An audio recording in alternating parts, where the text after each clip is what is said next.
ここでぼーっとしているより対戦訓練をしませんか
？Hello, hello.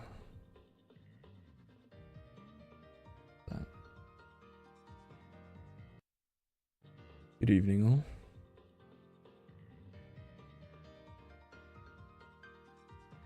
Good morning, good afternoon, good evening, good day, whenever you are and wherever you are. We are back with some Honkai content. First time in a while. We've got a bit of catch up to do. But, essentially, I was caught up. And then several game releases happened. And life happened. Now I'm a few chapters behind, but part 2 is here. Which part 2 I'm hugely hyped for. So we need to do a bit of catch up today. We'll see if we can't make it into the part 2 content. See.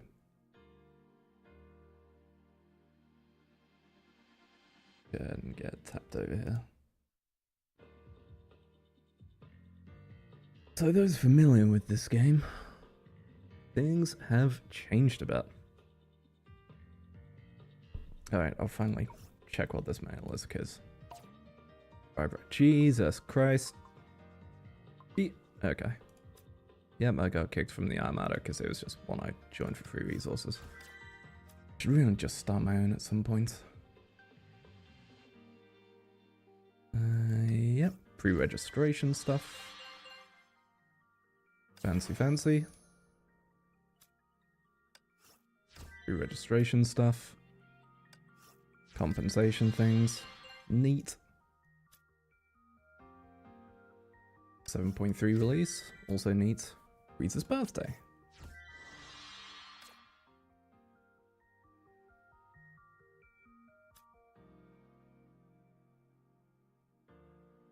Cool. Co-op emblem because co-op's now gone, I believe.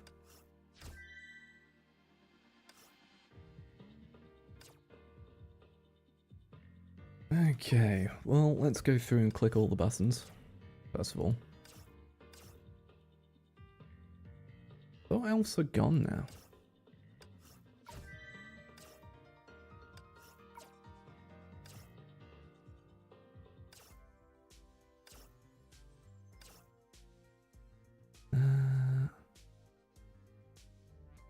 Probably going to want the crystals first of all, but any of these I don't have. I suppose I could use this to get Shigure.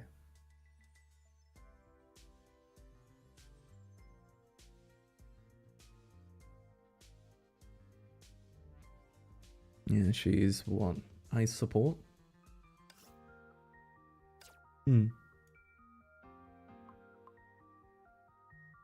Valkyrie reinforcements. I already have Euponia, but let's see if we get lucky and just get a stig. Stig? Thing. Oh, they've updated the character pool thing.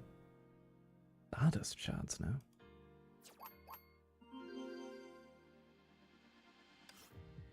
Changeable for S ranks.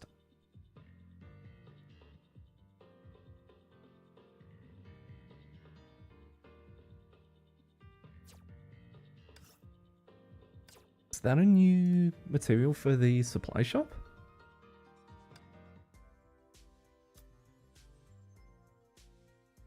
Oh, so it is.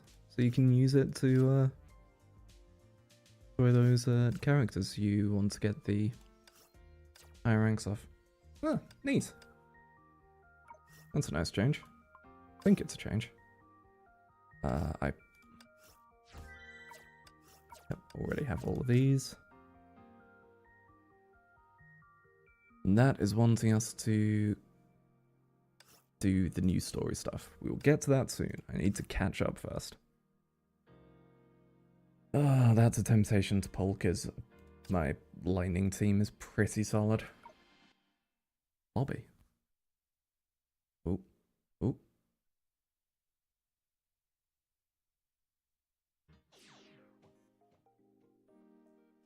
Oh.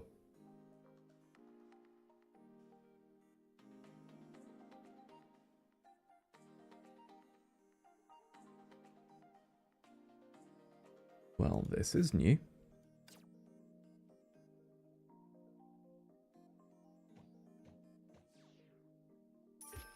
Lantern, ventilation. When you enter the lobby, anniversary stuff. Ah.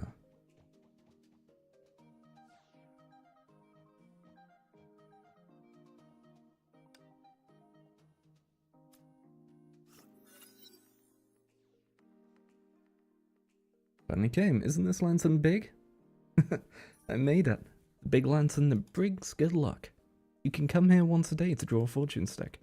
Lantern contains 2 types of sticks, namely the new fortune stick and the happiness fortune stick. I copied the words on the welcome and new fortune sticks from a book. I don't understand all of them, but don't worry, I already read their interpretations below. On happiness fortune sticks are the blessings we wrote together. Not just my friends at St. Freya, but also the Valkyries who came to visit us. Let's see what you'll draw today. Up. Right in me.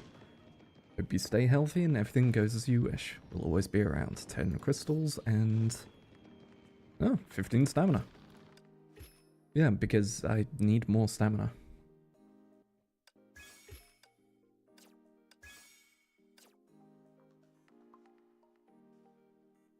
Okay. I will figure those out later, I think. What's this?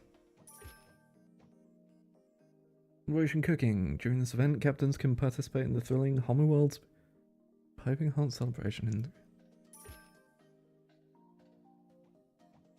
in... oh.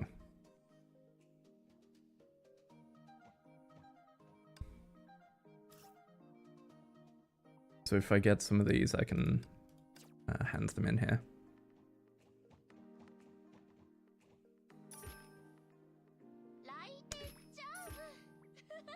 I mean, Yo-Yo Girl is a good choice. But also my Lance Girl. It's weird playing this with keyboard and mouse.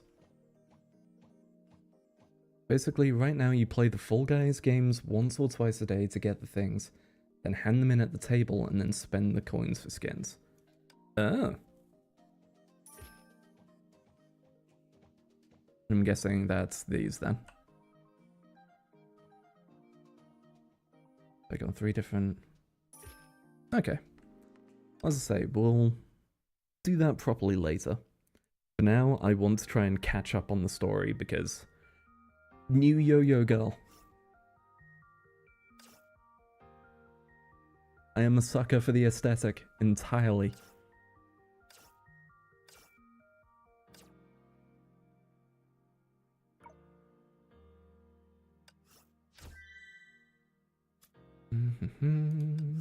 Login stuff.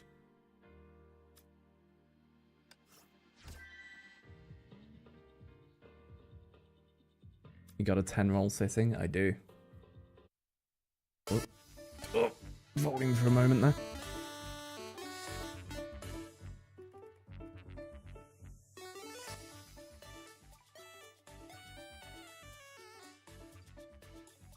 of your beautiful moments. From Ooh, this. Actually, no, early January I was playing a lot. Or not early January, early 2023 I was playing a decent amount. Because I was relatively on top of staying caught up. 2021, you became the captain of Hyperion. These 119 days of splendid moments gleam brightly within the pages of memory. Oh no. What's it gonna throw me under the bus for? In the past year, you've spent 31 days above the Hyperion. Thank you for standing shoulder to shoulder with everyone during battles. With you as the captain, Hyperion has transformed into a comfortable and warm haven. You've frequently been at the helm in the afternoon, still actively leading the way on Hyperion at 3 AM, 6/10/2023. You must be handling important matters, right? No, just sleep schedule is fucked. Throughout the past year, you've obtained a total of 22,000 crystals and 27 million coins. Taken part in supply events 89 times, obtaining 13 character cards and 14 full-star equipment for beginners. I also see Twitch livestream event down here. Oh, was I meant to? In the past year, you reached Agony 3 rank in Superstring Dimension, achieving a remarkable score of 21,000. You seem to have difficulties when confronted with the boss Callan, battling it 5 times. Captain, care to share your triumphant strategy? My triumphant strategy was get good. So...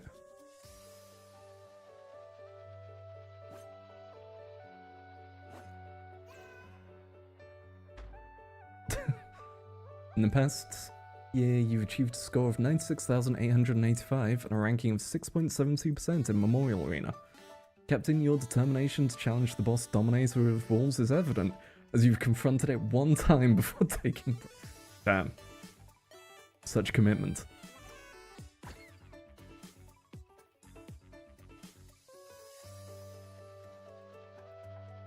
Precious bean. In the past year, you took on Elysian Realm 28 times and triumphed over corruption difficulty within 8 minutes 48 seconds, leaving behind a legendary record. I have no idea how good that is. That's probably not good.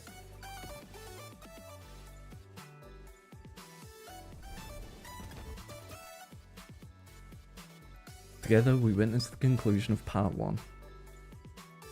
With tomorrow's sunrise, the brilliance left by the girls will undoubtedly be etched into everyone's memory.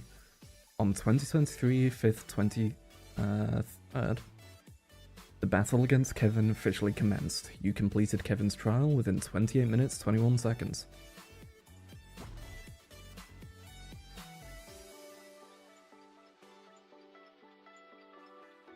Poke.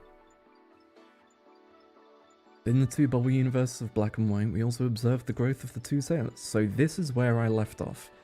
In the bubble universes. That's the last stuff I did. I think I was halfway through it. In chapter 36.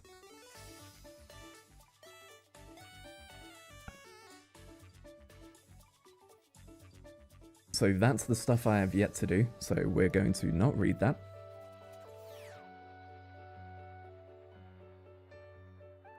Hello, HN Lambda. Or Delta, I think. Sorry. You are really fun. Ding ding, Captain received a message from Miss Administrator. Honkai Impact 3rd shines just brightly today. Yep, there's the, I did like that these all came back in the story. I'm glad I participated in this event. All guys. Game skills seem to have improved quite a bit. We'll have to play again sometime. Really good moments? Hell yeah, it was.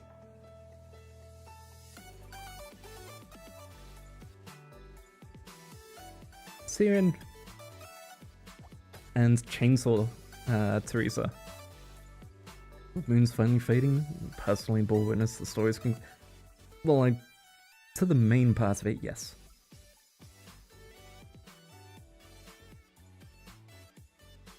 I am looking forward to doing the last chunks before part 2. Of course, Hyperion won't stop here, and Captain's journey will persist. Captain, hold on tight, so we am back. That was cool.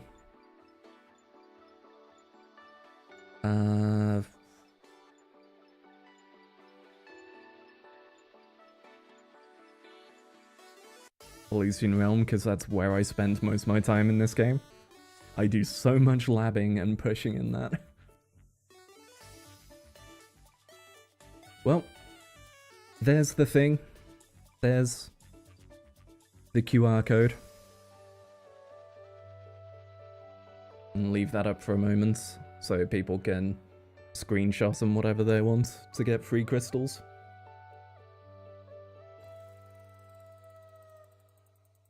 I'll just copy that to throw it at Twitter later.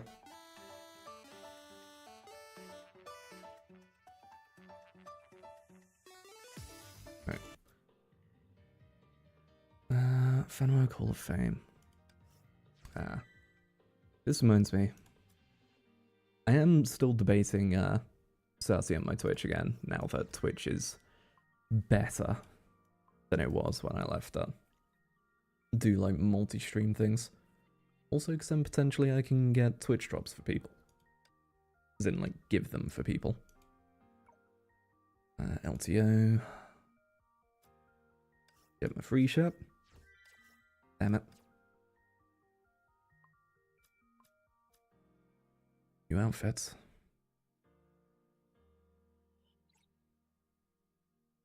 Oh, that's gorgeous.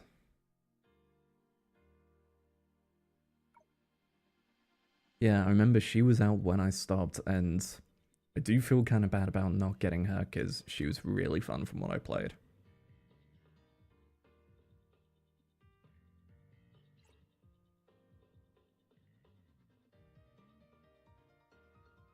Oh, that's so good.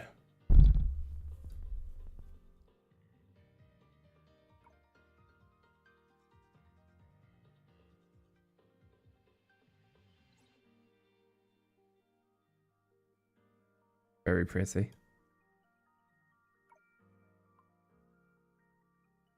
A wife dress. Fucking marriage dress for Bloody Rose. God's sake.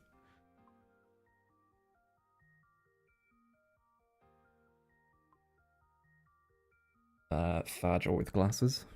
Is there? Cool.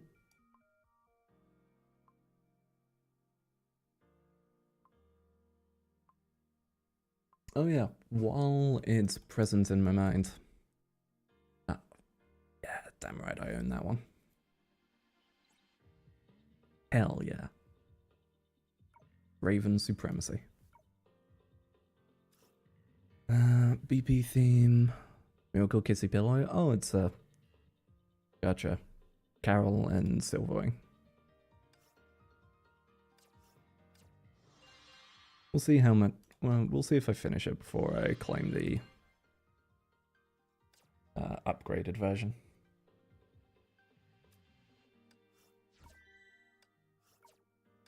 I wonder if it's still got my... Yep, still got him. I have this stack that I've never finished burning through. Cool.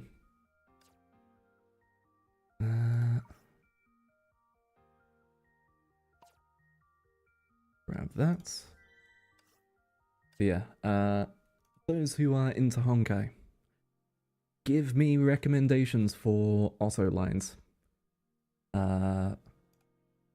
There is a fandub thing that's being done, and I'm definitely going to be giving that a go.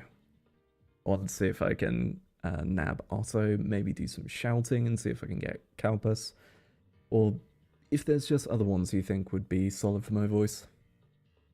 Because I was looking around for Otto quotes earlier while this was updating. And no one keeps quotes of his anywhere. Which feels really sad because his character's so good. So like, I'm currently debating a couple of his early lines after the Hush of the Void incident. His talk with Kevin. and then probably his, like, the last bit of his dying ramble before the Thus Spoke Apocalypse cutscene, where he's on his last legs talking to Callan.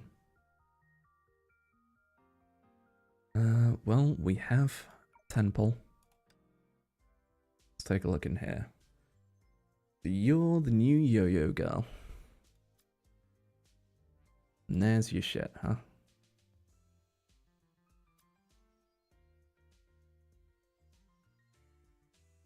Astral Op Supply. So these are the new equivalent of elves, I guess. Astral Ops. He also said that you could use quotes from the mangas, could give a read through the second impact one if you want. He has tons of lines. Oh, good point. There is the manga as well. Right. Fire power supply. I like that it marks which ones you have. Let's see, what would I want?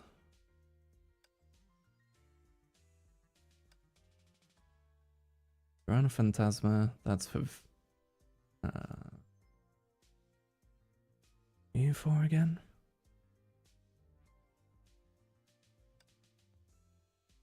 Right, you're for Pardo.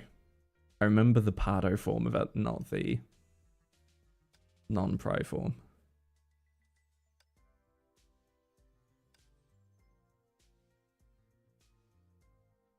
I probably want to take you.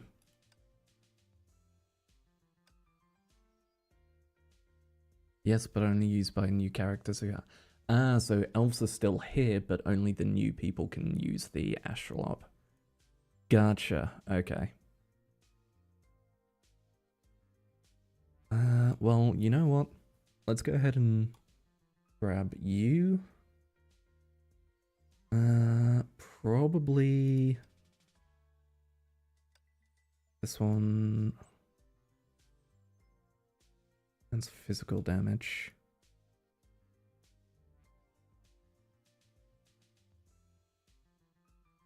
Yeah, that's Miss Pink Elf. I could go with that one. Best song button picture shows who it's for. Oh, hey, Ruri. Right, yep, I completely look past that every time. I believe I want this one. Because with those two, that's for the lightning team.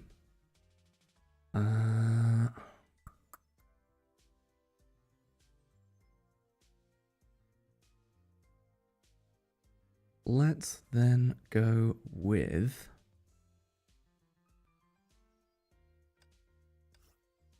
Yeah, that's Hush with Human Ego. Let's go with this, because physical is another free setup.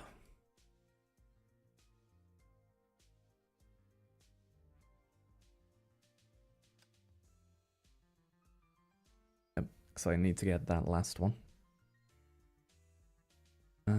This one is for what's a bucket?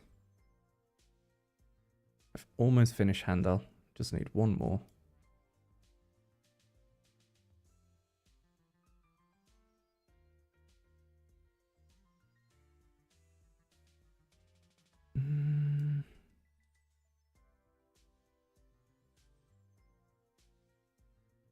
You know what? I'll always pick from ones you don't have, so if you have most of the set, you can have a higher guarantee. Rad.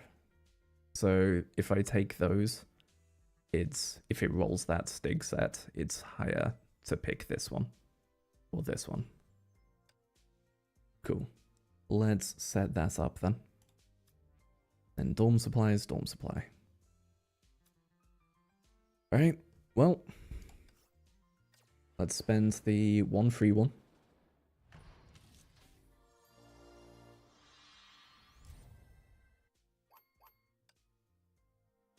Then we have a temple.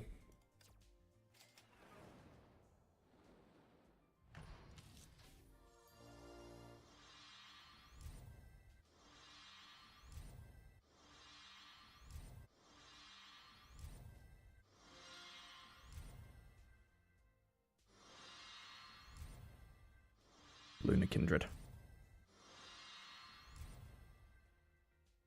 Oh. Well, there's one of the new ones. And another one. And the S rank. There we go. It's just that easy, everybody. Once again, my gacha luck reigns supreme.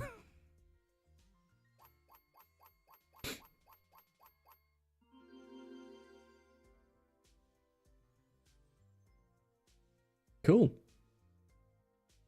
Well.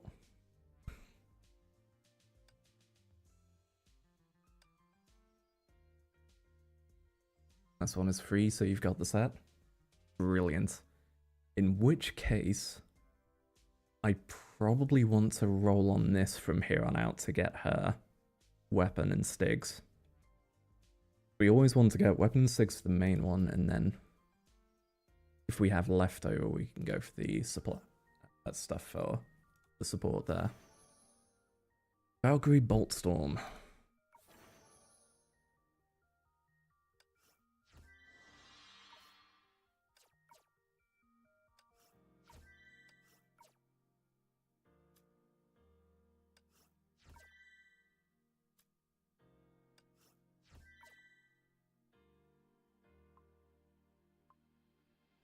And then the prize stuff for her.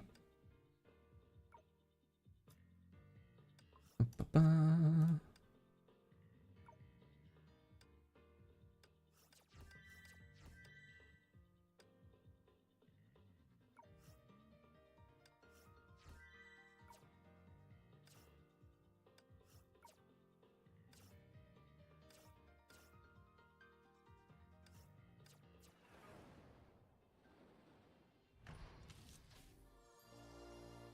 We've got free pulls on this, we may as well.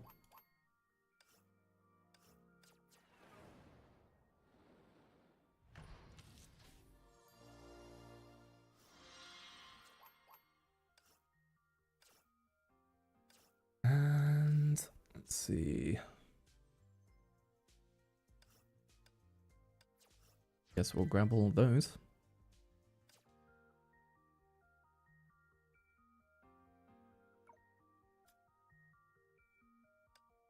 Cool. Dom, why are you shining at me? Oh, neat. Oh, and they've condensed that into just elemental. Cool. Thank you for that change. Your new dorm system is here, offering captains all kind of stat buffs and resource benefits. Pull up your dorm squad to gradually activate each of the stat buffs. Tap to select a row and view its corresponding buff. Rad.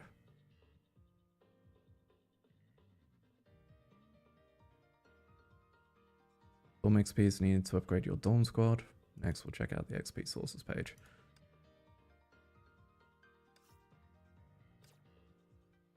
So that's... You can now upgrade the storage cap. And then summon storage ratio. Cool, that's instantly more useful. I'll take some free Dawn cards. Captains can earn Dorm XP rewards by obtaining ranking of the Valkyries here. Okay, so that's the same. Captain can earn up to 180 Dorm XP from A rank Valkyries. There is no cap for XP, and from S rank Valkyries.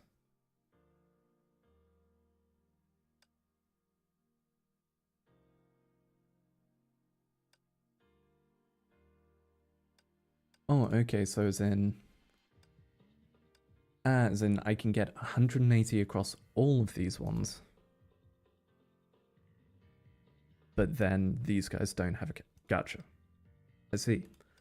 Naruhodo.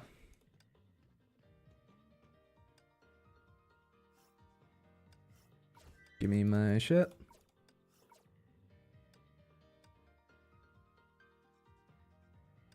Also, way before everyone is done, so capping is pretty easy. Yeah, looking at the numbers there, I figured.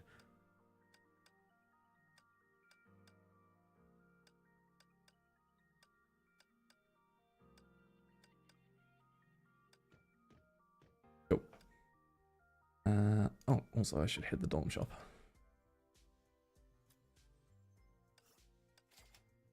Grab the free one. Well, I'll say free. Grab the coin one, because coins are always worth just throwing at stuff. Push rating it.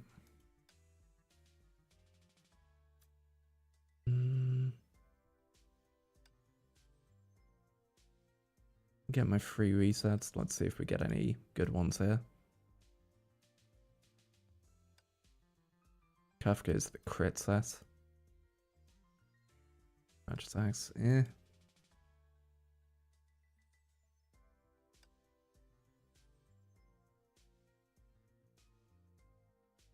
Ishikawa and Monet. One of those is the one that upgrades into Handel, I believe.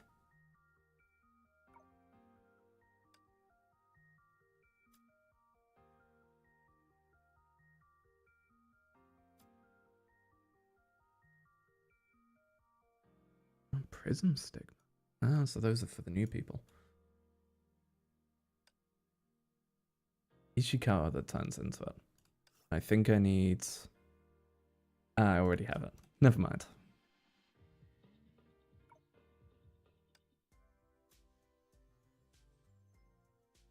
Here's...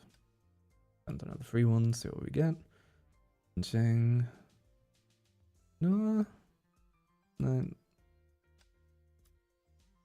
Nope.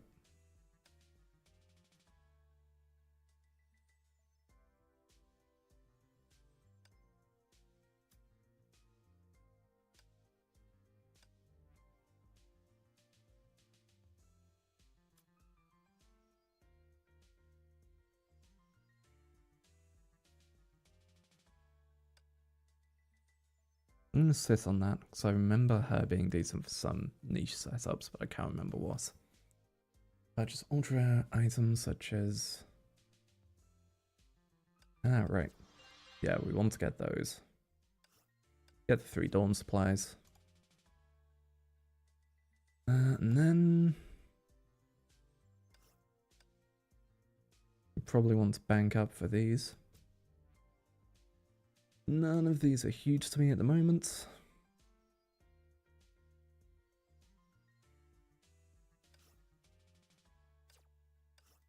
Flames Iron is in here. Cool. Oh, and Sentience. Cool. Free upgrades for them. At last.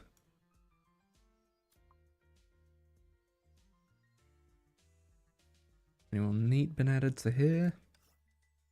Miracle Magical Girl.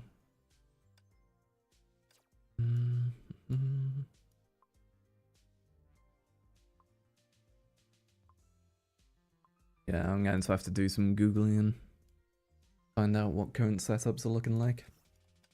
Get the free.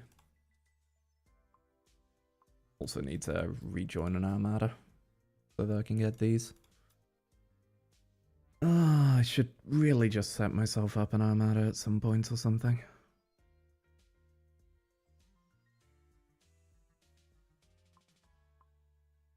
Those are upgrades for the new things, I assume. 30k a week, Jesus. Still forming synergy. Select 4 of them to craft electrifying arc modification box. There's the new peeps.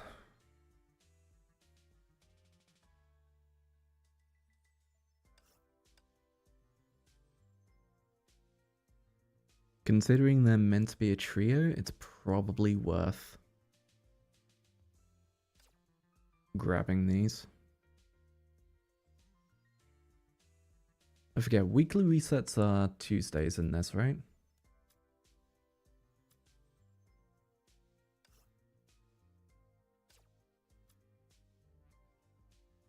Monday, cool. Yeah, I've got time to properly take a look through everything I have. Ponya things.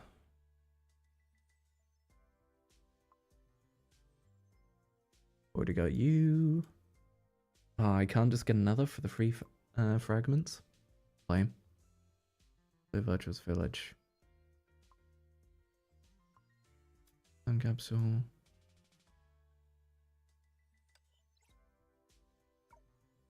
And Coralline Blast Metal comes free from story and gives upgrades while continuing, so don't need to burn Asterite. I mean, I'll probably burn the asteroids anyway, just because it's free fragments. Like, it's level ups.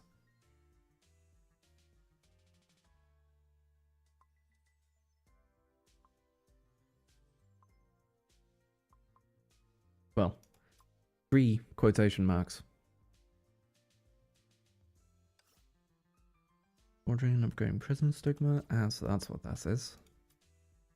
Okay. Alright, alright. なるほどね。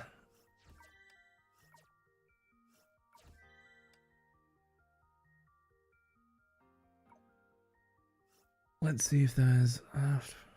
we recommend this armor for you. Walmart. Waiting period, just 1 tap. Same active members of last week. Members. Yeah, sure, why not?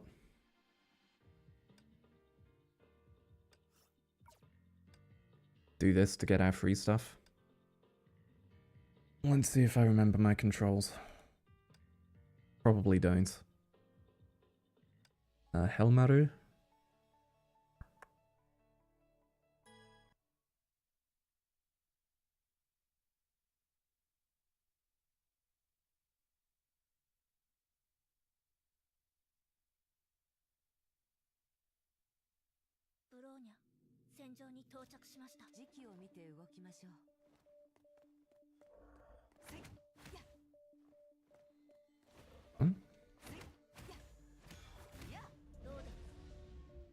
Ooh, something is weird.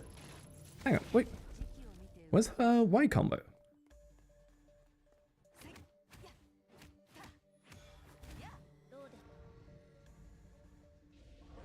Okay, I'm gonna absolutely fail this one.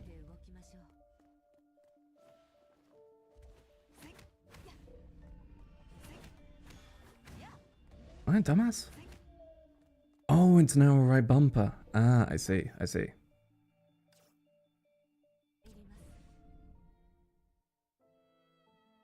It's now a right bumper instead of Y. Gotcha. I was hitting Y and just like, hang on. Where's the yins? I think it's yin is wrong one. Nailed it.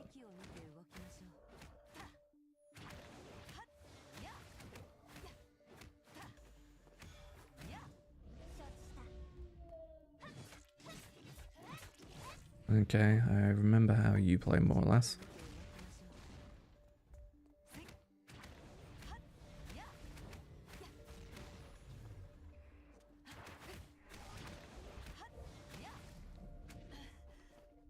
Oh, that otherwise my dodge?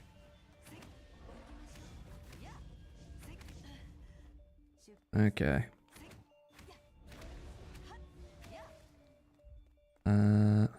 So is that? Yeah, I'm gonna have to redo a bunch of these.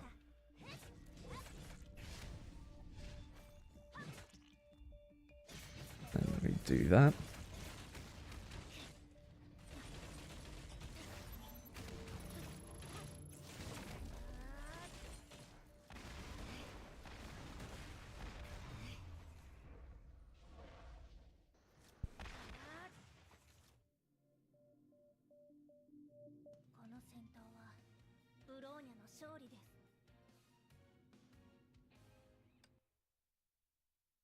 Let's change a bunch of things around now that the new ones have the jump. Yeah. Yeah. Controller. Attack? B, sure.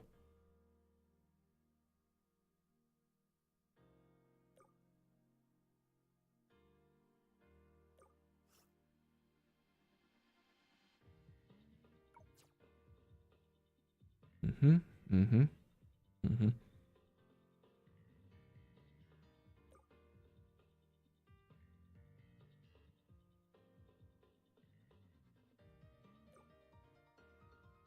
There we go.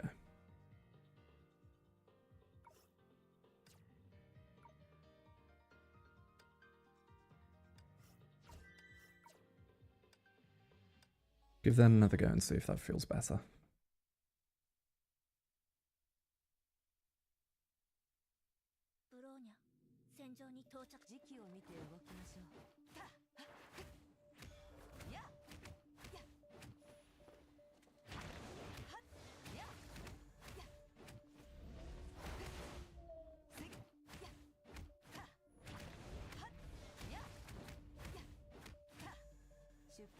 See, now my brain is trying to overlap with what I've just had to adjust to.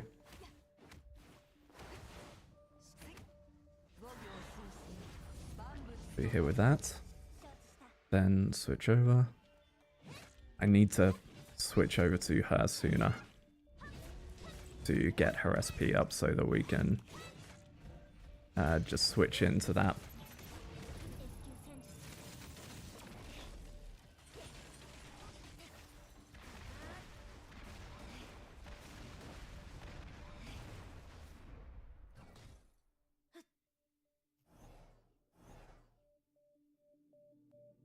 Yeah, I feel like there's lingering muscle memory that's messing with me.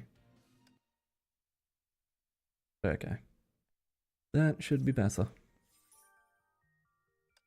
It also doesn't help that I think also other games that I've been playing are messing with me as well.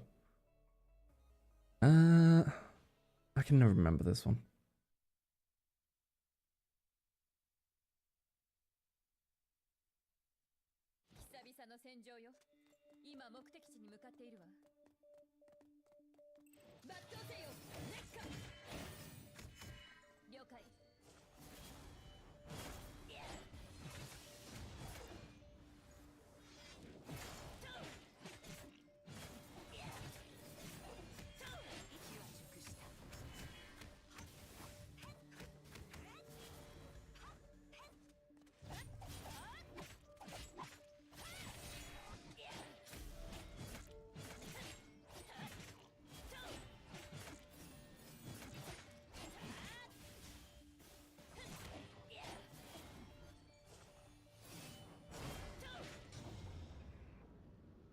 Do I have an effect on that's draining my stamina there?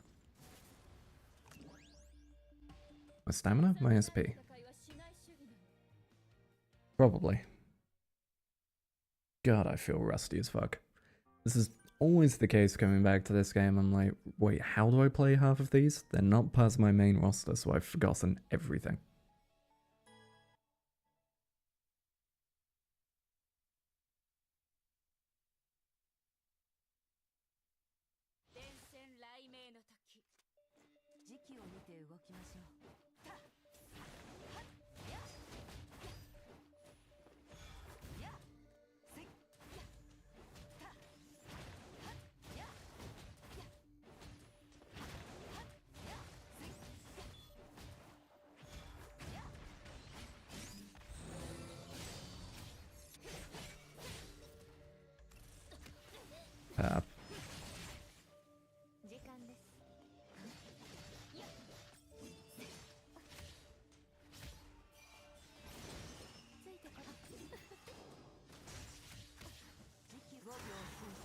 We do that. And then that.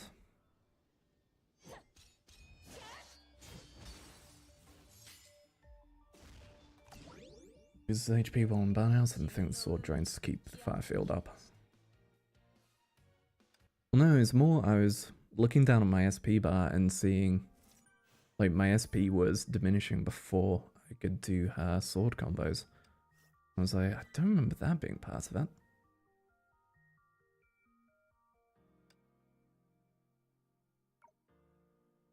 Way, we take that. Grab these. Weekly share, fucking yo-yo girl.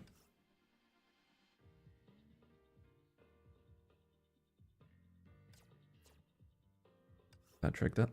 Oh.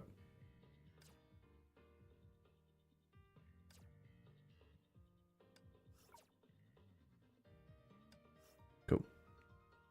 Yep. Fuck off. Need to do all the things.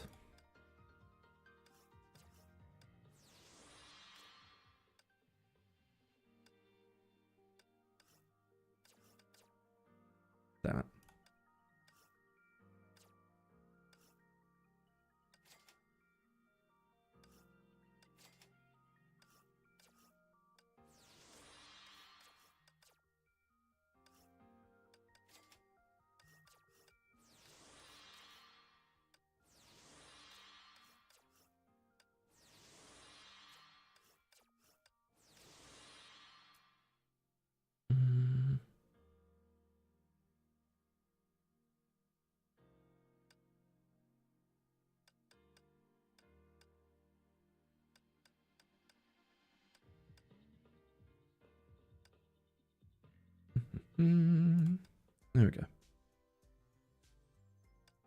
think that's everything there.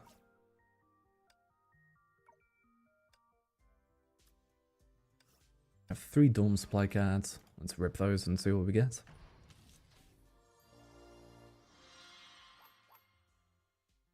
Ah, right. Charlemagne. Definitely Charlemagne. Mm-hmm.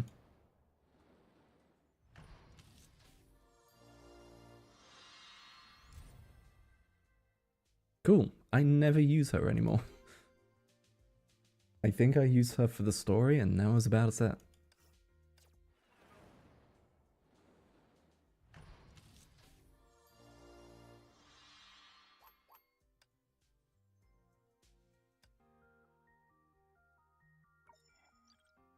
Ooh.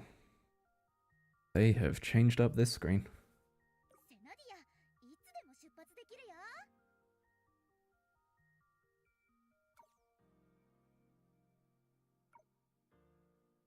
Cool.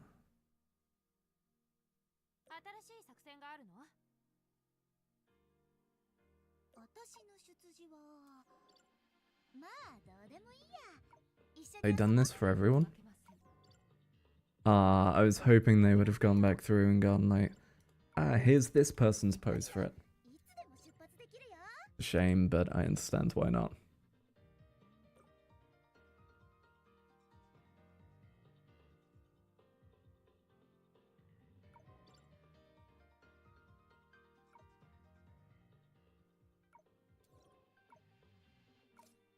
And these SD type. Okay, so new type that's just good against itself, but also lightning damage.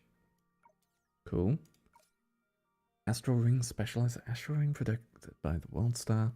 Comes with resonance, and when in stellar outburst can release resonance attack or create domain resonance mark. Domain resonance, while acting as leader, she becomes enhanced for every team member with the domain resonance tag.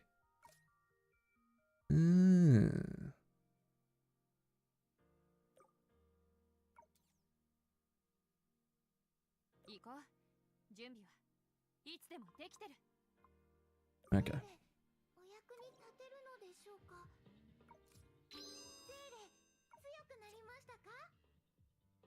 She is almost SSS now.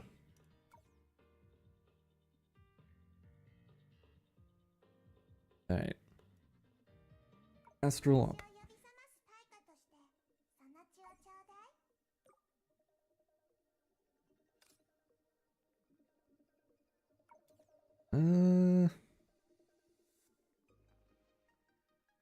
Sure, if only to get rid of the mark.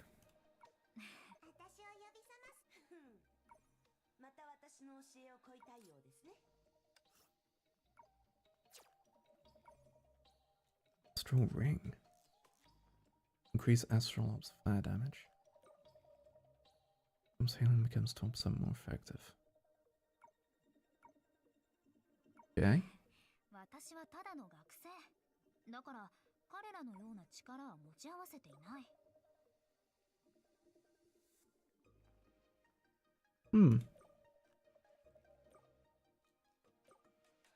Okay. I see. Is there actually a reasonable way to get their upgrade things now, or is it still just supply only?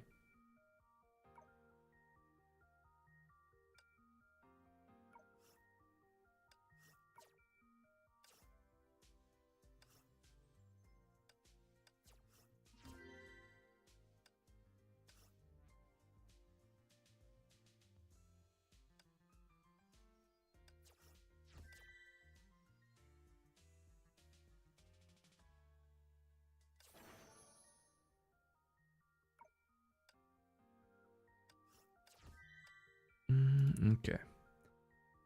Alright. Yep, that's just going, hey, look, here's Shigure. And you can activate that, I guess.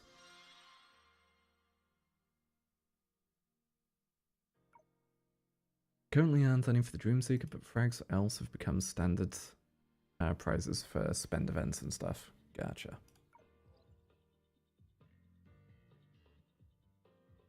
Yeah, memorial. Super strict. God, I'm gonna be so out of it for that. Realm of Battle. Realms of Battle. Oh, like weekly operations? Or is this just going, hey, here's all the side stuff?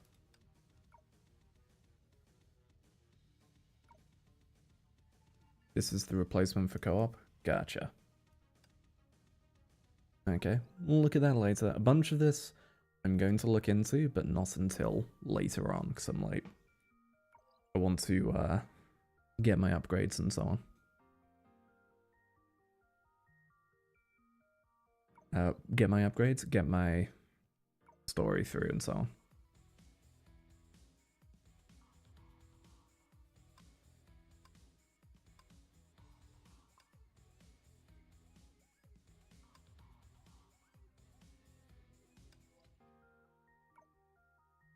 Alright, let's see how these new people work.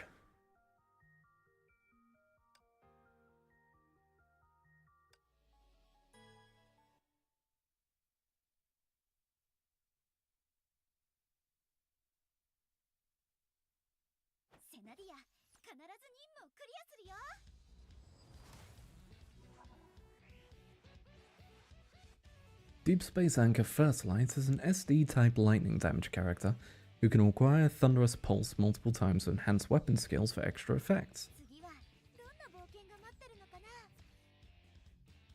Deep Space Anchor First Light utilizes the Drive Core to land a 4-sequence basic attack. Is that her yo-yo, the Drive Core? When the 4th sequence lands, the character gains Thunderous Pulse. Turn the volume up just a touch.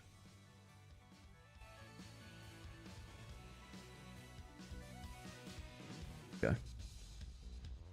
Character gains Thunderous Pulse. Thunderous Pulse then replaces the next weapon skill with a special weapon skill. May want to check the mechanics classes before finishing, since they have since they leave system stuff like how the ring works in there, and I think they also added one for SD type when that dropped. Okay.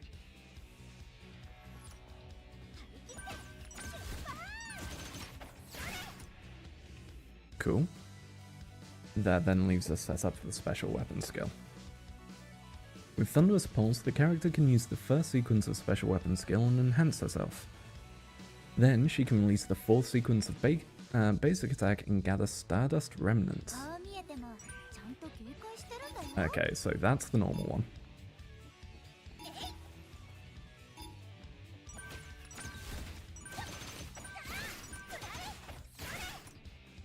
And that gives us the buff at the bottom. Please make this void selectable so that I can just practice things in here. While in enhanced state, Deep Space Anchor First Light will gather enemies and obtain Thunderous Pulse.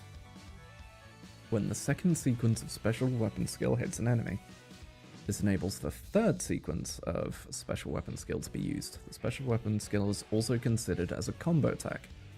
Ah. Okay.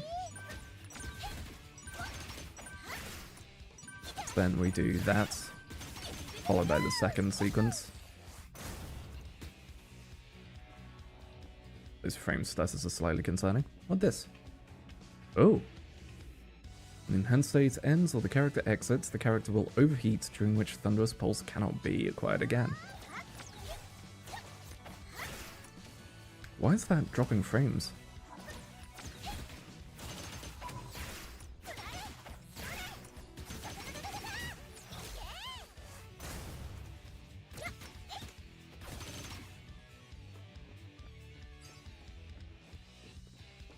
Oh, the dodge is locked. I tried to dodge cancel back towards that fragment behind me.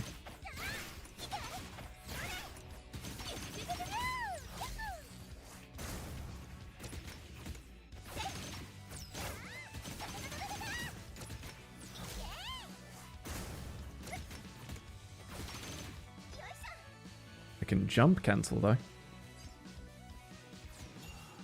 So that is purely a gap closer then.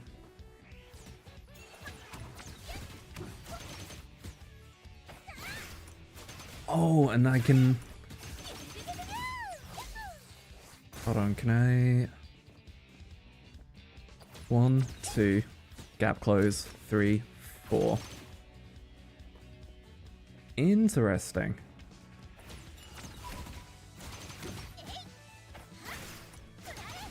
And it keeps the progression of the combo. So from here we gap close into aerials.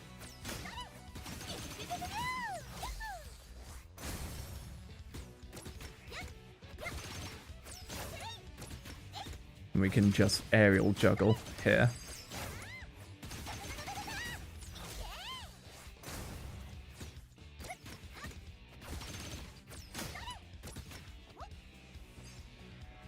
Okay. That's kind of neat.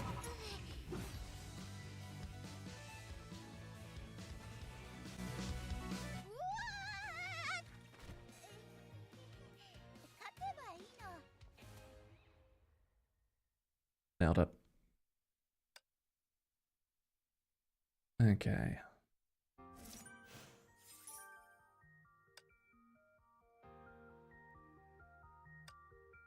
So you're saying you should check the mechanical tutorials. Don't shield hit you. Did I never do these? Huh. HP coagulation, SD type, and mix-up attacks. These are the two?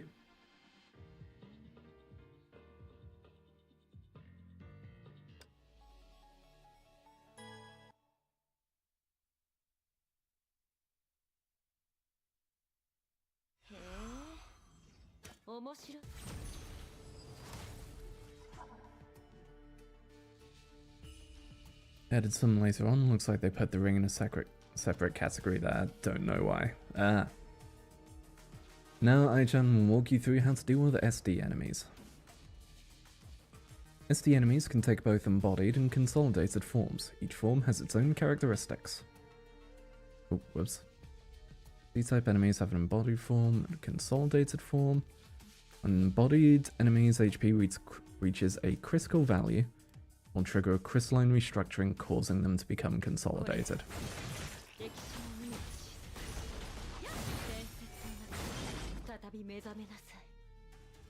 When enemies switch to consolidated states, Stardust remnants will be scattered around. Stardust remnants are not affected by ranged collection buffs. Collecting them grants heterogeneous resonance states. Try collecting some.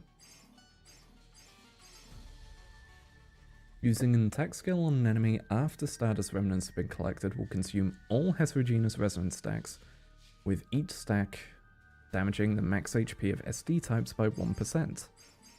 Or damaging their max HP.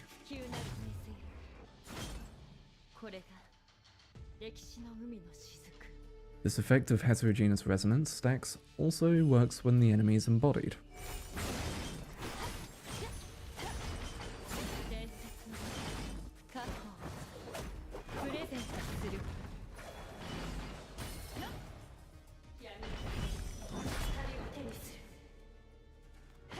I feel like I'm accidentally skipping dialogues when those things are flashing up. I'll see if you can eliminate an SD type enemy. Well, we'll go ahead and collect these.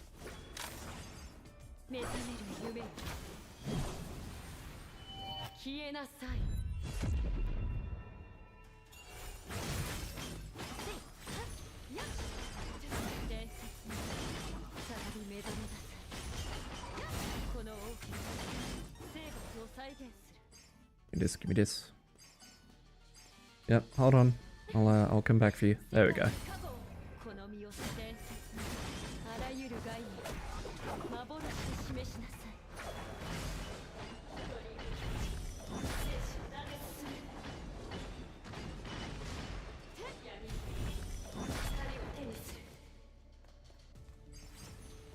Basically, when you push them across one of those points, they break and scatter the things, which gives you back a stone to their max HP, which is what you have to run out to kill them. Cool. Simple enough.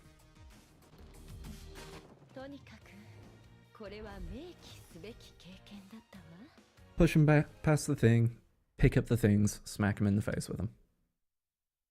Makes sense.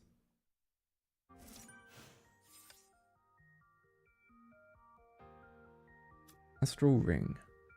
Basic tutorial and domain resonance. So this is the shit that looks really fucking cool in the trailers for part 2. SD characters actually have a move that vacuums them all in. Or usually have one. Give me this void! Using an astral orb to support in battle, the astral ring system will be unlocked. When the characters, I've also just noticed the new look for Aichan Delta, I think that is. When the character's attack hits an enemy, the astral orb will restore astral ring intensity. Gun!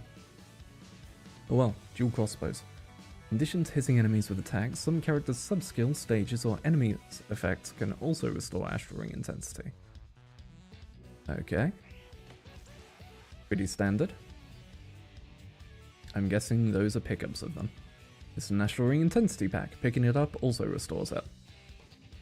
Okay, like the good old SP packs. When astral ring intensity reaches its maximum, Stellar Outburst mode can be activated and the astral orb will unleash an assist attack. Also, I just realized I need to hit this. There we go. Just had to make it so the Discord is showing I'm streaming things.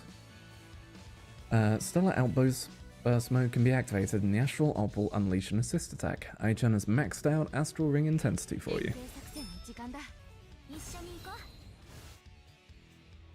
The remaining duration of Stellar Outburst mode is indicated by a circular progress bar. So now the elves are actual assists. Instead of tiny fireball. During Stellar Outburst mode, the corresponding skills of all characters protected by the astral ring will be activated. And astral ring intensity cannot be restored through attacks temporarily. Okay, so I trigger the ring and then some of their moves change based on the character.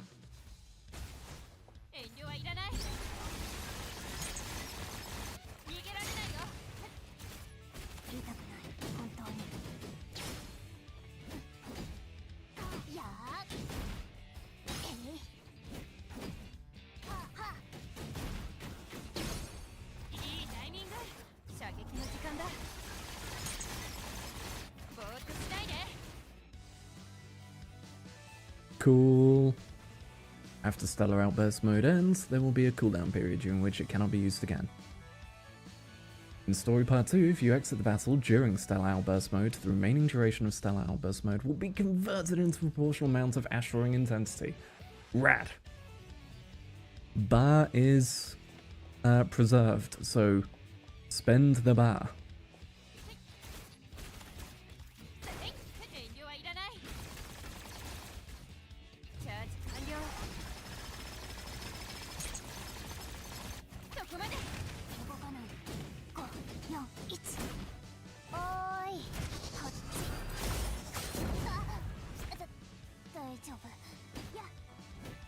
Cool, similarly gap closer on the X neutral. Okay, I need to know if that is detonating on its own. I need to know this. Ah, it is. I thought it might be a if you do an attack follow-up it triggers.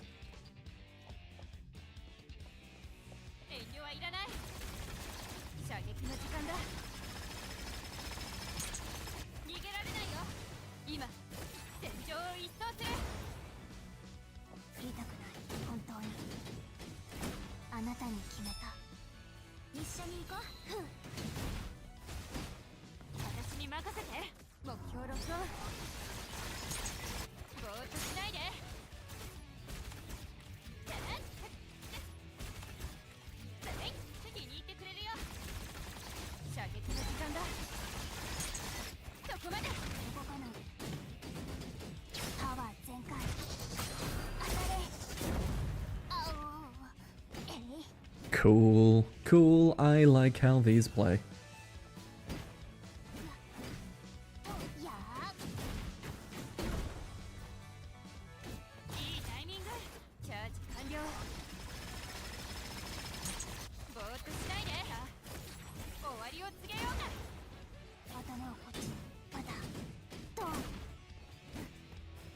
Oh.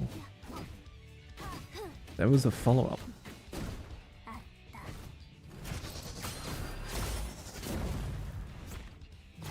Then we switch out.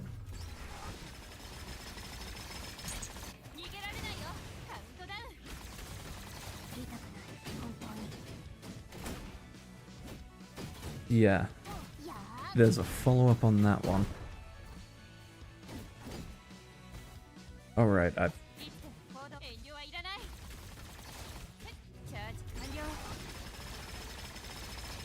So we do that. Then this. Follow-up. Follow-up again.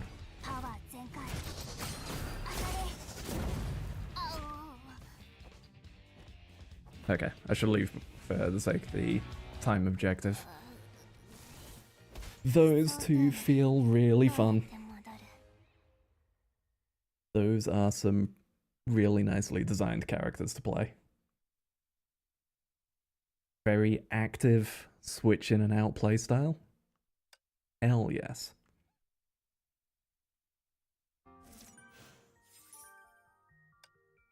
Okay, and then there's Domain Resonance. 3 out of 3 activates the Astral Ring specialization World Star when Deep Space Anchor first lights the leader. Astral Ring intensity 150, stellar outburst 25 seconds. When there is one character with a Domain Resonance tag on the team that isn't in stellar outburst state, elemental damage from every team members' weapon skills increased by 20%. When there are 2 characters with the Domain Resonance tag, Domain Resonance mark can be triggered twice more. Total Drain restores 5 Astral Ring intensity. When there are 3, enemies take 20% more elemental damage. Okay. And so she's an SD type, then we've got a physical on mech type.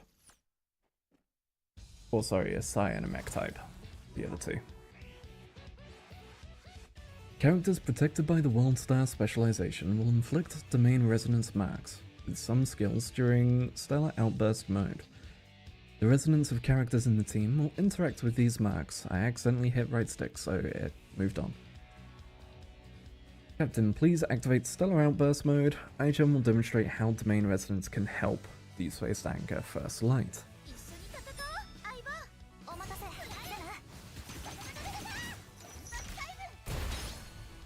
Ooh, an anchor.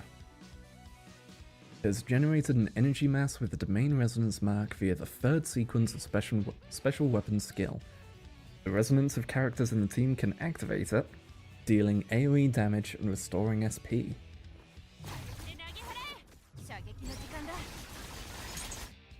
Also, when a mark appears, you want to switch to the others.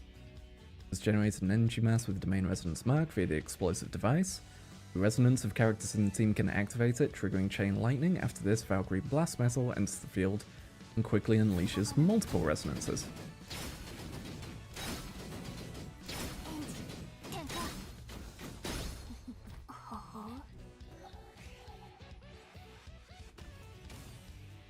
Okay.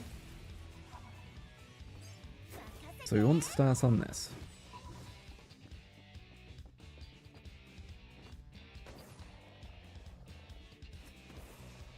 Hell yeah. Styling. Okay.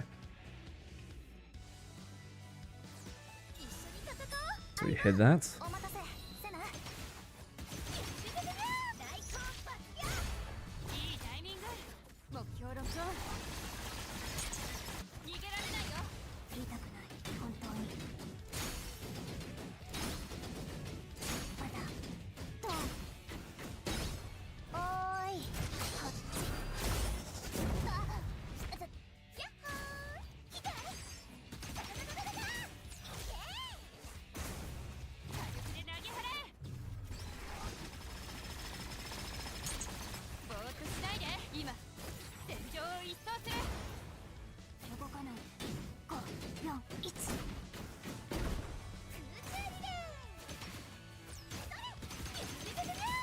Then that.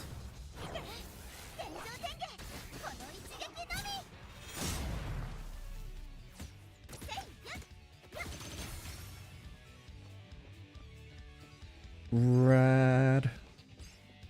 So we then move around to grab these.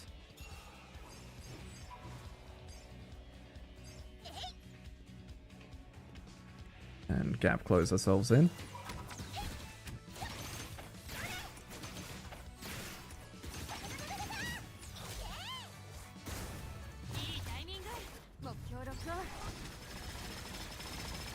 DMC2 moment.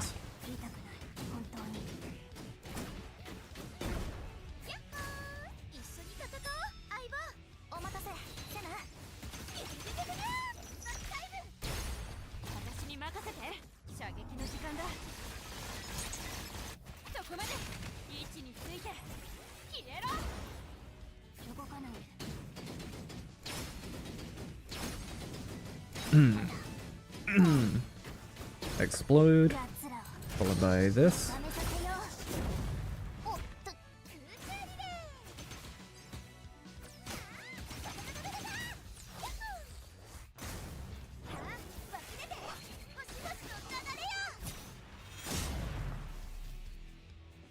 Okay.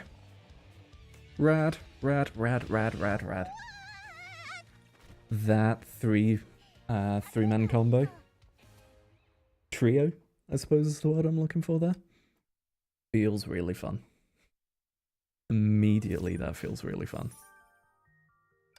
Yeah, the big circle spin over her head is her vacuum. I see. Yeah, I'm going to have to look through their skill list and just go, right, what the fuck is all of this? What's this? What's this? There's something in the air. QTE things.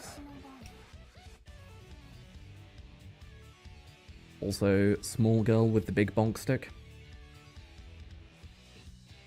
Good design.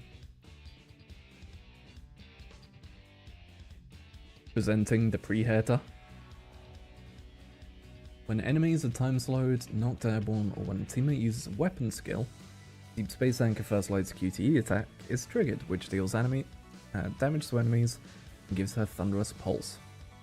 So basically, if you just play the game, you will get her weapon skill. Or you will get her QTE. This time you can activate Deep Space Anchor First Light's QTE to deal damage to enemies and gain Thunderous Pulse. And then it leads me right into the weapon skill combo.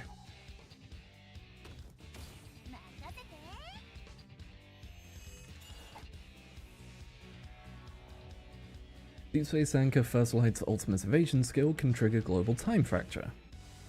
Classic. During the evasion, tap attack to connect into sequence 3 of the basic attack.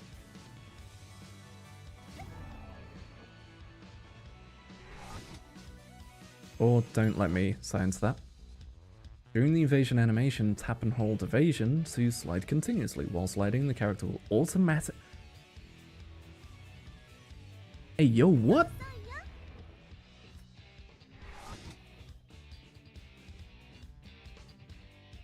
During the evasion animation, tapping attack can trigger the ultimate evasion. Yeah.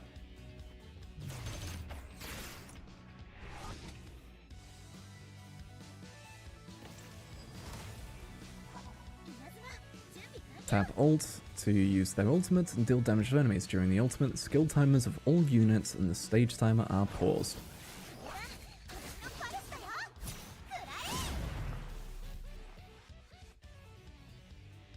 Stellar Outburst. When activating Stellar Outburst, Deep Space Anchor First Light recovers from overheat. Can use that to cancel overheat. Cool.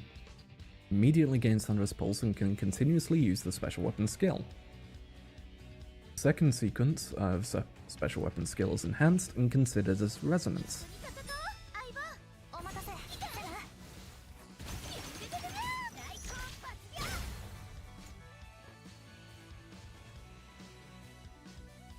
When Stellar Outburst mode ends, Deep Space Anchor First Light gains Stellar Drain. The next time the third sequence of special weapon skill is used, it will consume Stellar Strain to restore Astral Ring intensity. Okay.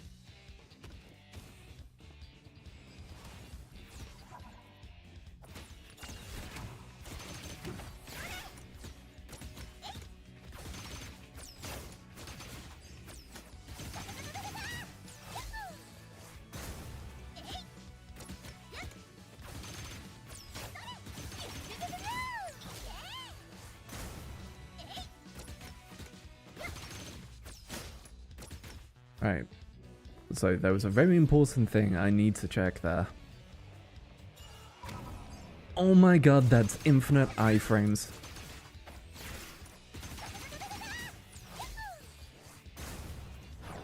That's nuts!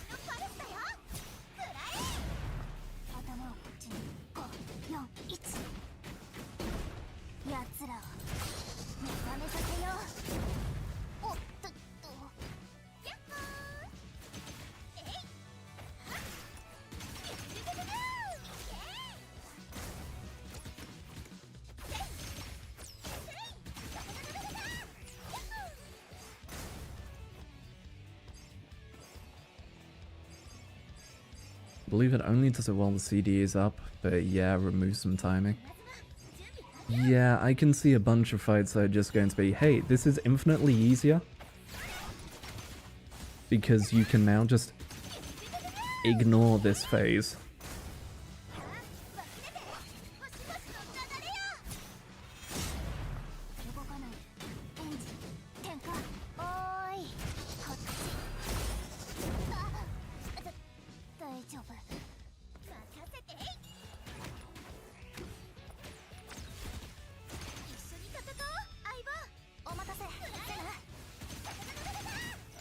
And then that's... bonk, bonk, bonk, bonk, explode.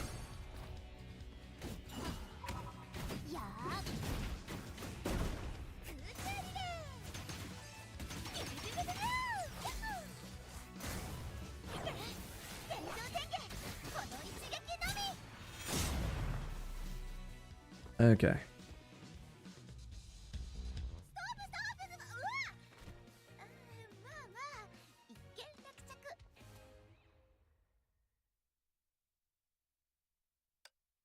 Rad.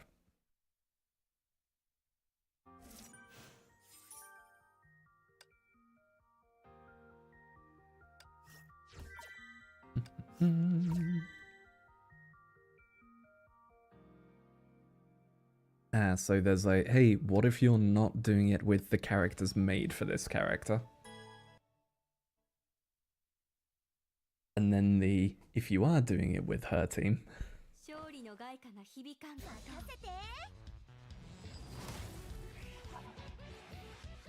Really, Aichan not stepping into the AoE to proc a perfect dodge? A shame. Aichan will show you how to unleash Deep Space Anchor's first light. Deep Space Anchor first light's full potential as a lightning damage dealer with team synergy.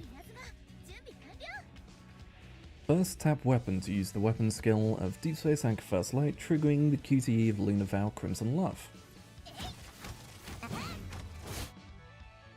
After the Lunar Vow Crimson Love enters via QTE, hold attack until the biting marks are fully charged. And tap attack again to use the combo attack.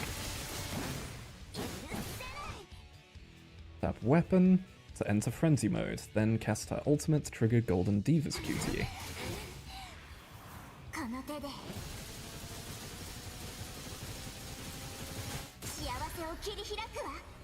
That's fucking cool. On QTE entry, Golden Diva casts ultimate, triggering Deep Space Anchor First Light's QTE. The opera begins. Upon QTE entry, First Light continuously releases basic attack and special weapon skill. After using the third sequence of special weapon skill, activate the ultimate, then initiate the ultimate evasion skill, followed with basic attack, and finally spam the special weapon skill. So yep, enters. Combo. Ultimate.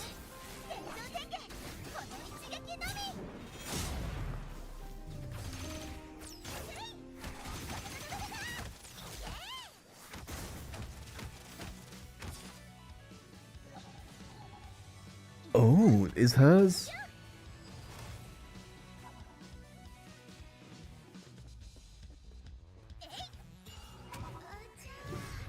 Damn it, I didn't mean to. Instinct took over and said, dodge. I need signs part of that.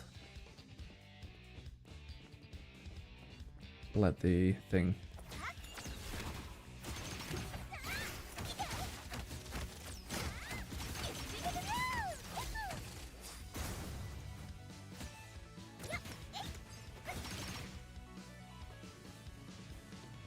Okay, so how did... 私の番 Hmm. ね任せて Okay, so it was... Wrong one. Hang on. Fucked up. Try that again. We do this into that, then 見 ultimate. 届けなさい私の決意を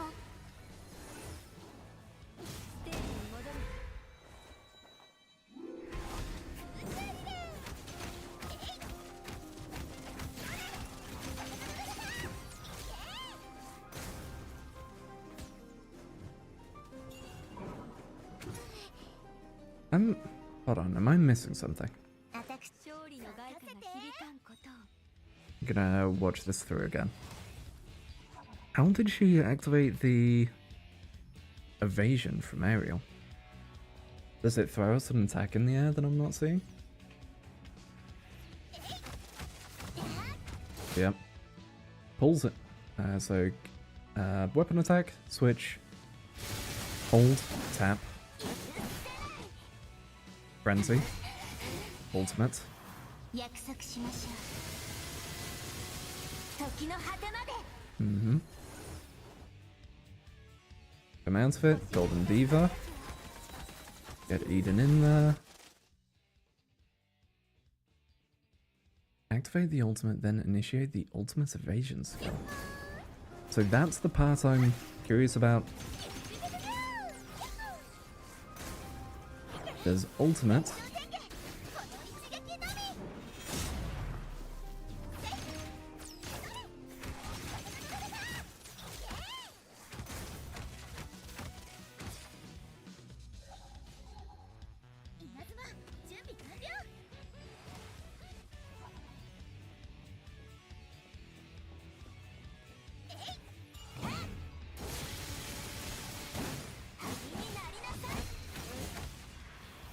見届けなさい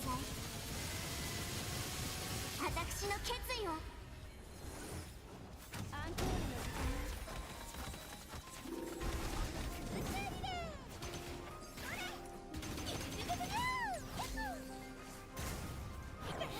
Can we do that?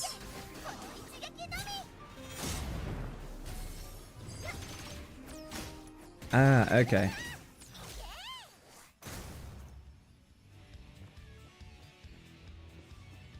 So, let me see.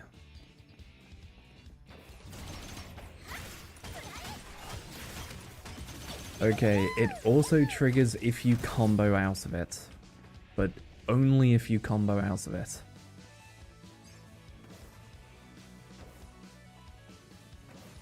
Gotcha.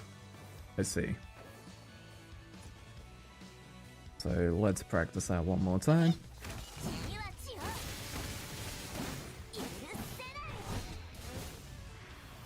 見届けなさい私の決意を ステージに戻る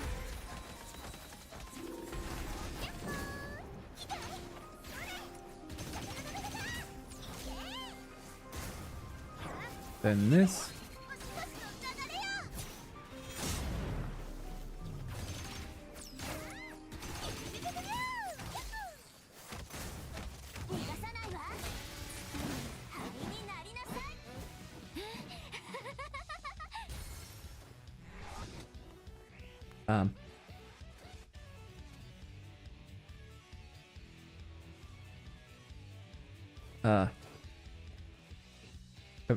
Come down.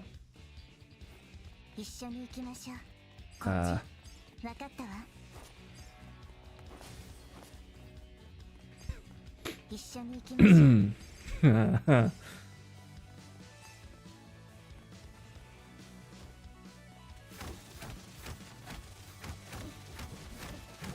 一緒に行きましょう there we go.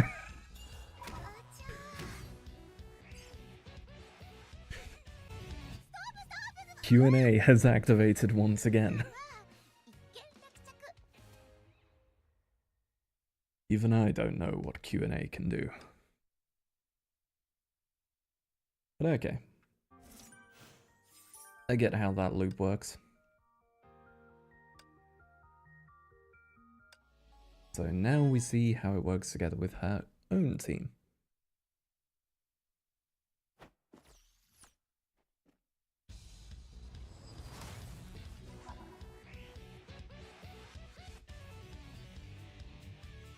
Now I turn will demonstrate the regular team output cycle of Deep Space Anchor First Light, Valkyrie Blast Vessel, and Valkyrie Boltstorm. First, cast Deep Space Anchor First Light's weapon skill to trigger Valkyrie Boltstorm's QTE. After the QTE entrance of Valkyrie Boltstorm, use her weapon skill and special weapon skill, followed by ultimate to trigger the QTE of Valkyrie Blast Vessel.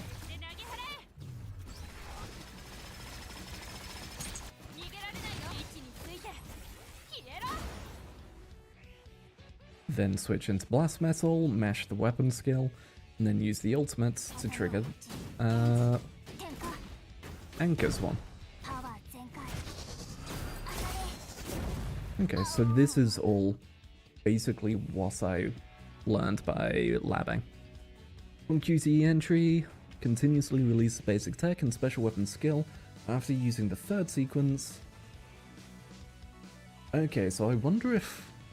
I guess the ultimate becomes more powerful while in the burst form, or while in the buffed state. Is.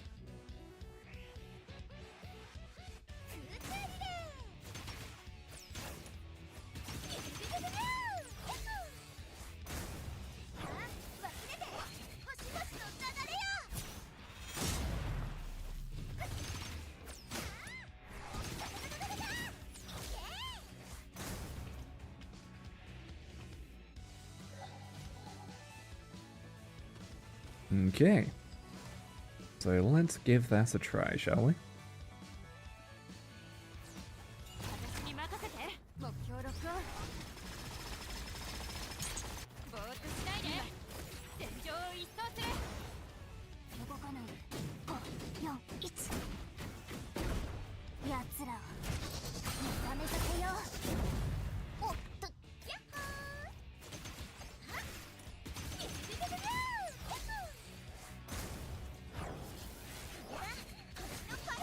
Fire off the ultimate.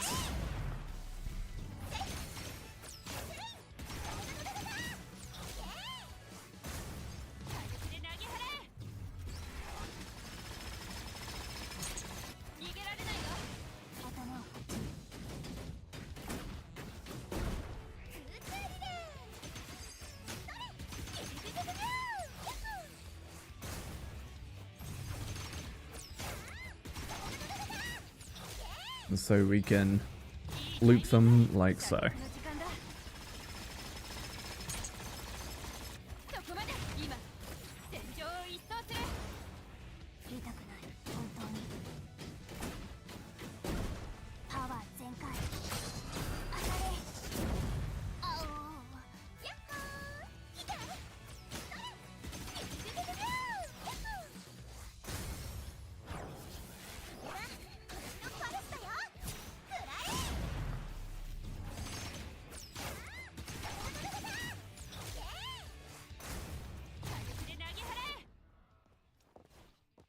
Cool. Pretty simple loop. Requires a bit of timing, but not too bad.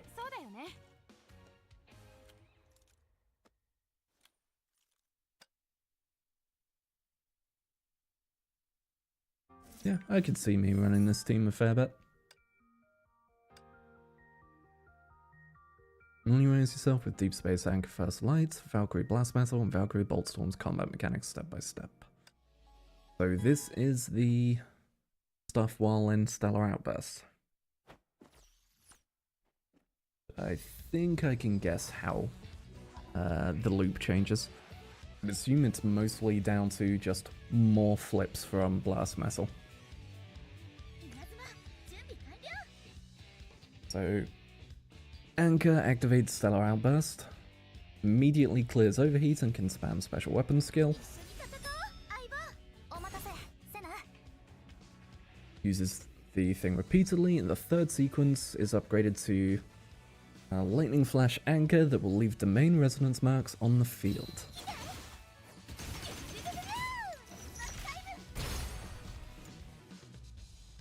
Valkyrie Boltstorm can then enter via QTE in Stellar Outburst mode, immediately cast weapon skill to increase the damage and duration of Rapid Shot mode, while exiting Rapid Shot mode will trigger a special follow-up attack.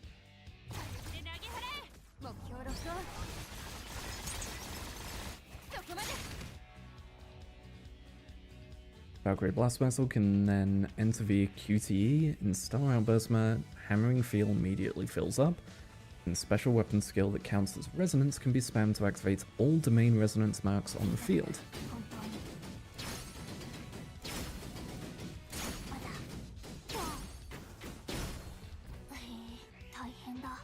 After the QTE entrance of D-Space Anchor, repeatedly use the special weapon skill after using the third sequence of special weapon skill, activate ultimate, then initiate the ultimate evasion skill, yep, and repeatedly use.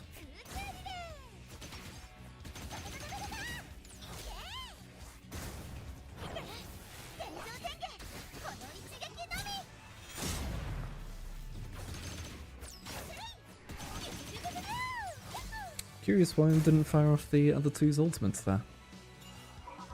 Wonder if it's due to time or something. Well, let's science and find out, shall we?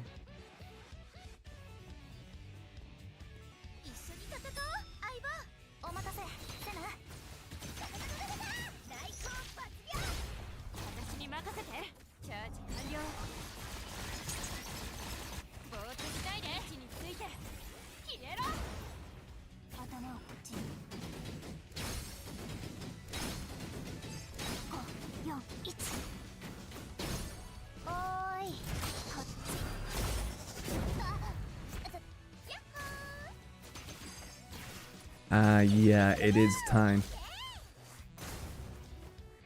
If you throw their ultimates in, the bar actually runs out.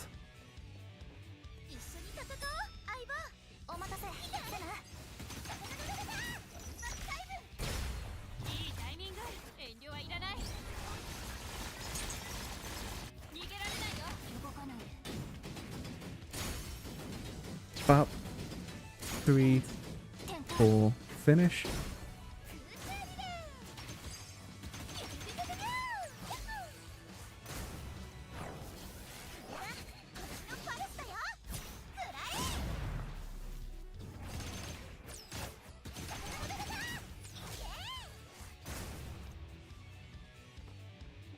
And that already generates a bit back because she hits with the final one right after leaving Outburst. So you get Stellar Drain.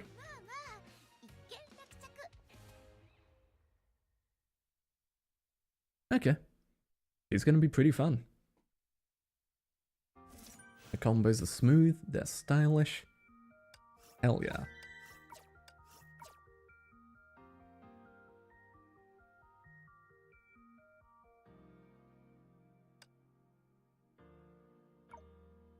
Also, we've done some stuff up here. Yep.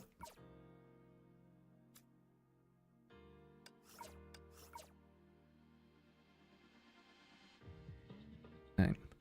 I should probably do some stuff that consumes stamina at this point.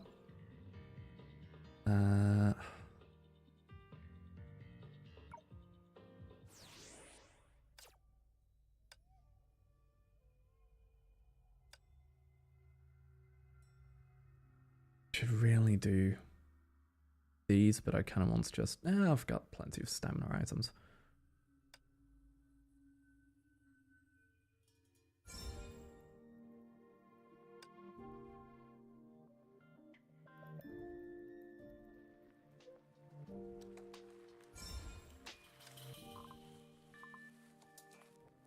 Here's the thing, I think I've got all of these, so that's not worth doing.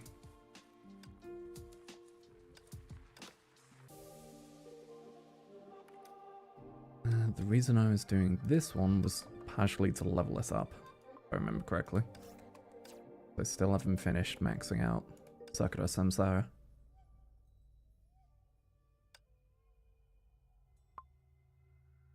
Did I not finish? Oh, apparently I didn't. Fuck up. There we go. What do we got? Take some of those. Take some XP to get the thing here done. Take Griseo sticks. XP to get things here done.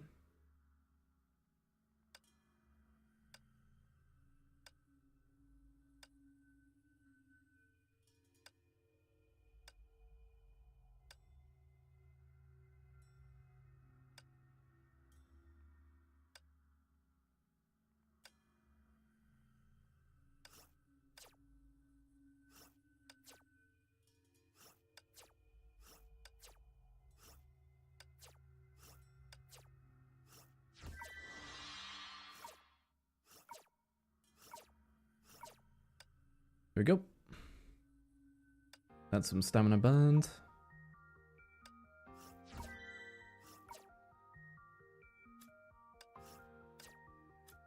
Alright.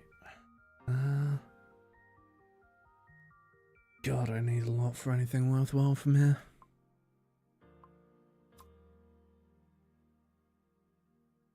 $600 for that.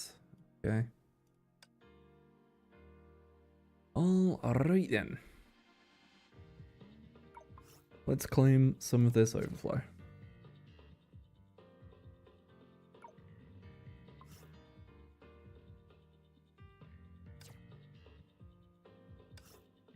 I still have that because I've not really had anything to use it on.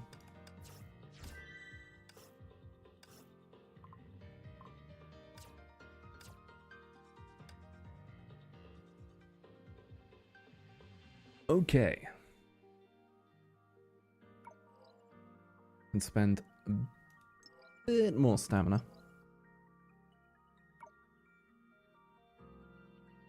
Yeah, here's where I left off. Which I suppose I should probably get through these.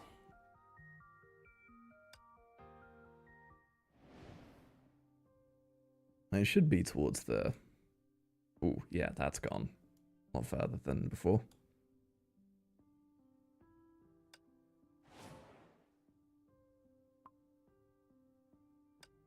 Yeah, probably it's because it's got multiple chapters mixed in.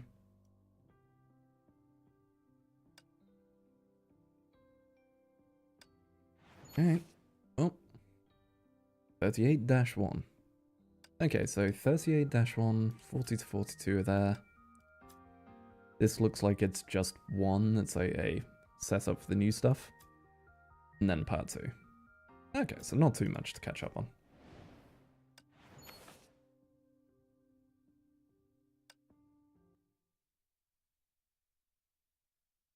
I need to see the yo-yo girl.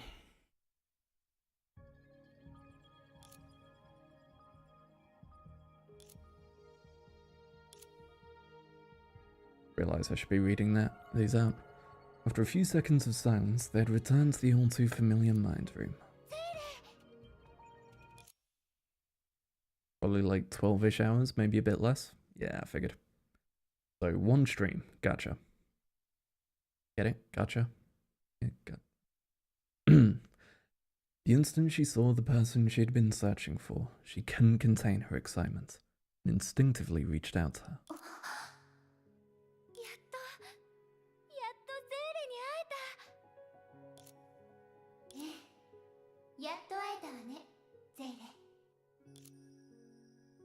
Looking at the elated girl in front of her, she didn't make the usual sarcastic remarks, but instead relaxed herself to feel the warmth that she finally regained.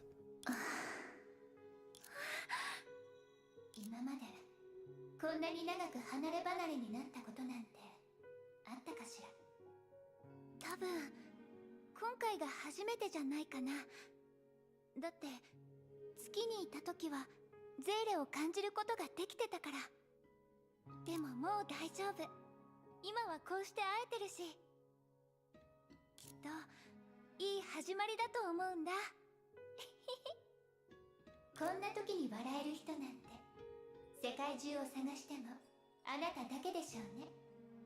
でもそれが私の本心だよ。それともゼーレはそう思わないの？それはそうだけど、あまりうまく考えすぎないようにね。一度起きたことは奇跡なんかじゃない。そういうことね。そういえばゼーレは大丈夫なの？だってゼーレは死後の世界ってところにいるわけで。バカ、大丈夫に決まってるでしょ。それとも私がこんなわけのわからない場所で死ぬとでも思ったの？こんなにきつく抱きしめたってことはきっと何か嫌な想像をしてたんでしょ。あ、ごめん。 The girl immediately let her go. ちょっとどうして？なんでもないわ。本題に戻りましょう。Two girls further exchange the situation of country of iron sand and salt snow holy city, and the encounters in their journey. 待って、今ゼーレが話した情報に石博士の推測を加えると、今回の全ては結局ウサギの仕業なんじゃないの？ Zela shook her head lightly. ミステルは計画者っていうより実行者、もしくは傍観者みたいに感じるの。最初から彼女は本当の意味で敵意を見せてなかった。彼女の行動はどちらかといえば探りを入れるか、もしくは誘導。その点に関しては彼女の仲間のプロメテウスさんも同じだよ。 God, Prometheus. Prometheus was dumb for Elysian Realm. They were so strong. そんなどっちつかずな態度が何を意味してるのかは、多分ミステルが話してた死後の世界を救うってことと関係があるんだと思う。それはこういう世界から私たちをここに飛ばす理由にはならないわ。公平無視のように見える人間のクズなんてシベリアでたくさん見てきたでしょ。 You seen the numbers I posted with the new Hua? Oh, what, Elysian Realm numbers? I don't think so. 砂鉄の国の人たちはもう死んでるのよ。至るところにたくさんの鬼火がいるの。 Is she exploding things? 高等の賢者が神聖をくれるって彼らは言ってるけど、私たちはカロスタンでのことを経験してる。あのオットーが500年間努力して手にした答えは凡人が理解する復活と関係なかったでしょ。ゼーレ、死んだ人間は生き返らないの。それは小学生でも知ってることでしょ。しかもあの二人はイデアと人工知能よ。彼女たちなら誰よりもそれを知ってるはず。 Jesus Christ. 109 million, what the fuck? That is dumb. That's on max difficulty as well? Fucking hell. 何か小細工をしようとしてるなら話は別だけどね。例えば、さすがにそこまではしないんじゃないかな。とにかくミステルは私たちが考えてるほど悪い人じゃないと思うの。じゃなきゃ辺境の村に行くようにって私たちにヒントをくれるはずがないでしょ。 So hearing voices, I've been spending a chunk of the day thinking about what kind of voice I want to attempt for Otto. So I mean, he's smug, and he's evil. Which I tend to be pretty good at doing because I am also smug and definitely a kind individual. Ignore the fact I got called sadistic literally a couple days ago. Well, I'm wondering if I should do something a bit higher, a bit mid-range, a bit low. Maybe I should do like several takes and just go, here's examples. Pick one. やめなさい。あいつのせいで厄介ごとに巻き込まれるのはこれで2回目よ。何でも信じちゃダメ。そうだね。ゼーレの言う通りにするよ。ところで、どうしてスーサナは戻らなかったの？あの時、漁師の海が人を固有世界に戻す兆しが彼女の身に現れてたじゃない。まさか、それが起きようとしてる時に、ウサギが何かをして邪魔してきたとか。それは最終的に私たちが違う世界の泡に入った理由でもあると思う。でも彼女の仕業だっていう証拠もないの。 God, I kind of feel sorry for anyone who goes from Genshin to Honkai. His Star Rail, at least, is still fairly grounded. But this one, like, you come into Honkai and they immediately go, well, there's multiple different realities, and here's the concept of bubble universes. Also, I hope you have an understanding of at least some degree of what quantum mechanics are about, so that you can at least understand, like, half the words being thrown at you. そういうのはひとまず置いておきましょう。今最も大事なのは私たちが現実で合流することよ。2つの世界の泡が重なってるエリアを見つけることができれば、何らかの形でその中を通過してあなたの居場所を探せるって石博士が言ってたわ。今思い返せば確かに彼女は成功したわね。でもセントソルトスノーと砂鉄の国は砂時計にある両側のガラス玉のようなもの。私もゼーレももう一つの世界の泡に入るには重力に抗って今いる世界の空に触れないといけない。 I also kind of wish they didn't change the translation of Salt Snow Holy City. Because of course it's Salt Snow Holy City, but you can clearly hear her saying Saint Salt Snow City. Which that just rolls. セントソルトスノーの高騰から出発したら少しは楽かもしれないね。でもそこはミステルとプロメテウスさんが私たちを向かわせようとしてる場所。ますます面倒になったわね。私に言わせたらここは。 I'll give them credit. After the insane theoretical physics of the finality stuff, they've gotten a lot better at using layman's terms for things. True. It's nowhere near as bad as it was. ここは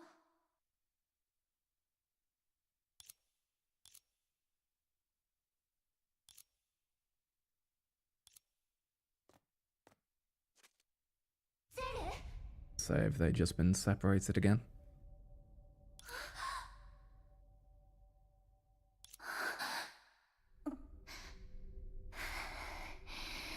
Red Sailor, why are your feet in the floor? ゼレ何があったの？ゼレ Look at them. Her feet are implanted in the floor.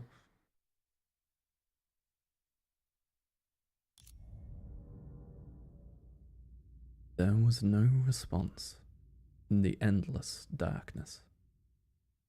It was only a soul who had returned to loneliness. Meanwhile, I never noticed that. Look, I'm used to looking for what's wrong. 大丈夫ですか？ I have to be ever on alert for in case Q&A pulls some bullshit. 私大丈夫だよ。心配をかけてごめんね。それならよかった。もう一人のゼーレと連絡を取ってるのかもしれないってスーサナが教えてくれなかったら歌で目覚めさせてあげようと思ってたの。その点に関してはスーサナさんの言った通りです。 Does it have to do with her movement or being floating? That would make sense, yeah. でもさっき私たちの部屋に形のない何かが急に入ってきたんです。その後ゼーレはパニック状態になって私がどれだけ呼びかけても相手をしてくれなかった。まるであ、わかりました。何かマジックミラーのようなものが2人の間に現れたんじゃないですか？そのせいで彼女にはゼーレさんが見えなくなったけど、ゼーレさんには彼女が見えてたんです。でも声まで完全にシャットアウトして、しかも気づかれない鏡があるなんて初めて聞きました。 Xana, you are a precious cinnamon roll. いくらなんでも本当の鏡なわけがないでしょ。つ A まり well-meaning ま idiot. た行き詰まったってことかな。 Oh, hello again, Vita. そうでもありません。連 Your 絡が eyes 途 are 絶え red. る前にゼレと情報交換できました。例えばキラ先輩の仲間のシュレーディンガー博士は今向こうの世界にいるそうです。彼女と四季の律者のサポートがあったおかげでゼーレとつながることができました。なるほど、博士は向こうにいるのね。じゃああまり心配しなくても大丈夫だと思うわ。きっと解決法があるはずだから。連絡が途絶えたのもゼーレが持ってる光の潮のエネルギーが尽きただけなのかもしれないわね。そっか、新しい光の塩が欲しいんだね。それなら簡単だよ。あっちの廃棄倉庫にはまだ少しあるはずだから。早速試してみましょう。その必要はないわ。 Hello, hair. 水を差すつもりはないんだけど、光の塩を交換してみても無駄な試みにしかならないわ。またあなたなの？プロメテウスがある件で忙しくしてて、たまたま私には時間があったから代わりにこの仕事を引き受けたの。ミステル、私たちが改めてあのことに気づいた時、あらゆる秘密の答えが明らかになるってあなたはそう言ってたよね。でも今私たちが直面してる謎はむしろ増えてる。本当に何も説明してくれないの？そんなに緊張しないで。私はそのためにここに来たんだから。簡単に言うと、2つの世界を超えた通信に何らかの代価が必要なら、それは一つの光の塩が務めるものじゃないのよ。それってどういう意味かな？ビタ、あなたは高等の賢者に対してどんなイメージを持ってる？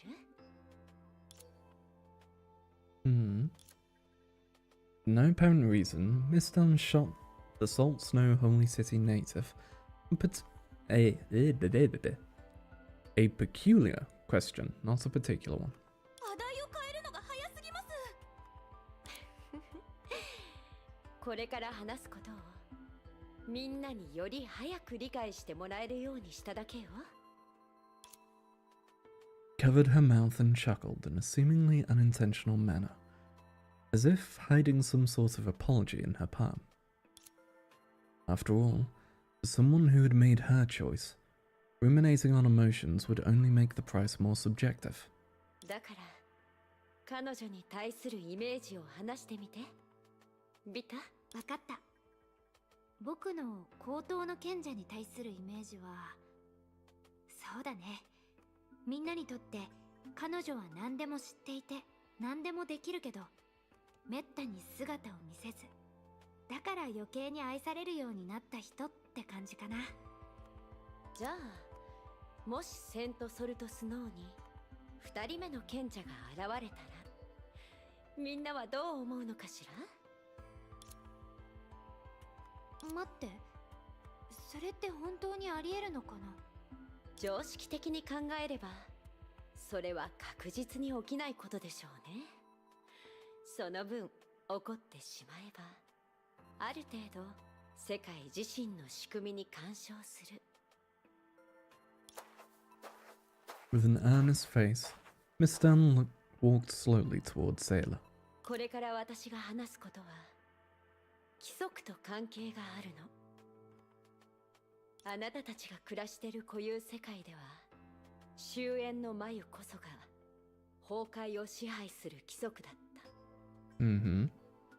そして私とプロメテウスが訪ねた13の世界の泡、その中の崩壊にはそれぞれの仕組みがあった。規則はどこにでも存在するけど、察することは難しいわ。でも誰かが規則を揺るがす時だけ、それは姿を現すの。今のようにね。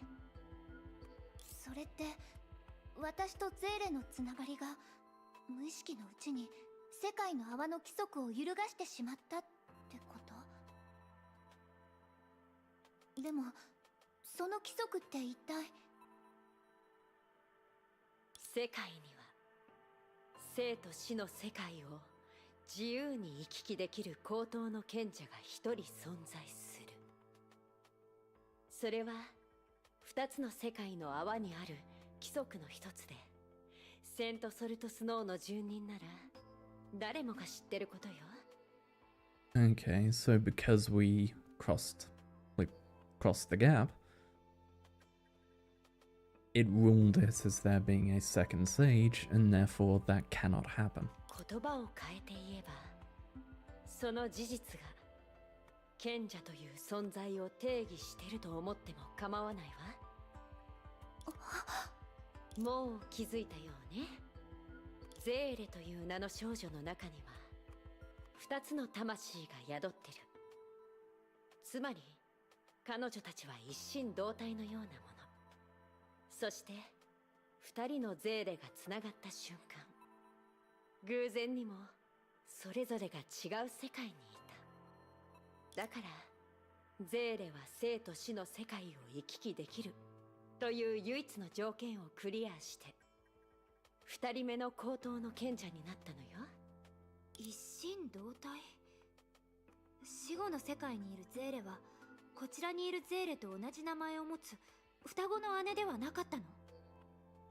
あ、それは私が適当についた嘘で、すみません。今まで嘘をついててごめんなさい。大丈夫よ。何か事情があるんじゃないかってうすうす気づいてたもの。ただもう一人のゼーレが本当にもう一人のゼーレだったなんて思わなかったわ。詳しい状況はまた後で説明します。今は本題に戻りましょう。ミステル、規則を揺るがしてしまうと何が起きるの？そうね。二人のゼーレが連絡できなくなったこと以外にも、セント・ソルトスノーと砂鉄の国自体に多くの異常現象が起きてるわ。唯一この混乱を解決できるのが誰なのかは言わなくてもみんなは分かってるわよね。待ってください。筋が通っているように聞こえますが、今の私たちは荒れ果てた辺境の村にいますし、もう一人のゼーレさんにも連絡がつきません。その話が本当かどうかを検証する術がそもそもありません。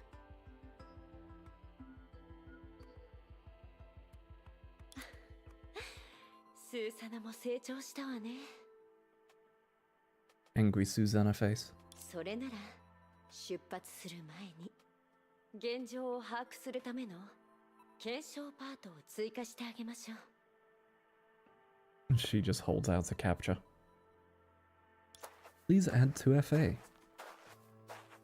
As if to make her words more convincing, Miss Dunn put her hands behind her back and once again backed away from the girls until she thought she was safe. ゼーレがすでに二人目の高等の賢者になっているなら、二つの世界の現状を簡単に感じ取れるはずよ。私の知る限りでは、あなたは今もう一人のゼーレに注意力を向けているけど、その方向をあなたたちの交流を阻んだいわゆるマジックミラーへと変えればいいの。わかった。やってみる。The girl closed her eyes again. The moment she turned her attention away, the black and white mind room shrunk into a cube the size of a palm. It floated above the palm while the girl studied it from the top down. until the visible foreign body that seeped into the room revealed itself. これがマジックミラーの本当の姿。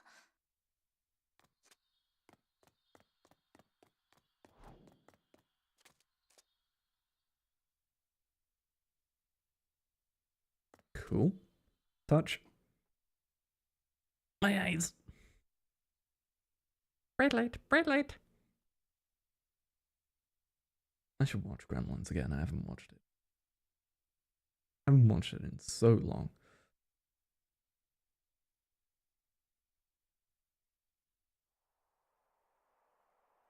街がひっそりしてる。みんなはどこに行ったの？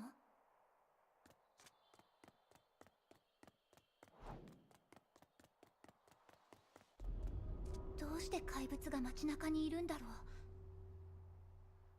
う。 They're frozen as well. 早く倒さないと。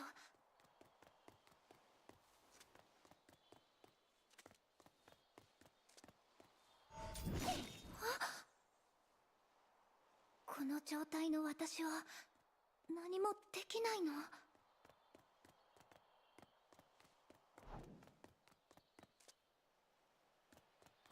Okay, this is one of the battle areas for this stage. みんな走って、怪物に追いつかれたらおしまいだよ。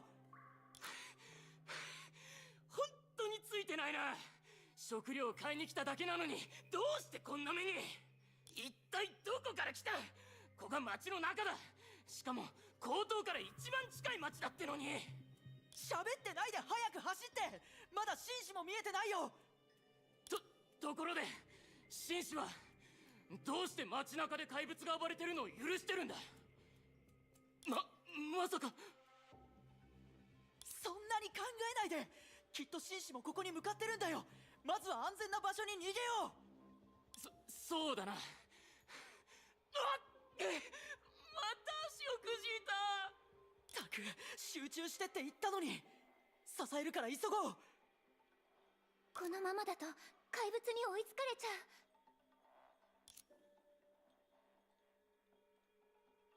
う。 Judging by their conditions, there was no doubt that what she feared would happen if nobody interfered.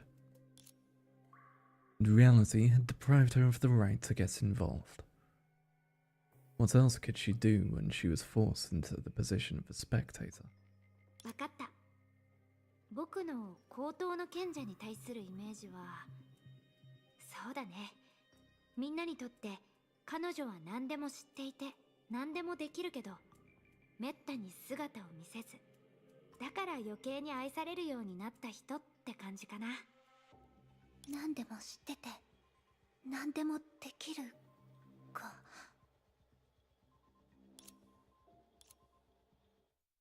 わかった。あなたなら高等の賢者の代わりに戦ってくれるんだよね。賢者の紳士。Ah. 紳士が来てくれたよ。やっとか。ごめんなさい。でも助かってよかった。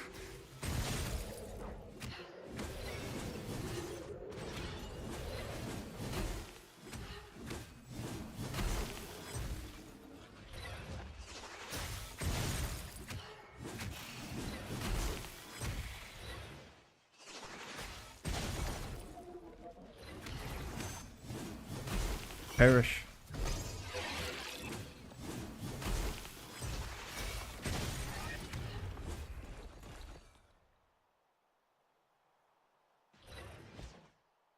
なんとか解決できたね。次は急いで砂鉄の国の状況を確認しなきゃ。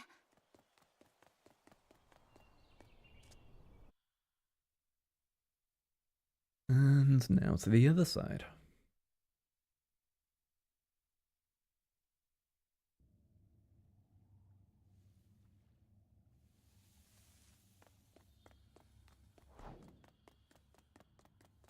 あっちにいるのは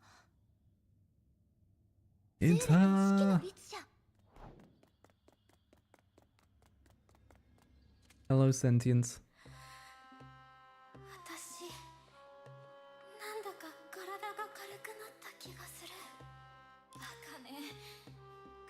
ら持たないのに軽くなるわけないでしょ。石博士、一体どういうこと？月の岩をこんなに積んでおいたのに、こいつらの光がどんどん暗くなってる。まさか今度こそ寿命が来て天に昇るとか？わからないなのです。今入手した情報だけではこの現象は説明できないなのです。ゼーレさんはまだもう一人のゼーレさんに連絡しようとしてるなのですか？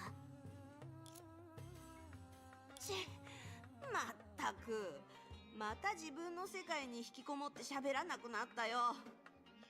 いいの。これは神聖を手にする前に必要な苦難だから。私は賢者様を信じてる。ちょっと一緒に神聖を迎えようって約束したでしょ。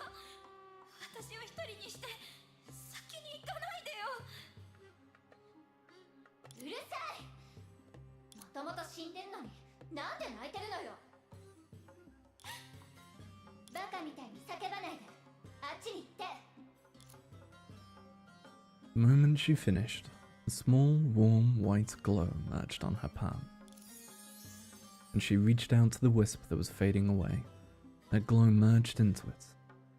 Soon, the wisp regained its radiance, like a flame that had been given firewood. この力は賢者の力よ。もっと撃ってください。何を言ってるの。ゼールさんに失礼なことは言うのはやめなさい。ここはお礼を言うべきでしょ。あ、そうだった。ありがとう、ゼールさん。これはいつそんなことができるようになったの？その質問私がしたいくらいよ。さっきのは思いついたっていうより、むしろ何もないところから生まれたような。いえ、違うわね。自分でもよくわからないの。あの時はただこいつらを思い切り罵倒したかっただけよ。へえ、ますます謎が深まったね。ここまでにしよう。彼女が無事ならそれでいい。 The girl stopped sensing. After personally experiencing the anomalies in Salt Snow Holy City and the country of Iron Sand, she had no reason to stay in this borderland. Whether the chaos was created by that tacit communication, as Miston said, she must act now. However, the moment she left the one-way mirror and returned to reality, an inexplicable pain overwhelmed her. She felt as if she was in a storm of ice and fire, where every time she breathed, razor-sharp ice would slit her throat, and leaping flames would scorch her skin. He held onto the stone railing at her side. There. Problems with nouns and verbs being the same. She held onto the stone railing at her side and tried to adjust her breathing. But her eyelids still powerlessly drooped, like butterflies whose wings were suddenly wetted. ゼーレさん、どうしたんですか？大丈夫。ちょっと辛いだけだから。 It was obviously a lie to put her friends at ease. She could clearly feel that the energy inside her was attracted to something beyond her. Something she couldn't fight against at the moment. ミステル、あなたゼーレに何をしたの？キラ先輩、多分これは高等の賢者の能力を使った時の副作用だと思うんです。ミステルは嘘をついてません。私たちはすぐ高等に向かう必要があります。ゼーレがそんな風に考えてくれて嬉しいわ。でも情としても道理としても、あなたにはごめんなさいって言うべきね。それは副作用ではないし、本来はそんな苦しみに耐える必要もなかった。何しろ二人目の高等の賢者にとってもあの規則は無視できない制約なのよ。規則？ええ、規則よ。救いの道で高等の賢者はより遠い場所にたどり着いたの。だからこそ彼女は理解したのよ。高等に選ばれし者はそこに囚われるってね。So the sage can only dwell inside the tower. Okay.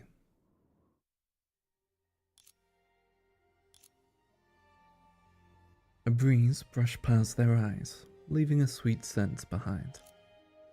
They knew the distance was short, yet it still felt like a long dream. When they awoke, they were already under the tower.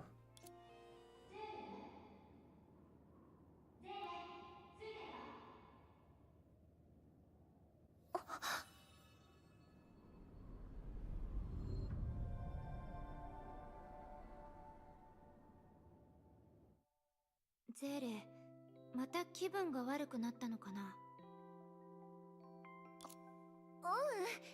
少しぼーっとしてただけです。まだ万全ってわけじゃありませんが、辺境の村にいた時よりだいぶ良くなりました。ところでミステルはどこにいるんですか？彼女？ゼーレがぼーっとしてる間に勝手に塔に入っていったわ。まるで私たちを塔の下に転送した時点でもう任務はクリアしたみたいな態度だったわね。私が前に感知した状況から考えると、彼女の本当の任務は始まったばかりなのかもしれません。時間はあまりないし、私たちも塔に入りましょう。I wonder if... So the fan sub thing, I wonder if they're going to fix up some of the localization. Theoretically, you can hide every screen and get a palace of this, and then put your own shadow down here with your own subtitle, just to fix up some of the small things. 危険な目にあったら大変です。混乱を解決するために私たちをここに連れてきてくれましたが、彼女はゼーレさんを2つの世界に放り込んだ全ての元凶なんですよ。At least fix the typos and grammar issues. Yeah, exactly. Stuff like that previous one there of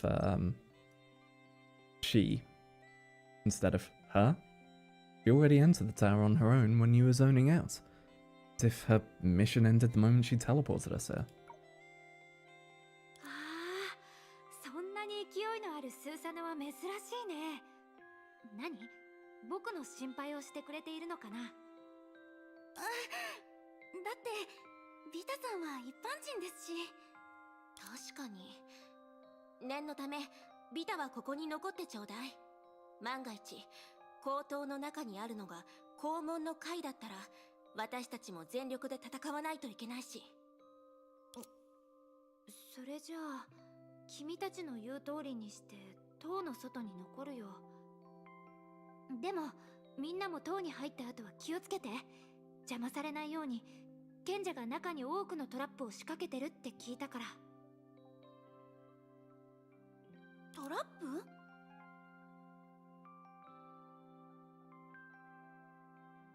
そうだよ。いろんな噂話をまとめると、まるで古代の王様のお墓みたいに危険で複雑みたい。古代の王様？この世界にも存在してるの？あ、それなら気をつけないといけませんね。わかりました。気をつけます。ありがとうございます、ビタさん。また後で。どういたしまして。また後で。Oh, am I going to have to remember how the また後で。 bones things work for here? The whole switching back and forth and types.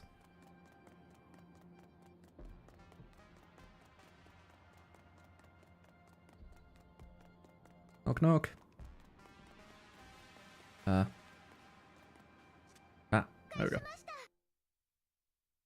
They've made the prompt a bit less noticeable now. Because of trying to make it match the rest of the redone aesthetic.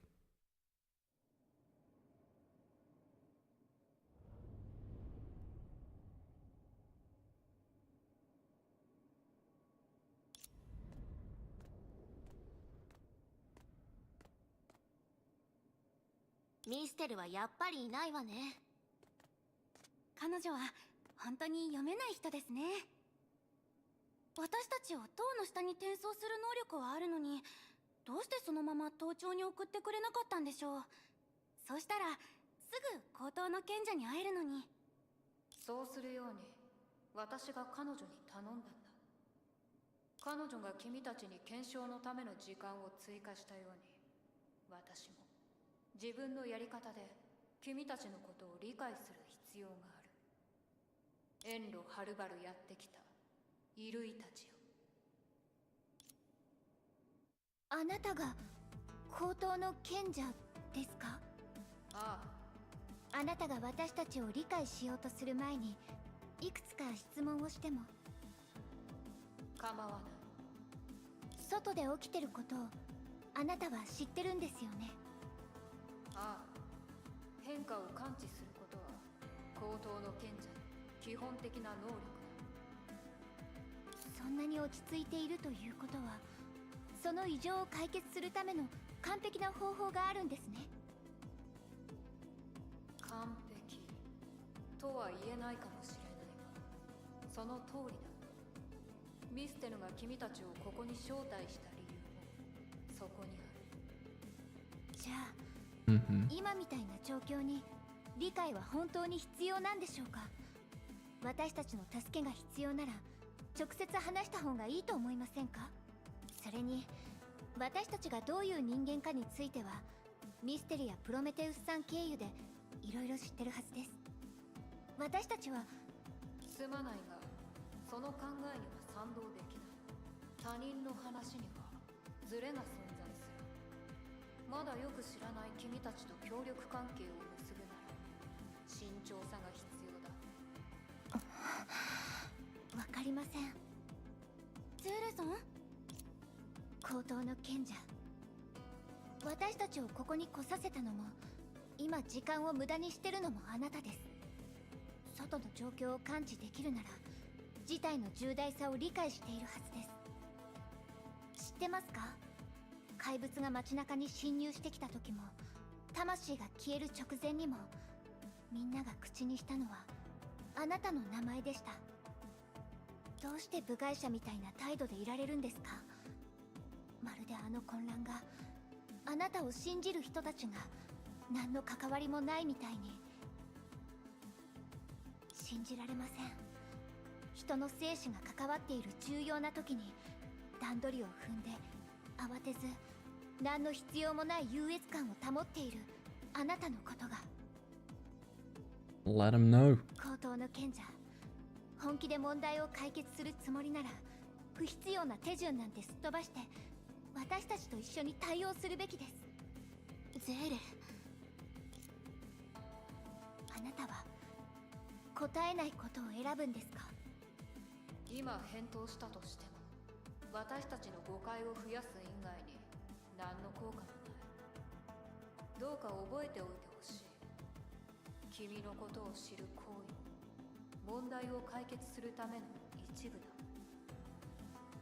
だ。だからできるだけ急いで片付けるといい。登頂で待っている。ゼーレ。待って、高等の賢者、私たちには戦う理由なんて。キラ先輩、スーサナさん、ここは私に任せて。急いで登頂に着くためには回ごとに戦う人を効率的に決めなくちゃ。それに調査をする人も必要です。ゼーレの言う通りだわ。でもあまり無理をしないでね。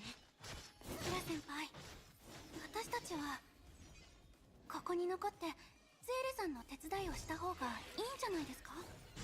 ゼーレを信じましょう、スーサナ。これも一人前のバルキリーが通らないといけない道だから。If you guys in this second pack could actually hit me, that would be lovely. まだ回復してないの。 Instead of fucking whiffing. 言い訳はやめよう。 There we go.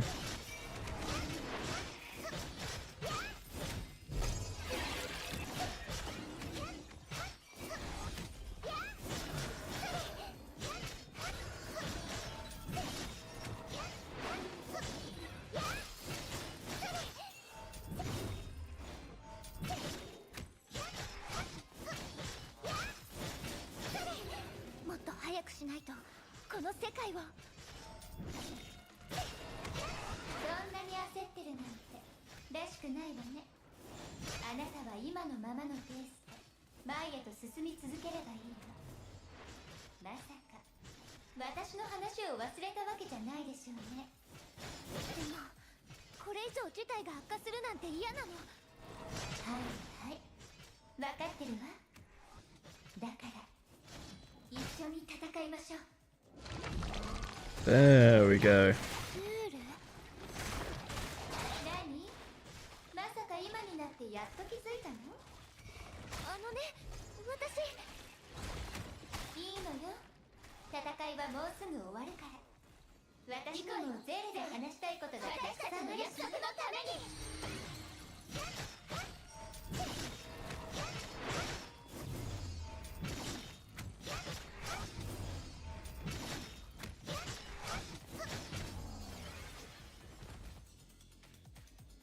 There we go. 了解しました。また一緒に戦えて嬉しいよ、ゼレ。これで私の優しさが身に染みたでしょ。でも今の戦いは一体どういうことなの？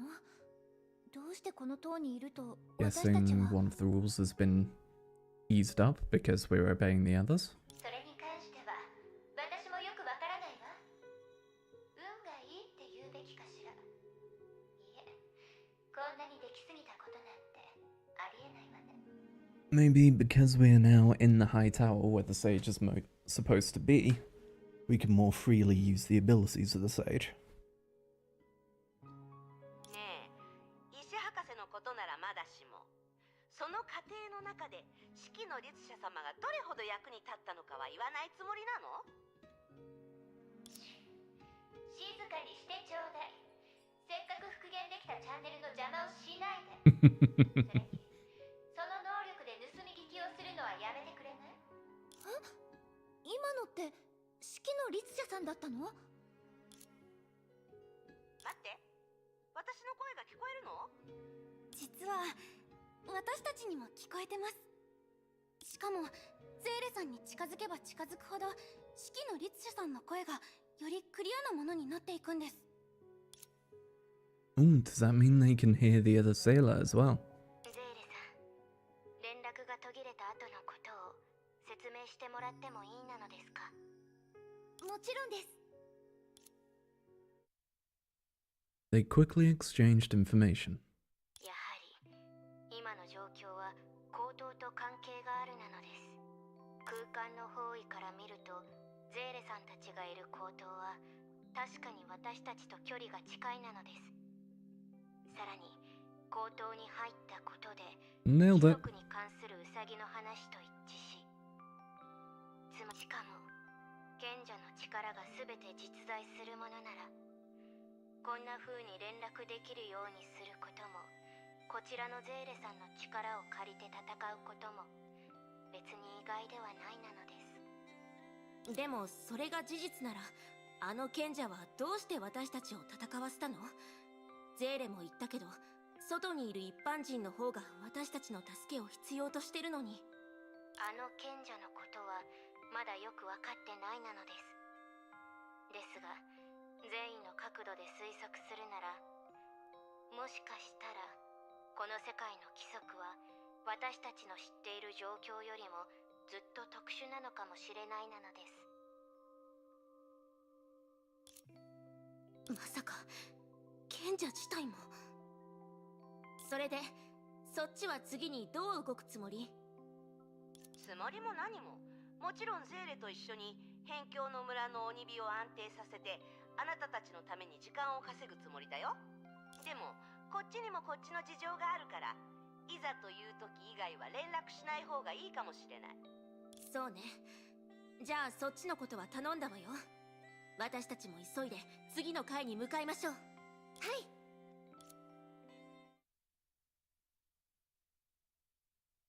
Onwards and upwards.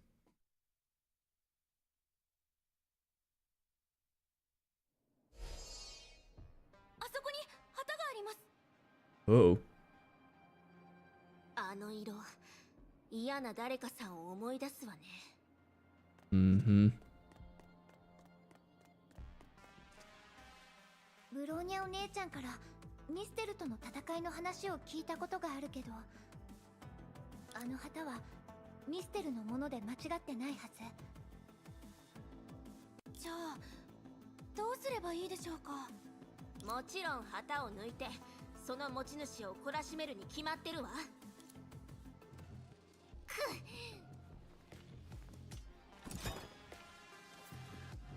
抜けました。でも Susanna, 何も your 起きてないような。 Susanna, your chakrams. 星 Susanna. でしょうか。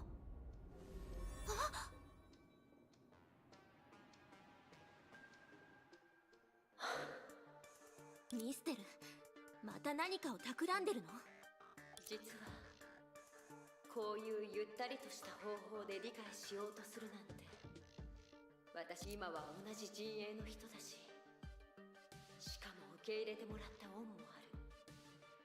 だからここに現れて彼女がゼーレを理解して問題を解決するための一部になるしかないのよ。やっぱり私たちを止めるの？いいえ、少しサービスしようと考えてる。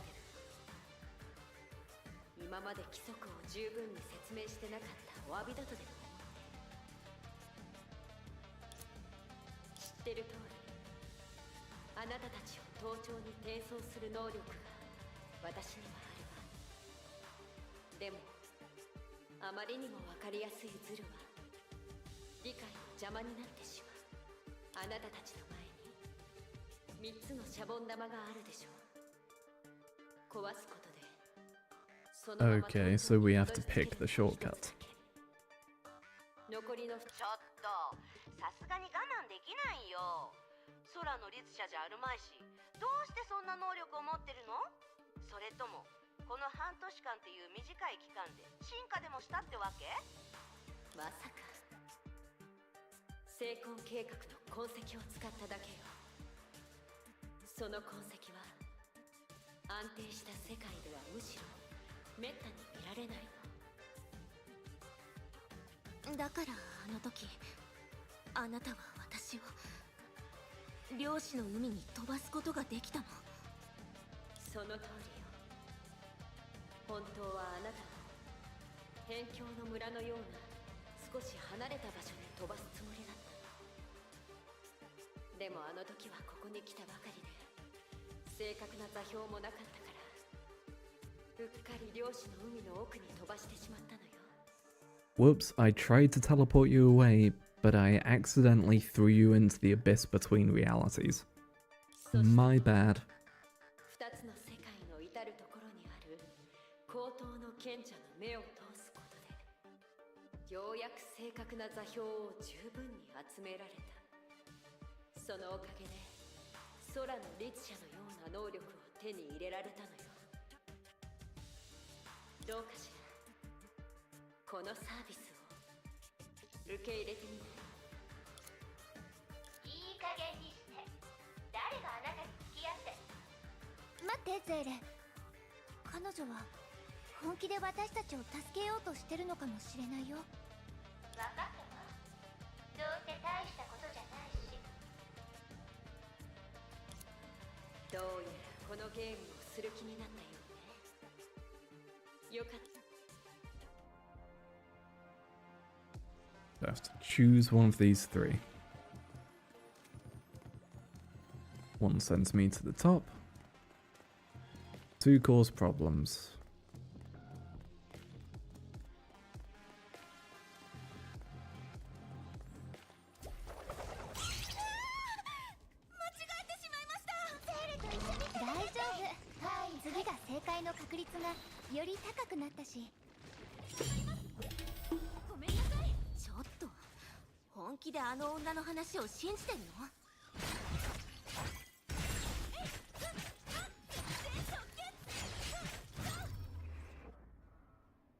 Wing. Yeah, it seems to be having slight stutters. I wonder if that's part of the new graphics setups. Right, well, this one.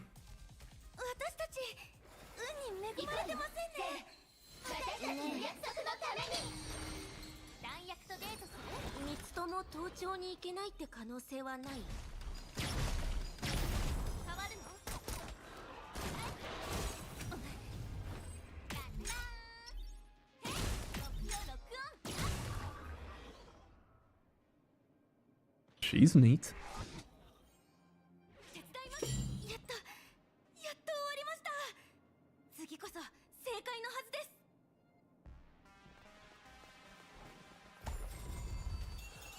It was all a trap.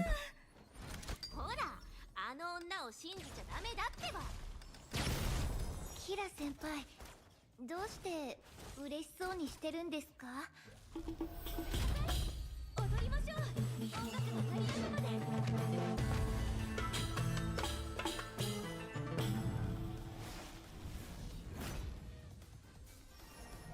本当に扉があるなんて。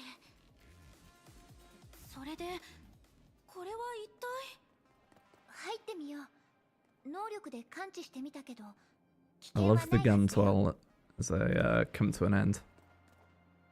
Wait, is she? Okay, I thought the pipes were like some good old scorpion rails.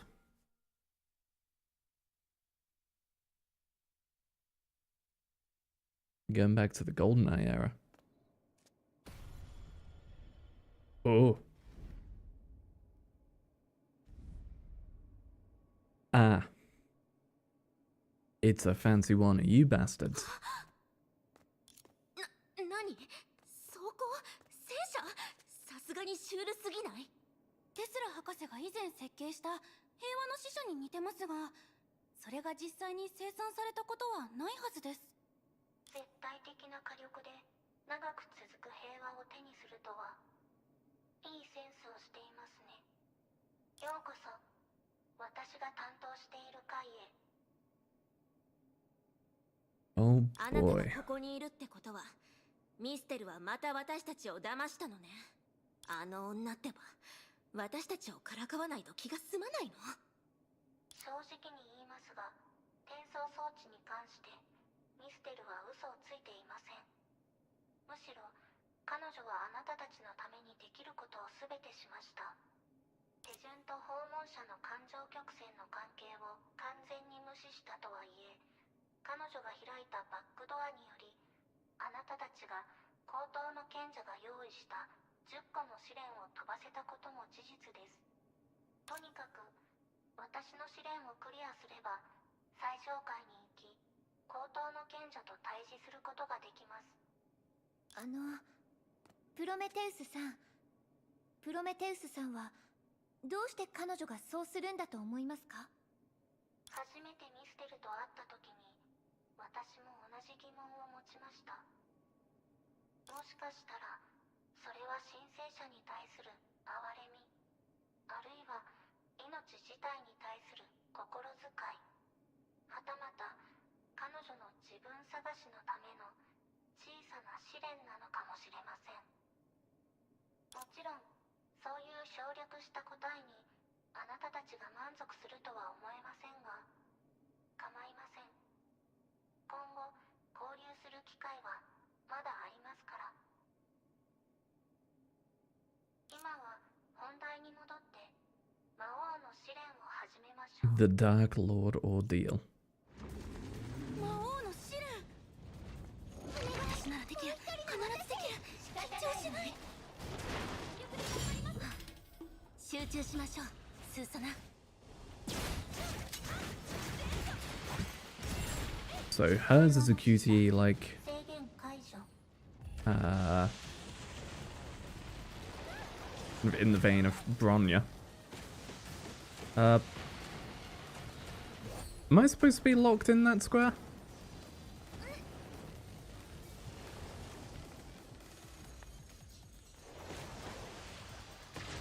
Hey, there we go.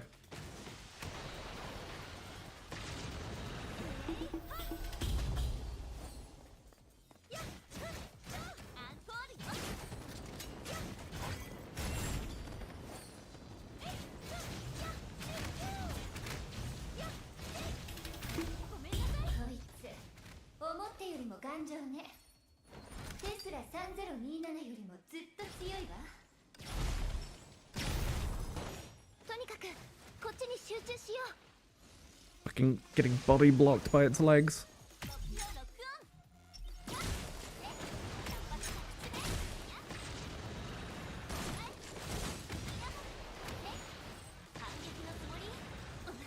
What? Huh?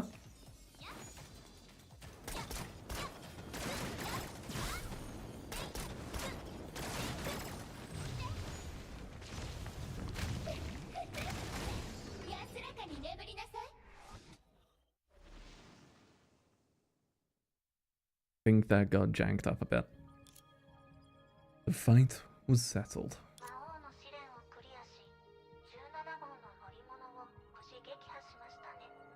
こんなにすごい戦車をあなたは乗り物にしてたんですか? The projection of the mechanical life form showed a frustrated face. 仕事をすべて全うできないときは、細かいことをミステルに押し付けます。確かに負担は減りますが、気づかないうちにトラブルが増えたりもします。例えば、特殊な装備や素材に名前を付けるときなどです。理念って？ 17号が言いたいのは、就職がないことこそが最高の就職。ミステル？そう慌てないでキラ。最上階への扉が開いたって教えに来ただけだから。でも予想していた到着時間よりもずっと遅かったわね。一体どういうこと？どうせ私たちの運が悪いって言いたいだけでしょ。とにかくまた後で会いましょ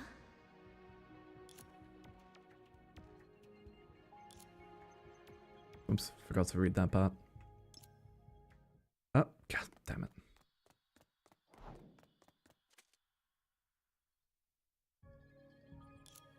ねえ、私の好きなものを知ってる？私はね、おとぎ話が大好きなんだ。おとぎ話は夢を作り、美しいものを編み出し、荒れた心に希望を巻き、真摯な祝福で素晴らしいものを賛美する。命を愛する人々に呼びかけ、次々と美しい世界に案内し、共鳴する音が魂に響いた後に真実を見せるの。あれは Even though she'd gone through many baffling events, the sight behind the door still stunned her briefly. A girl who closely resembled her was talking to her other self, and her appearance didn't disturb their conversation. The invisible one-way mirror seemed to stand before her again. 私の記憶が正しいなら、会うのはこれで2度目かな。死んだ人は生き返らないって言ったばかりよね。今思い返すと私の認識がずれてるのかしら。でも別に2度死んでくれたって構わないのよ。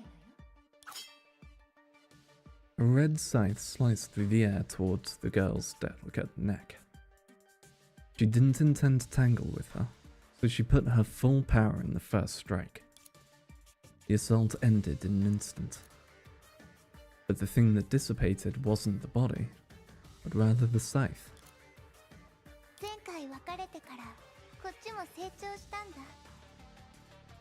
はっきりと言いなさい。一体何がしたいわけ？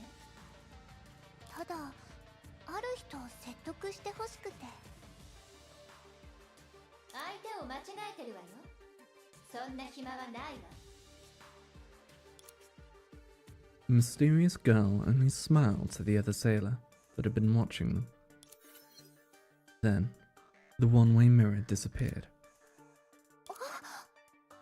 セール、どうしてあなたも？いいえ、ここはもともと私たちの心の部屋だものね。とにかくこのわけのわからない部外者に消えてもらいましょう。何か誤解してるみたいだね。前回と逆で今みんながいる場所は私の心の中なんだ。あなたに説得してほしい相手は他の誰かじゃなくて彼女。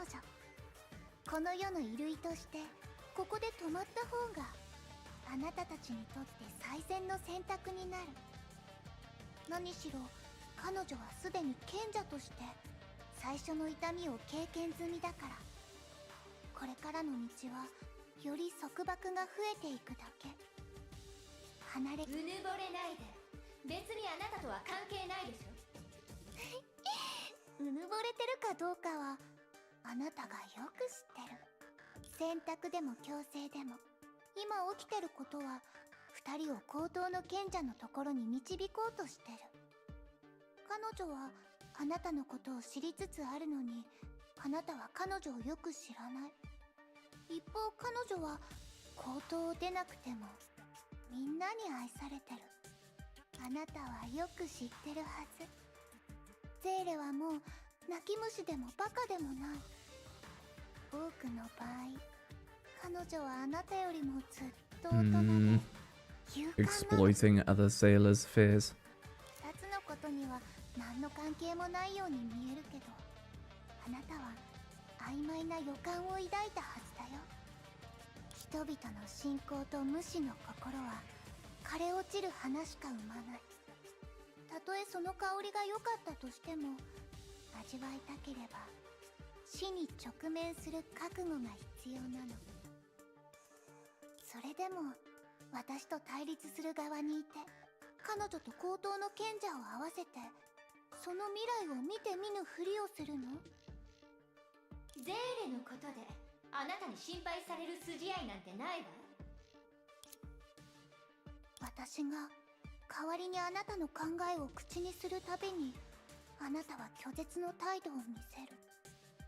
それってあの時と比べて全然前に進んでないってこと？それともあなたは自分のことさえも認めてないの？話は終わった？ The girl who'd remained silent stepped between them. あなたが誰なのかわからないし高等の賢者と何の関係があるのかも知らない。でも私が高等の賢者の話を全て受け入れるつもりがないように私もゼーレも前に進める。問題を解決する方法があるって高等の賢者は言ってた。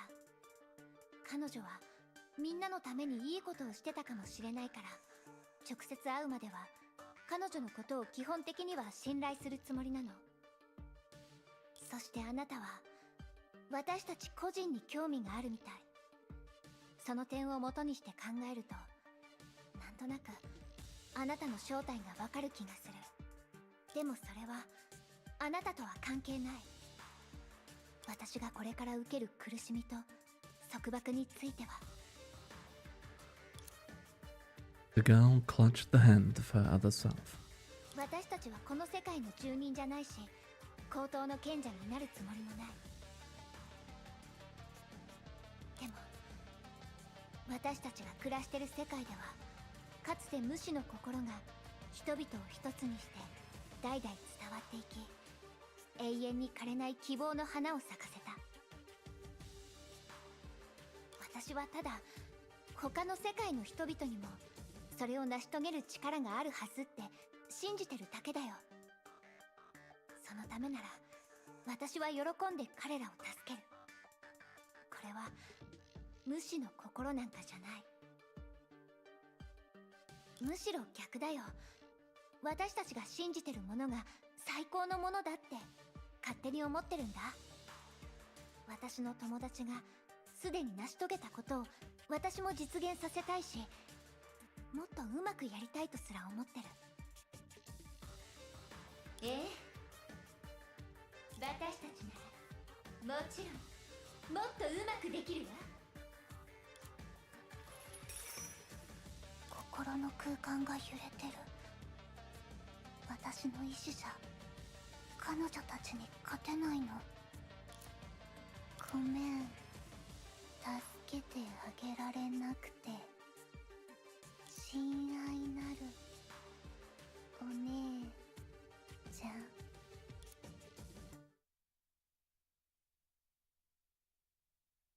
Is it going to be like how sentience was a separate entity, like the will of the Honkai things?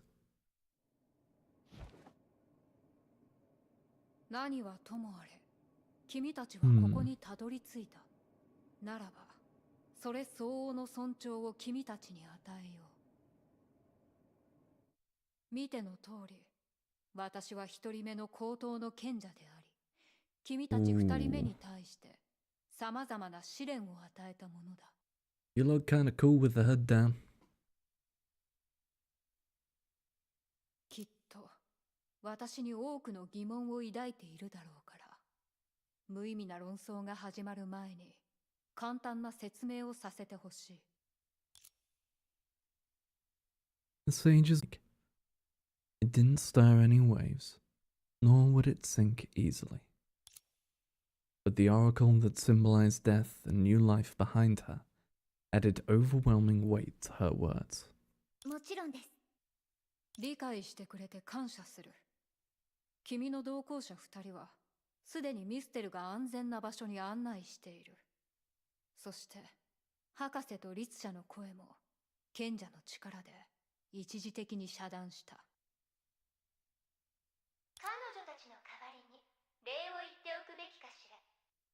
私はただこの初めての話し合い、賢者同士の話し合いに邪魔が入ってほしくないと思っただけだよ。白々しいわね。今までのことはさておき、さっき私たちを黒い部屋に引きずり込んだあのわけがわからないやつはそっちの手下なんじゃないの？ She didn't make any excuses, only skipping the question by remaining silent before speaking again.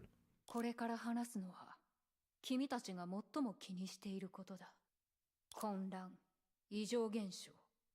この二つの言葉でも二人の高等の賢者が共存することによる影響を表現しきれないだろう。私の経験から見れば、これは逆らうことができない滅亡になるはずだ。あなたの経験って？もっと正確に言えば、私個人の経験から来ている。高等を出るたびに、私は想像できないほどの苦しみに苛まれる。しかし塔に戻ると、そういう痛みや消耗はすぐに回復するんだ。ミステルとプロメテウスは、私の行動を制限するものを規則と定義した。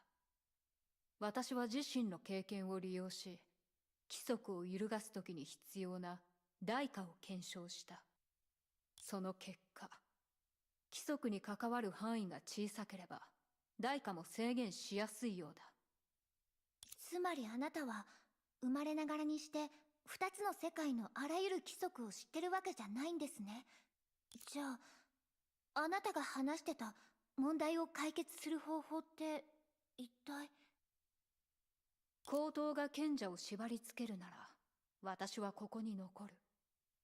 世界が二人いる高等の賢者の存在を許さないなら、私はもう一人を消すまでだ。ここまで話しといて、結局私たちと喧嘩がしたいわけ？私とゼーレは片方だけが生き残れる。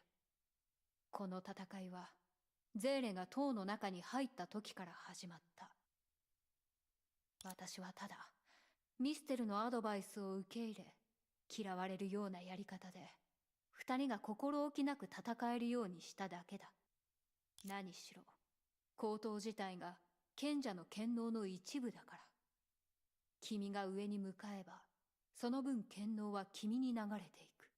そしてゼーレが最上階に着いた今、私たちが手にしている権能に明らかな差はない。Cool. 私たちに他の選択肢はないんですか？例えば自身で命を絶つことや戦わずに投降することだろうか。もし世界が全ての人間に十分な時間を与えてくれるなら、私もより良い方法を見つけられるかもしれない。しかし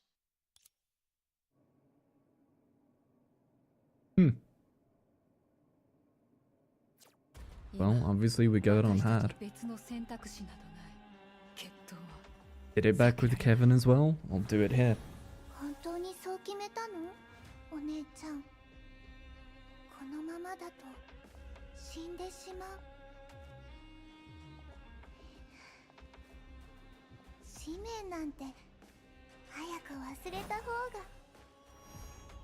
衆生が白昼を行き長夜に没する。最後はこの手で再び生きる。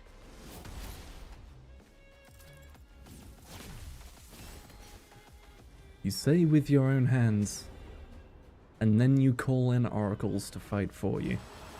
敬虔な心で人々の呼びかけに耳を傾けよ私たちを包囲するつもり？今までの経験だとあの中に本体が存在するはずだからよく探そう。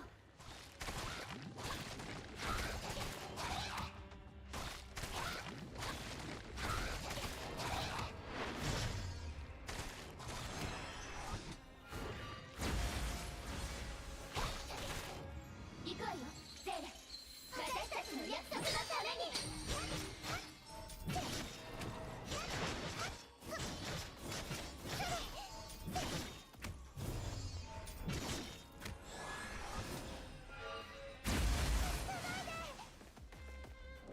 So I need to find which one is real.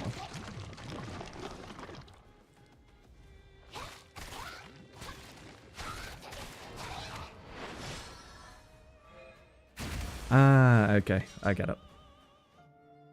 I was being dumb throughout that. I understand how that works. So, damn, they do damage.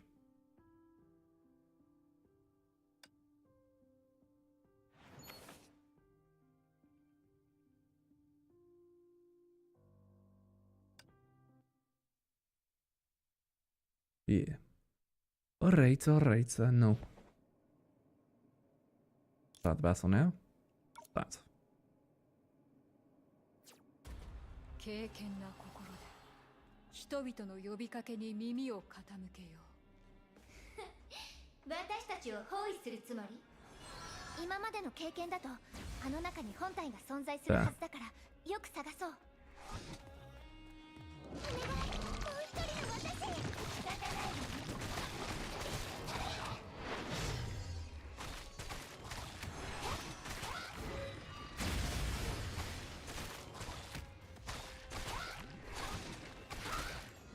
力を受け入れなさい。ゼーレ。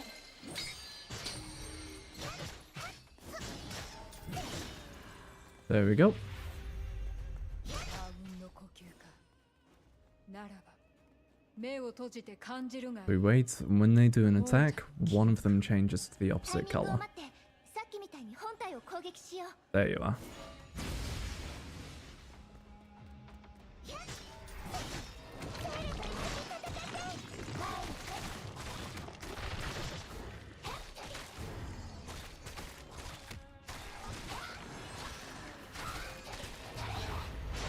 さすが二人目の賢者だ。しかし生と死の境界が君にわかるのか。parry black, evade white. 違うやり方で対応する必要があるみたいだね。 Okay. 慌てず集中しましょう。対応策を間違えたのかな。 Ah, feints. これはフェイク？騙されないわ。 Cool, cool.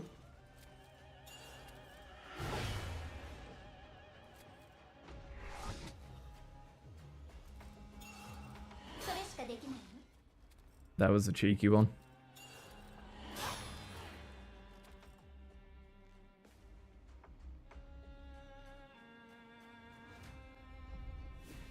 Okay. 熱烈な世界を見たなら、それがあるべき姿ではないことを知っているはずだ。互いに一つになること、それだけが救済を得られる。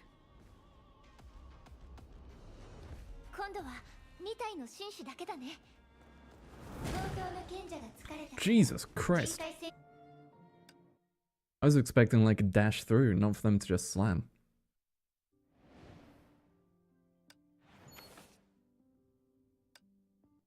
I wish it would just come up with a retry. Let me set it hard and then retry.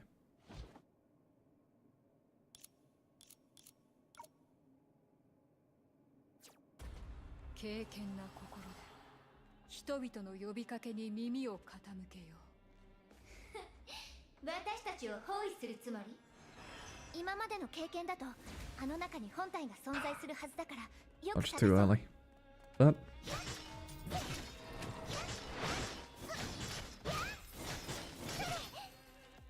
not you? Yeah, it is you.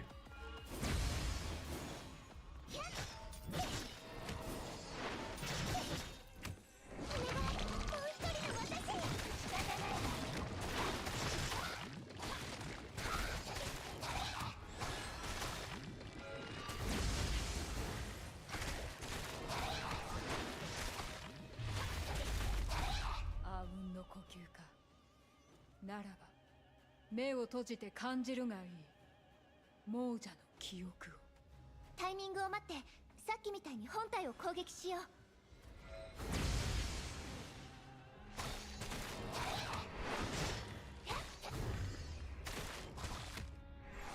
力を受け入れなさい。ゼロ。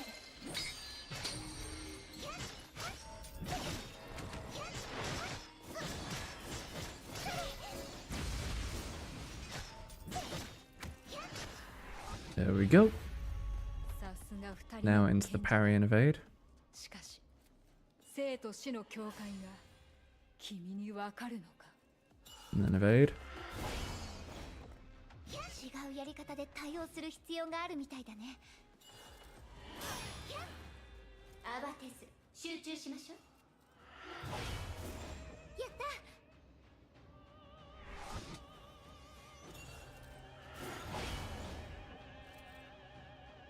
これはフェイク？騙されないわ。 And next.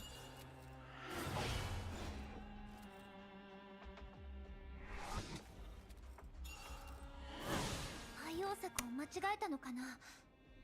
Accidentally hit right bumper to attack instead of parry. Or to dodge instead of parry. 支離滅裂な世界を見たなら、それがあるべき姿ではないこ So とを she 知ってい summons them る in, は they're ず。 then gonna swirl around and slam down. 互いに一つになること、それだけが救済を得られる。今度は2体の紳士だけだね。本当の賢者が疲れたから人海戦術が使えなくなったのかもしれないわね。はい。でも少し様子がおかしいよ。行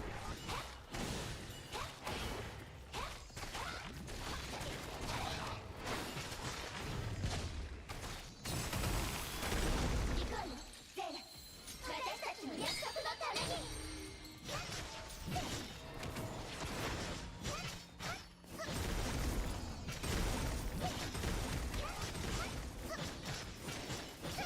偵察与奪の剣は私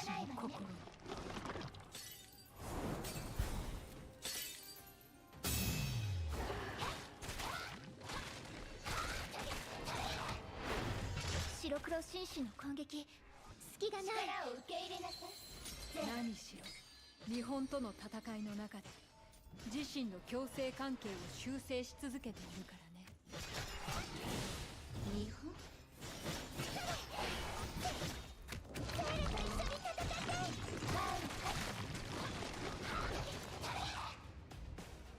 Oh? What's this now? これらすべての命は逃げられない。気をつけて。当たったら大変よ。 Okay, simple enough.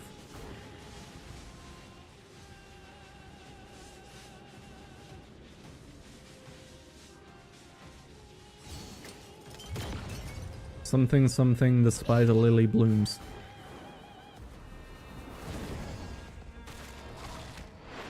行こうよゼーラ。私たちの約束のために。命が終わるとき、その信仰は揺るがない。君たちは覚悟できているのか。 Floor is on fire.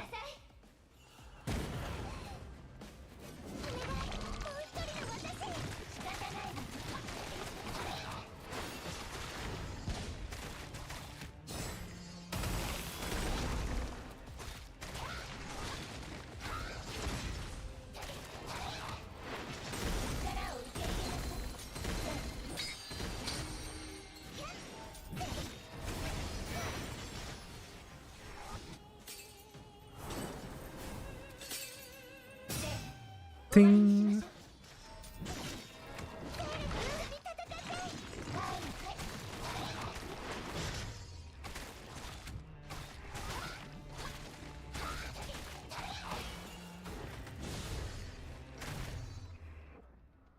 And done. Yeah, not too bad.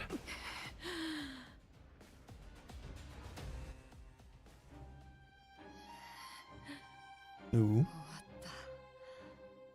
これでゼールは本物の So now we are the sage.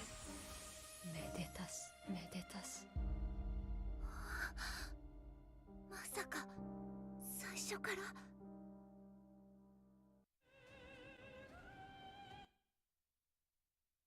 So was that, and considering Bubble Universe things, was that another version of Sailor? That like an alternate Sailor who had her own inner self? Ugh.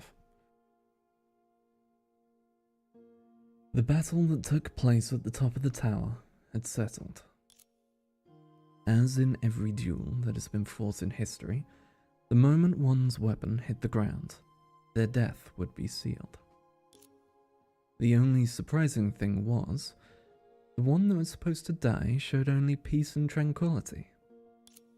高等の賢者、あなた。君たちの勝ちだ、ゼーレ。君たちは私が安心するほどの力を持っている。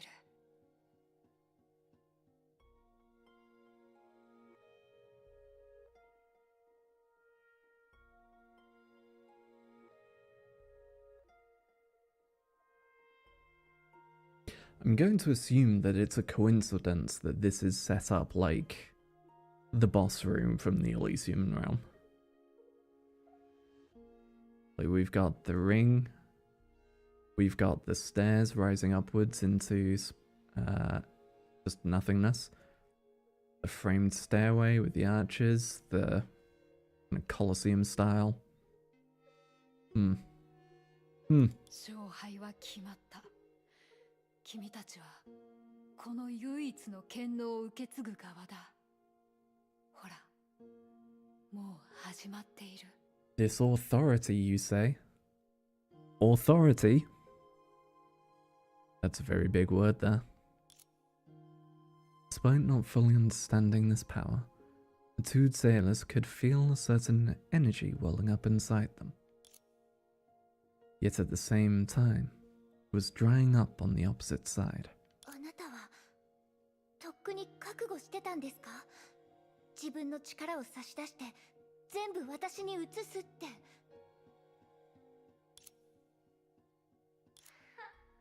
それならどうして戦う前に投降しなかったの？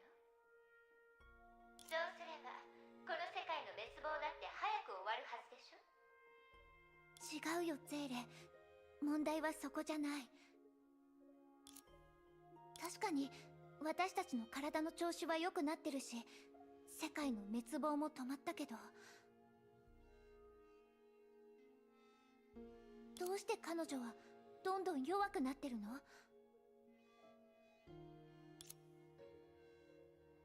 もう高等の賢者じゃなくなったから、規則のバランスも再び安定するんじゃないんですか？でも今のあなたは、まさか賢者の権能を差し出すことはあなたにとって別の意味があるんですか？いずれにしても彼女は自分の意志で私たちに権能を譲ったのよ。ゼーレ、そんなに心配する必要はないわ。彼女も私たちも今のところはこの世界の規則に順応してるだけ。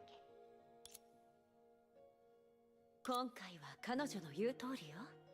この戦い自体も今起きてることも、高等の賢者という存在も、全てはこの世界の規則に順応してるの。悪賢い女ね。喧嘩が終わったのを見て出てきたってところかしら。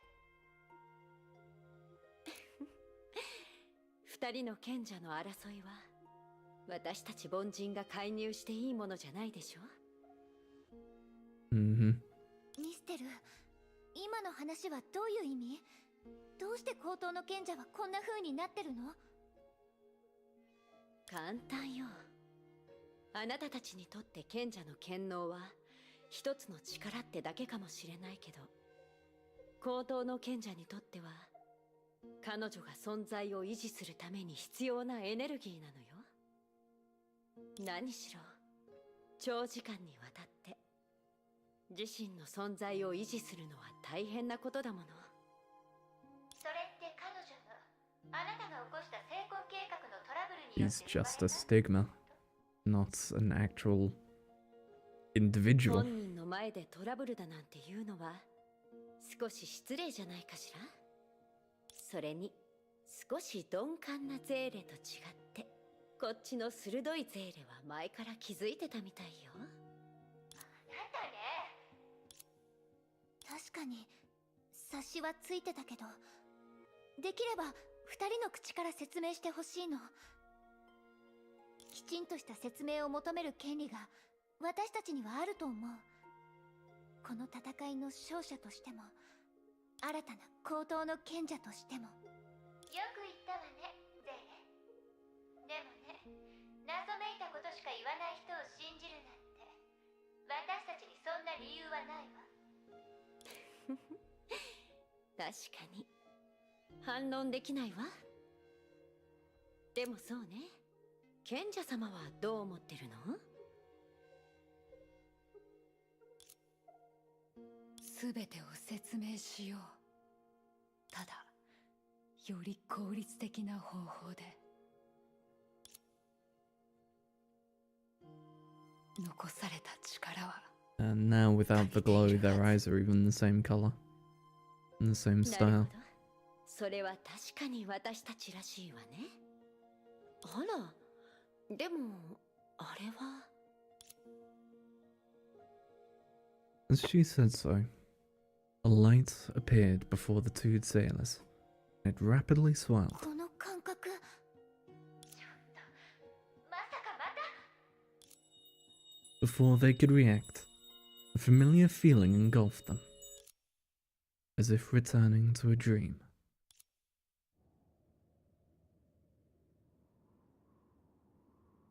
And we're back again. セーレ、大丈夫？私は大丈夫よ。よかったわ。今回は違う世界に飛ばされていないわね。それにこの感覚、あの時ミステルのやつが使った手とほぼ同じだわ。多分高等の賢者は似たような能力を使ったんだと思う。おそらく今のこの空間は彼女が私たちに見せてる夢だよ。さすが同じ穴の無地なだわ。手段も大して変わらないのね。でももう悪意なんてないはずだよ。今の夢は多分説明の代わりに私たちに投影を見せようとしてるんじゃないかな。 Yeah, she's showing rather than explaining. そうだとしたら無害なはずだよ。あなたって人は無理やり夢の中に引きずり込まれてるってのに本当にお人よしね。でもまあいいわ、今のうちに一緒に見て回りましょう。ゼル？つまり私たちに投影を見せてるならきっとどこかに情報が隠されてるはずでしょ。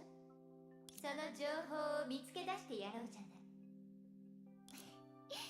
そうだね、一緒に行こうゼレ。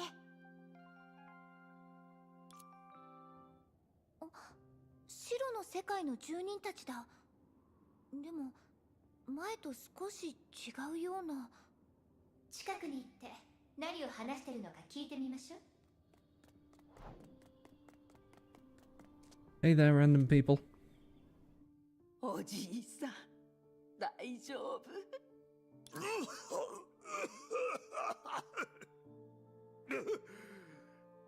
大丈夫、平気じゃ。無理しないでって言ったのに、もう昔の体じゃないのよ。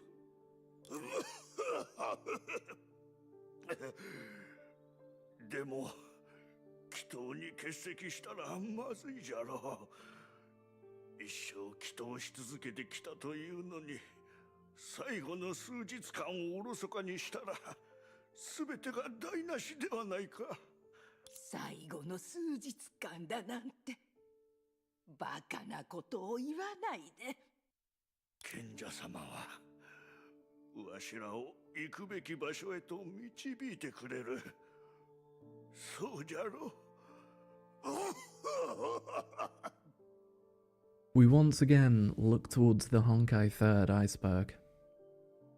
Right at the top. Oh hey, cute girls doing cute things. Then we have a couple layers down lower. Here we are with existential dread of just dying from old age. そう言われたとしても、もうこんな年だし、歩けるかわからないでしょ。変だよ、以前会った住人たちはこんな話をしてなかったはずなのに。私が見てきた鬼火たちも信心深い奴らばかりだったわ。あの二人はいわゆる異端なの？わからない。もう少し様子を見てみよ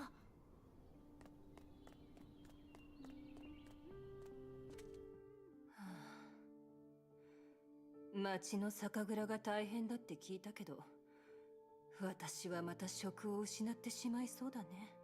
仕方ないだろう。麦の収穫量が年々減ってるんだ。酒を飲める金なんかないよ。でも前から今の仕事には向いてないと思ってたんだ。瓶や缶の相手をするよりも人とお話しする方が得意だからね。Is this part 2? Not quite yet. I did a bit of fiddling with some of the part 2 things earlier.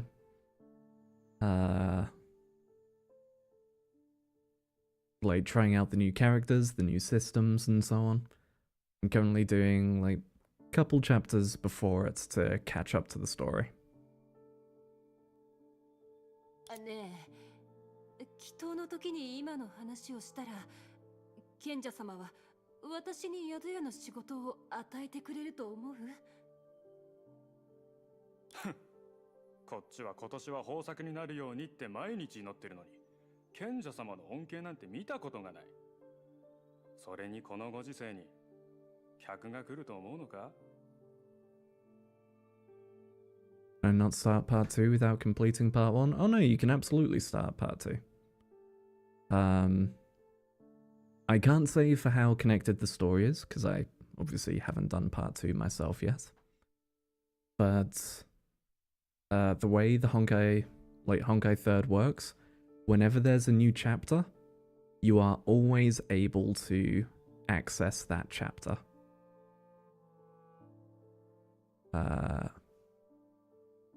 So like, you'll have your current one and then the new chapter will be available. Now I don't see the option. Once I'm out of here, I'll show where it is.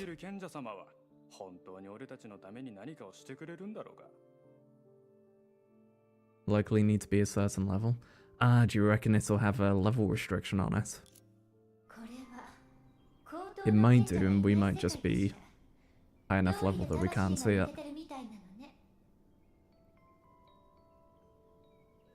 Let's do a quick goggle.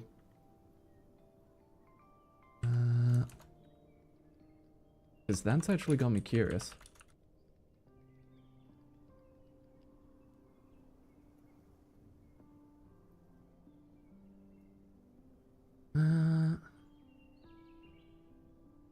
Yeah. So, quick thing I found.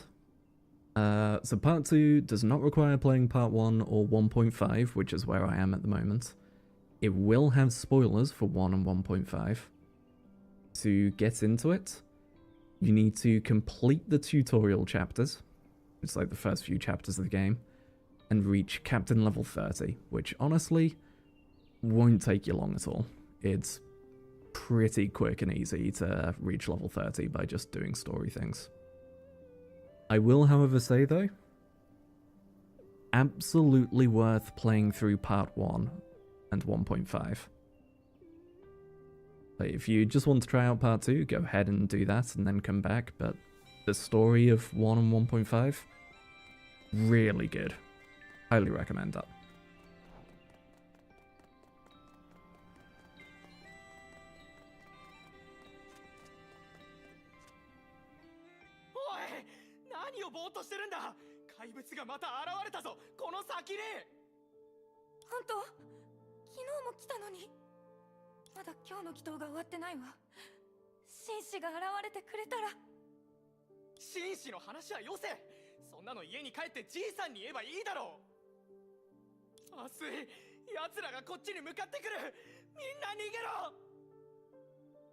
I just started 2 days ago. You came in with the with part 2. Fair enough. Yeah, I know a bunch of people are getting into it because of the whole, hey, part 2 is a clean start, so you can get in on the ground level. It is a very long one because it's been running for a while, but well, I'll put it this way, I get very, if a story's good, I will get very emotionally involved in it. This game has made me cry multiple times. Like, legitimately, there are moments where I've just been in tears, just like, fuck. This is really well written. So it's absolutely worth the time investment, I'd say.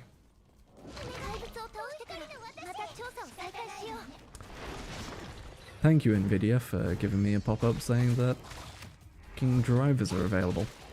I'm kind of in the middle of things.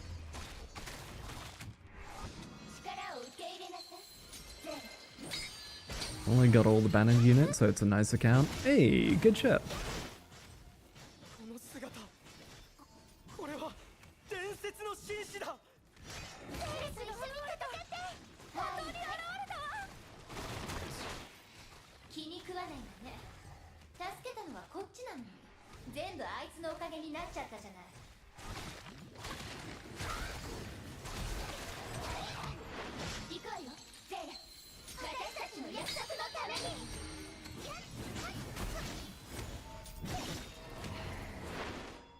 There we go. Yeah, I similarly got mine earlier. Did a 10 pull with what I had from coming back. And got 2 of the A ranks. 2 of the A rank 1 and 1 of the S rank. So I'm thinking my crystals now I'm going to put into the equipment for the yo-yo girl. See if I can't get her weapon and stigma. Stigmata. どうして相手にしてくれないの？多分この夢の中にいる人には私たちのことが見えないんだと思う。この夢は過去を再現してるんじゃないかな。さっきの人たちも同じように何の反応もしてなかったでしょ。それはそうだけど、あの怪物たちは反応してたじゃな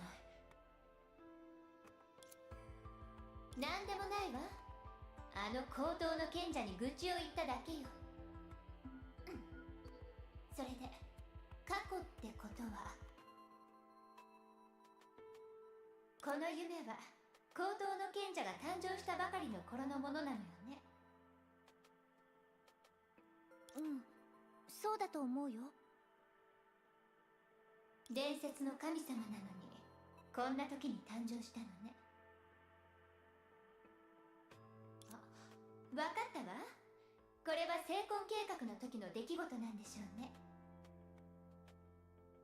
あの女が無意識に作り出した異種成婚が賢者の伝説がある世界の泡に落ちた。そしてこの世界の泡の規則に順応して彼らの高等の賢者になった。そうよね。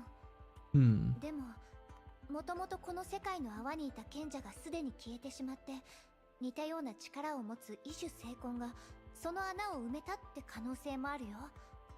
とにかく賢者がここに来る前からだよね。この世界の賢者に対する信仰が明らかにくらついているのは。 People were starting to lose hope until the current sage appeared. 当然よ。何しろ彼らが崇めてる賢者はその時間にはそもそも存在していないんだから。うん。これで異種成婚がどうして賢者としての使命を自ら背負ったのかが分かったね。よく聞いてみて。彼女が初めてこの世界に来て、まだ自分の存在価値すらよく知らない時から最初に聞いた声が本当に賢者様よ。賢者様が現れたわ。怪物を倒してくれてありがとう賢者様。賢者様、来年は豊作になるようにしてください。一生をかけて祈祷をしたのはこの目であなた様のお姿を見るためじゃった。賢者様。私をどうか進むべき道を示してください。賢者様。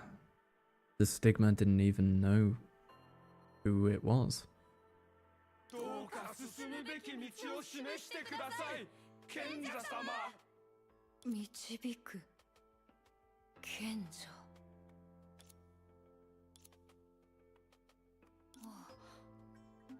私はこの世界の賢者。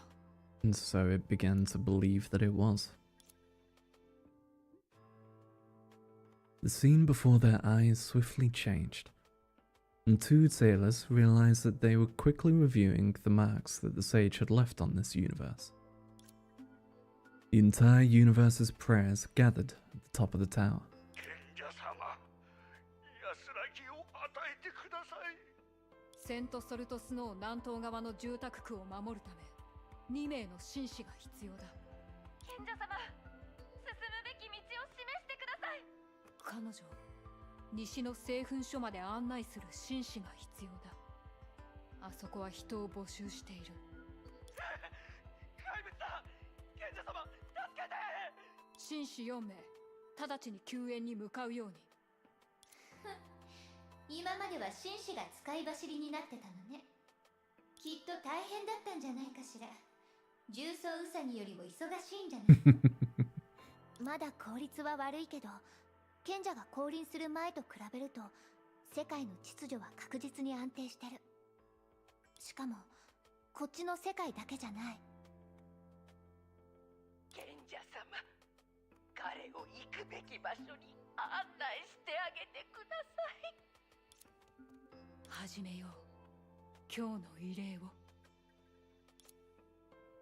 Just as they've heard, the sage began her devout prayer. She started to shine with a pale white light, and subtle threads of the same colour gathered here from all around Salt Snow Holy City, creating bridges through her body. And she guided those bridges to the other world. White shooting stars soared through the endless night and scattered in the country of iron sand. Life and death, white and black. The death of these two combined bubble universes was delayed, and they became a more ample place. これでいい。なるほど。あの鬼火たちは嘘をついてなかったのね。賢者の力が彼らをいわゆる死後の世界に導いた。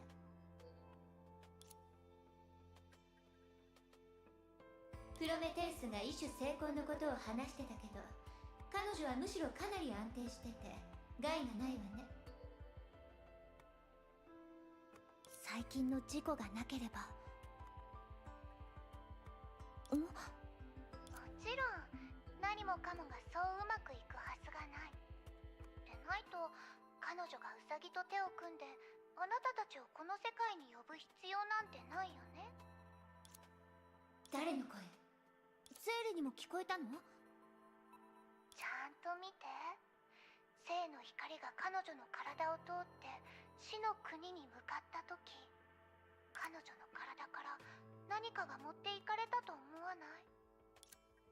この声、またあなたなの？気づいた？それもそうだ。2回も経験すればすぐになれるはず。それに経緯を知りたいのはもともとあなたたちの望みで。その手には乗らないわ。出てきなさい。Ignoring sailors' yells, the scene before their eyes began to change quickly again. Through a rift, the changes in the two worlds began to selectively appear, like lantern slides.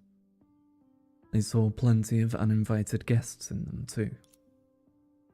Of course, be it the short interlude caused by the assassin from the Sea of Quanta, or the not-so-pleasant first meeting that Miss Dunn had had with the Sager. They all appeared before the two sailors. Up until the revelation of the contract that Sailor was roped into. プロメテウスがこんなにもやる気を見せてるんだもの。賢者様も安心ね。私たちを置いてくれている恩に報いるためにも、ちゃんとセントソルトスノーを管理してみせるわ。言ったはずだ。君たちの本当の目的など気にしていない。やっていることが世界の秩序のためになるなら、それでいいんだ。あの日、君が指摘したように、セントソルトスノーの管理には大きな穴がある。そうよ。だからあなたには予言をする忍者だけでなく、私たちみたいな助っ人も必要なのよ。どうやらミステルとプロメテウスさんがここに来たのは本当に偶然だったみたい。それに彼女たちは確実にこの世界の仕組みを改善して全てがより秩序を保てるようにした。理由も聞かずに異種成婚を捕まえるんじゃなくて。騙されちゃダメよゼーレ。あの女は最初からあんないい人なんかじゃない。というかそもそも人間としての心がないのよ。優しくしてくれたのももしかしたら次にバルサをした時に責められないようにしてるだけかもしれないわ。そうじゃなかったら私たちがこんな目に遭うこともなかったでしょ。何はともあれ、プロメテウスは約束の最初の一歩を達成している。その点については君に感謝をしなければ。そしてミステル・シャニアテ、君はいつ2歩目を踏み出すつもりなんだ？来たわ、ここよ。The most important part of the conversation soon appeared. だって私は彼女ゼーレ・フェレライさんと昔なじみなんだから。あいつ化けの皮が剥がれたわね。見本としてあなたが求めてたバランスが取れた状態は今の彼女の状況とほぼ同じよ。完全なる一心同体、人ならざる者と人類の完璧な統合。そんな上から目線みたいな態度。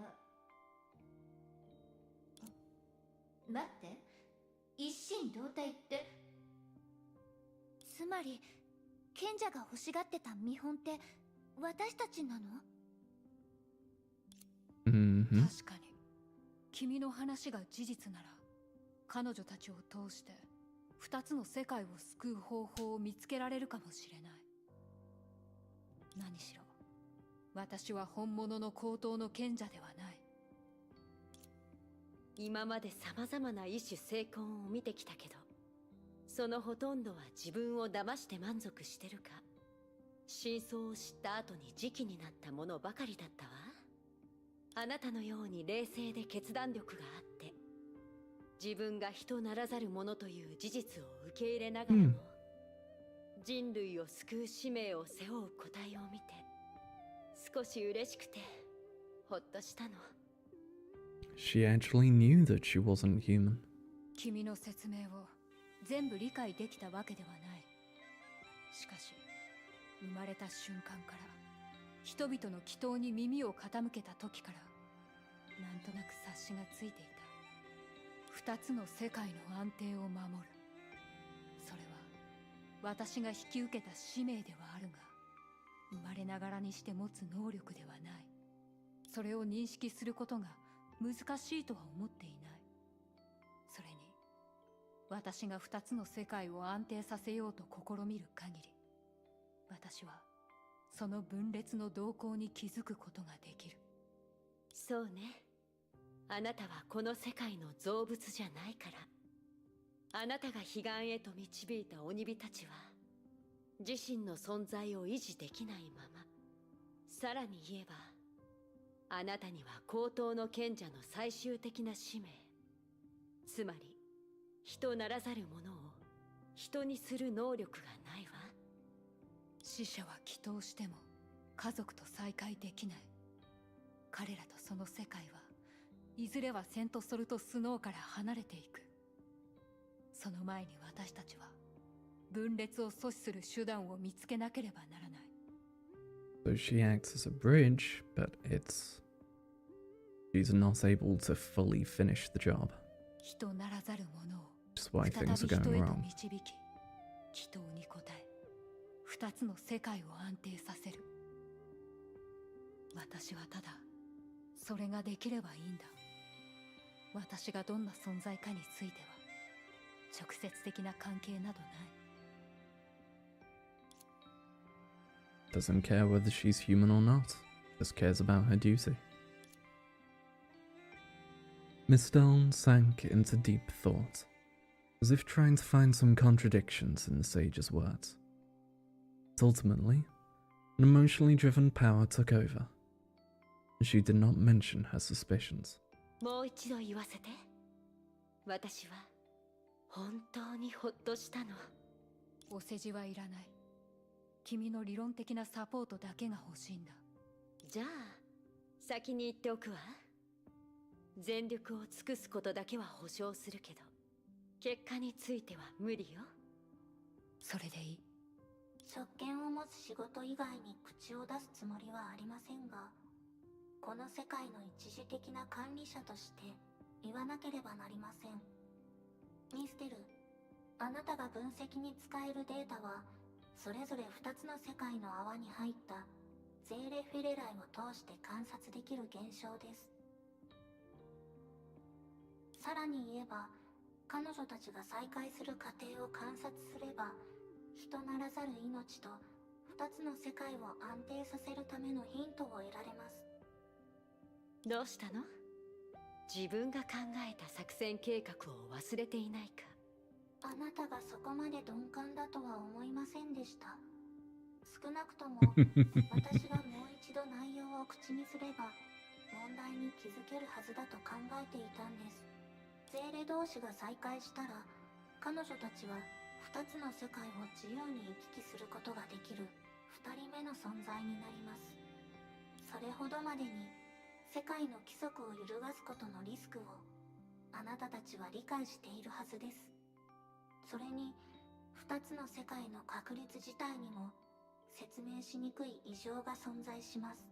それってこの世界が直面するリスク、それとも高等の賢者が直面するリスクかしら？私に選択肢を選ばせる必要はありません。どちらも起こるとあなたは知っているはずです。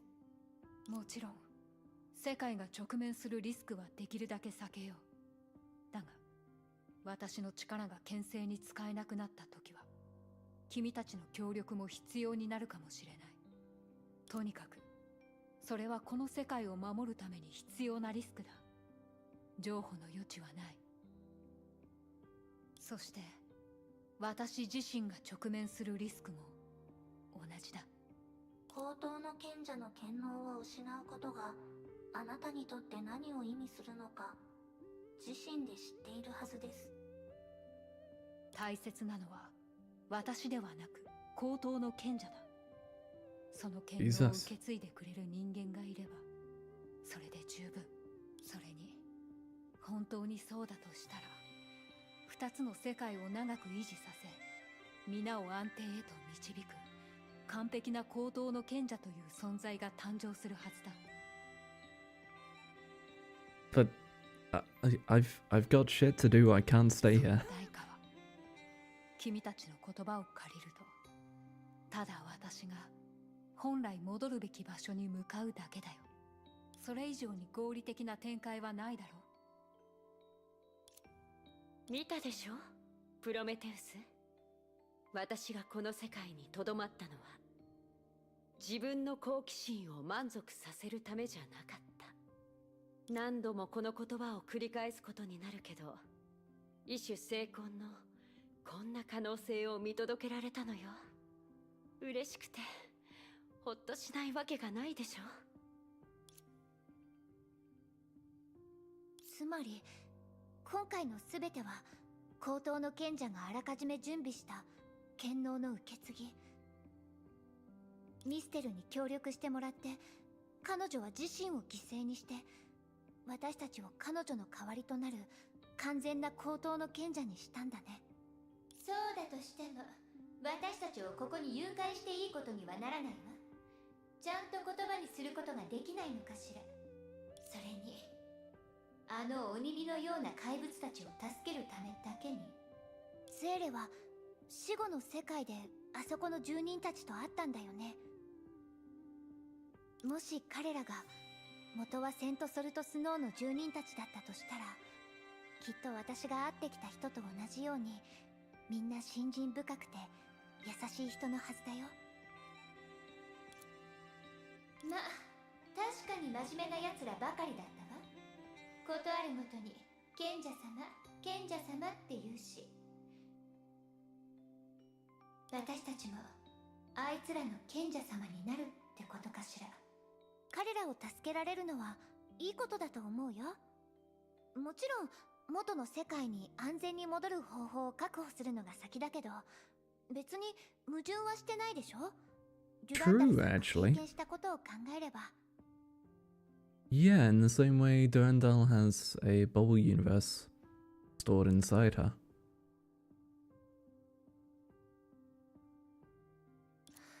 like connected to 面倒 her. ばかりかけてくる奴らだけどね。Hmm. まあいいわ。私とゼーレがいれば鬼火たちに人間の体を用意するくらい楽勝でしょ。本当にそう思ってる？あなたはさっきの高等の賢者の権能が一体何を意味してるのか忘れたの？高等から出られず永遠に異例の責任を負う。それにどうして彼女は徐々に2つの世界の分裂を阻止できなくなっていったの？彼女の力が少しずつ弱くなっていってるからじゃない？あなたたちは本当に彼女の代わ餌食になるの？下がってゼーレ。今度こそ死の世界に送ってあげるわ。やっぱり現実を受け入れてくれないんだ。構わないよ。もうここまで来たし、聞かせてあげる。次は私の最も誠実な自白だよ。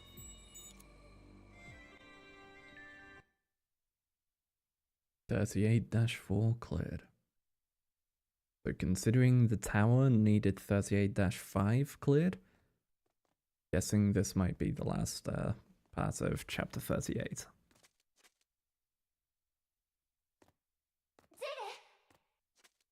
大丈夫だよゼーレ。どうやらあの子はもう一度高等の賢者に関わる空間に干渉したみたい。多分賢者が思い出を見せてくれた時から彼女も一緒に入ってきてたんだと思う。重要な場面になるたびに彼女は現れて、私たちに自身の観点を注ぎ込もうとしてるの。あんな風に自由に意識空間に侵入できる相手、きっと以前私の前でゼーレのふりをしたやつと同一人物だと思うわ。I think it's the end of the first act of 38. 次の律者と会ったらどんな反応するか見てみたいわね。Right, I forget that a lot of these ones, they split them into acts. So I split them in 彼女が half. 一体どんな目的を持ってるのかわからないままだね。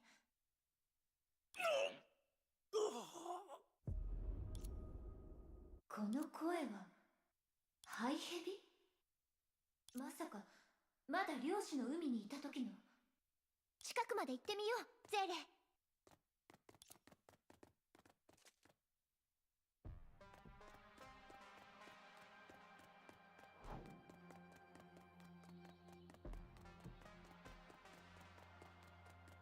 Grey Serpent, where are なる you? ほど。君はここにいない。異世界から来た影。君の存在を見 That 落と tree した is せい freaking で the fuck out. 台無しになったのか。私も驚いてるよ。見知らぬ人。まさか誕生した瞬間にあなたのような個体と出会うなんて。誕生した瞬間。ああ、理解した。なぜ思いつかなかったのだろう。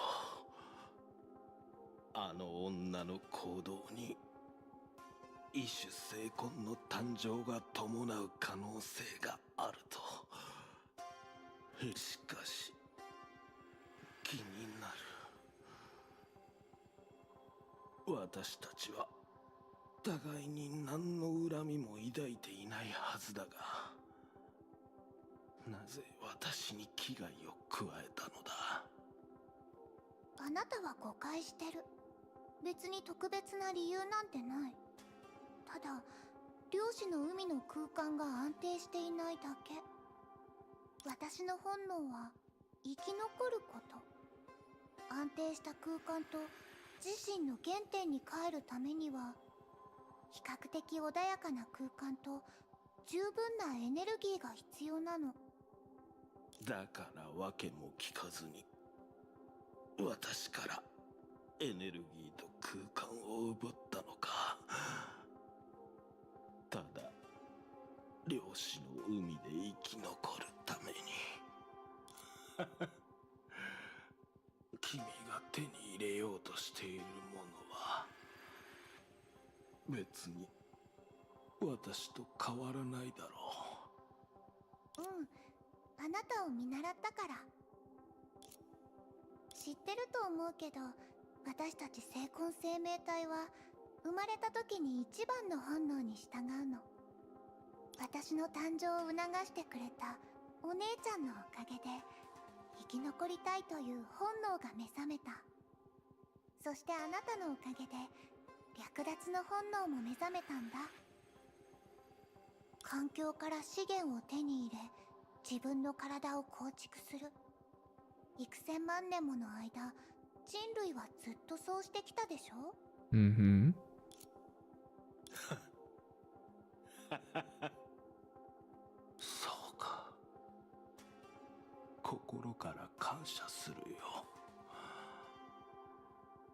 私の話に付き合ってくれて。どう？そこにいる二人のゼーレ。ここまで来てようやく本当の意味で全ての経緯を知ることができたでしょ。私たちのためにこの茶番を用意してくれて心から感謝するわ。あのハイヘビの結末も自業自得だと思うけど、それでもあいつのようなストレートな悪党よりあなたのようにわけのわからないやつの方が気に食わないわ。私の動機をありのままに見せれば理解してくれると思ってたのに。理解？あなたたちがこの夢から無事に目覚めた時、高等の賢者の権能も完全に2人の方に移る。私たちのどちらにとってもそれは一番いい方法じゃないってずっと思ってる。分かってるよ。高等の賢者の権能を渡すことに反対しているのは、私たちがあの責任の裏にある代価を乗り越えられるって信じてないからだよね。でもさっき話してたように、私たちにはその覚悟ができてる。その覚悟はあなたのようなやつに決して負けたりしないわ。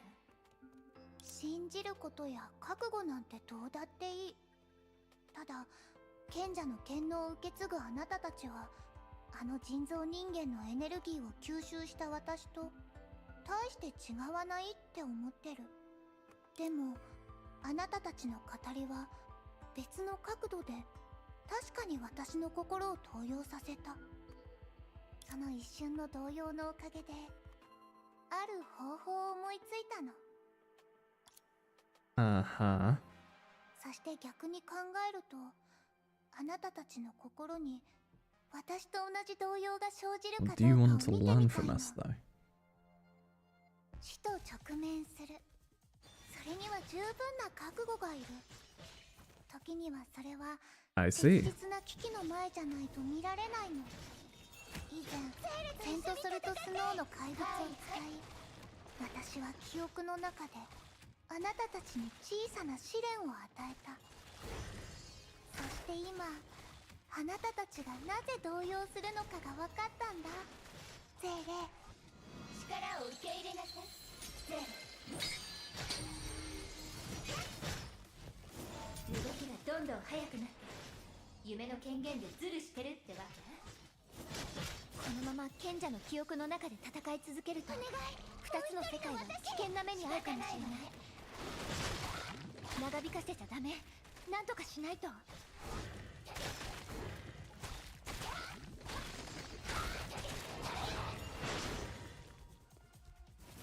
I just realized something. The dodge didn't have an energy meter. スピードが落ちてるわ。ゼーレ、今よ。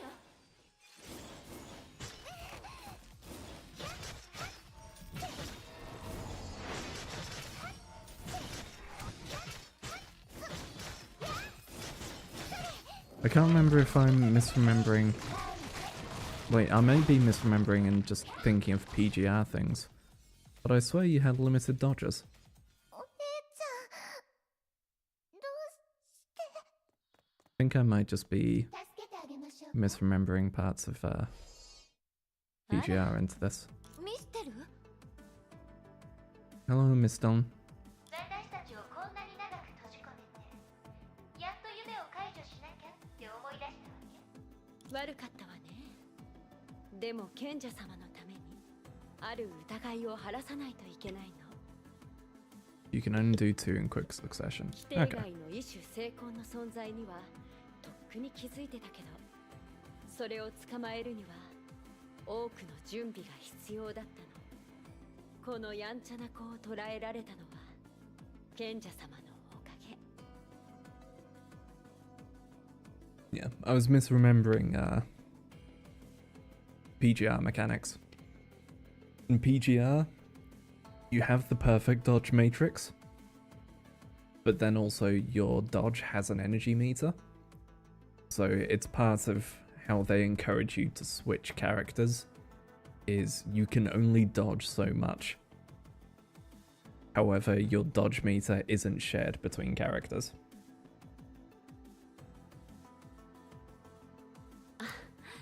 もちろん隙を作ってくれたあなたたちのおかげでもあるわ。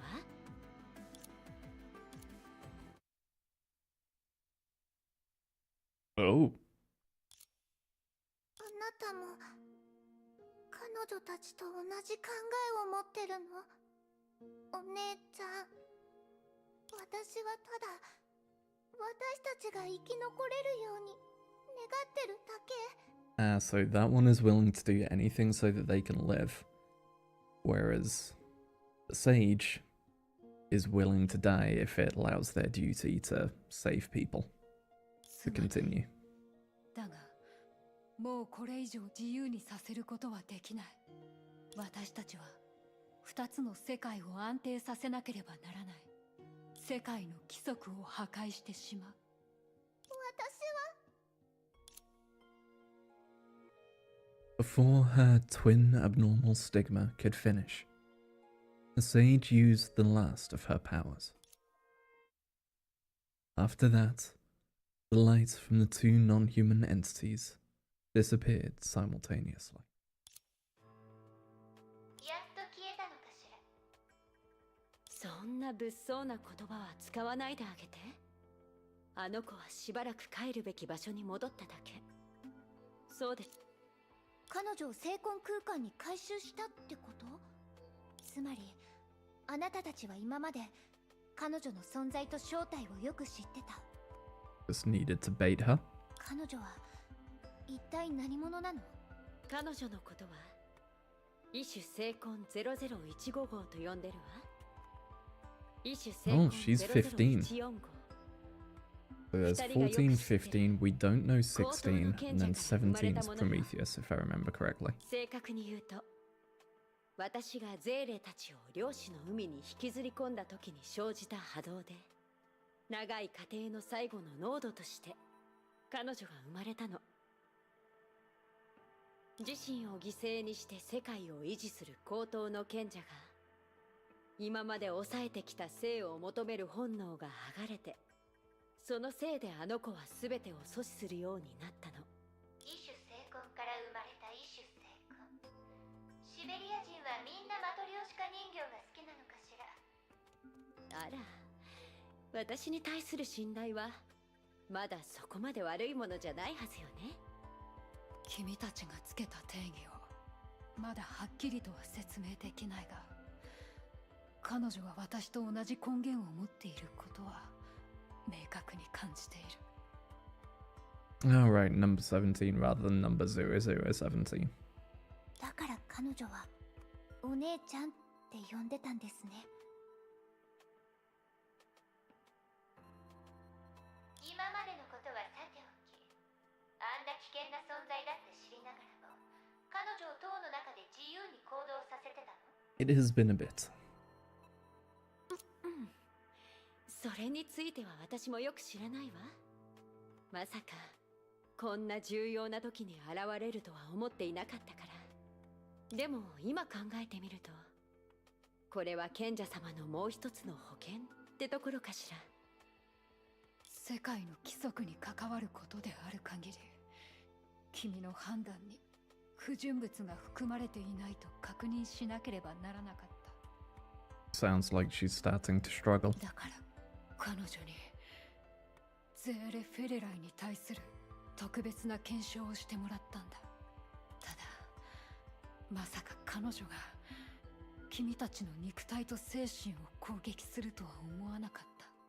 それじゃあ彼女があの時とその後に私たちに教えたことは全部本当の話なんですか？高等の賢者になると永遠に塔の中に残って終わりのない慰霊をしなければならないって。そして魂に引導を渡すたびに力が少しずつなくなっていって最後には枯れてしまうことも全部本当なんですか？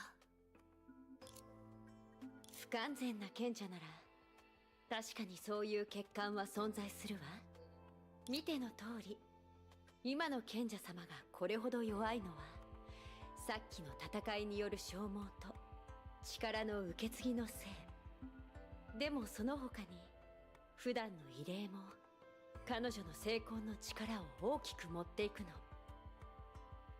何しろ死後の世界を照らす月の岩はもともと成婚が力を注いでいるものだから。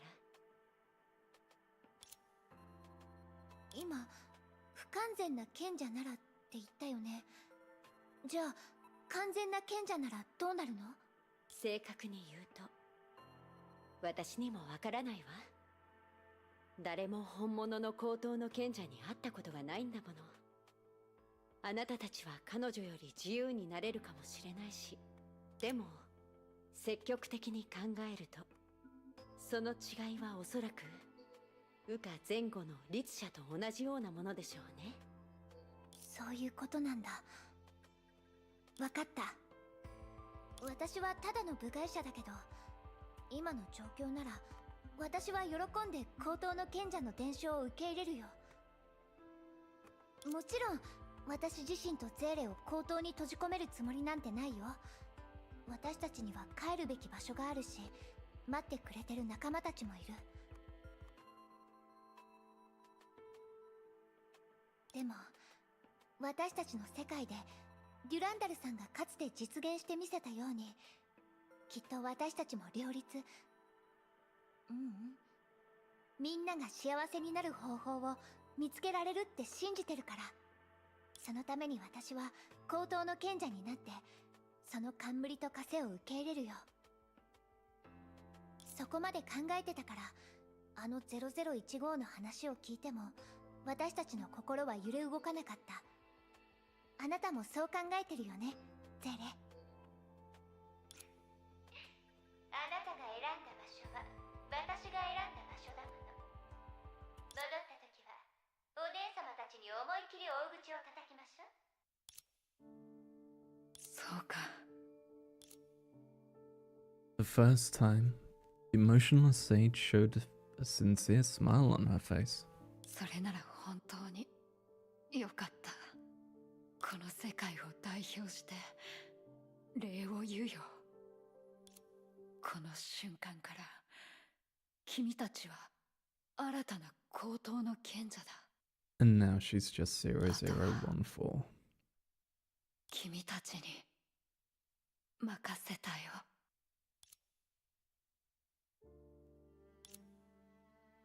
The fog dissipated, and light shone on the land again. To light the eternal fire for this universe, the transfer of her authority proceeded silently.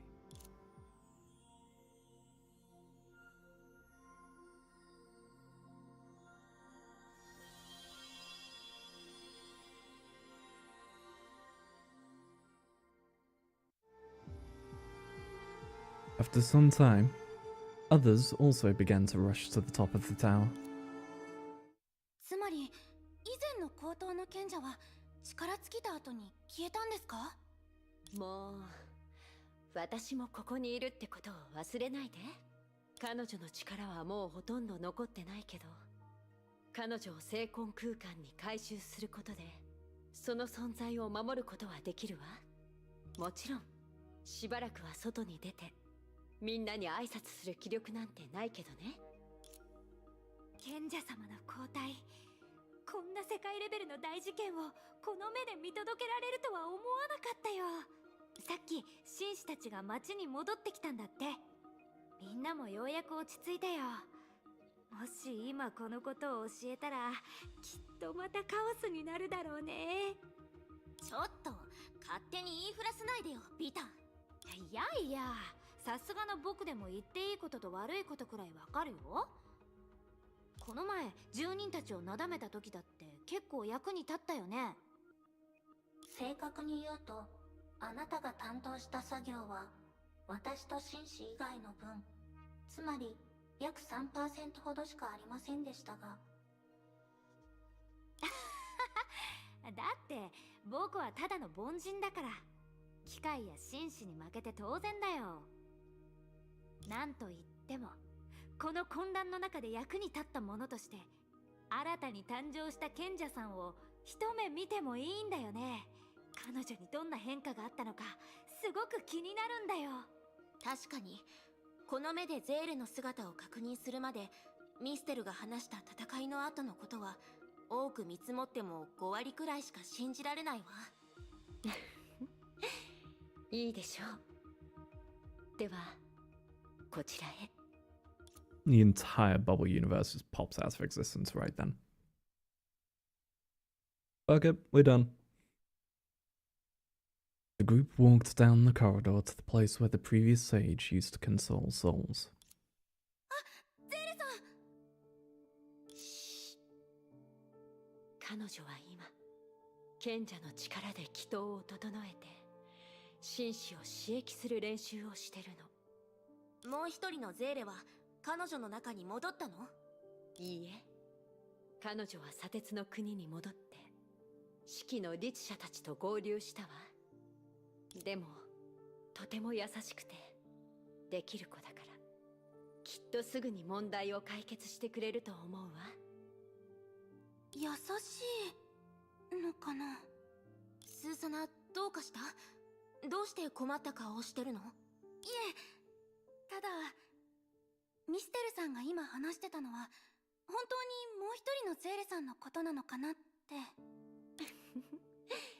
人は見た目によらないものよ。例えばキラも見た目とそれに反した性格のせいで私に様々な誤解を抱いたんじゃないかしら。これはみんな待って。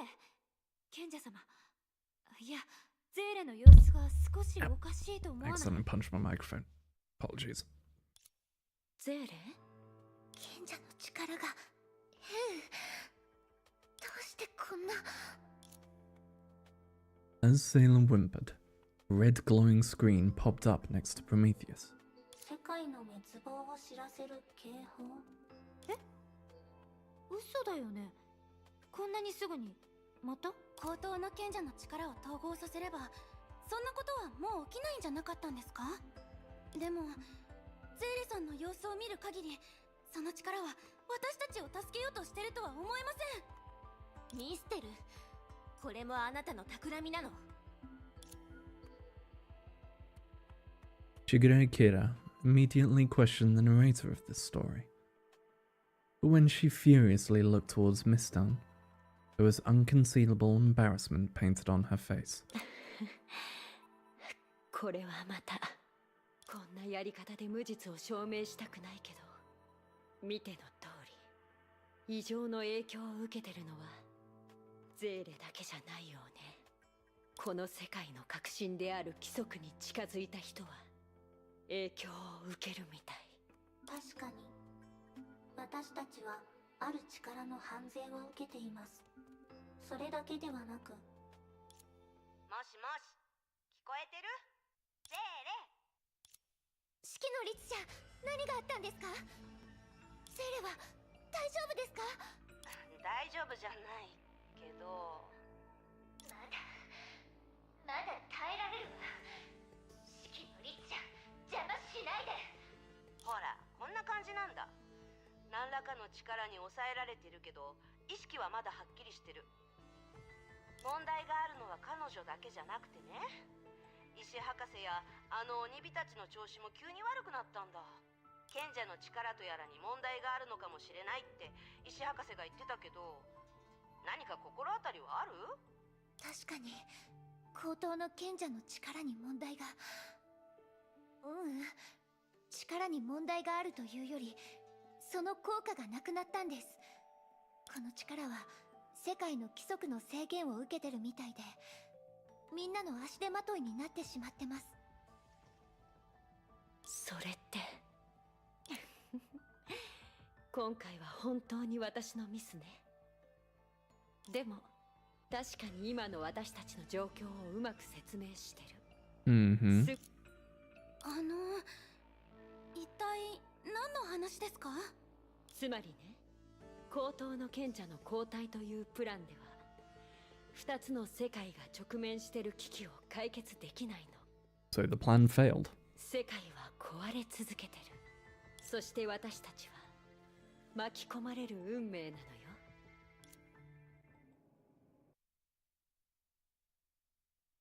Well, we fucked up. Everything's gone to shit.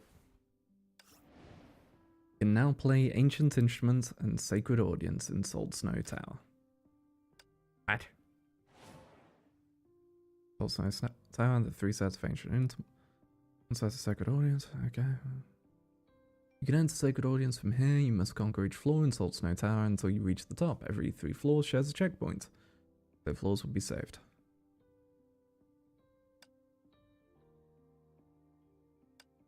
Okay.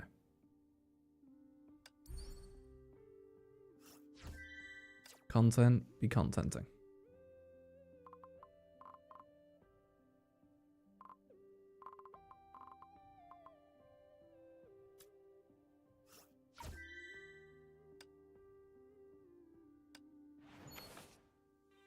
It's the 8-6. Mm-hmm.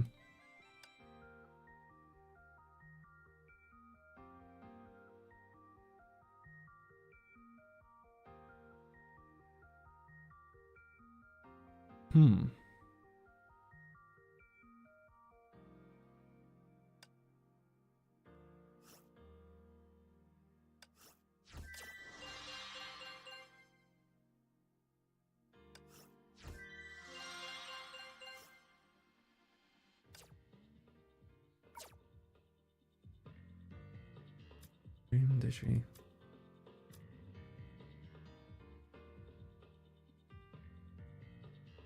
Okay, this is a Valkyrie Blast Metal thing. Gotcha.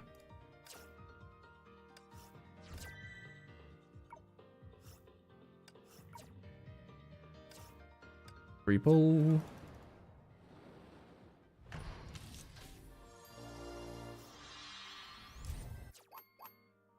Cool.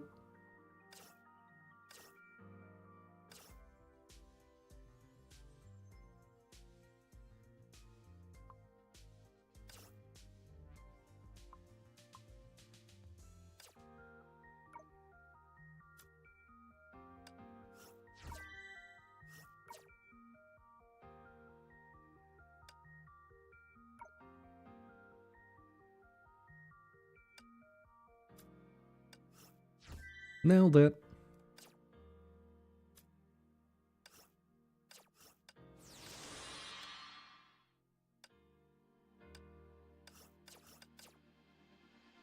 God damn it.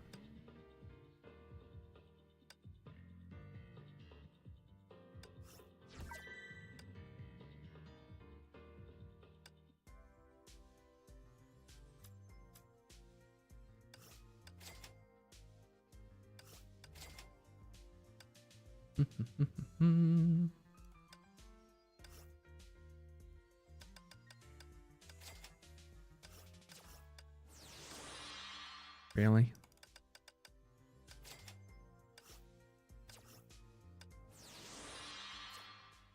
Really? With just repeated? Hey, buy 6 of these things. Just getting unlucky.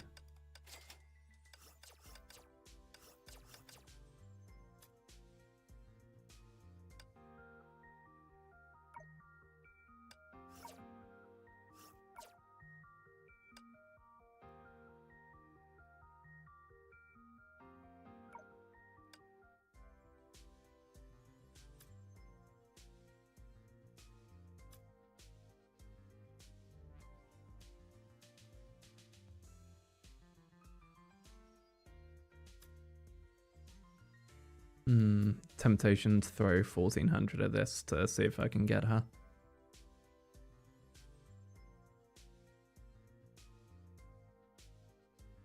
Then drop guarantee S rank, Astrolabe, Operation Terminal, Einstein's Taurus, or S2 is guaranteed.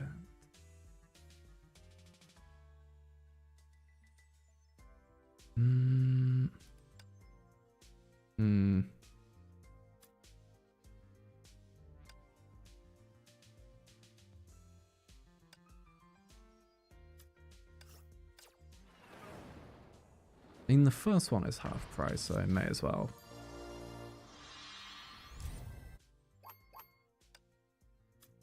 Fuck up. 1400. Gonna rip on the Astral Op, see what we get.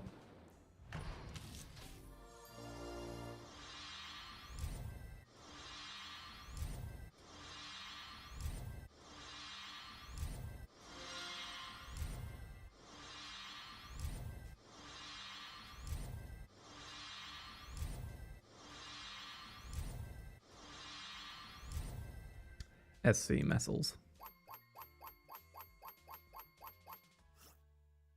Rip.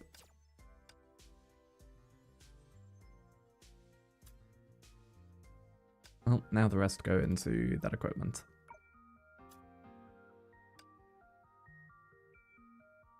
Okay. I am going to BRB for just a moment, because I need to use the bathroom. So, be right back.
私の時間はぼーっとするためにあるわけではありません。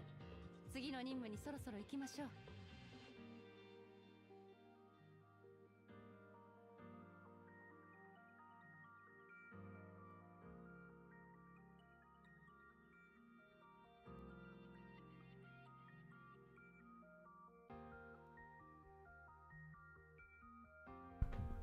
Hey, we're back. Okay.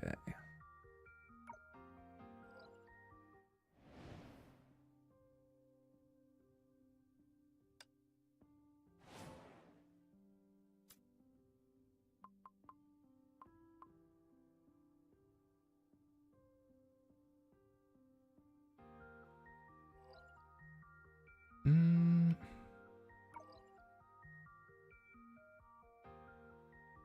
15 hours? Yeah, I'll do that after stream.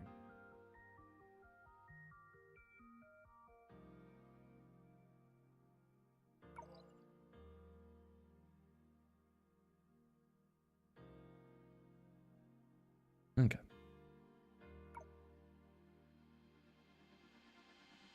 Now we carry on.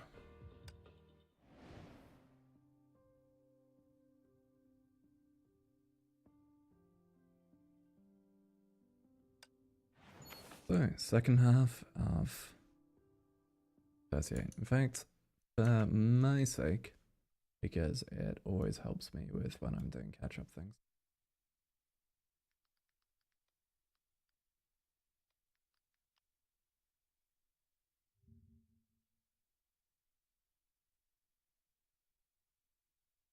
And just see how many there are. Cool, 17. That helps me have an idea of how much is left.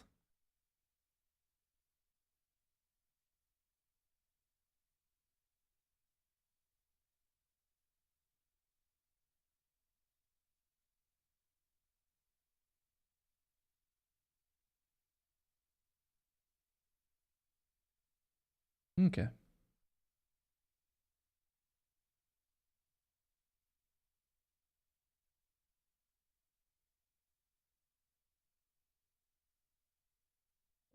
Right. Carry on then.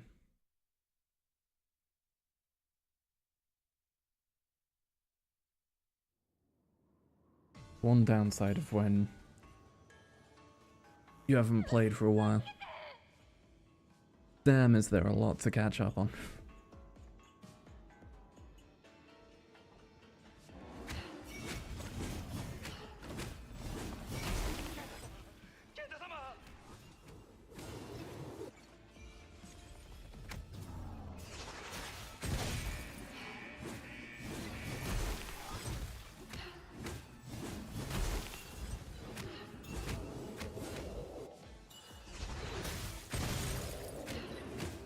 Simply explode.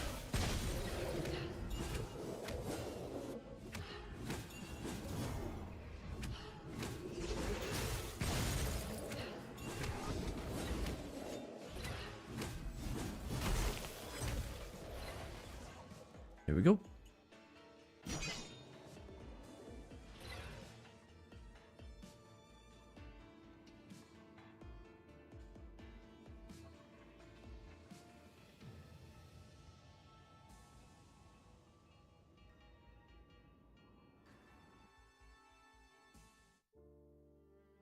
On the top of the tower, the altar for the martyrs had turned into a cage. And inside the cage, he could do nothing but pray. 幸いまだ聞こえてる。まだ助けられる。でも紳士を向かわせることも異例を行うことも今の状況を緩和するだけで根本的な問題を解決できない。それに負担がどんどんひどくなってて。大丈夫よゼイレ。こっちの負担は考えなくていいから。こうするって決めたからには最後まで全力でやり通しましょう。ゼーレさん、大丈夫ですか？うん、なんとか耐えられてる。外の様子はどうなってるの？無事とは言えませんが、多少の時間は稼げているようです。スケちゃんの案内のおかげで住人たちに怪我はありません。こっちも心配いらないよ。この式の律者がいる限り鬼火に対してアナウンスをするくらい楽勝だからね。ですが月の光がますます暗くなっていくなのです。一人目の犠牲者が現れるのも時間の問題なのです。はいはい、そんなのみんなも知ってるよ。石博士には問題を解決してほしいけど暗い話はしてほしくないな。とにかく2人のゼーレがせっかく稼いでくれた時間を無駄にするわけにはいかないわ。今は積極的に話し合って新しい対応策を決めましょう。では手短に、まずはあなたから始めてください。ミス。どうしました？話したいことはないんですか？プロメテウス、その話し方だと余計誤解されちゃうじゃん。でも一つだけは確かにそうね。漁師の海の冒険者たちの前でならもう一度腕前を披露しても構わないわ。少し前の状況を思い出してみて。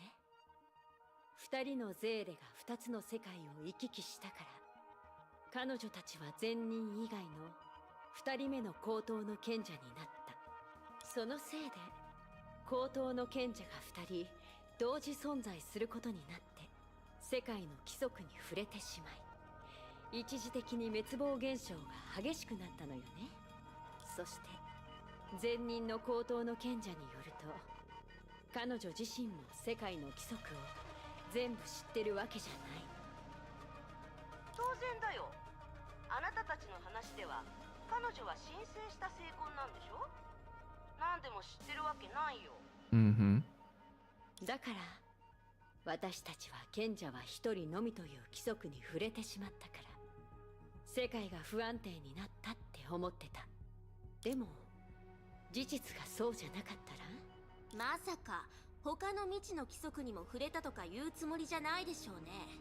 適当かどうかはさておき、大多数の天然物の存在を支配する規則は大抵ほとんどが単純なものなのです。この宇宙の物質分布はビッグバンの際に起きた量子揺らぎで決まりましたし、自然界の複雑な現象の多くも単純な法則がさまざまな反復、反射、もしくは反転したものなのです。律者降臨のようなゲームの規則に近いようなものも人類の観測史上では一例のみ。終焉の眉の存在はそれが天然のシステムではないことを証明したなのです。さすがシュレーディンガー博士ね。とてもわかりやすい説明だったわ。でもキラ、少し焦りすぎなんじゃないかしら。私が言おうとしてたのは、セントソルトスノーと砂鉄の国、その2つの世界の間に、もしかしたらより膨大で普通の世界の泡にはない規則、高等の賢者は共存できない、もしくは高等の賢者は高等から出られない、高等の賢者だけが2つの世界を行き来できるなんてことはなくて、今世界が滅亡しつつあるという事実自体がその唯一の規則の外的表彰に過ぎないんじゃないかしら。最初から規則は一つだけ。その規則があるから高等の賢者は壺にはまるかのように世界の一部になり、そしてそのせいで世界は滅亡していく。ミステル、その唯一の規則って何だと思う？それはわからないわ。は？先にここに来ていた前任の高等の賢者でさえ把握していなかったこと、私がすぐに理解できるわけないでしょ。私はただみんなに伝えたかったの。唯一の規則の正体がわからない限り次の行動プランを決めることはでき No ないって one ね。 place. Being broken. Even faster now. その唯一の規則をどうやって見つけるかは私の能力の範疇を超えてるわ。結局のところ、世界の終わりを予告した以外何も言ってないのと同じじゃない。確かに指針のないコンパスを見つけただけで実用性のある貢献はまだできていないわね。でも今の私は確実に私があなたたちを巻き込んだのだから仕方ないでしょ。その自覚はあるのね。ええ、他に補足として使える情報はないか。あ、私がある手段を使って二人のゼーレをここに連れてきた時の話からしましょうか。あの時二人はそれぞれ違う世界の泡に入ったのよね。Mm-hmm. 前任の高等の賢者が言うには、私たちを見本にして世界の分裂を阻止する手段を見つけるためにそうしたんだって。ええ、具体的に言うと量子の海で浸透を行う私の方法は超空子の虚数特異点の近くでも有効だった。でも今話したいのは、あの時賢者の求めを考慮した私は教会の浸透性を緩めたの。そのせいで0015号を誕生し、とあるハイヘビの死に、それからこう話しましょう。前任の高等の賢者が欲しかったのは人ならざる者と人類の良好なつながり。精魂から生まれたゼーレの他にもう一人も同じ条件を兼ね備えてて。Hmm. あら、式の律者のことかしら。 And that's how sentience got here. あのね、見て見ぬふりをしてあげようって思ったのに、自分からその話をしてどうするの？よくもそんな目的のために私をここに飛ばしてくれたね。この偉大なる式の律者様は予備用の見本にしかならないってわけ？そそこを気にしてるんだ。いえ、そうじゃないわ。見本である以上、一人だけってわけにはいかないの。That means there's a version of Fuhua 私 somewhere? はゼーレの時と同じように、あなたとフカをそれぞれセントソルトスノーと砂鉄の国に招こうと思ってたの。でも計画の途中で予想外のことが起きたのよ。は？何を？あ、いいえ、心配はいらないわ。何があったかはわからないけど、普通なら転送が失敗しても彼女に実質的なダメージを与えたりしないはずよ。今の負荷は固有世界に残ってるか、それともどこかに飛ばされたか、どちらにしても彼女の実力ならきっと問題はないでしょうね。確かに。あの僕年人はあなたレベルの雑魚がどうにかできる人間じゃないからね。つまり僕年人がセントソルトスノーに来なかったのは例の唯一の規則と関係があるからってこと？さすが式の律者ね。その通りよ。あなたとフカの違い、あなたたちと二人のゼーレの違いは唯一の規則を明らかにする一つ目の鍵かもしれないわ。さらに二人のゼーレが二つの世界から感知した様々な相違点と共通点も加えると、二つ目の鍵も手に入れたも同然よ。確かにヒントになるなのです。しかしそんな蜃気楼のような発想だけでは唯一の規則の正体を推測するどころか、その存在を確かめることすら困難なのです。確かにまだまだ手がかりが必要ですね。つまり私たちは世界の秩序を維持しながら調査を行うしかないってこと。めんどくさいわね。スーサナ、さっきから君は話の内容を理解できてる？すみません、私にもよくわからなくて。Every time I see Susanna's outfits, I'm immediately drawn to the fact that it's designed to be a mouse. え？君は彼女たちの仲間で唯一の正式なバルキリーだよね。そう言われると The ears are just... 申し訳なくなってきます。I don't know what it is. The ears just point it out every time. もしかしたら唯一の規則に関する三つ目の鍵もあるかもしれないわね。私たちの中に手がかりを知ってるのに I wonder who's hiding something. 人が一人いるわね。Looks directly at みんな Shigure. を危険な目に遭わせた責任は果たすわ。 When we first came here, she was dodgy. 私とプロメテウスを尾行して漁師の海からこの世界に来たのは誰だったかしら。会ってすぐに私を殺そうとするなんて、明らかに何かの任務あるいは使命を持ってるのは誰だと思う？ I think bear is the intention. She has an outfit that is basically a teddy bear. そして今まで Hmm. 自分の本 I 当 can see の that 目 too. 的を隠して私とプロメテウスに矛先を向け続けてるのは誰かしら。あなたは一度も手札を見せていないわよね。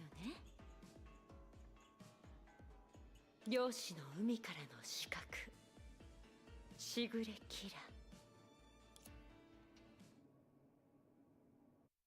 Assassin from the Sea of Quanta.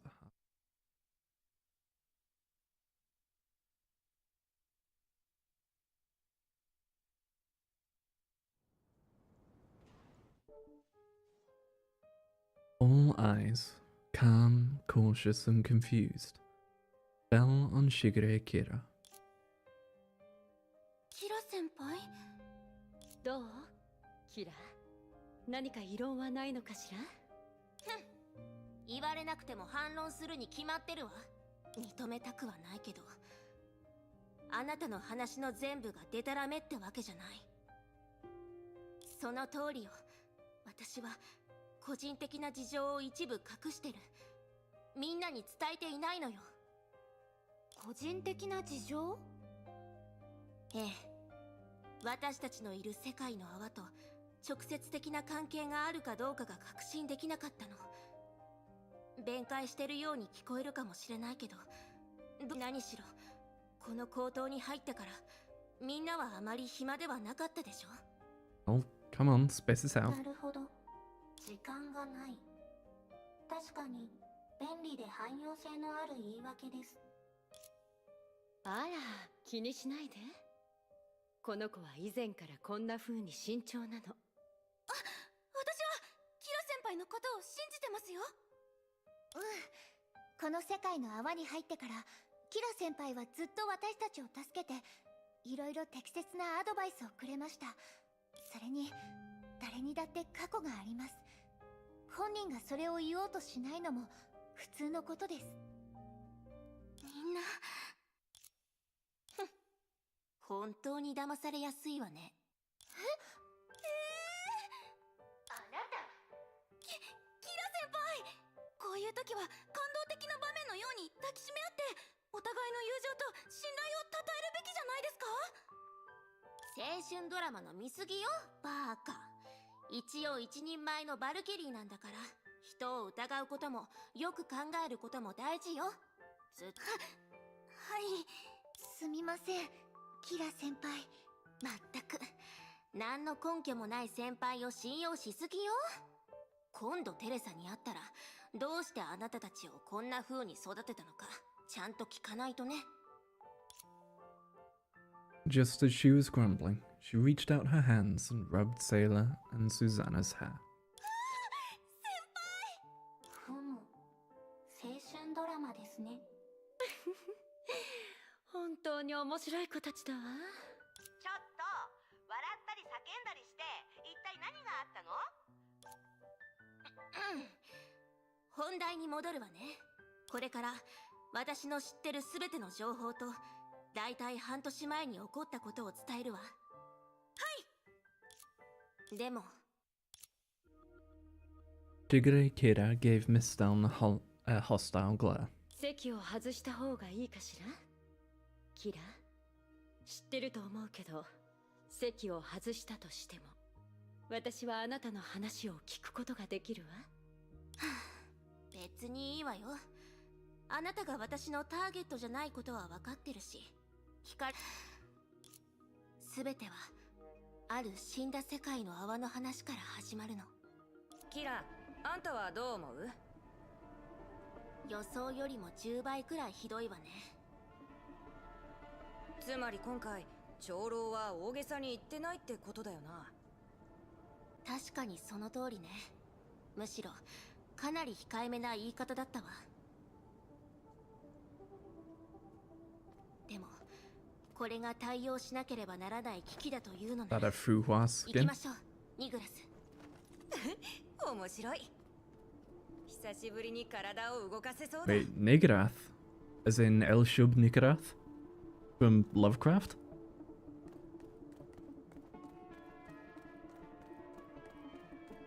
こいつら漁師の海でよく見かける種類と全然違うわね。 If so, 安心 that's しな。あんたの相手にはならないさ。それに私のサポートもあるしね。ほう、肉体の強さと柔軟さが向上してる。さすが私の相棒だ。ちょっと戦闘中に身体検査はやめてくれる？ああ、ごめんごめん。一緒にいない場面が増えたからつい過去を懐かしいと思ってしまってね。それもそうね。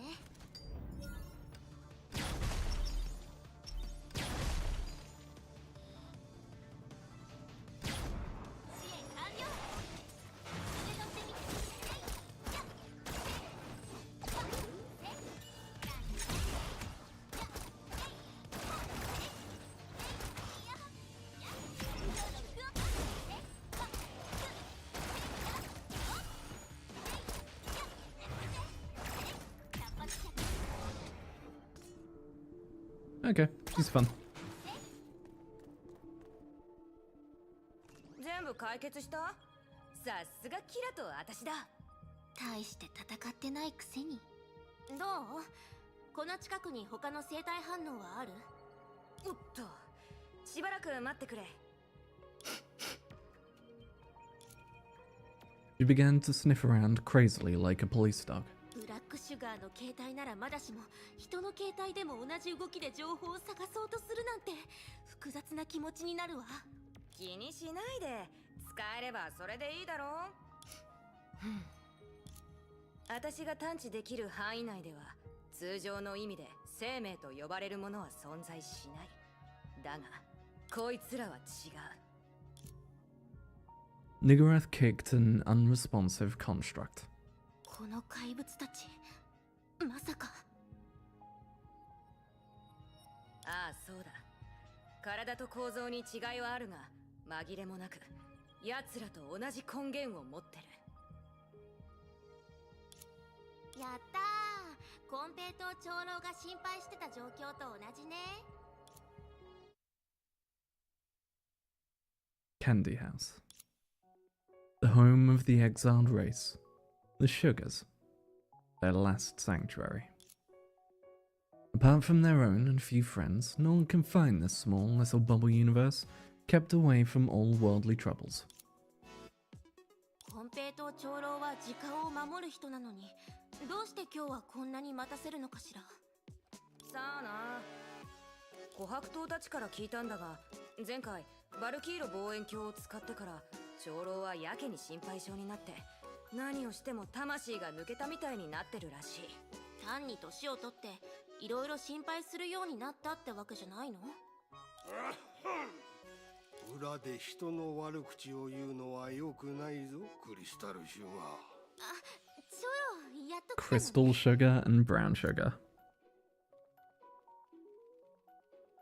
Shigure Kira turned around and looked to see who was there, while Niggurath deftly transformed back into Sugars and leapt on top of her shoulder. 待たせたな。それで一体どんなすごいことがあって私たちをこんなに待たせたの？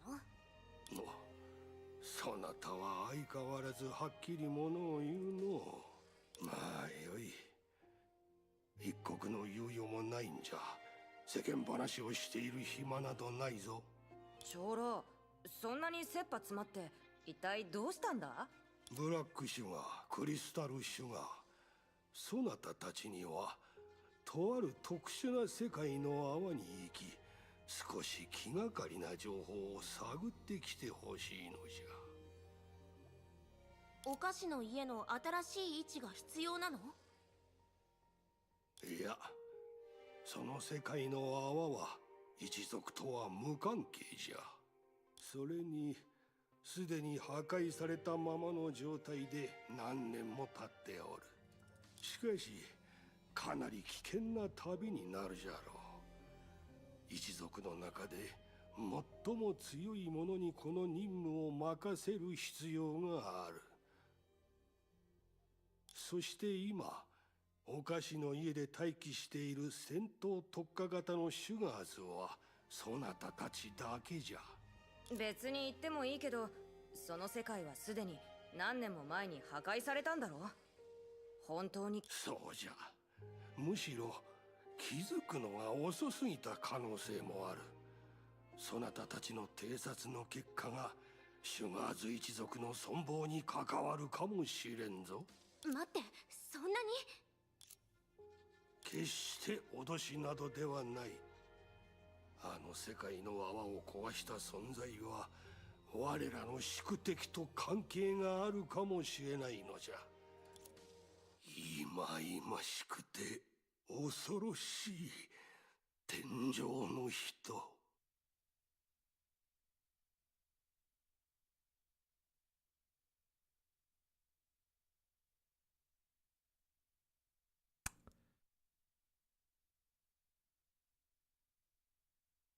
I don't mean as in the sky people from post Honkai Odyssey, right? 天井の人。それはかつてシュガーズ一族の最初の故郷を壊した存在よ。That's definitely not also joined up with. I believe that's also is meant to be like 星 Void のエネル guys. ギーを徹底的に吸い尽くさないと気が済まない。あの生きた天才のことさ。長老は奴らのことを宇宙の海賊と呼んでるが、私は宇宙のイナゴの方が合ってると思う。個体なら大したことはないのに、コピー能力が異常で恐ろしく、至るところを草一本も生えない地にするんだ。確かシュガーズが全てをかけてお菓子の家を作ったの Same, は and yes, it's 奴 the らの archives しつ wearing his こい嫌 face. がらせから Yeah. 逃げるためだったのよね。そうだよ。一匹を見つけたら一群れが近くにいるからな。でも厳密に言うとお菓子の家が作られたのはコンペイトー長老が生まれる前のことよね。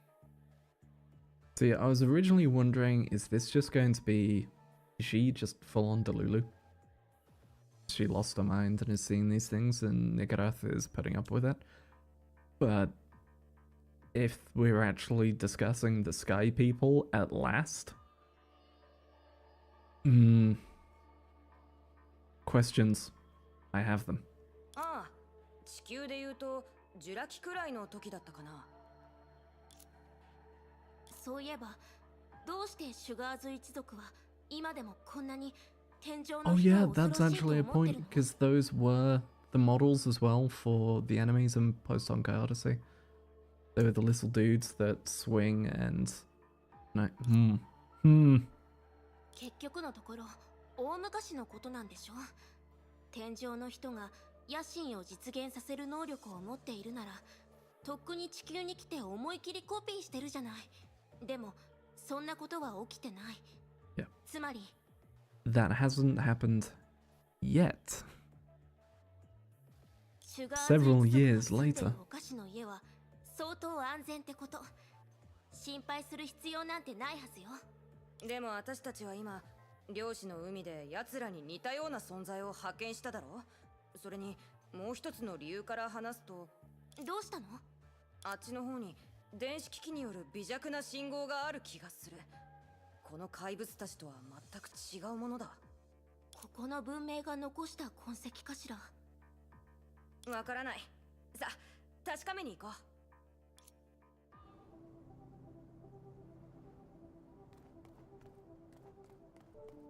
Okay.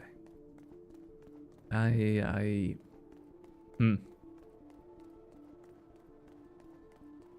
シュガーズが天井の人を恐れるのは別の理由があるからって言ったわよね。天井の人の体は一種の機械だ。シュガーズが持つ動物形態と同じように奴らにも肉体の改造って過程があるはず。でも何年も前からそれほどの技術を持っている。 Okay, so she actually is a Shugaz, but is just taking on コピ human ーを form. 行うと思う。長老曰く天井の人は設計された存在って可能性がある。だから文明と技術が食い違う現象が起きてるんだ。でも星を駆け巡る種族を作るような存在は何だと思う？ They're calling Shigure crystal sugar. Like, cause she is one, or is it just the name she was given when she came here? Cause she is a Valkyrie. I need information. また現れたな。本当にうまく環境を利用してる。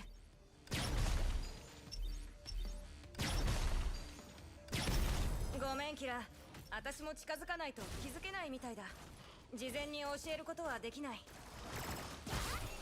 気にしないで。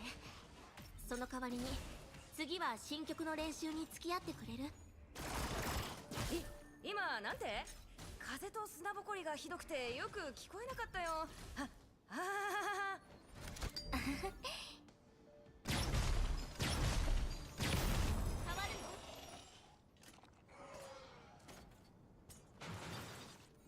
Oh, that would then make sense why she leaves the candy behind when she bounces. Yes, Nigarath bases her appearance and name from her human partner, who's in Kira's squad but died in the second impact.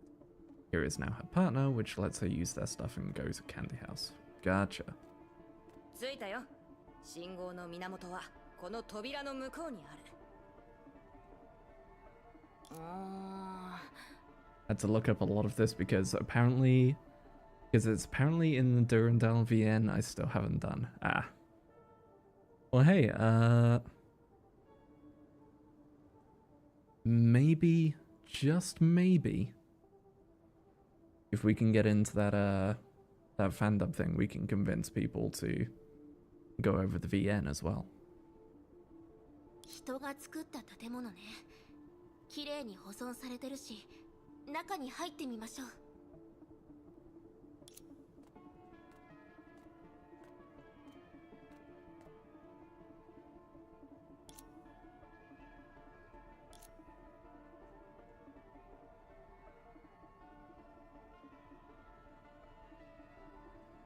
You do be cute though. Kind of like halfway between Fuhua and Raven. I dig it. スイッチがどこにもない。まさか中からじゃないと開けられないとか？足元気をつけて。Clunk. あ。ようこそ。うわー！びっくりした。これはホログラフィー？ようこそ二人の旅人さん。僕たちの最後の家、ミラクルランドアトラースへ。Miracle Park Atlas, huh? そんな家はあと100以上もあるけどね。世界の終わりをテーマにしたジョークだよ。僕は2人のガイドでアトラースの管理人、電気工学者、総合学科教師、料理長、美容師、医者とカウンセラー、それとポジティブな隣人チャット。その通り、ミラクルランドにある職業は全部僕が担当してるんだ。僕の給料まで僕自身が払ってるのさ。ズルはしてないよ。I like this guy. こいつがこの映像を撮った時はきっと酔っ払ってたんだろうな。記録者の性格はさておき、映像を見たらこの世界の泡に何があったのかを把握できるかもしれないわね。それもその長さ次第だけどな。善は急げと言うし、早速今回のミラクルランドでの旅を案内するよ。ついてきて。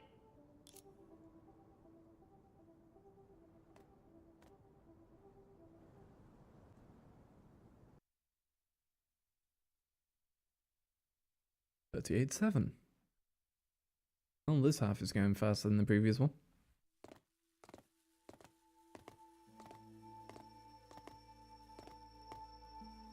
あれは生命維持装置？いえ、どちらかというとバイオコンピュータかしら。どうやらこの世界の泡の人たちは地球の情報化時代に負けないほどの技術力を持ってる。いや、持ってたって方が正しいのか。では準備はいいかな、可愛いレディーたち。これから2人に見せるのは紛れもなく黄金の時代と呼ばれたあの貴重な歴史の記録だよ。もう待ちきれないんじゃないかな。早速そこのボタンを押して。 I need to head to bed, have fun with the catch up, get some rest, man. I'll probably think I'll try and do 2 chapters, and then that'll be it for the night. Continue either tomorrow or Thursday. ボタン。ああ、これのことかしら。Yeah, see you later. さっきあなたが話してた旅って一体何なの？もう待ちきれないんじゃないかな。早速そこのボタンを押して。押してみないとわからないってことね。気をつけて、キラ。そいつの口調を聞いてると妙に嫌な予感がするんだ。ええ、警戒を怠らないようにするわ。押すわね。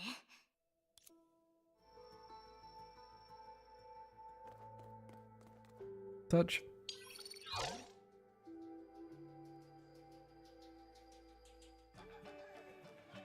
これは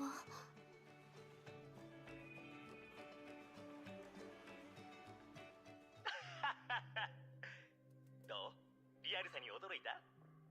僕たちがこの旅のために用意したホログラムシステムは最高の VR 動画デザイナーであるローレンスが設計したんだよ。ローレンスは西岸歴195年に抽出機の爆発事故で亡くなっちゃったけど、まあ悲しいことは言わないでおくね。石炭歴1182年へようこそ。歓声を上げる人たち、賑やかな笑い声、それとパレードのアイスクリームタワーを君たちが嫌うわけないよね。どうやら彼はホログラム技術で世界の泡のとある歴史を再現しているみたい。つまり私たちがさっき見た荒れ果てた大地にもかつてはこんなに活気に満ちた景色があったってこと？そっとするわね。ある意味これも宇宙でよく見られることだけど。二人とも何をぼーっとしてるんだい。早く楽しそうな人の群れに加わってその喜びを感じてみて。行きましょう。ここのかつての住人たちが何を知ってるのか見てみよ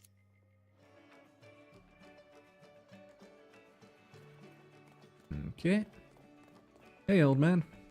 こんにちは。ああ、こんにちは。二人ともお祭りに参加しに来たのか？そんなところかな。ところでおじいさん、これは何のお祭りなんだ？はははは。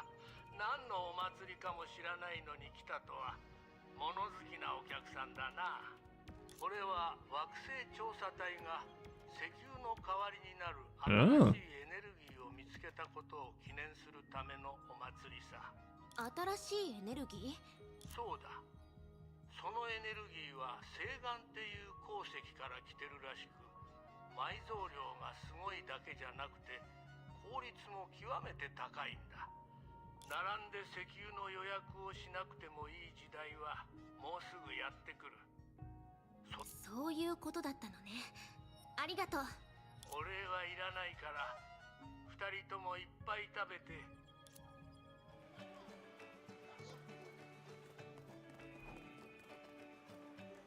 Hey, person. 今日は本当に最高の日だ。そうだろ？西岸のことか？エネルギーはあんたたちにとって誰もが気にするほど大事なものなんだな。The man squinted at them as if they were dinosaurs. 君たちは違法から来た客人なんだね。数は多くないけど、たまにこの世界にも現れるんだ。エネルギーが大事かって？もちろん大事だよ。エネルギーがなければどうやって明かりをつけるんだ？どうやって機械を動かす？それと惑星調査隊はどうやって新しい家を見つけるんだ？ Fear imperceptibly flashed past the man's eye, suppressing his fervor. まあ、今日は楽しい日だ。深刻な話はやめておこう。そうだ、もう少しでパレードカーがやってくるんだけど、二人は違法の客人として乗ってみないか？ So they have energy, but their home is failing. Oh. 漁師の影だ。待って、これは。Oh. 慌てる必要はないよ、レディーたち。この怪物たちも映像の一部だ。It does not help. I immediately just went, shit, monsters, charge attack. 次は僕たちの自慢である惑星警備隊の出番だよ。故郷と人々を守る彼らの偉大な姿をとくとご覧あれ。Oh, I'm controlling it. I thought it was a cutscene.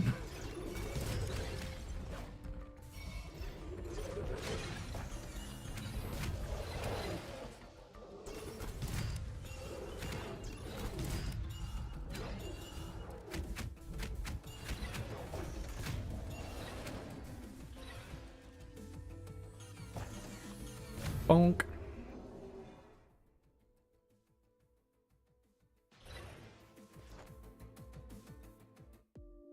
The security force cleared up the monsters in their mechas, and order soon returned to the celebration. People seemed to be accustomed to this sort of thing and stayed calm for the most part. あんた大丈夫？これは過去の映像だし大丈夫じゃないわけないか。大丈夫。警備隊が私たちを守ってくれるから。警備隊ってさっき気候に乗ってた人たちのこと？街に怪物が現れると警備隊のみんながかっこいいロボットに乗って倒してくれるの。この間お父さんが言ってたの。今後怪物が現れてもエネルギーが足りないからロボットを動かせない。つまり警備隊はみんなを守れない。 That's why the power is such an important thing. でも今はもう大丈夫だよ。新しいエネルギーを見つけたってお父 Because さん they use so much, they're running out of energy. They're running out of fossil fuels. そうだったのね。でも一人だと危ないからお父さんのところに戻って。そうだね。お姉さんたち、バイバイ。 The girl waved her hand and ran off while the two watched. どうだ、この世界の泡のことは把握できてきたか？一応収穫はあるってところかしら。まずこの世界の泡、ずっとこの呼び方だと少し面倒よね。とりあえず霊落の星って呼びましょう。 Niggurath shrugged contentedly. 霊落の星は世界の泡の中でも比較的完全なタイプね。相当な空間と人口だけじゃなくて完全な惑星の姿を持ってる。地球と比べるとかなり小さいのは当然だけど、一方ここの技術力はかなり進んでて、彼らは自身が直面している危機に気づけるほどだった。確かに世界の泡はその閉鎖性のせいで自給自足を維持できたとしても、いつかはバランスを崩し滅亡する羽目になる。一般論だけど結局のところ孤立した世界の泡は根のない浮草のようなもの。霊落の星が自身の資源で長く存続することは難しいし、星岩もいずれは枯れていくでしょう。霊落の星が破滅する原因になったのはエネルギーの枯渇なのか？いや違う。霊落の星が自然に消滅したなら、 Perhaps they were brought here by the ここに現れたんだ。theft of Starrock. もうしばらく見てみましょう。Shigure Kira walked to Chata, who was standing by the side. チャット、この記録はほとんど見たわ。次の記録の再生をお願いしてもいいかしら。もちろん。では次の映像は。どうしたの？大丈夫だよ。僕の最大の長所はポジティブなところだから。いつも運に恵まれてないけどね。星岩歴199年の記録は比較的特別なもので、少し気分が悪くなるかもしれない。 Oh boy. 本当に見るかい？ Shigure Kira and Niggurath nodded at the same time. わかった。ご覧あれ。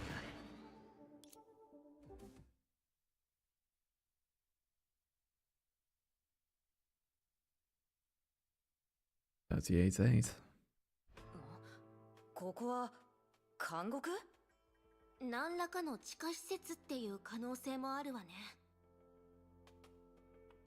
え、あれは誰かが倒れてるわ。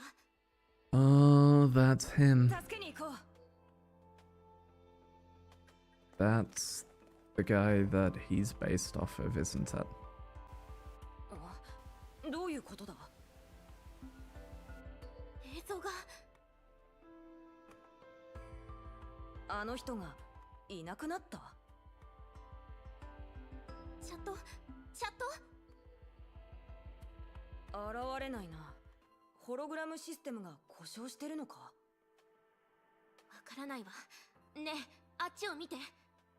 あれは惑星警備隊の機構？何があったのか知ってるかもしれないわね。おい、まだ避難していないのか？ペドさん当たりくじって？君たちは住人じゃないんだな。そんな話今はいいだろう。何があったか教えてくれないか？他に何があるんだ？星岩の抽出機でまた爆発が起きたんだ。Exploded again. そういえばチャットがその話をしてたような。あ面のことは俺もよく知らないが、とにかく星岩からエネルギーを抽出する装置だ。その装置がそんなに危険なものならどうして使わなければいけないの？危険なのは装置なんかじゃない。星岩自体だ。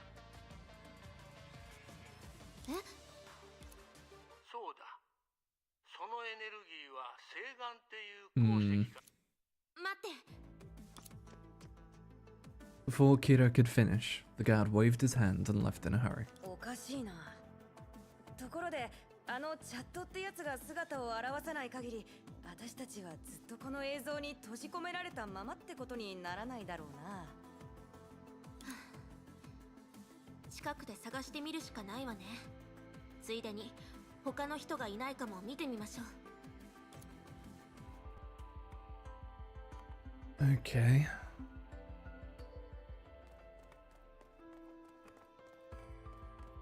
So, closing my Dr. Pepper, you assholes. これもホログラフィーなのか？気をつけて。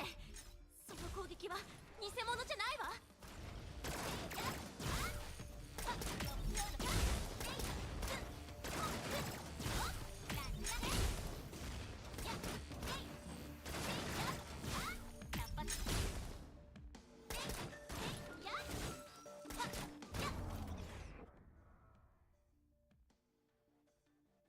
Okay.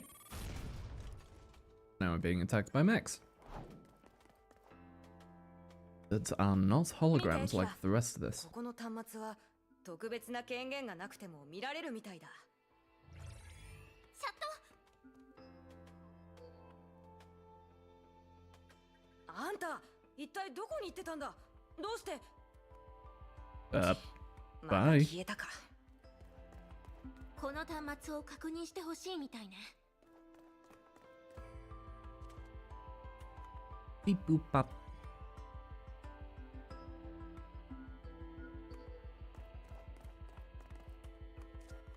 それって急に現れたってこと？はい、博士。少なくとも昨日は0125倉庫に星岩はありませんでした。その目撃者として最低5人の作業員がいます。しかしそれよりカメラの映像の方がより分かりやすいかと。なんですって？見ての通りです、博士。何もない空間に The Starrocks appeared there. それもまただ。 Are the Starrocks themselves the like Sky People's devices? このことを警備隊に報告しますか？ Or just the Sky People themselves, maybe? まだしなくていいわ。そうよ。検証が必要なの。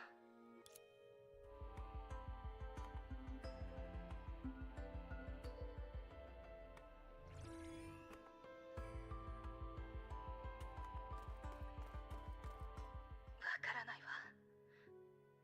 半年間の専門的な研究とあまりにも多くの実験を経たのに、どうして星岩はこれほど非科学的で超自然的な要素に影響されるの？確かに化石燃料時代にこれらの鉱石が発見されなかった理由にもなるけど、そんなのありえないでしょ。星岩が人々の願いで生まれたなんて。 So people wish for Starrock and it appears.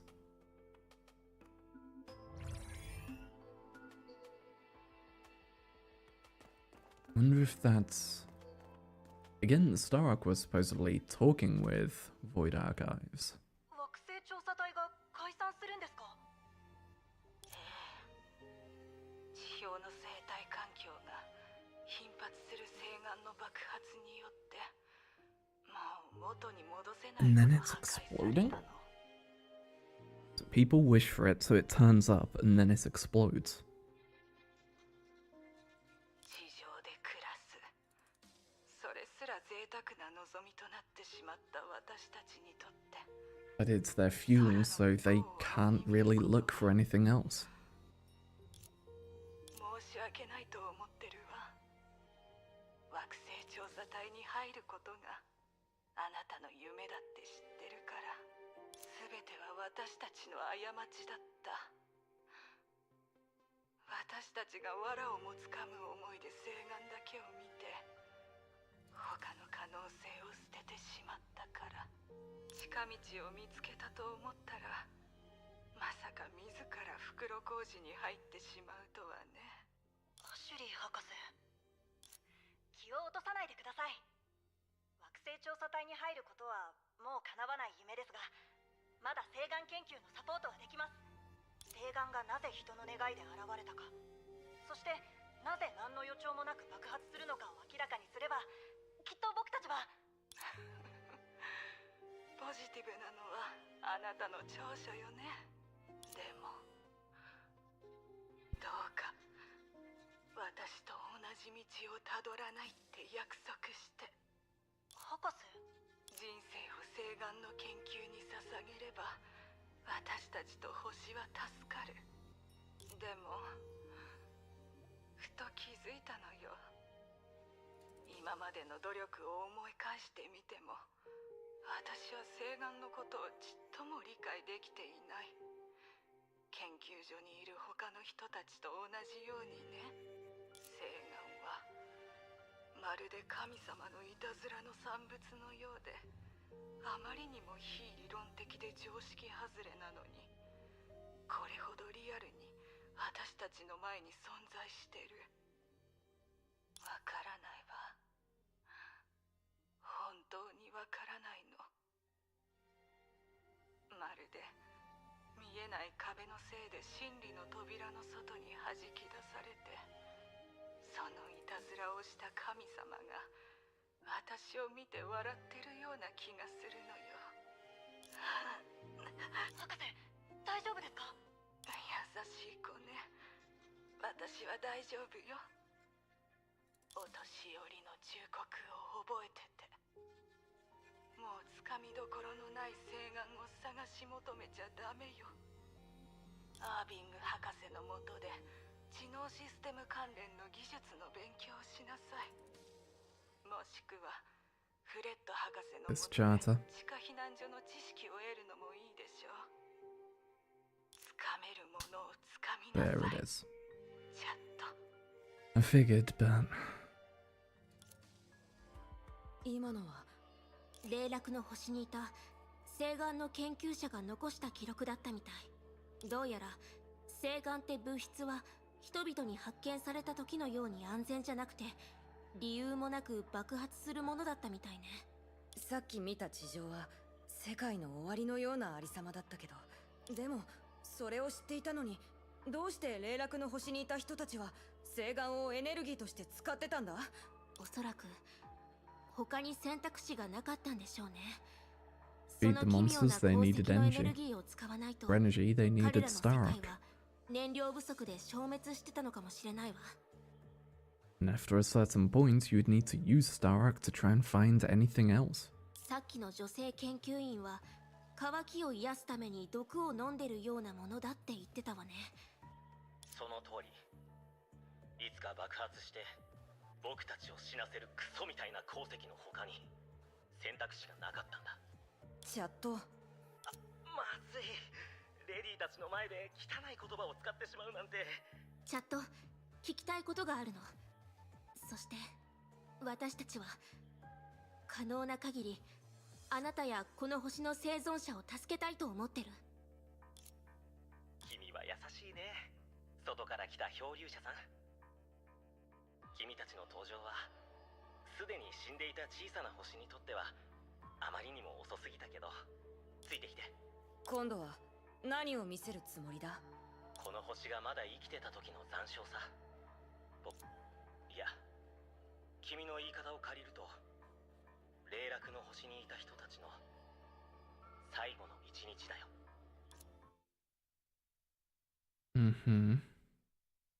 39. 時間は星眼暦199年の最後の夕方へ戻る。そうだ、我が親愛なる隣人たちも呼んでこよう。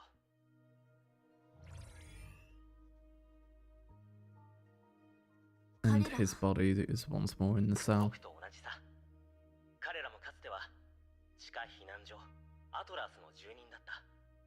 すでに住めなくなってしまった地表の代わりに、僕たちはこういった避難所を100カ所以上も作り上げたんだ。それと避難所は特殊な構造でできているから、西岸の爆発を一定の範囲内に抑えられる。So you could live in them to survive the star rock explosions outside. To avoid dying just because of uninhabitable atmosphere. But also, if you're inside, you're stuck in a box that is designed to contain itself when your generator inevitably explodes. そういった意図でデザインしたのは確かだ。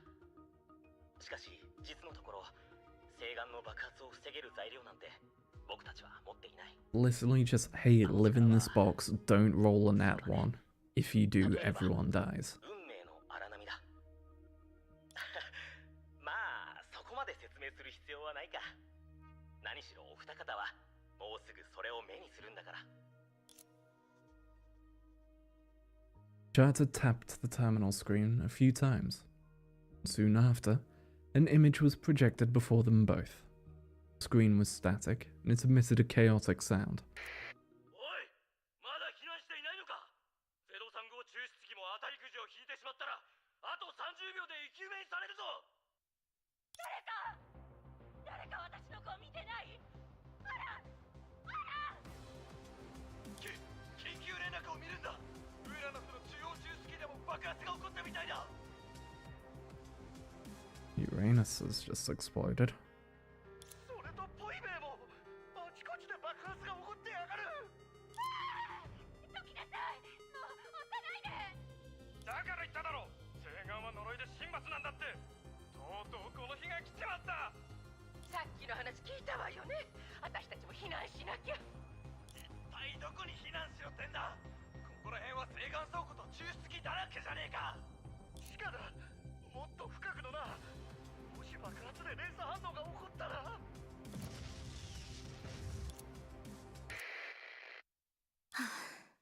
これは西岸歴199年の最後の夕方に起こった出来事だ。発生時刻は17時11分。あと7時間ほどで西岸歴200年を迎えるはずだった。霊落の星に存在する101カ所の地下避難所。そこに設置されていた西岸抽出機と西岸倉庫の98%。 Jesus, they all went up at once. 爆発によるエネルギーが地下に集まり、最後は火山噴火のようにほぼ全ての避難所を一瞬で破壊した。全てが終わった頃には見ての通り、霊落の星はこのありさまだ。 Fucking hell. Again, the iceberg right at the top. Cute girls doing cute things. Down here. Hey, what's it like to live through the death of your entire civilization? Huh, Charter? 世界の泡の不自然死で、結局西岸って何なんだ？漁師の海にこんな危険なものがあるなんて。西岸は願いによって生まれたものってさっきの記録にあったわよね。一体どういうこと？文字通りの意味さ。具体的に話してくれないか？地下避難所内の西岸が底を突きかけ、エネルギー不足で設備が停止してしまいそうな時、次の日に倉庫を開けると実中八九、いつの間にか西岸が補充されているんだ。西岸が何もないところから現れるの？そんなバカな。漁師の海だとしてもそんなことおかしすぎるじゃないか。限られた条件を満たすと無から生じる。ちゃんと避難所に貯蔵されていた西岸はまだ残ってる？おいおいキラ、もしかして。ええ、それを一つ持ち帰って長老たちに見せれば、もしかしたら。 But Charter's expression soon snuffed out her hope. 残念ながら大爆発が起こってからこの星にあった西岸は燃料として使い切ったみたいに、石炭期限の末に何の前触れもなく現れた時と同じように姿を消したんだよ。ちょっと待て。どうしてそうと言い切れる？つまり誓願は全部消えてなくなったことをどうやって知ったんだ？僕はチャット、あなたは私たちが見たアシュリー博士と一緒にいた子じゃないんでしょ？年齢的にも今まで生き残れるはずはないし。 Yeah, it's an AI. それにアシュリー博士も言ってたわ。あなたたち Figured that was pretty obvious from the first time he turned up. Not to mention he's meant to be chat. 僕は偉大なるチャット博士がその人格データから生み出した分身さ。こうでもしないと彼に代わってこの残酷な世界で生存者たちを守ることができない。しかし君たちも知っているようにこの星に生存者は存在しないんだ。ごめんなさい。なぜ謝るんだい旅人さん。別に気にする必要はないよ。君たちが訪れるまで僕は存在価値をなくしていた。でもこの時になって僕はようやく悟ったんだ。なぜアトラスの情報統合システムがこうして災いの中で生き延びたのか。 Not far away, some kind of machine seemed to be running quietly. あれ、何の音？お二方、重い話はここまでにしよう。何しよう。今日は記念すべき日なんだから。Uh-oh. 大爆発が起こってから167年、アトラスはようやく新たな住民2人を迎え入れた。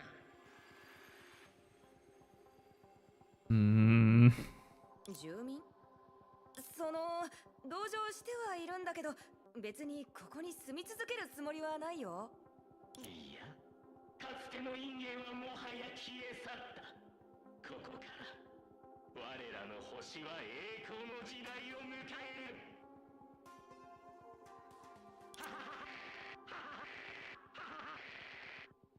キラ、こいつ様子がおかしいよ。See, fragmenting. Crank. Crank. The machine's heavy sound became louder and louder. さっき襲いかかってきた連中と同じね。とにかく気をつけましょう。攻撃が当たったら怪我をするわ。知能システム殲滅モードに移行。そこ火力制限解除。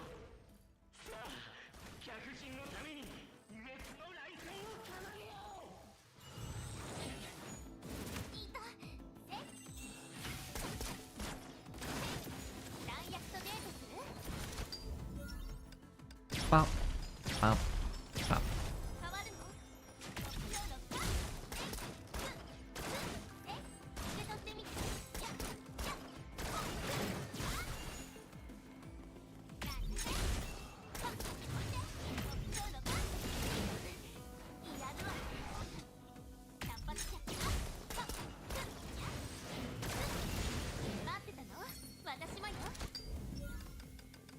Uno, dos, tres.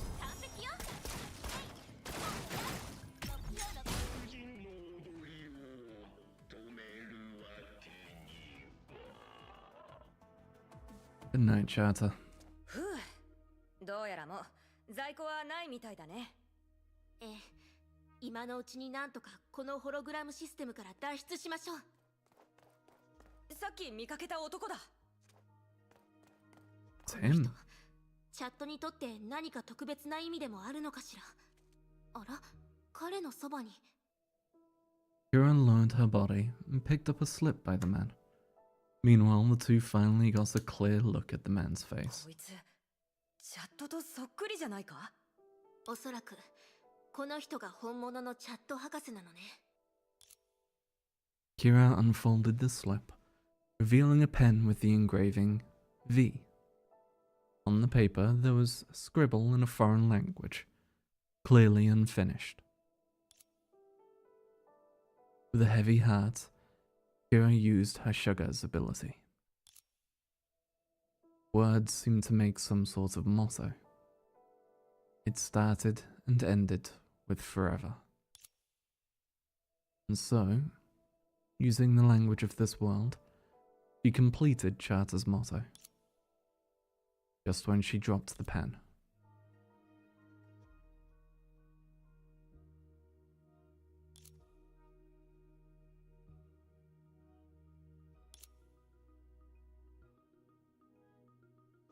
あ、戻ってこられたね。ね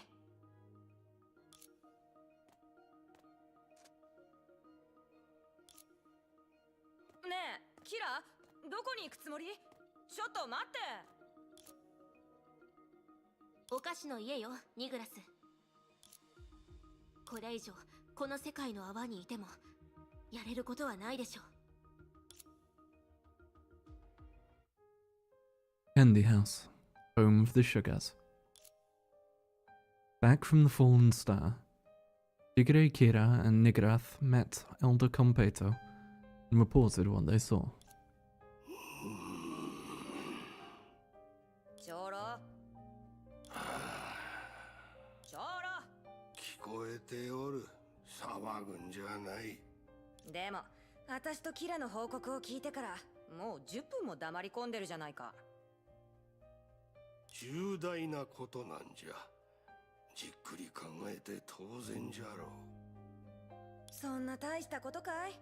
確かに霊落の星で天上の人たちの手下を見かけたけど、あそこが滅んだ理由は奴らとは何の関係もなかったよ。正直空振りかと思ったぐらいさ。このたわけが上っ面だけを見て判断するんじゃない。世界を滅亡させる誓願とやらをおかしいとは思わんのか。 Having kept silent for a long time, Kira suddenly raised a question that seemed out of place. 長老、もしかして誓願ってある種の武器だったんじゃないかしら。Mm-hmm. おや、そなたはそこのブラックシュガーより深いところまで見ておるようじゃな。じゃが武器、いや、まだそれはあの者の武器とは言えん。あの者？もし霊落の星のように滅ぼされた世界の泡がまだたくさんあったとしたら、自身の消耗でも無情な漁師の海によるものでなく、形のない悪意によって消し去られた。その悪意は巧妙に規則の裏に隠され、ほぼ天理に等しく自然と噛み合っておる。さらにそのような出来事が昔から幾多の次元で起こっておったらどうじゃ。あの者がいわゆるその悪意、結局あの者って何なの？あの者の名など知らぬ。強いて言えば名前、形、思想があるかどうかすらわからん。まだら模様を描く海からその姿を一別することさえこんなにも難しいのじゃ。長老、これは一体？漁師の海、その本物の深淵、シャト。Ah. 以上よ。 I swear to God, if this is something that split off of Sue being down here, because from what I remember, to try and find a reality where things went right, Sue plunged into the Sea of Quanta and was never seen again.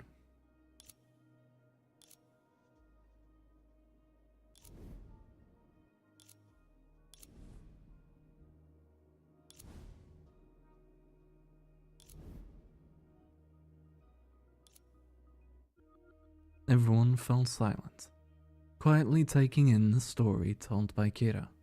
シュガーズと宇宙の捕食者である天上の人、死んだ世界の泡、霊落の星、それと漁師の海の深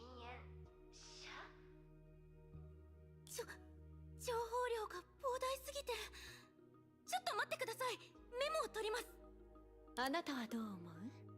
プロメテウス。しぐれキラが話していた最中、その呼吸、心拍数、血圧、肌の湿度、どれも異常はありませんでした。よって92.6% の確率で本当のことを言っていると判断します。しかしそれでも今聞いた内容は摩訶不思議な物語にしか聞こえません。そう？私は少し面白いと思ったよ。大崩壊が終わってから平和すぎて少しつまらなかったし、たまには宇宙人の侵略みたいなスリルがあってもいいんじゃない？あなたは黙ってて。まあ眉唾者の話を言ってると思われるわよね。こんなやむを得ない状況でなければ私もあなたたちを混乱させるつもりはなかったわ。でもキラ先輩の言ってた恐ろしい話ってセントソルトスノーや砂鉄の国とどんな関係があるんですか？金平糖長老の話によれば霊落の星で起こった現象、つまり世界の泡の不自然死、あるいは早すぎる衰退、長老が多数観察した結果、量子の海に存在するイレギュラーな世界の泡がだんだん増えていることが分かったの。じゃあこの白と黒の2つがある世界の泡にも同じ。その通りよ。実際長老が何かの兆しを観測したから、私はこのセントソルトスノーを訪れて何が起こったのかを調査していたの。Do we think the sky people could be fucking with things here? イグラスという仲間は Or whatever this Sa is? シュガーズは慎重な種族なの。あ、私はもちろん例外よ。でも歴史的な角度から見ればその慎重さがシュガーズという種族を今まで生かし続けたの。金平糖長老は堅くなな態度をとって一族の仲間を危険な目に遭わせないようにしていた。あら、それならこっそり抜け出してきたのよ。何？文句でもあるのかしら。霊落の星で起こった惨劇を他の世界の泡で再び見るのはごめんだもの。キラ先輩、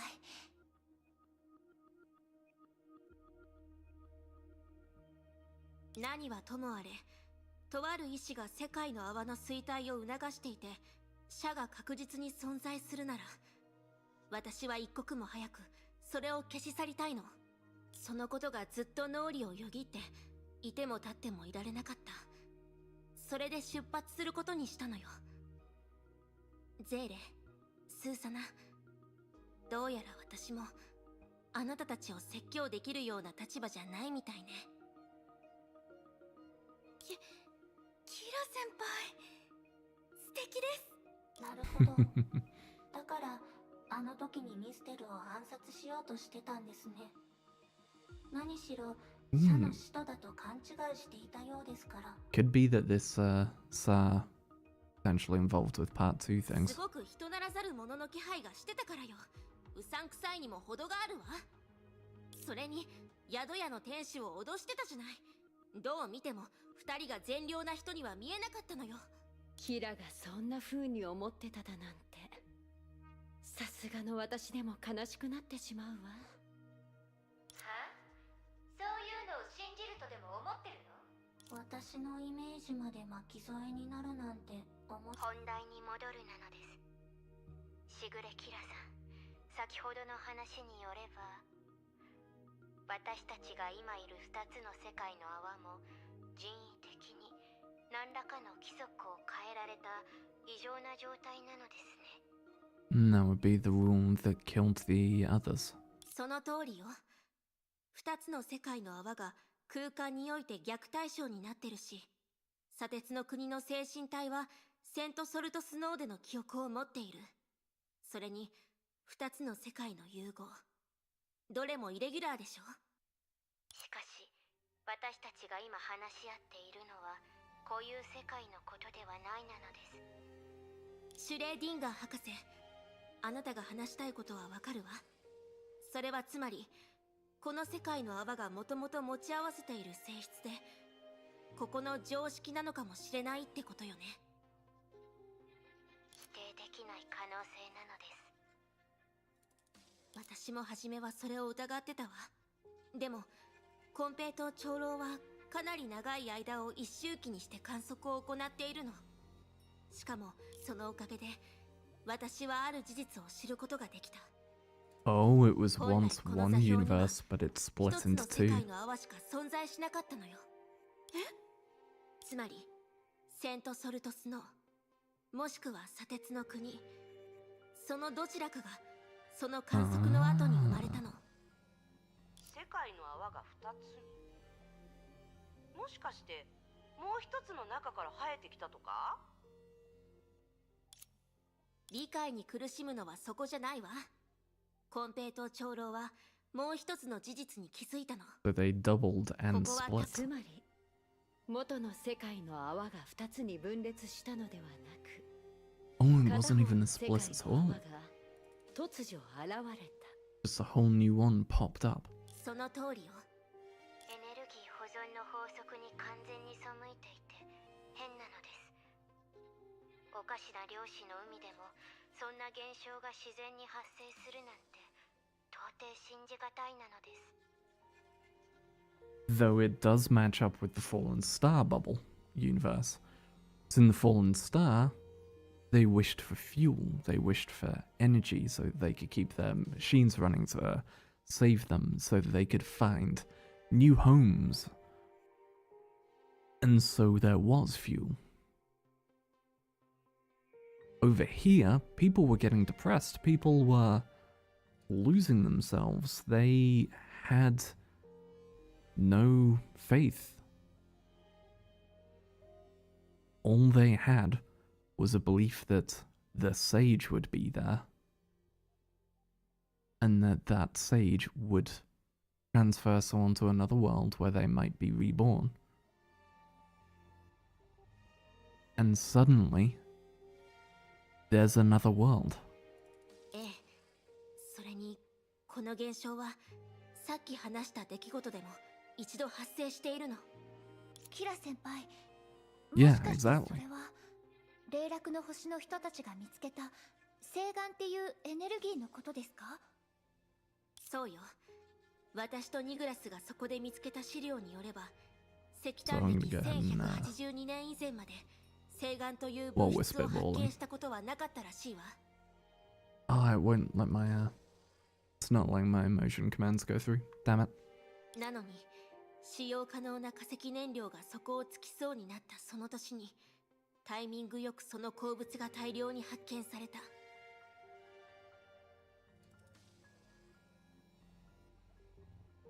There we go. はあ、偶然にしてはできすぎてるわね。それにその物質にはたくさんのエネルギーが含まれている。なるほど。エネルギーも無から生じるわね。 Keeps on just turning up, being used, and then suddenly explodes and disappears. 霊落の星でエネルギーとして使える怪しい鉱石が発見された。でもその星はそれによる大爆発で破壊された。ここの場合だと一つしか存在しなかった世界の泡が二つになってて、原因不明の融合が起こってる。このままだと同じように滅亡の運命から逃れられない。要するに両者はすごく似てるって言いたいんだね。 Kira nodded. 突然の増殖は必然の破滅へと導かれる。となると、シュガーズにシャと呼ばれている存在は確実に世界の泡に影響を及ぼしています。 Might つ be. まり、エネルギーの流れがその中にある規則なのでしょうか。 Could also be something to do with responding to individuals' desires. 方法はともかく、世界を丸ごと破壊できる爆弾を作る。あるいは真新しい世界の泡を作る。これほどのエネルギー量となると、羽化を経た律者が個体として放てる最大出力をはるかに上回っているなのです。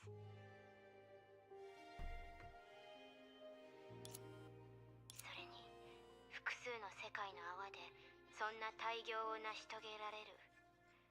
そんな神業とも言えることを実行可能な存在といえば終焉の眉でしょ。ねえ、ますます捉えどころのない話になってきてるんだけど、もしかして漁師の海にも繭ができたってわけ？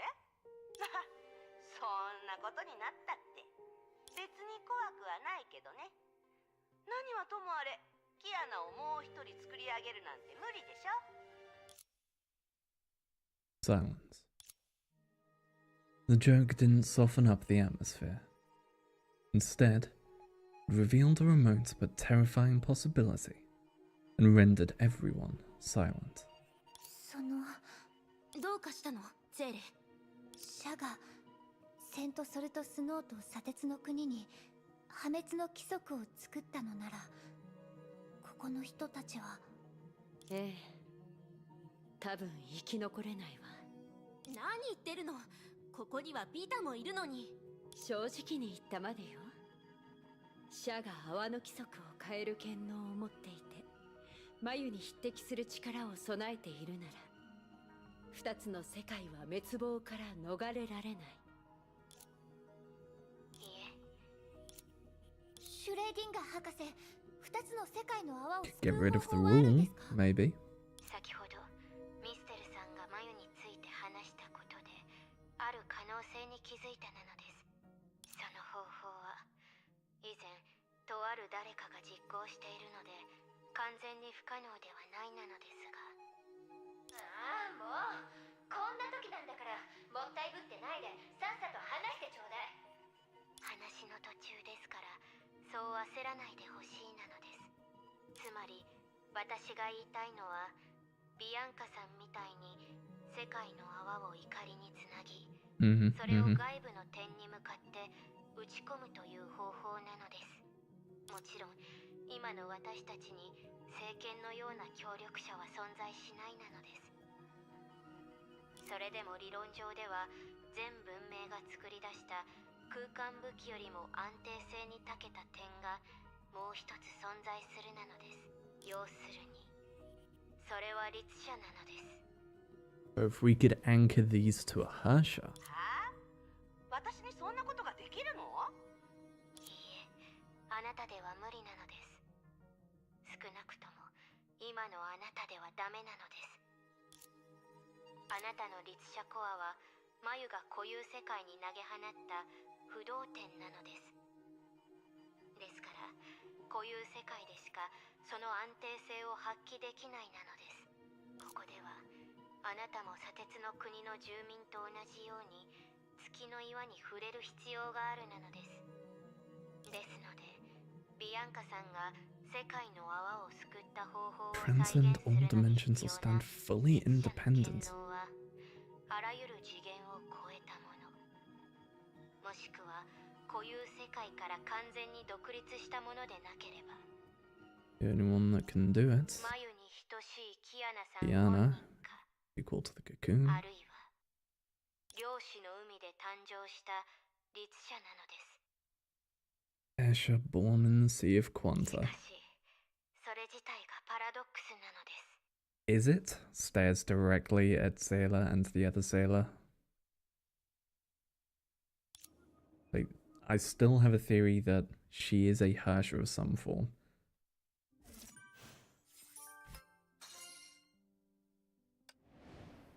My thinking back in the day was, because there's, I think it's the 9th Hersha, which never turned up. I had a theory that it was Zayla was the new version of that one.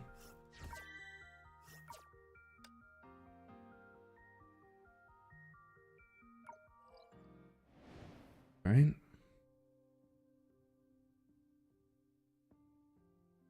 We're into 56. We're approaching the halfway point. Suppose, this is 3811. Oh wait, 3811? Oh, I guess we went through a few in that last section.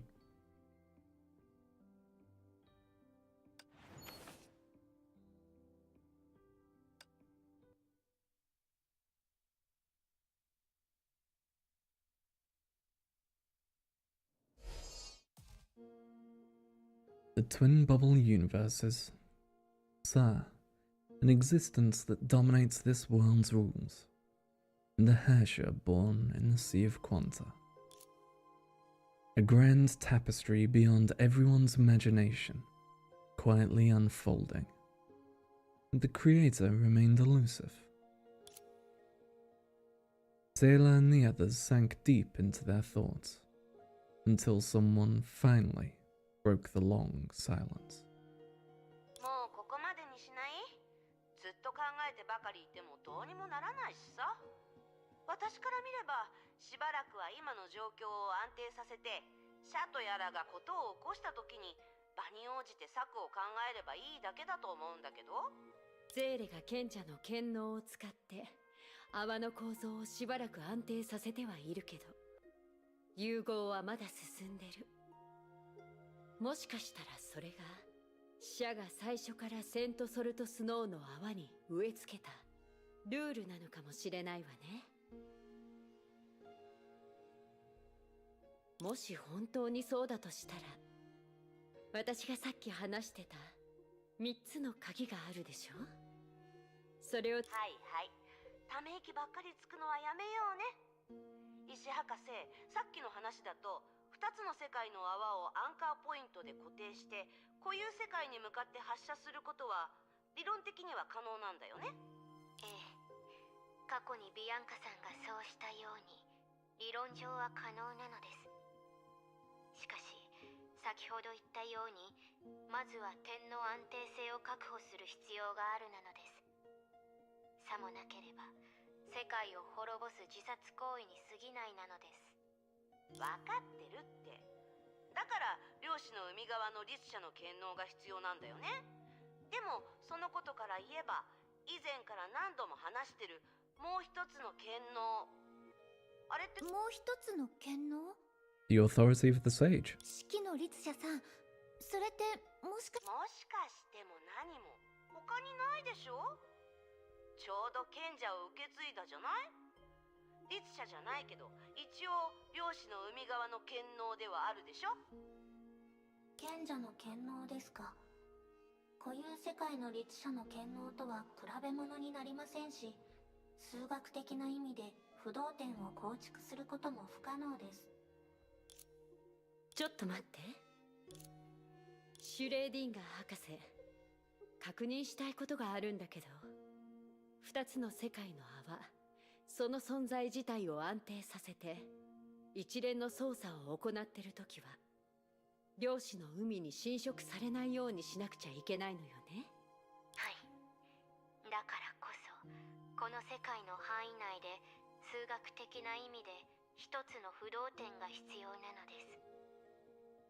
だとすれば私たちはもう見つけているんじゃないかしら。だって目の前に存在する2つの世界、その間には確かに変わらない主軸があるでしょ。待って。なるほど。東大元暮らしってところね。目立ちすぎていたからあえて無視してしまっていたのかな。みんなはもう分かったんですか？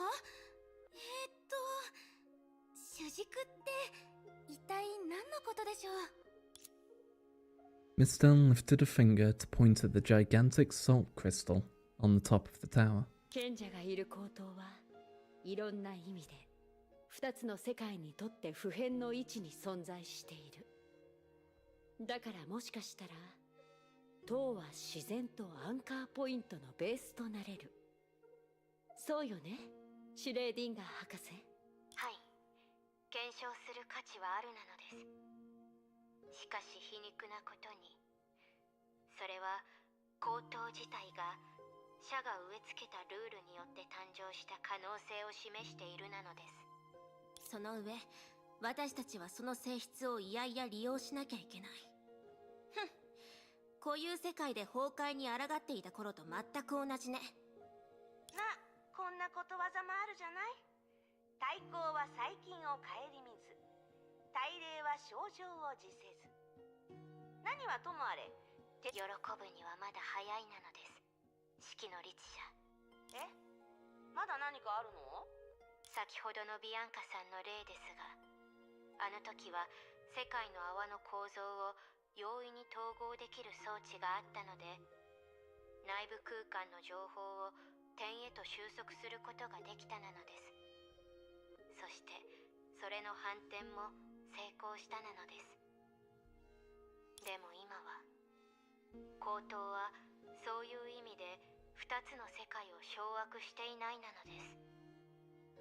ですよね、ミステルさん、プロメテウスさん。確かにそうね。でも私には推測があるの。試しにゼーレ、高等の賢者の権能を使って世界の泡に存在する空間のエネルギーが最も集中している場所を探せない？異例の儀式を行えばなんとかできるはずよ。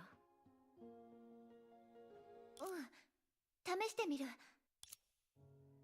Zayla put her palms together, closed her eyes, and lowered her head, as if praying. Very soon, a faint glow began to emerge in her hands. Zayla opened her eyes again. 確かに今なら感じられる。特別な光の粒がいくつか見えるよ。暗闇にいるホタルみたい。多分場所がわかる。ええ、その場所が全てを統合させるための要よ。異例の儀式の鍵であり、賢者の権能で世界を丸ごと覆うために重要な中枢でもあるわ。理にかなっているなのです。しかしビアンカさんの偉業を再現するには、固有世界につながる空間座標がもう一セット必要なのです。関東時起こった事件ではビーコンであるゲニウスで解決できたなのです。それなら大丈夫よ。かつて長い間、ゼーレと私は漁師の海でさまよってたことがあるの。固有世界の座標の特定も一度だけお姉様のためにやったことがあるわ。あ、その話なら私も知っています。開眼の目の時でしたよね。ゼーレ、スーサナさん、今の私じゃ多分無理だと思う。この世界の泡に入ってから漁師の海に対する感知能力が使えなくなってるの。まるでこの世界がその感覚を自動的に遮っているみたいに。それに今の状況だと高等から勝手に離れるわけにもいかないし。もしかしたら賢者になることによって同じルールによる制約を受けているのかもしれないなのです。となるともう一人必要ね。そこの元ヨルムンガンドの幹部はどう？漁師の海から魔の手を伸ばして固有世界の人をさらう行為はすごく得意よね。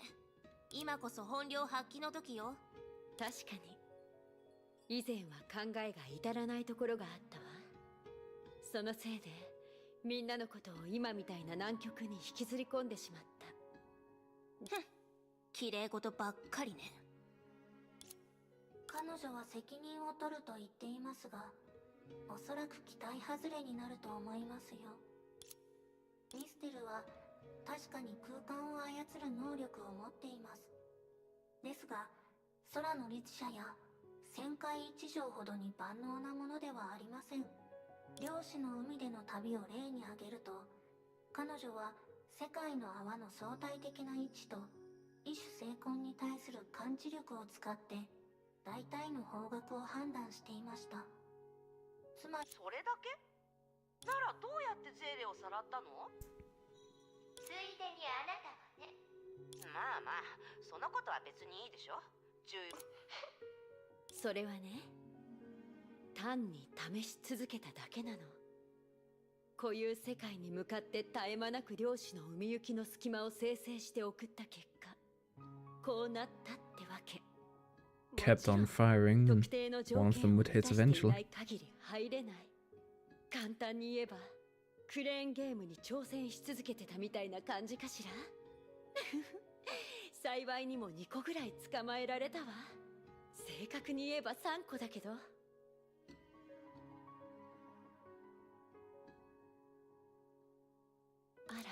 ごめんなさい。加害者なのにこんな風に例えるのは良くないわね。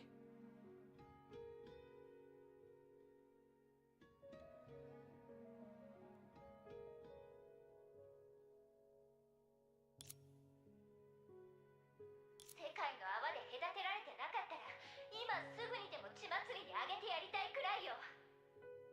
喧嘩だ喧嘩。やった私が今いる媒介が壊されたら困るので落ち着いてくださいなのです。 The Grumpy stream, it's still live? Hell yeah. I'm intending to go for probably another few hours. Masaka. では今の私たちに How's it going, Ender? はありますか？ How you doing tonight? 現在置かれている状況から見ればはっきりしないわね。それにあなたたちの話によると私が作ったひびは長空市の虚数得意点の近くにもある。今考えてみればそれは社の影響も含まれているかもしれないわね。How long you been up for this far? Let's see. I am 5 minutes short of 6 hours. Now.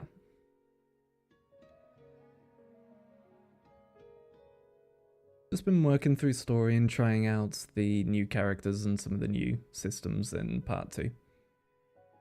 But having to catch my story up to the point I can actually roll on to part 2 without just skipping ahead.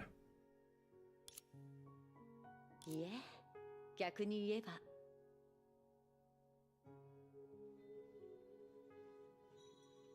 Not too terribly long then. Yeah, exactly. I'm thinking I want to try and get, like, we're in the latter section of chapter 38 now. I want to try and do chapter 38 and 39. ああ、確かに。影響 Which we started 38 about 4 hours ago, I think? Ish? Maybe 3? I don't know. Time's weird.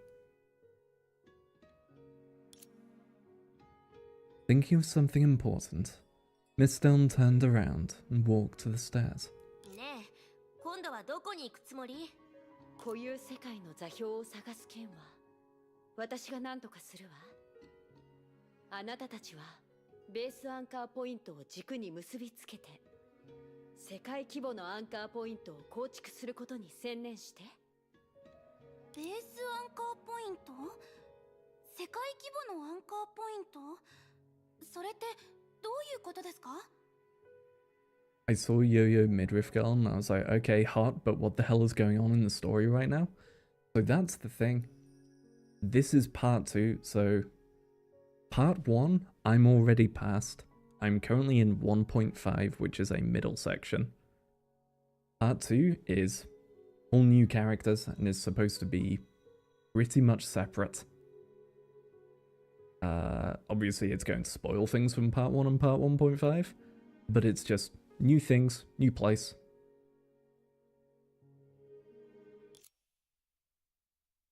Without answering the question, Miss Dunn left abruptly.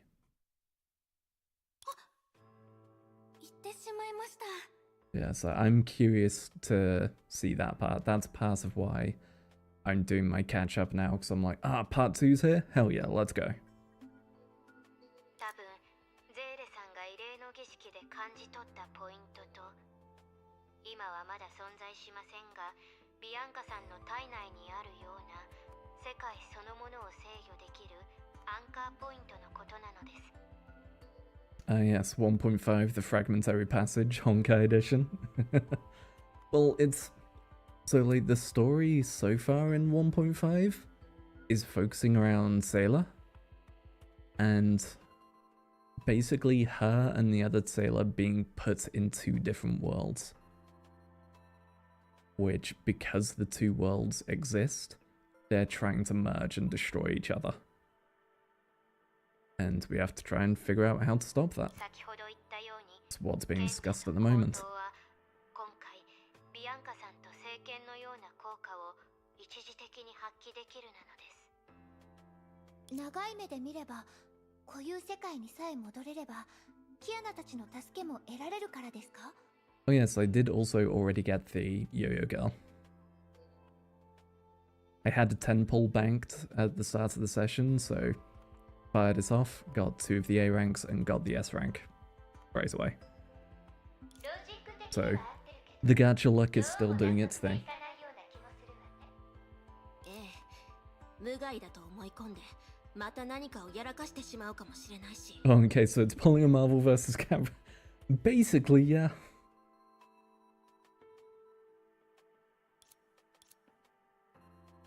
いえ、一人で向かうということは、おそらく。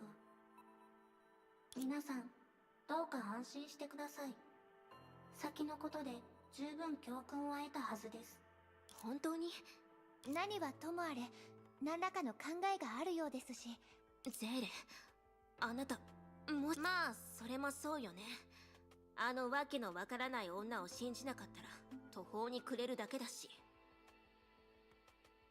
Been playing PGR a lot recently since the 100% motivated alpha was released. Ooh, I'll have to hop on this and throw some things at her. 信じても別に損はありません。そうですよね。So much fun to play, I can imagine. Honestly, that's part of what I was finding about the yo-yo girl. I got her, tried out her tutorial, and was just like, yo, this shit's fun. まあ、当事者はゼーレだしね。 The fact that they have gap closers as actual moves now. 皆さん、私たちを信じてくれてありがとう And ござい then ます。 doing like all her stuff followed by ultimate, and then dodge cancelling out of the ultimate basically. To get another combo off before it drops. Some fun shit. 構いません。皆さんの意見がまとまればそれで十分です。計画の厳密性のために、おあえて一言言わせてもらうなのです。そちらの方の中に、まだはっきりと意見を述べていない人が一人いるなのです。I was gonna say I should check if Blanca's updated has done more 100% motivated alpha then. But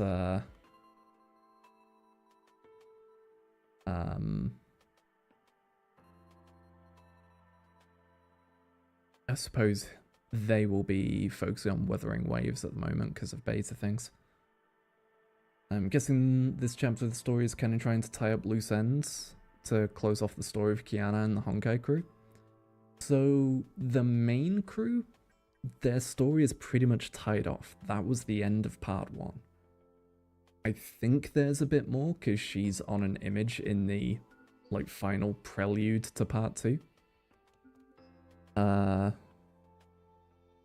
This kind of chapter in particular is looking at Zayla and her side story and going, well, here's what Zayla did after all of that.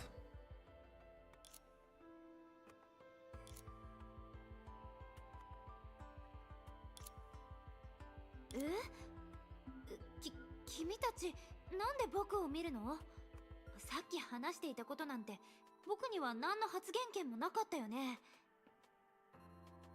Which it boils down to basically Bronya is sending her around the world going, hey, Zayla, there's something fucky over here, can you go check it out? And she accidentally got pulled into all of this.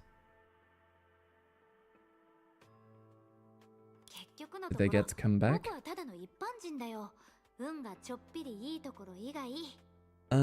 So Kiana is stuck on the moon. She cannot leave there. If she comes back down, everybody dies and the world ends. And as a result, no one's allowed to go to the moon. She's stuck up there on her own. No one can visit her. Everyone else made it back down. But they had to leave her there to do so.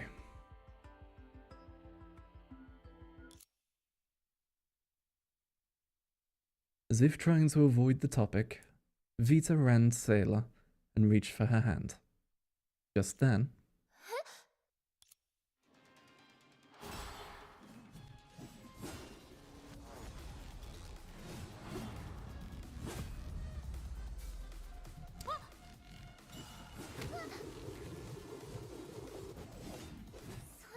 really?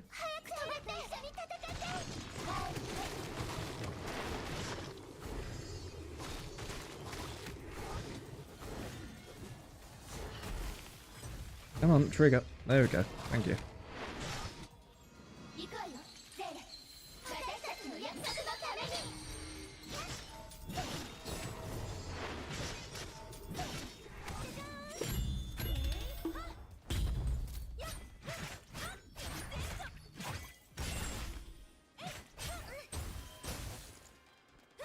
Right.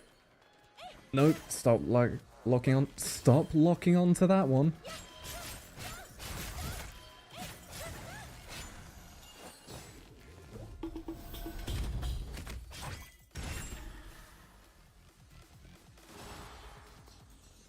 So she's on that self-sacrifice thing then? Hitting up the P3 for attack. Basically, though unfortunately it's a touch of forced self-sacrifice.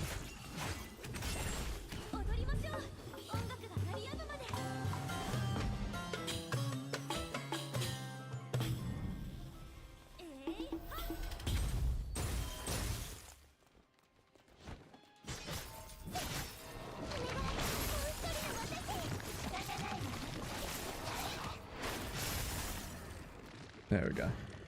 But yeah, so that's kind of where it was left off when I last played. I've not seen any updates regarding Kiana since I've started my catch-up again.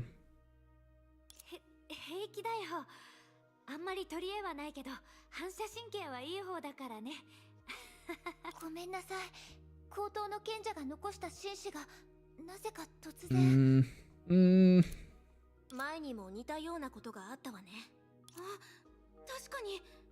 Yeah, Vita's been attacked multiple times by the oracles now. Vita, who are you? それはその紳士は賢者の権能の一つです。普通なら高等の賢者の命令がなければ勝手に無実な人を傷つけることはありません。最低でも私とミステルがここに留まっていた間はセントソルトスノーの住民が彼らに襲われたという報告を聞いたことはありません。紳士はビタさんを警戒していました。どうしてですか？ Don't think she is. 法をきちんと守る。こっちにいたサエは一般人の鬼火を攻撃しようとしたことがあったよ。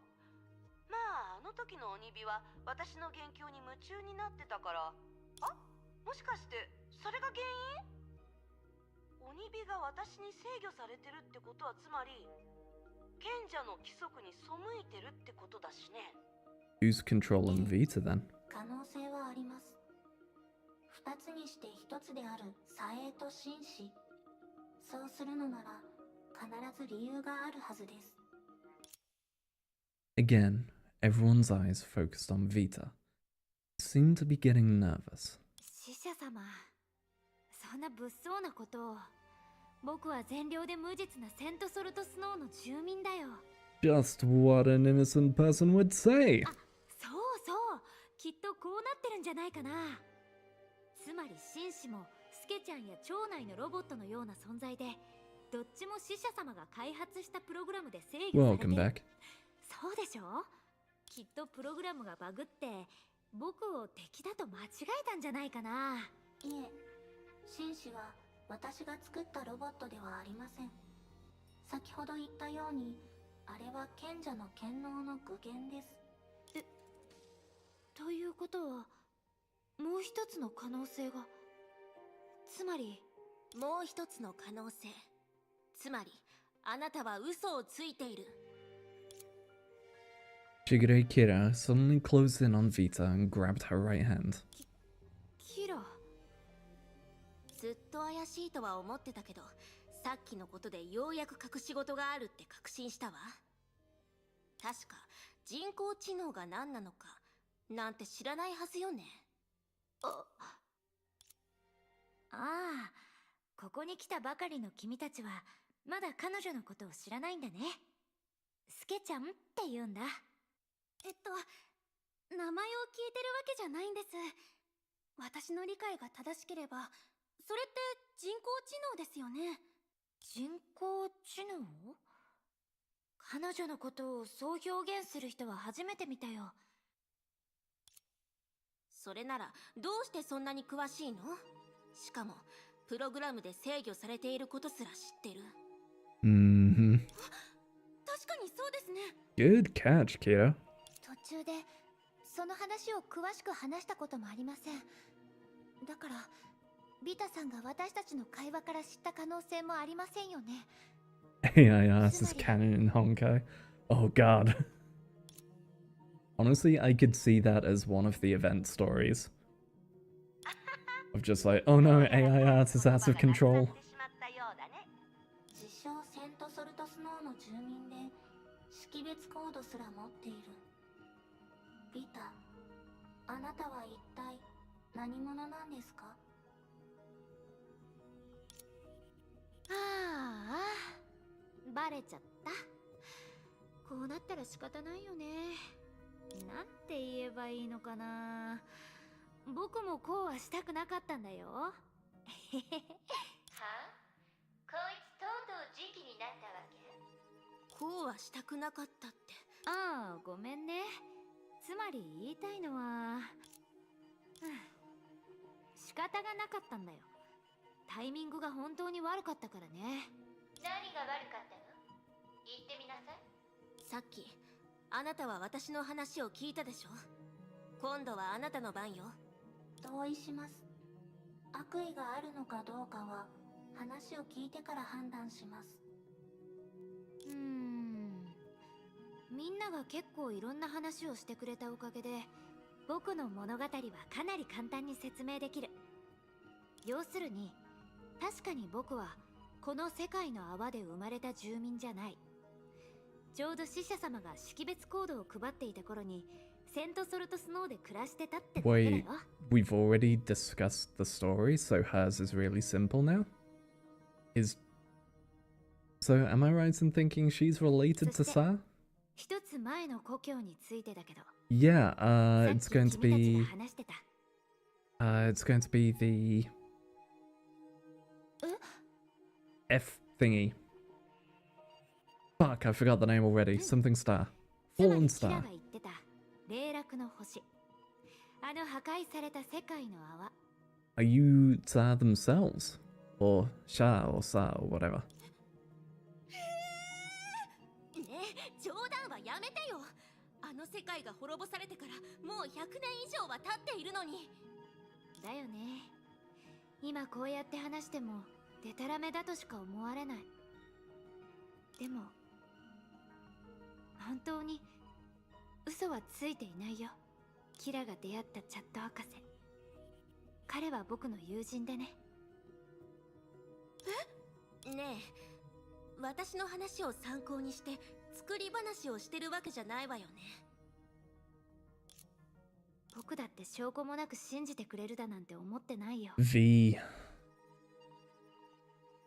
On the paper for him, there was a motto and the letter V. V as in Vita. あ、そうだ。紙切れにチャット博士が書きかけてた格言が残されてたって言ってたよね。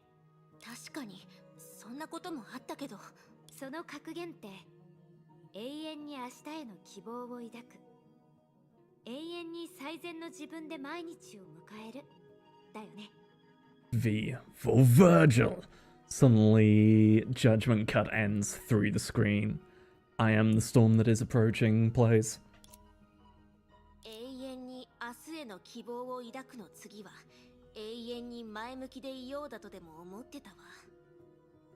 でもあれ、紙切れに何を書いてたかなんて誰にも言っていないはずよね。それにペンにあった V の模様。だからビタさんは。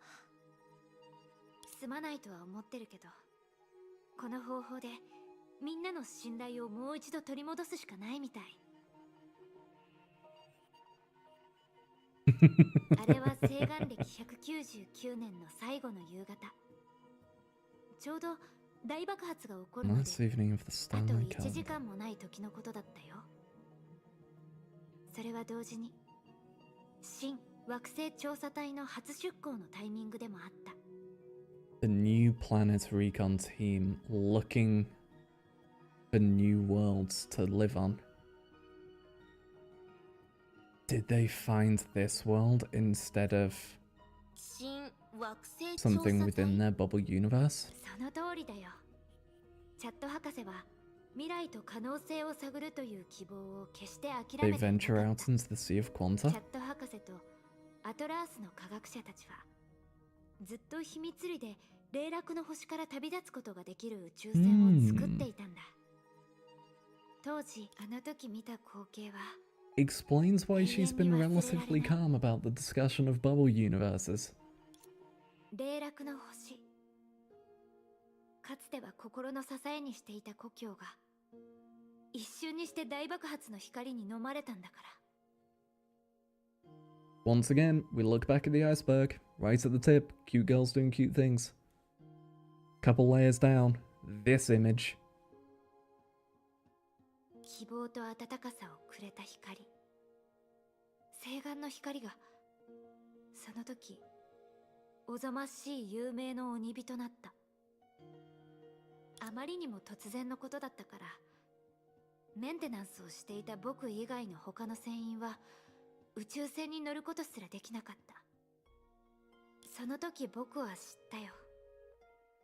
自分は再び故郷を失い、一人ぼっちの流浪者になったんだって。それからは長い間漂流し続けて、最終的に運よくこの世界にたどり着いてね。ちょうどいい感じにセントソルトスノーの外にある荒野に宇宙船が着陸したんだよ。住民たちは得体の知れないよそ者の僕をすぐに受け入れてくれた。家族や友達と同じように接してくれて、本当に感謝の気持ちでいっぱいだったな。そして僕はここで穏やかな生活を送ろうと決めた。紳士が襲いかかってくる理由は、多分もともとこの世界の存在ではないって見抜かれてるからだと思うよ。だから本能的に警戒して、 But they only attacked because she came close to the sage, and so they stepped in to protect the sage from her. 深く聞くのは失礼かもしれないけど、さっき再び故郷を失いって言ってたわね。つまりあなたは霊落の星の住民でもないの？うん。でもそこからさらに前の出来事になると、本当に証拠なんてない話になるよ。例えば僕を育んでくれた世界は地球じゃないとか。セントソルトスノーも霊落の星も別に地球じゃないけどね。そういう意味じゃないよ。例えば君たちにとってチャット博士、カイおじいさん、イースおばあさん、パンカおじさん、彼らは世界の泡の住民で固有世界に属する存在ではない。そうだよね。じゃあ何？ Yeah. そうじゃないとでも言い So た are いの？ you from our reality?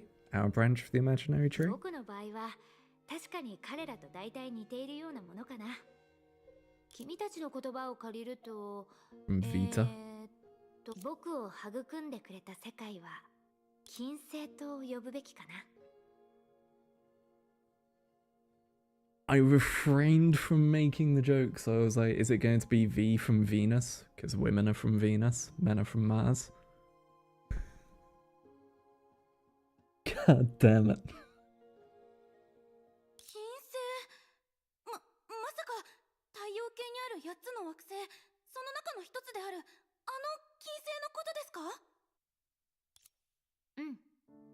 僕たちの文明は Jeez, ずっと昔に崩壊によって滅ぼ Jeez, さ your れた。 fire loves その時は desire. まだ宇宙を航行する That 能 will 力すら forever なく just て be ね。 the fucking Razor adverts for me.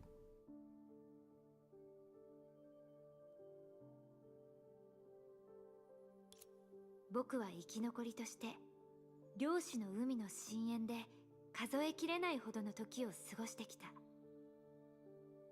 いや、今考えると So are you telling me そこに時間という概念は in なか this ったのかも world しれないね。 aliens are real? All like the other planets of the solar system may well have been inhabited. Venus definitely was, but Honkai wiped it out before we found life there. とにかく外ではどれくらいの時間が経ったのかもわからない。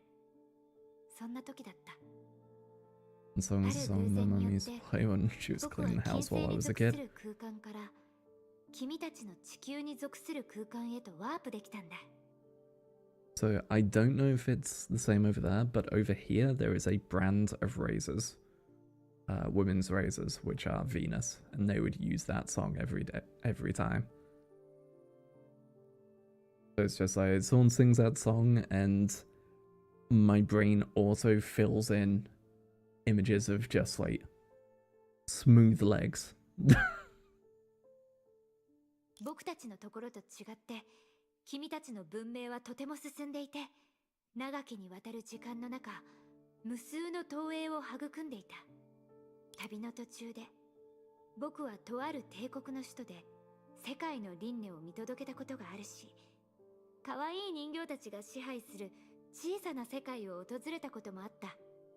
もちろん霊落の星のような悲しい物語もあったよ。確か君たちは不思議に思っていたよね。僕がなぜセント・ソルト・スノーの人たちのことを面白いと感じてここのみんなを好きになっているのか。多分故郷を失った人ほど隣人を大切に思えるんだと思うよ。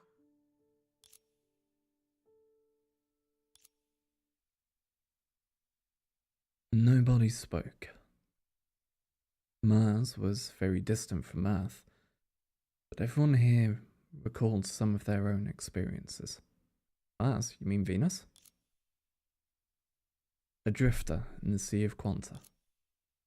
A survivor of the Great Eruption. An orphan who had lost her home. We cannot change the past, but we can change the future. After the short collective silence, リタさん、さっきシュレーディンガー博士がヒントをくれたことで、セント・ソルト・スノーと砂鉄の国を救う計画がだいたいまとまりました。そこでリタさんは彼女と同じ漁師の海の漂流者ですよね。何かアドバイスはありますか？ the fire who is love's desire. 少し困ったな。チャット博士の宇宙 I'm 船 going to end up with that song stuck in my head. I would rather not. 眠っているけど、それを I 再 just び飛ば realized し I て forgot to take my 漁 meds 師の yesterday. 海のみんなを Shit. 助けることなんて期待できないし。 I was just sat here going, man, it's 7:30 in the morning already? Ooh.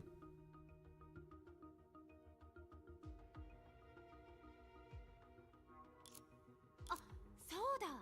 干渉計がある。 Interferometer. それは何ですか？ That's a bullshit world. あれ？死者様は知らないんだね。つまり人体に埋め込むことができるナノマシーンで、少し先の未来に対して列挙型の演算を行えるんだよ。原理から言うと。 Get a pill organizer if you haven't already, it's far too handy. I'm probably going to look into that, if I can get this ADHD stuff sorted. Which I need to send them the email. It's been, like, over a week now. Fuck. Yeah. Definitely once I've got that, or I've got HRT rolling, then I'm definitely looking into that stuff. How's HRT stuff going? Setbacks. Every time I get close, there is some big payment that pushes me away from it, unfortunately. So I'm now back in saving up money. It's literally the whole thing is HRT itself. I mean, it's not cheap, but it's not as bad. It's £32 a month, easy.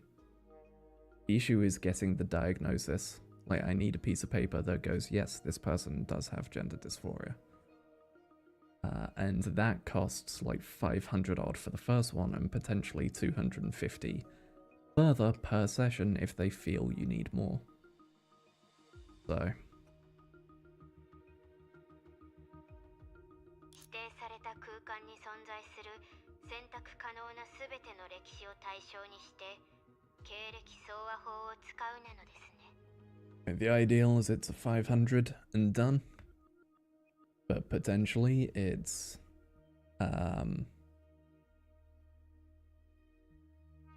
potentially I should really be saving like 750 before I do anything.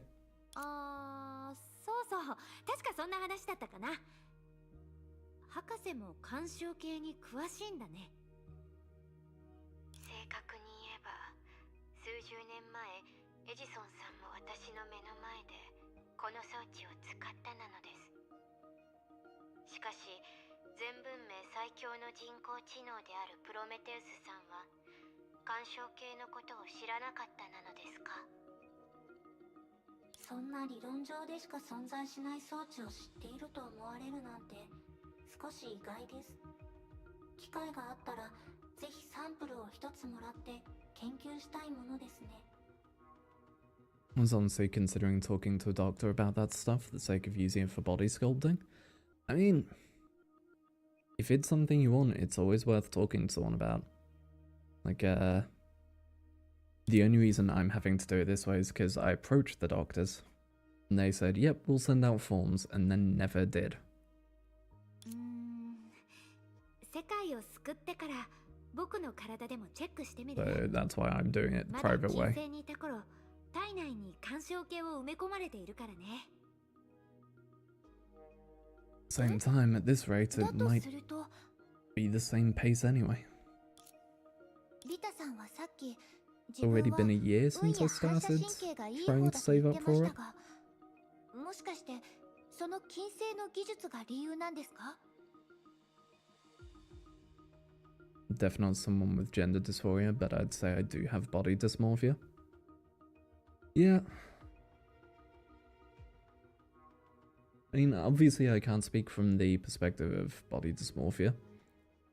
But as I say, if it's something you think would help, then it's always worth talking with the professionals and go, hey, would this be a thing I have access to? Can I get this?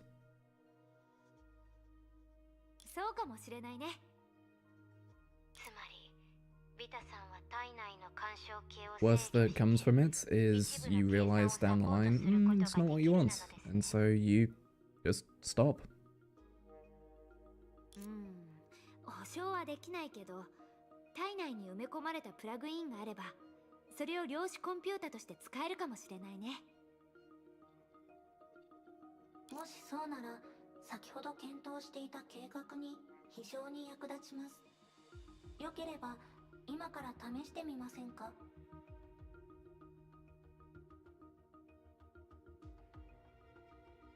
Just grabbing a screenshot of that face from Vita on the left. That, if I ever send like dash dot dash, that's the face right there. それはよかった。 I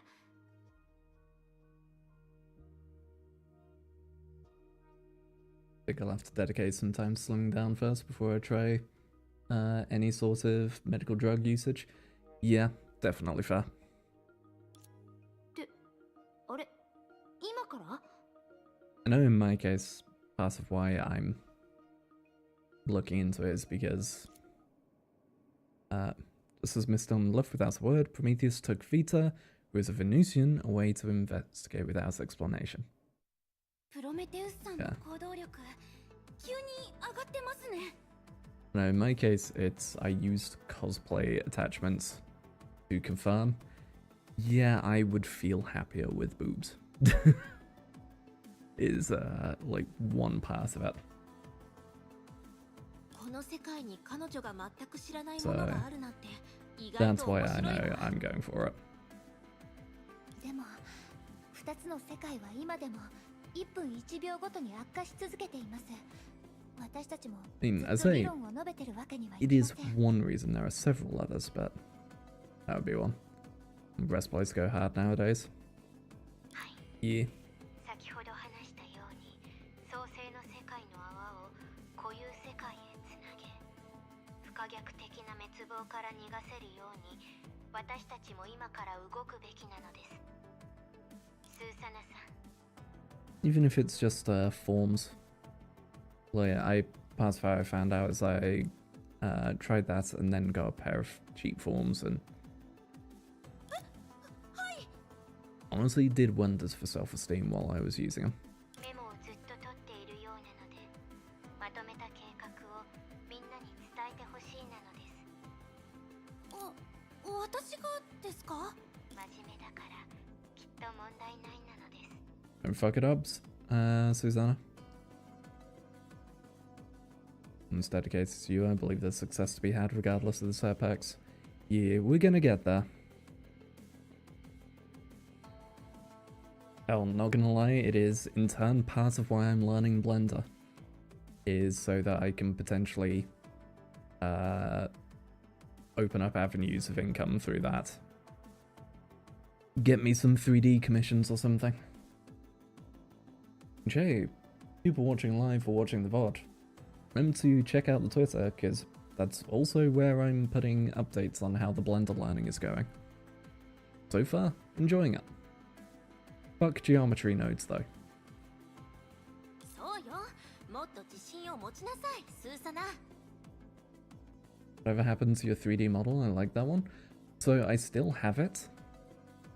The only reason I don't use it all that much is because my camera is a bit shit. To get it to properly track, I have to be blasting myself with light. And sometimes that is just painful for my eyes. So I'm like, I'm not going to do that tonight.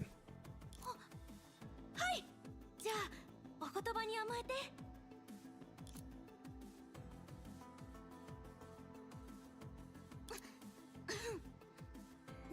では今度の作戦の方針と人員配置について説明します。 Yeah. It doesn't help that because of where my setup is, my main room light is behind me. So there's a shadow over my face at most times. 今回のメインとなる目標は2つの世界をアンカーポイントで固定して固有世界に向けて発射することです。 That's a fucking cool image. そして最後はキアナさんの力を使って2つの世界の泡の構造を安定させて滅亡の運命を変えます。 Yeah, and that's VTubing for you. Yeah. I mean, if I had a better camera, or was in that neck of the VTubing woods where it's like most of VTubing comes down to get yourself an iPhone. Because unfortunately Apple's facial detection is just the best. But I'm out here with this crappy old thing. Just making do with what I can. そのためにまずすべきなのは2つの世界の泡にあるベースアンカーポイントを軸、つまりこの賢者の口頭に接続することです。 It also does bug me slightly that it doesn't like my eyes. Like, I don't know why I don't know why it does it, but if I'm ever looking even slightly downwards, like, if I were to sit here now and read this text, the camera in the app would go, oh, their eyes are closed. そうなると私たちは世界規模のアンカーポイントを構築できます。People found success with nothing more than PNG before. Yeah. I know. That's why I'm happy sticking with this. And then just occasionally pull out the 3D whenever I want to. Like if I do P3, I'm probably bringing out the 3D purely for how much I'm going to be bopping to the music. では、人員配置について説明しましょう。まずはゼーレさんです。塔から長時間離れることができませんから、賢者の権能でベースアンカーポイントの位置確認を担当してもらいます。So she's a radio tower. 任せて。これは私にしかできないことだから。続いてはキラ先輩です。キラ先輩は仲間のニグラス先輩やシュガーズの皆さんと連絡を取るつもりですか？ Okay, getting in contact with the Sugars. コンペイと長老にそれほどの度胸があるなんて期待してないけど、彼らの助けを得られるならこともよりスムーズに進むはずだわ。もう一つの角度から言えば、連絡自体も別に面倒なことじゃないから、私のことを機動班扱いして任務を与えてくれても大丈夫よ。はい、これも記録しておきます。その次に、私の番になりますね。私は雑務と記録の仕事をなるべく全うします。何か次はプロメテウスさん。私の任務は情報提供と状況分析です。いつもと変わりません。はい、そうですね。この後はあれ、プロメテウスさん、こんなに早く戻ってきたんですか？僕も結構驚いたよ。何しろほぼ一瞬で干渉系のチェックを終わらせたんだから。それだけじゃなく、もっと効率的に動かせるプラグインも埋め込んでくれたんだ。本当にすごいよね。とにかく手助けの準備は万全だよ。先に言っておくけど、さっきの話を全部信じたわけじゃないのよ。キラって本当に厳しいね。細かい部分まで付け加えて説明したのに。でも大丈夫。行動で証明するよ。役に立てるというのは確かなの？彼女は確かに役立ちますよ。後でわかります。ではミステルさんも確認しましょうか。ミステルはすでに単独行動をとっています。おそらく彼女なりの考えがあるんだと思います。はい。さっきビタさんの担当範囲も一緒に決めましたし、次は砂鉄の国の状況を整理します。おや、やっと来たね。待ちくたびれちゃったよ。もう一人のゼーレさんですね。ゼーレさんは同じく賢者なので、そちらのベースアンカーポイントの位置特定をお任せします。そんなのお安いご用よ。こっちの住人はみんな鬼火だから、逃走や避難するようなことがあれば、生きてるそっちに比べるとだいぶマシだしね。続いてはシキちゃん。は？ちょっと待って。なんであなたまでシキちゃん呼ばわりするわけ？少しは立場をわきまえて。すみません。天命の先輩方がそう呼んでも大丈夫だって言っていたので。The senpais just went, yeah, call it that, it'll be fine. まあ、メモをいっぱい取っていて大変なんだろうし、今回は多めに見てあげる。Pat, pat, pat. わかった？はい。式の律者さんの任務はアンカーポイントへ向かう途中に出てくる障害物の排除です。例えば漁師の海の怪物とか。プロメテウスさんはそっちの世界を支援できませんから、式の律者さんは肩の荷が重くなるかもしれませんね。結構合理的な人員配置じゃない？何しろ戦力から見ればこの場にいる奴らと比べると格が違うんだから。なるほど、用心棒ってわけね。確かにお似合いの仕事だわ。おやおや、なんだか目の前にちょうど一つ障害物があるみたいだね。あら、早速用心棒を Hi. やってみる。Bill. 皆さん仲良くしましょう。ゃないと今回の任務を達成できま。私たちの仲が悪いって？最後はシュレーディンガー博士。 Dr. Rock. 以前のように両小隊の連絡役を担当するなのです。 Literally just a rock. チャンネルも増やしておいて随時アドバイスをするなのです。では以上となります。これが現状を分析して作った計画のすべてになります。はい、うまくまとめているなのです。事態は一刻を争うわ。今から行動を開始しましょう。じゃあ始める？はい、始めましょう。問題ないよ。え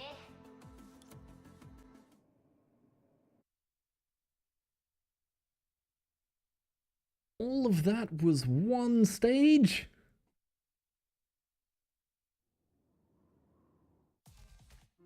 I don't think I'm making it through 2 chapters today.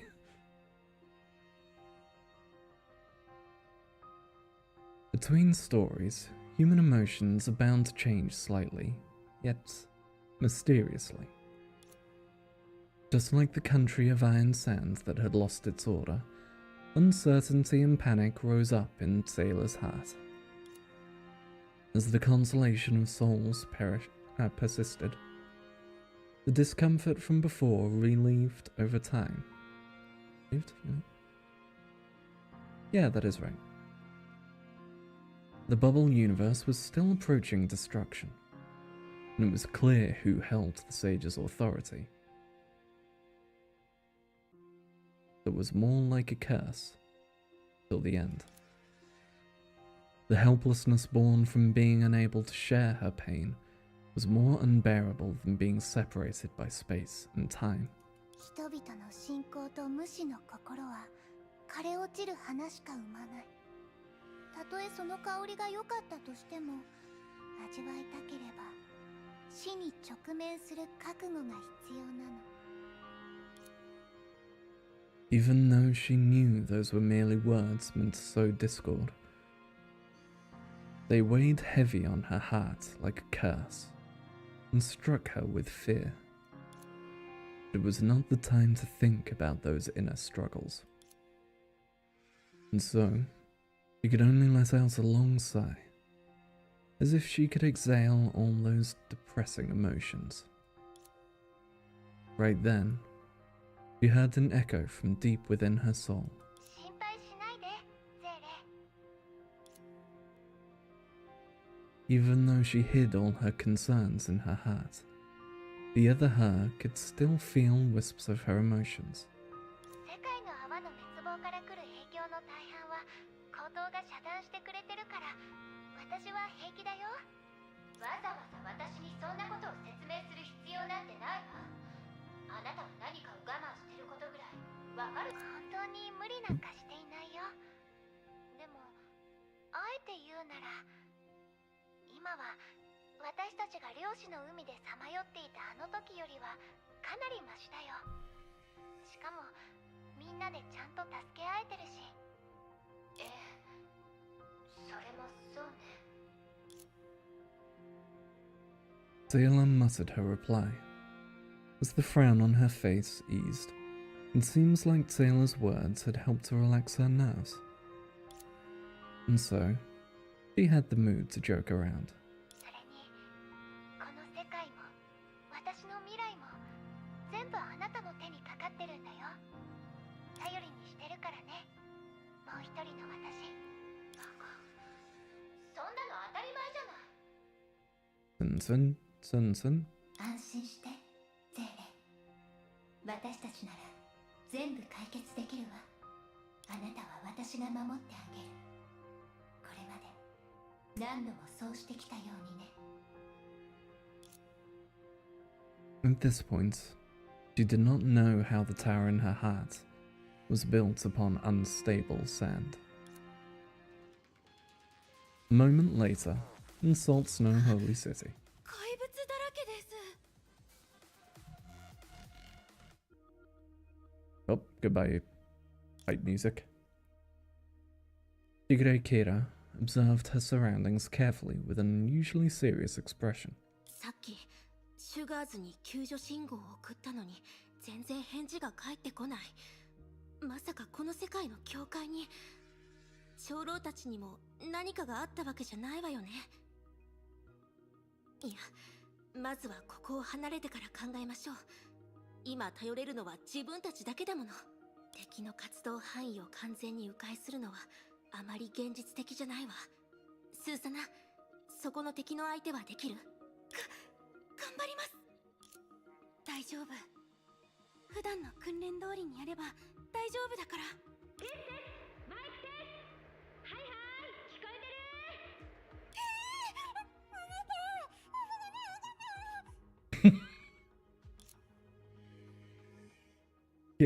る？ Kira withdrew her hand that covered Susanna's mouth and shushed her. 声が大きいわよ。あの怪物たちは音に敏感なんだから。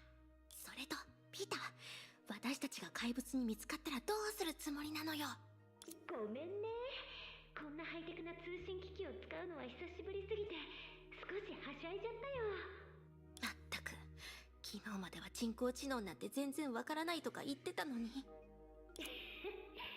それはここの生活に溶け込んで不必要に目立つことを避けるためだよ。まあ本題に戻ろう。これからゼーレは異例を行ってベースアンカーポイントの状態をリアルタイムで追うことに専念する。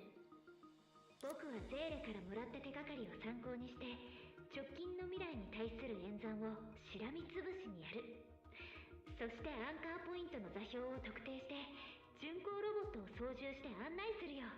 え、それってつまりベースアンカーポイントの位置そのものも変動するの？うん。でも変動したとしても同じ位置でしばらく停止するから短期間なら不動の存在と考えて大丈夫だよ。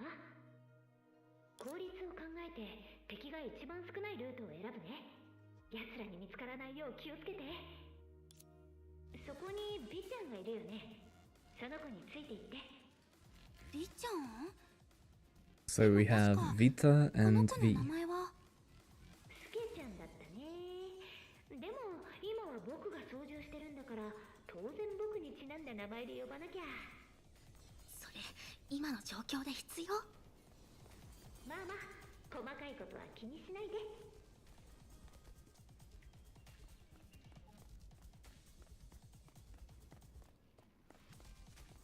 最初のアンカーポイントの位置はちょうどここだね。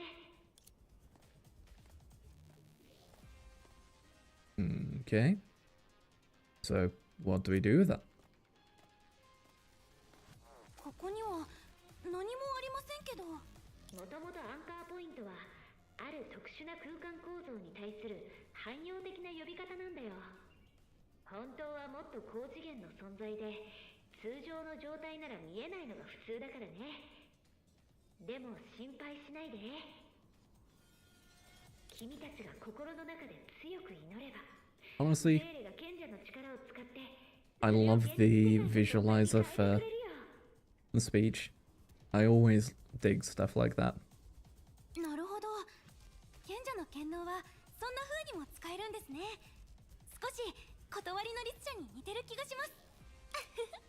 それじゃあスーサナ、まずはあなたがやってみて。はい、私に任せてください。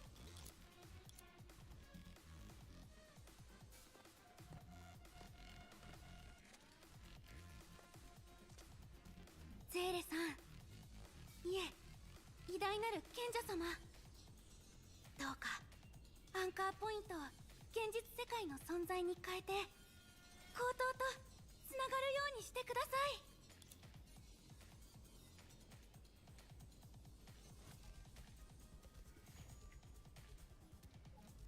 すごい、本当に何もないところから現れました。本当に面白いね。 Okay.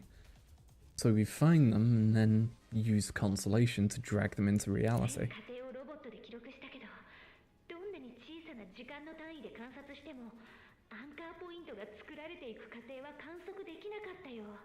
過程がない。一体どうやってできたんでしょうか。正直に言うと私私にもよくわからないの。胸の奥でみんなの祈りを感じたら自動的に力がその対象に流れていったんだ。おそらくこれも世界の泡の規則の一部だと思う。誰かが祈るだけで無から想像できるなんて。高等の賢者の権能が私たちの手の中にあって本当に良かったわ。That right there sounds like the people wishing and getting the Star Rock fuel that blew up the fallen 世 star. 界を滅べなんて願って、それに賢者が訳も分からず同意した日には。そんな恐ろしいことを言わないで。前任の賢者だって自己主張がすごく激しい人だったでしょ。賢者の力はいたずらに使うものじゃありませんからね。背後がスースーする。私の気のせいかな。とにかくこれでアンカーポイントを一つ記すことができたわね。次の位置に向かいましょう。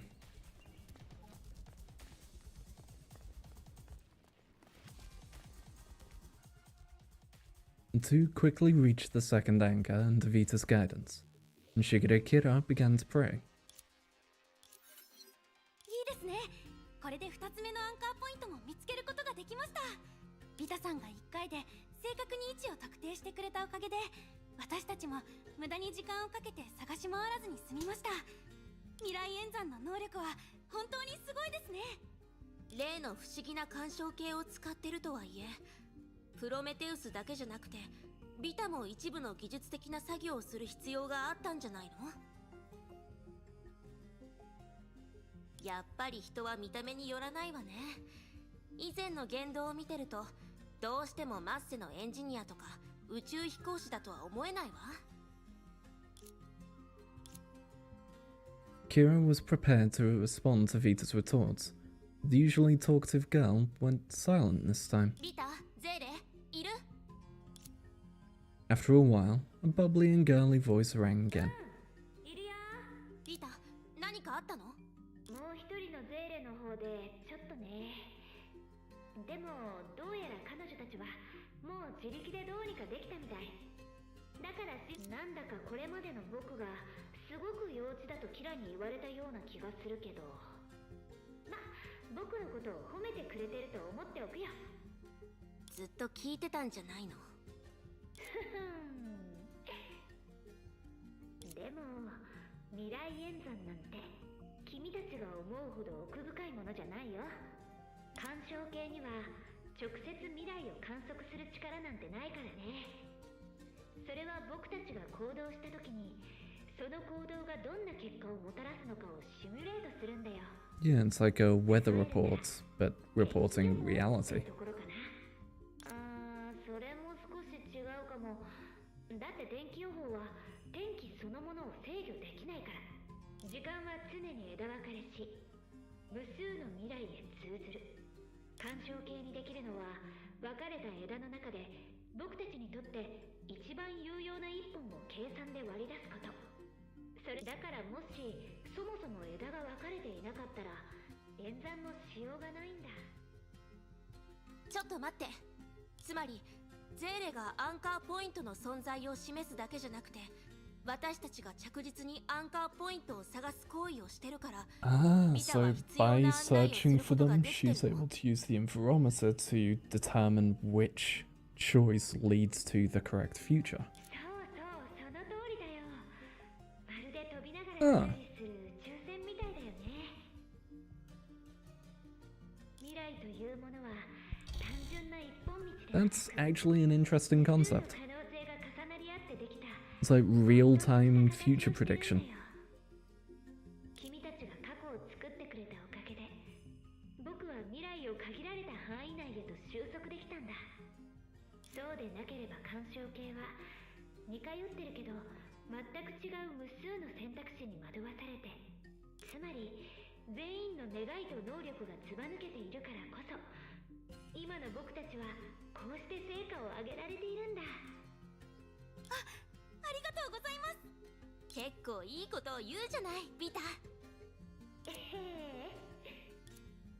れじゃあ次のアンカーポイントは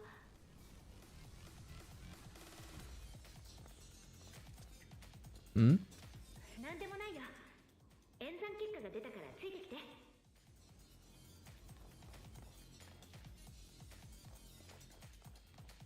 Stop to look behind us, and Susanna was saying previously that she could feel a chill behind her. Is something hunting us or following us? では祈りを始めますね。待って、スーサナ。 Even the narrator was surprised by that one, apparently. Even Speedwagon doesn't know. すごい数です。アンカーポイントはどこです？まさか Oh. 怪物たちに壊されちゃったんでしょうか。今はそんなことを考え Yo, they have like weak points?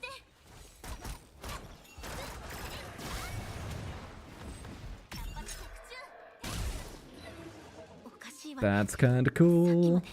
この世界の泡の敵はこんなに強くなかったはず。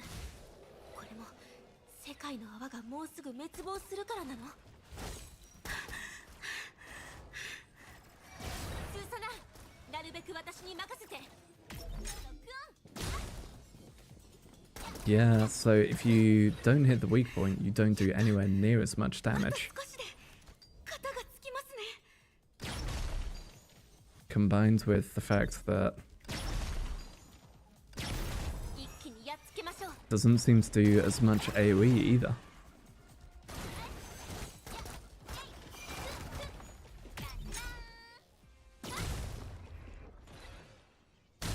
Huh. Neat, it's the official mechanic. Yeah, kinda. The whole have to hit the headshot.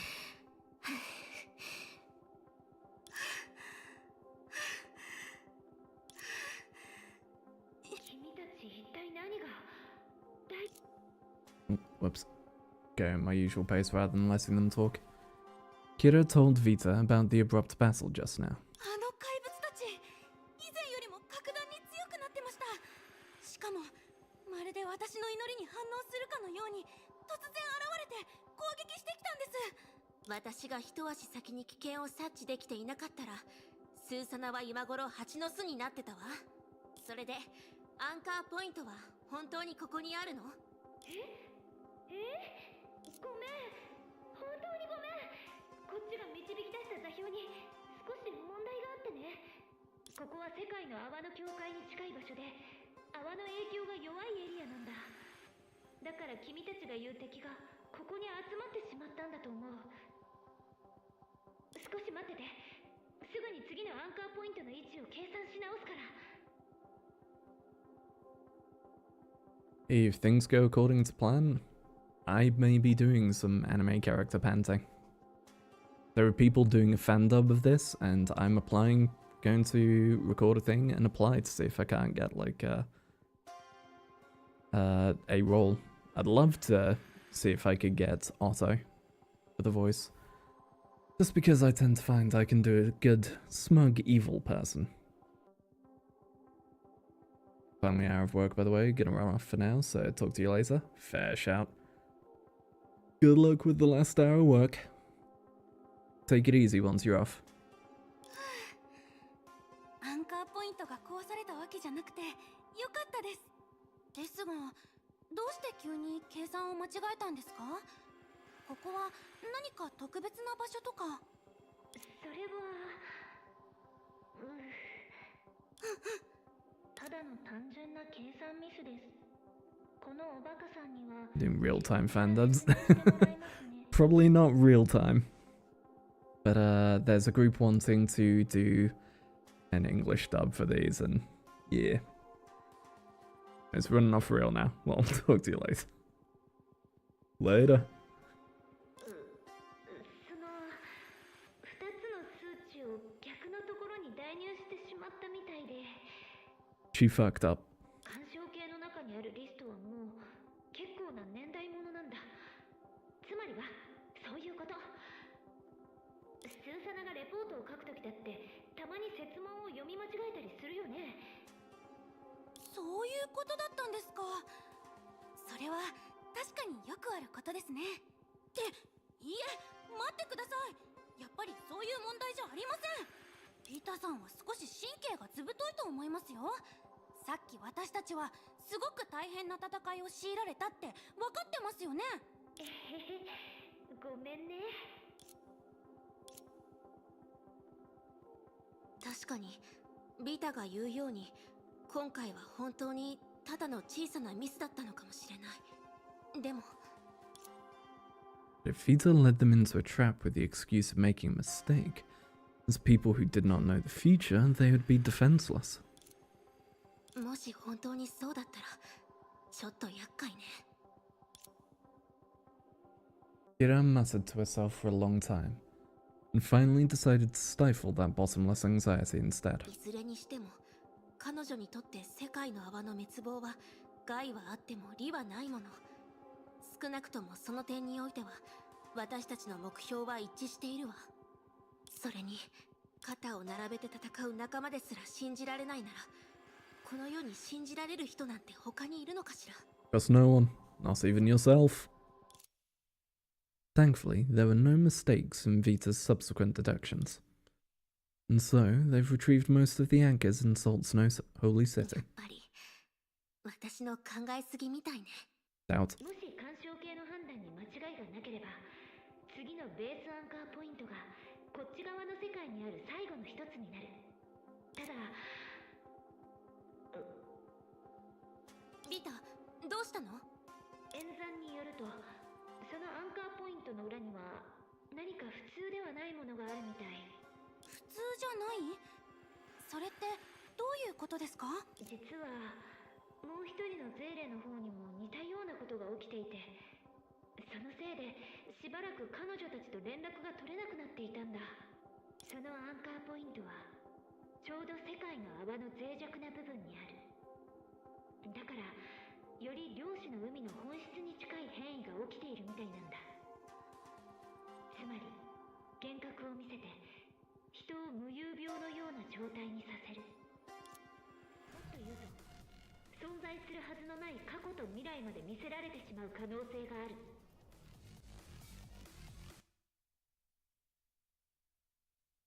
That's 12. That's 13, and I believe it was 17 in this chapter. 17 stages in this chapter. どうやらここのようですね。キラ先輩、始めましょう。思ってる時に何かが起きるかもしれないってどういうことなんでしょうか。また前回みたいな敵が来たら嫌ですね。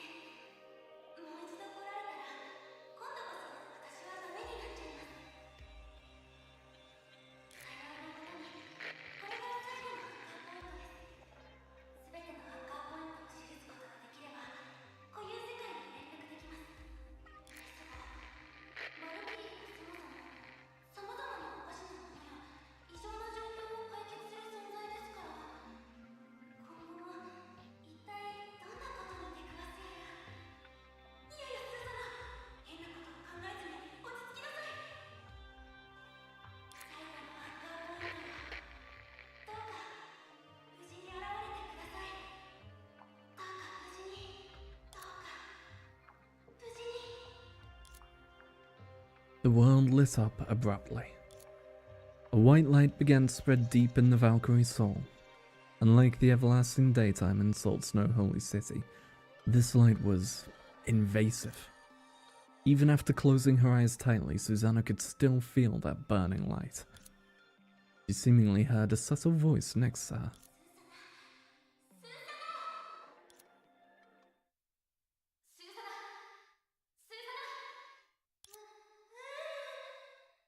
スーザナ、やめてください。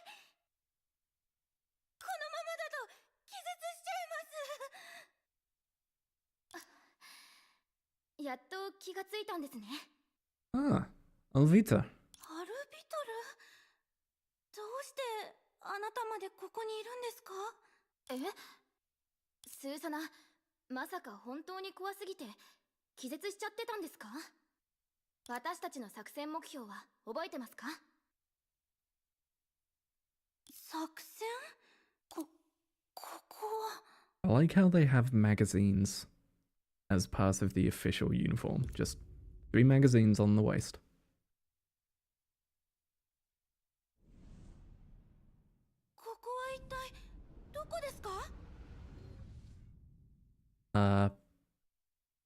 This is post Honkai Odyssey.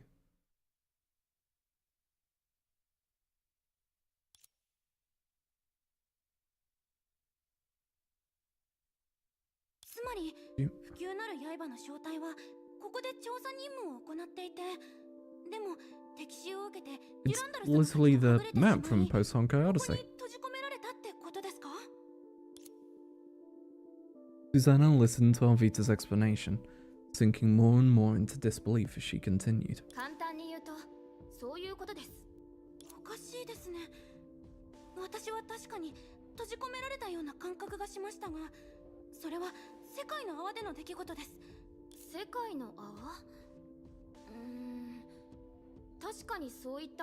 Seven or 8 years ago. Okay, this is actually the right time for this. She's seeing post Honkai Odyssey. She's seeing PHO Part 1.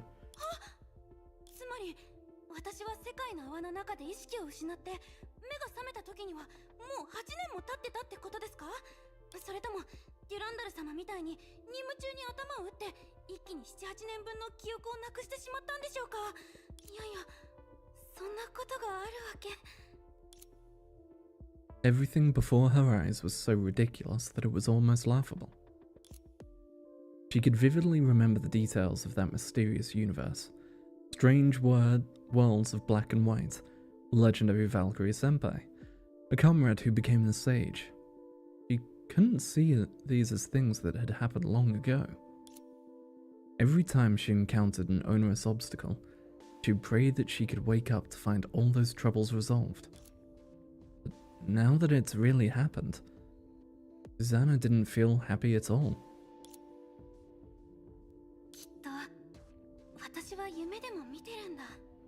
Susanna, 今日はどうしたんですか? そんなに落ち込むなんてあなたらしくないですよ。ほら、永久バルキリーの着替えを見せてください。一緒に出口を探しましょう。永久バルキリー？そうですよ。少し前に永久バルキリーの試験に受かったじゃないですか。しかもデュランダル様たちまで誘って一緒にお祝いしましたよ。まさかそんな重要なことも忘れたんですか？私が永久バルキリーになる日が来るなんて、これは現実なんでしょうか？アルビトル、お願いです。私を殴ってください。Alvita shook her head in exasperation, but assented and swung her fist at the girl's arm. 本当に夢じゃないんですね。もちろんですよ。スーサナが試験に受かったあの日も全く同じように一発殴ってあげましたからね。どうですか？これで私が嘘をついてないと信じてくれますか？はい。まだよくわからないことがいろいろあるけど、自分の力は嘘をつかない。アルビトルも私も確かに強くなってる。師匠様は昔案ずるより有無が安しと言ってた。今は流れのままに出口を探し、ついでに何が起きたのかを調べよう。よし、アルビトル、何が起きたのかは分かりませんが、とりあえず一緒に出口を探しましょう。アルビトル、よく見ててくださいね。永久バルキリーまで成長した私は探偵レベルの調査テクニックも身につけてますよ。今までの経験によると、真相はいつも気づきにくい細部に隠されています。私についてきてください。何もありませんね。これはただのミスです。違うところを調べましょう。 Yes, trace up. So she's seeing the future where post Honkai Odyssey happened. また何もないようですよ。 Which also makes sense because we've had discussion of the sky people come up in real Honkai now. And of course she doesn't have a jump button, so we're not allowed to drop down.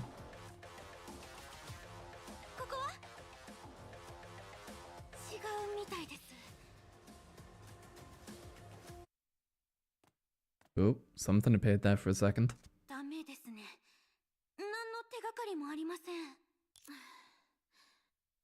だって我々はすでにここローラー式作戦で一度捜索してますからね。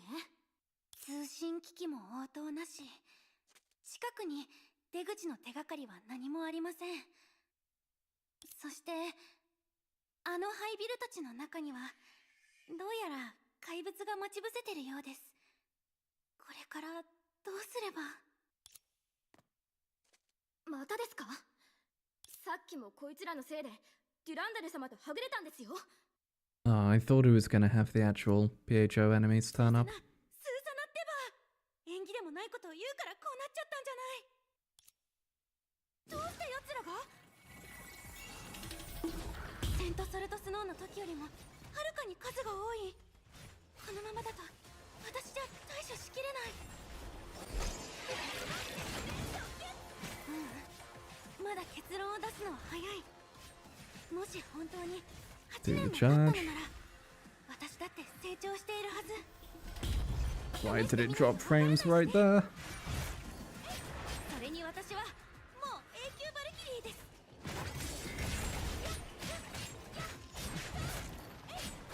大変です。やっぱり全然ダメだったよ。どう頑張っても敵を You 倒せない stop し。 with the range attacks. そろそろつきそう。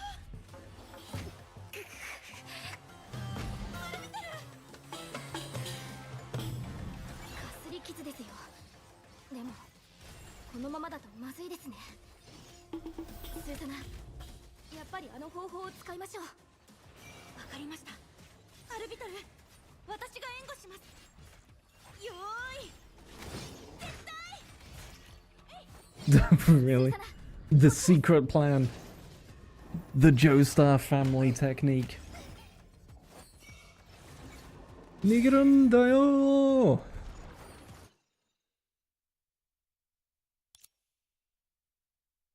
The ruins obscured their running figures. The clamor from the enemies pursuing them grew distant.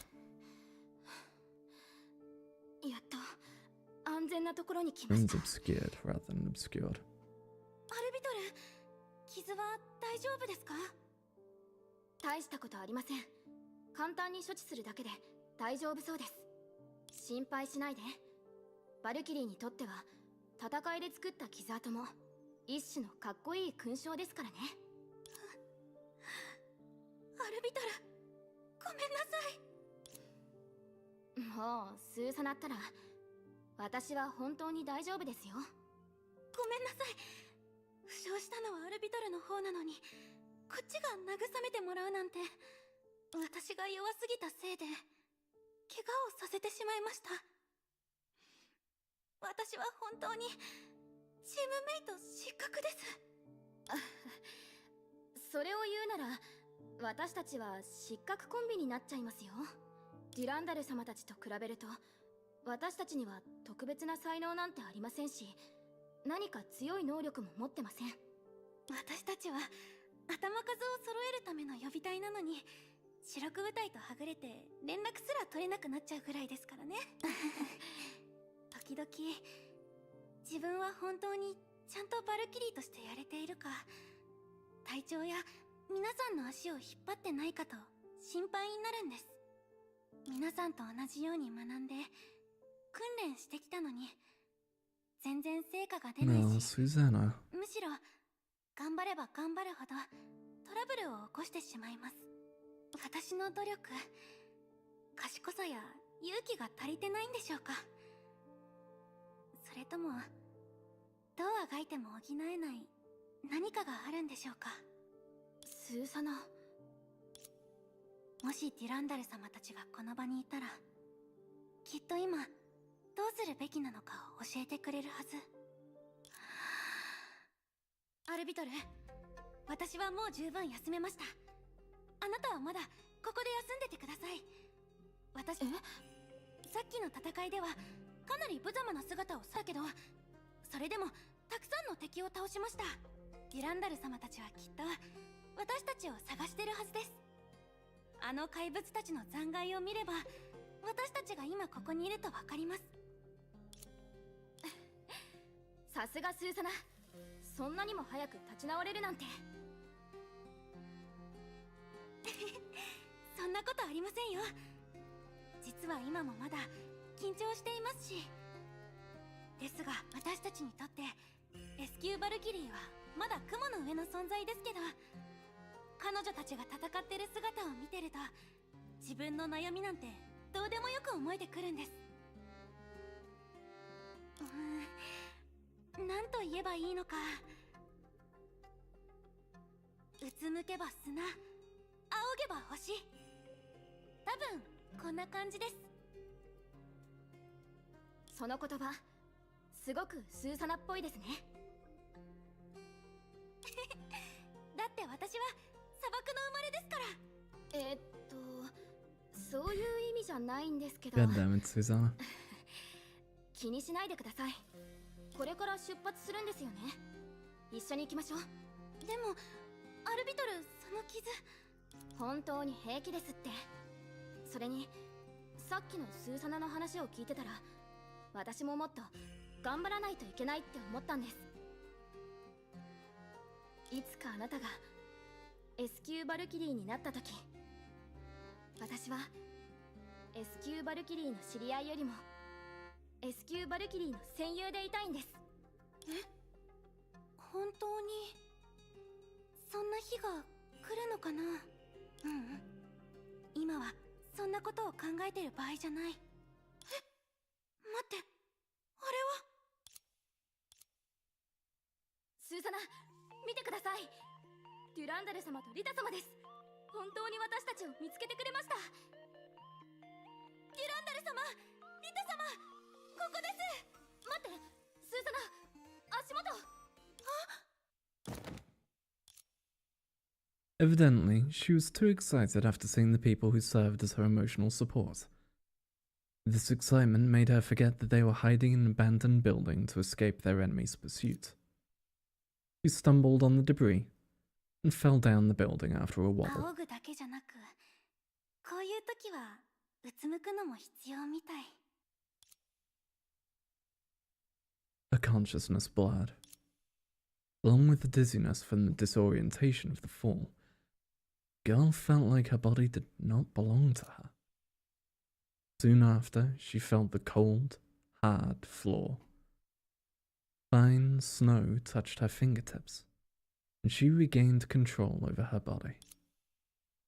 The girl sat up abruptly.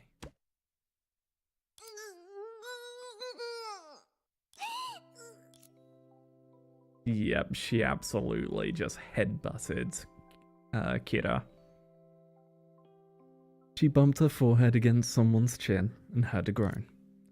Susanna rubbed her aching forehead and panickedly looked up at Kira, who was holding her own chin.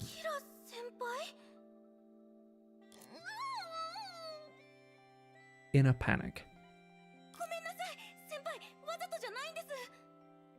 大丈夫。私が近づきすぎたせいよね。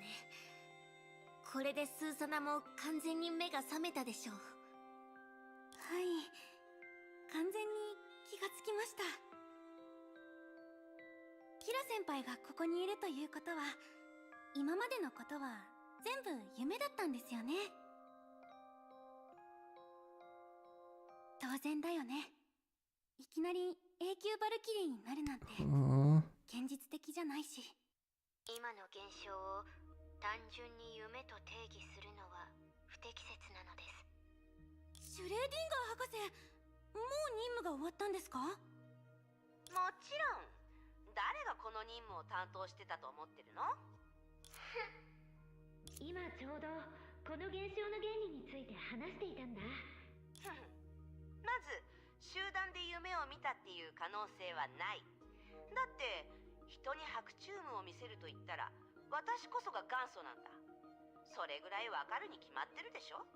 逆にそこにあった全てはあの鬼火たちと同じような感じがしてた。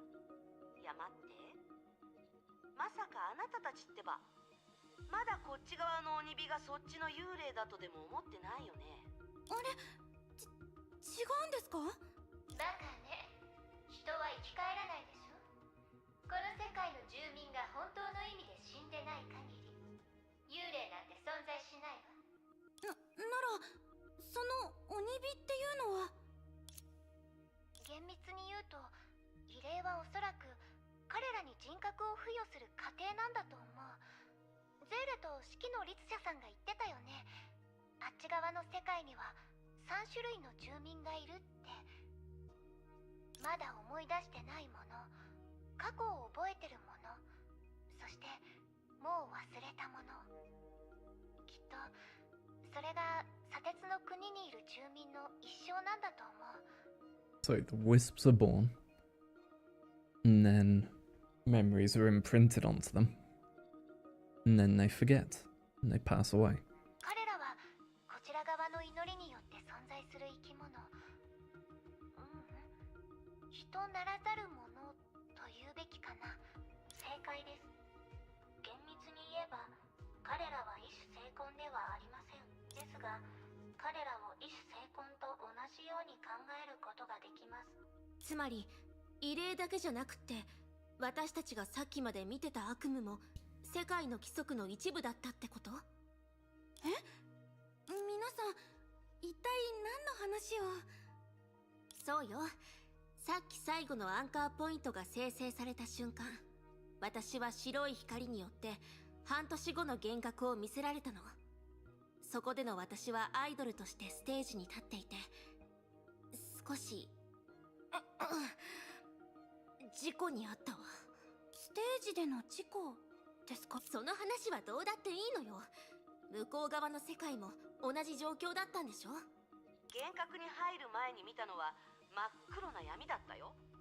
そうとしか言いようがないね。それって何を見たんですか？わからない。小惑星か何かだったのかな。太陽系の辺境？よくわからなかった。All planets the borders of the solar system. すぐに自力でその空間から抜け出したから。And then Senti just did her thing. この意識の律者の面前でその意識をいじるだなんて、そんなに早く死にたいのかと思ったよ。でも黒幕の髪の毛一本すら見つからなくってね。そもそも黒幕なんて存在しないんだから。と目が覚めた途端、目の前で四季の律者が虚無に向かって発狂していたんだもの。ゼーレさんは何を見たんですか？特別なものじゃないわ。ただこのおかしな場所から離れていつも通りに訓練や任務をこなしてただけ。それならゼーレさんは私と似ていますね。Susanna shared her experience and her illusion with everyone. さすがスーサナね。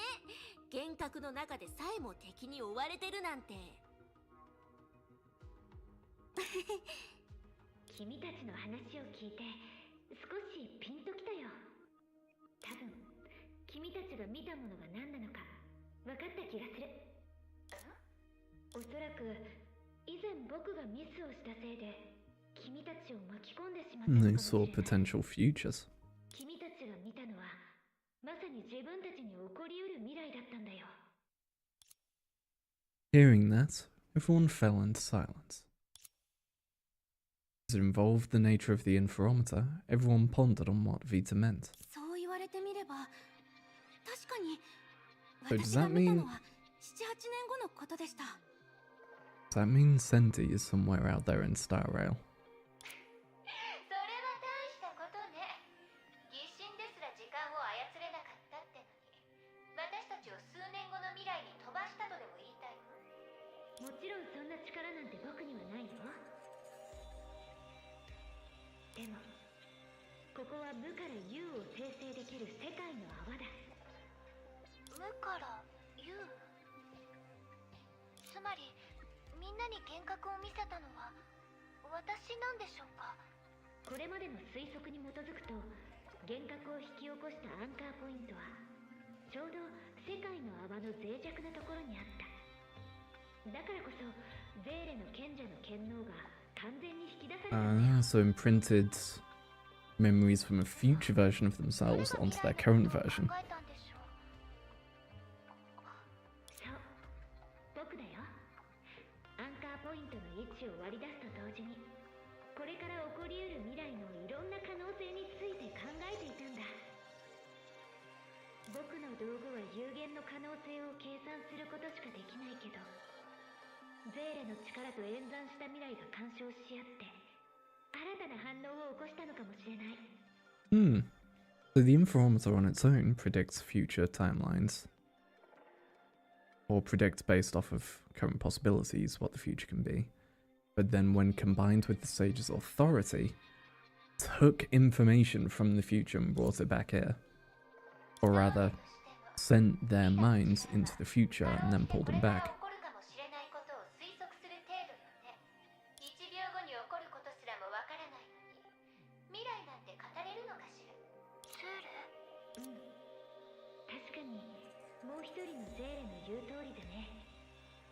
あれは存在しうるたくさんの未来のうちの一つに過ぎないし、現実はそうならないのかもしれない。So what did the other sailors see? それに、全てはまだ僕の推測だ。今はまだ決定的な証拠がない。推測ではありますが、合理的な部分もあるなのです。私は世界の泡の問題を解決した後に、この現象について研究したいと思うなのです。いいなのですか？もちろんだ。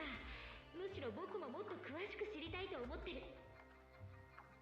未来、永久バルキリーになること？もし夢の中で見た未来が本当に実現できるなら。ええ、確かに悪くないわね。どうやら僕は君たちに悪くない体験をプレゼントしたみたいだ。無理やり幻覚から抜け出した誰かさんは今頃少し後悔してるんじゃないのかな。冗談じゃない。生まれてこの方、私の辞書に後悔の2文字なんて存在したことないよ。未来がもう決まってるって？気に入らなければ律者であるこの私がいくらだって変えてみせるよ。幻覚なんて今すぐにでも10個ぐらい作ってあげる。幻覚の見過ぎで現実世界に帰りたくなくなったって知らないからね。昔の奴らだって自分の運命は天が決めるんじゃなくて自分が決めるんだって知ってるのに。珍しくまっとうなことを言ったわね。はあ？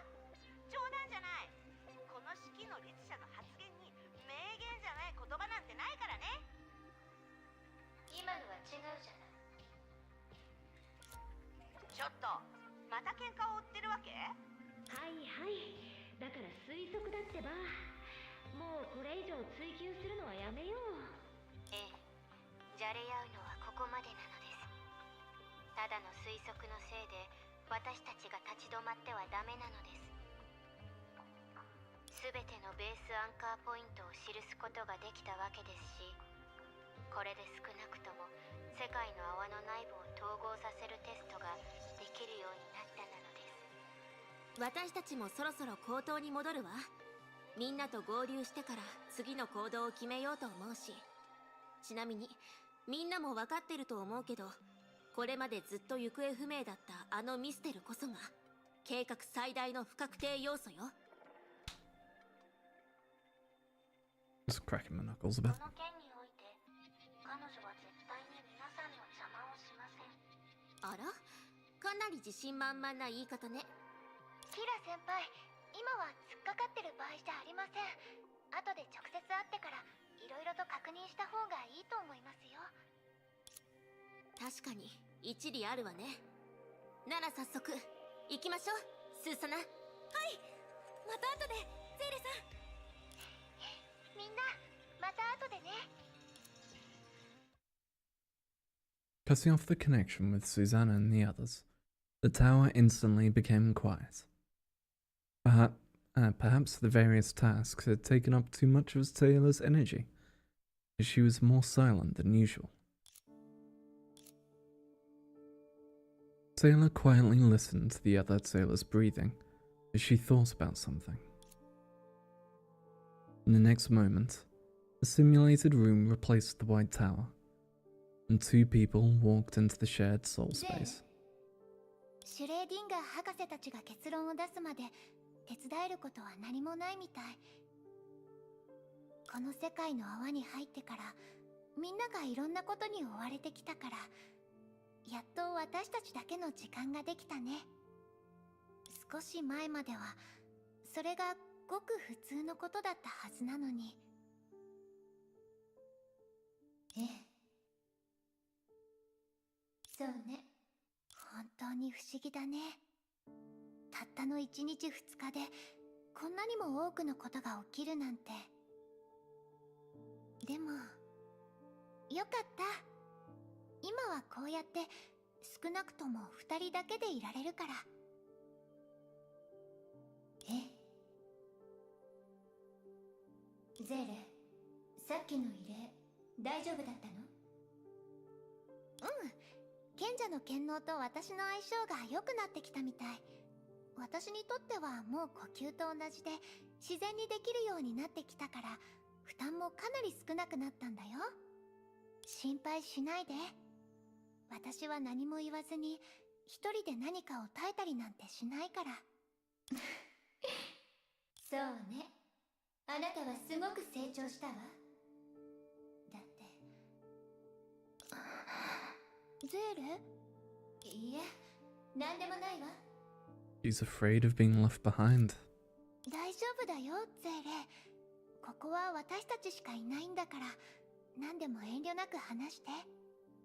ゼーレ、何か私に隠し事をしてるよね。あなたは幻覚で一体どんな未来を見たの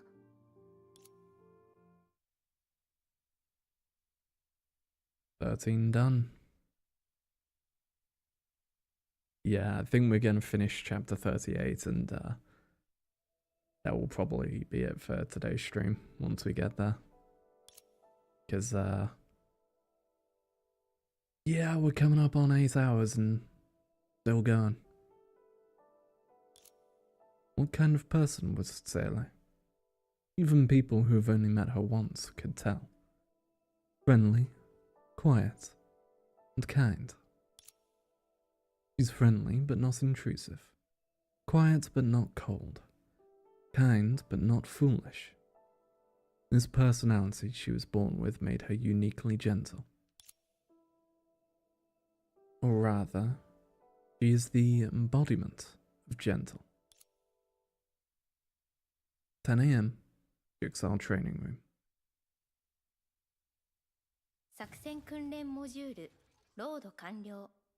訓練を開始しますか？ゼーレは準備ができました。始めてください。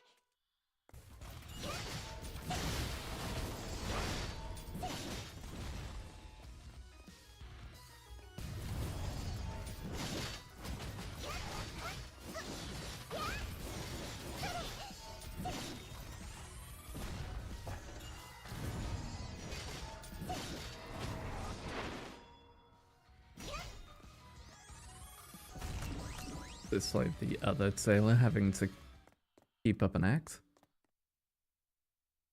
In just a few moments, Taylor was able to complete the S-rank Valkyrie's 終わ training. りました。次の項目は、あそこの人は。 Oh! Yeah, post Honkai Odyssey 2. The ice skater, Timido, yeah. セーレ先輩って本当にお強いですね。Young Valkyrie stood before the door of the training room, her face painted with admiration as she looked at the battle record by the wall. When she noticed Sailor walking towards her, she frantically bowed. おはようございます、ゼーレ先輩。おはよう。あなたは先月予備隊員として対崩壊特別招待に編入してきたティミドだよね。はい。私は対崩壊招待白兵戦攻略担当のティミド・クートです。よろしくお願いします。 Timido Kuta. Timid cute. 平気だよ、緊張しないで。調空士の時よりもかなり進歩してるみたいだね。それって半年前のことですよね。実習中にピンチに陥った私をゼーレ先輩が助けてくれて、本当にあれっきりだったのに、まさか覚えていてくれたんですか。しかも名前まで。みんなの入隊動画を見てるから全員よく頑張ってるし、すごく素敵なバルキリーと特戦隊員になってると思うよ。もしかしてゼーレ先輩は新人全員の名前を覚えてくれているんですか。やっぱり噂通りお話できるなんて光栄すぎて、私すごく感動しました。今後 Please, Timido. 雑用とか任務がありましたら私に任せてください。それは持ち上げすぎだよ。ゼーレもみんなと同じでただの戦士だから。もしよかったらゼーレのことは呼び捨てで呼んでね。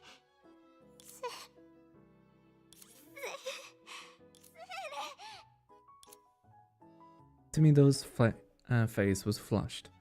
She didn't know where to look, and it seemed like she'll faint any moment now. She took deep breaths continuously, and finally calmed down after a few minutes. ゼーレ先輩、実は一つお願いしたいことがあるんです。前回助けられてから私は戦っているあのゼーレ先輩の姿が忘れられないんです。私だけじゃありません。特別招待のメンバーみんながそうなんです。ですからもしお時間があったら私たちに少しご指導をお願いしてもいいですか。ダメでしょうか。指導なんてすごいことはできないけど、手合わせならいつでも大歓迎だよ。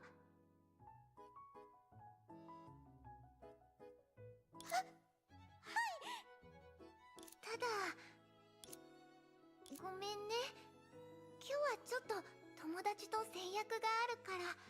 大丈夫ゼーレ、あなたなら新しい友達がたくさんできるから寂しい思いをしたりしない。ゼーレ先輩、どうかしました？顔色が。One of the sailors is gone. なんでもないよ。Under the rays of sunlight, there were only floating specks of dust. Nothing else. Only she knew that. She intended to eat 2 servings of parfait alone. One for her, and one for the other. What kind of person was Tsela? Even people who have only met her once could tell. Friendly, quiet, and kind. She is lauded and well liked. She receives love and admiration from everyone around her. Just like when she was still at the orphanage, she treated this world kindly, and in turn received this world's kindness. Even though it has the ability to fly through storms, a butterfly still belongs in a garden. And now, fate has only given her back her original life. At 3 in the afternoon, Taylor knocked on the door to Kuara's home? Kuara's? Kuara's? Kuara's? I don't know. Many years ago, when the incognito case in Nagazora was solved, she often did volunteer work here with Susanna.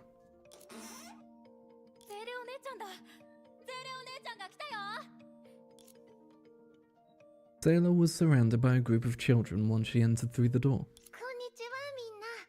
スーサナお姉ちゃんはまだ来てないの？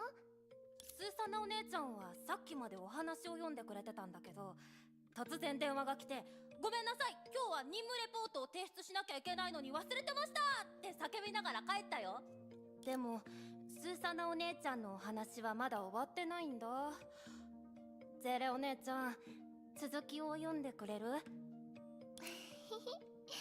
スーサナさんらしいね。何を読んでたの？赤ずきんだよ。赤ずきんちゃんは森の奥に住んでるおばあさんの見舞いに行った。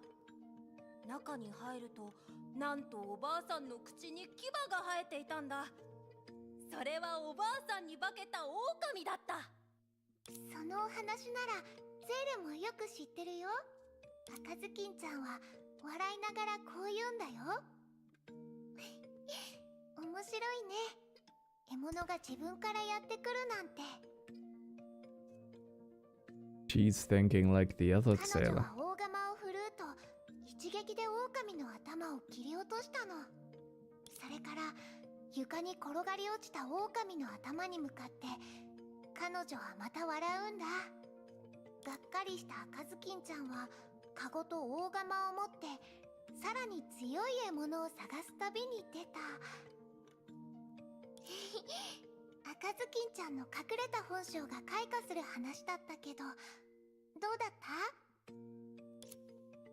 あれ？狩人は出てこないの？狩人？そんな人はいないよ。でも確か赤ずきんには狩人がいたはずだよ。しかも何かがおかしいし。ゼーレお姉ちゃん、それは本当に赤ずきんのお話なの？おかしい。そうだね。ある意味では確かにおかしいのかも。でも大丈夫。こんなお話初めて聞いたもん。これまでに聞いた話と全然違う。さすがゼーレお姉ちゃんだね。ゼーレお姉ちゃん、もう一個話して。いいよ。それじゃあゼーレが一番よく知ってるお話を読んであげるね。昔々、とある国には遠くて美しい海がありました。どれほど遠いのかと聞く人もいましたが、なんと国の中でたったの数人しかその存在を知らないほどだそうです。その海の底には純粋で綺麗な一人の人魚が住んでいました。その違うゼーレお姉ちゃん、人魚は海の中に住んでるのにどうやって水面に映る自分の姿を見るの？それはつまり人魚には一人も友達がいないってことだね。心配しないで。誰もあなたをその過去のせいで遠ざけたりしない。あなたがおかしいからって誰も怖がったりしない。あなたはみんなに好かれて太陽の下で花束に囲まれる人生 Yeah, my bet is that the actual sailor is the one that disappeared. And the other sailor is pretending to be her. あなたは誰？ As the children looked at her in astonishment, Sailor stood up abruptly and looked around her, confused. Yet all that responded to her was silence. A warm breeze swept gently past her cheeks, like a subtle sigh. What kind of person was Sailor? Even people who have only met her once could tell. Friendly, quiet, and kind. Only the people closest to her knew that gentleness that was akin to the sea. Calm and accommodating, but with an unpredictable torrent hidden beneath. Her friendliness was generosity cultivated from thousands of journeys. Her quietude was tranquility born from experiencing changes. And her kindness was instinct, unchanged even after shedding blood and tears. Destiny's chisel refined the girl's life continuously and unforgettably.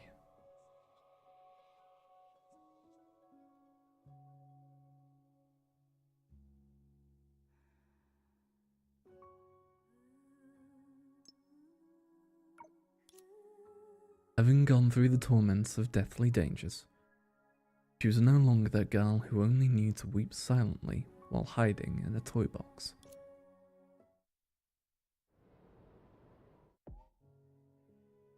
Zayla ended her schedule for the day at 9 at night and began to return to her temporary accommodation alone. From the adjacent crossroad, a woman in a hurry appeared suddenly and accidentally ran into her. すみません。ぼーっとしてて見えていませんでした。あれ？もしかしてゼーレさんですか？この前の任務で助けた人だよね。でもあの時ゼーレはまだ。ゼーレさんは忘れてしまったんですか？かなり前に天球市である誘拐事件が起きて、当時の私を助けてくれたじゃないですか。人違いじゃないと思うんですけど、当時と比べるとゼーレさんは本当に変わりましたね。なんというか、当時のゼーレさんは今よりも言動が尖ってて、性格もマイペースでした。いいえ、人違いでは He's あり talking ません。 about the other sailor. ゼーレはずっとこうです。変わったことなんて一度もありませんよ。その印象は多分気のせいだと思います。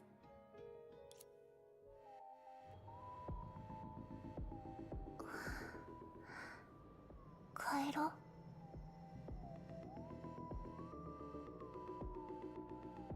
ゼーレ。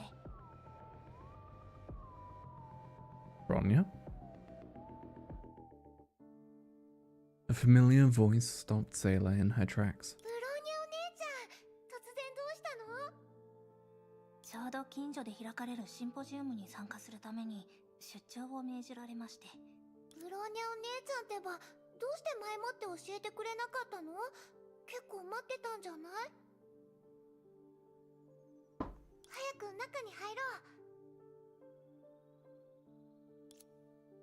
Although it was only a temporary accommodation, the room was still furnished cleanly and cosily. Bronya looked around the room and sighed softly. It was hard to tell if it was out of relief or concern. 今日はもう遅いからここに泊まっていかない？ちょうどキオラハウスの先生たちからお菓子をたくさんもらったの。お茶を入れてくるね。ブローニャお姉ちゃんと一晩中お茶をしておしゃべりできるなんて久々だからすごく嬉しいな。それは一旦後回しにしましょう。ゼーレ、最近の調子はどうですか？もう慣れました？もしゼーレが良ければ学園長に申請してあなたと同じ小隊に移動させてもらおうと思っています。ブローニャお姉ちゃんと一緒に行動できるなんてゼーレすごく嬉しい。でもブローニャお姉ちゃんにもやりたいことがあるはずだよね。せっかく全てが軌道に乗ってきてブローニャお姉ちゃんも自分のやりたいことを見つけられたのに、ゼーレのせいでブローニャお姉ちゃんが自分の夢を諦めたらすごく申し訳ないよ。ですがゼーレ、本当に一人で大丈夫ですか？ブローニャお姉ちゃん、心配しないで。だって以前も長い間たった一人で過ごしたことがあったし。すみませんゼーレ。ですが私の言ってることは分かってるはずです。ゼーレの本心を聞かせてください。私はゼーレのことを信じてますし、これまでの成長もちゃんと見てきました。強いからといってどんなことでも一人で抱え込む必要があるわけではないでしょう。ゼーレ、一人で本当に大丈夫ですか？大丈夫だよ、ブローニャお姉ちゃん。ゼーレは全然大丈夫。天命でのお仕事も順調だし、すごく成長もしたの。新しいお友達だってたくさんできたし、私一人しかいなくても。This fucking hurts. 何も怖くない。何もも変わらないから。たとえ私がいなくても。 The gentle whispers of the night breeze blew over the girl's ears, like a wave that tried to ease her heart. Sailor leaned her head on Bronya's shoulder and hid all her emotions in the dark. そうだね。ブローニャお姉ちゃん。セーレは一体どうやってこのことを受け入れればいいのかな。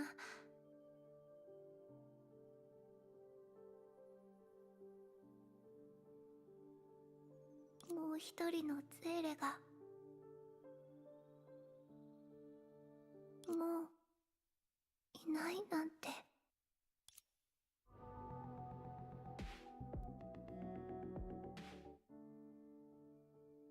Perhaps too much of her past tugged at her heartstrings. Tonight, the memories she had buried deep in her heart resurfaced in her dreams. Everything started from Kokolia's orphanage. A weak girl instantly found out about her other self, who was hidden in the shadows. Life was full of obstacles. Through all the turmoils, her other self gained her own persona, appearance, and name. She shared the girl's life. Then, やっぱりここに戻ってきたんだね。支配劇場。いつ来てもここの気持ち悪さは変わらない。一人もいないと本当に広いよ。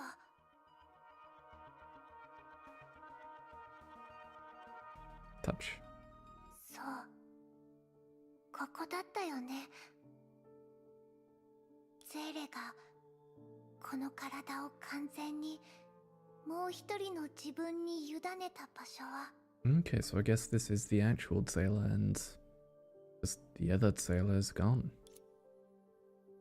Even though her memories about the Herrscher of Dominance were unpleasant, the girl still had good memories here. Herrscher?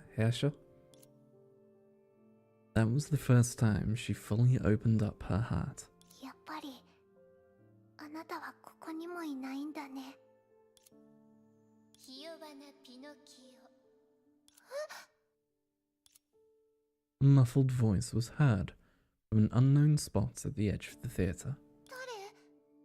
誰が喋ってるの？行ってみよう。ピノキオには秘密の友達が。これは童話？孤独なピノキオは隠して。声が近くなっている。友達が盗まれてしまわないか心配。これは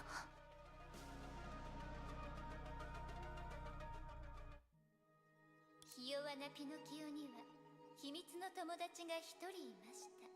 孤独なピノキオは唯一の友達を失いたくないと思い、友達を隠してしまいました。それでもピノキオは友達が盗まれてしまわないか、とてもどうすれば友達を守れるのかな。ピノキオはずっと考えてついに思いつきました。自分でさえも見つからないようなところに友達を隠せばいいんだ。そう考えたピノキオは友達のありかを忘れてしまいました。それからピノキオは友達を失う心配をしなくて済むようになりました。めでたしめでたし。 Oh boy. Walking toward the mirror, Zayla finally heard the full story of this fairy tale. 変なお話。声はこの鏡から出てきてるのかな。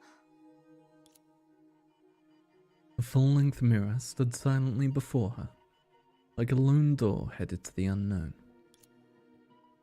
Looking in the mirror that was reflecting a dim light, An inexplicable sense of unease grew in Sailor's heart.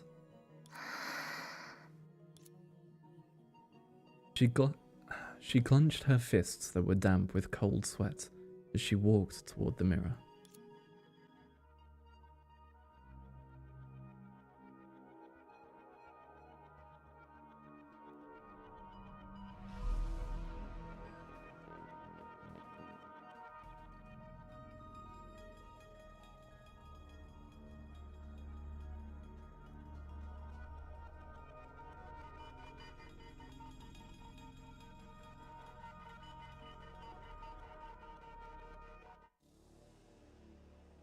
When she saw the reflection in the mirror, it felt like her blood had frozen into ice.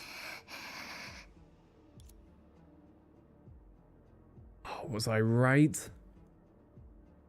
She finally understood the source of that unease. In the reflection of the mirror, the girl who always had a gentle smile had blood-red eyes. It is the real Sailor is gone, and it's just the other Sailor left behind.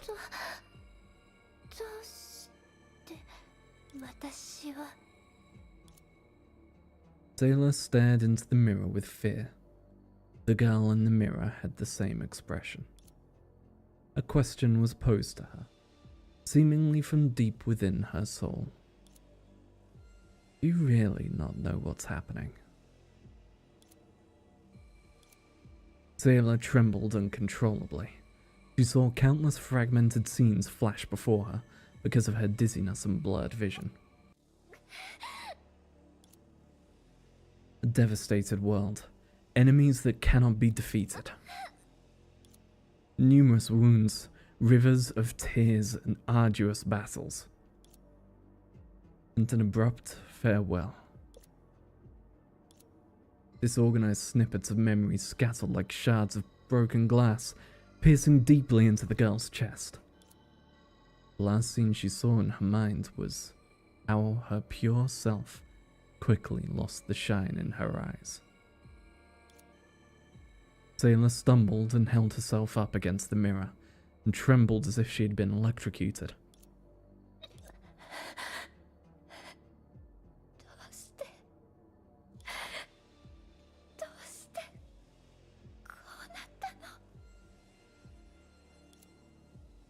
Because they were facing an undefeatable enemy? Because they never found a way to victory in the end? Because destiny preferred to toy with the ill-fated?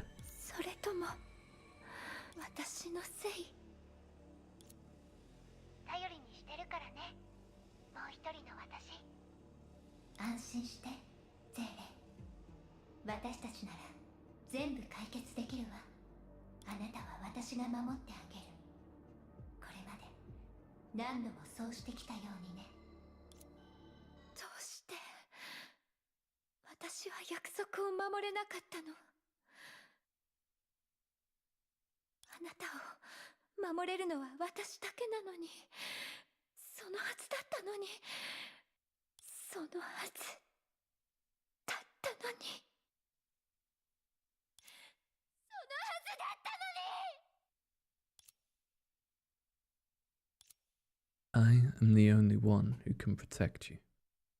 I am the only one who can save you. I am the only one who can let you live on. As layers of her gentle facade was peeled away, it revealed truth drenched with blood. The crimson of the eyes of the person in the reflection was so intense that it was almost dripping with blood, as if to constantly remind her of who she really was. It's like a silent taunt from destiny. Look, you've deceived the world. You've even deceived your closest companions. But you still cannot deceive yourself.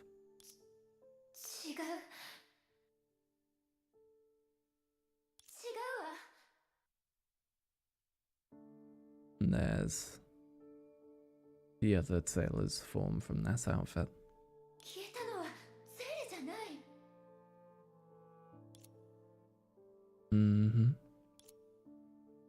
this must be it.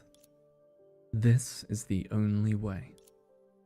Body can continue to live without a shadow. But how can a shadow live without a body? So she must be the original sailor. And it can only be that sailor. セーレ、ここにいるんでしょ? She reached out her hand and covered the red eyes of her own reflection. 大丈夫、セーレ。あなたなら新しい友達がたくさんできるから。寂しい思いをしたりしない。心配しないで。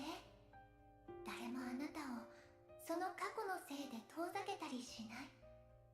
あなたはみんなに好かれて、太陽の下で花束に囲まれる人生を過ごすの。何も怖くない。何も変わらないから。たとえ私がいなくても。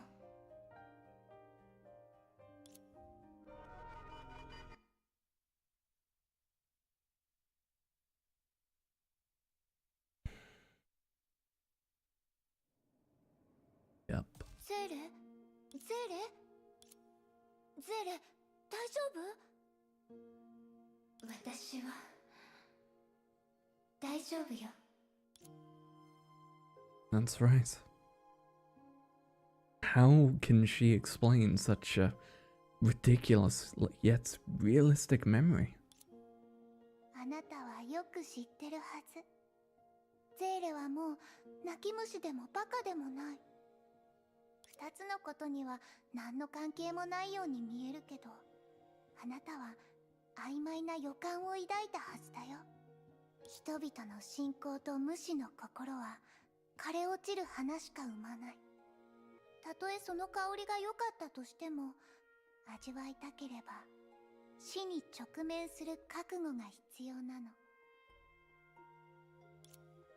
おそらく以前僕がミスをしたせいで君たちを巻き込んでしまったのかもしれない。君たちが見たのはまさに自分たちに起こりうる未来だったんだよ。Even though she rebuked Vita back then, that guess definitely broke her heart. If that illusion was not an illusion, if what she saw was really the bloodied reality from making certain decisions, even if the probability was merely 1 in a billion, she absolutely didn't dare to ignore this risk. 本当に大丈夫よ。ただ、ゼーレと大喧嘩した夢を見ただけだから。This was a hasty excuse. If the other had decided to press on the matter, she'd definitely noticed something wrong. She merely looked shocked for a moment, before smiling again. そうだったんだ。じゃあ、未来の自分の代わりに先に謝っておくね。ごめん。Pain. You know what? Yeah. Yeah.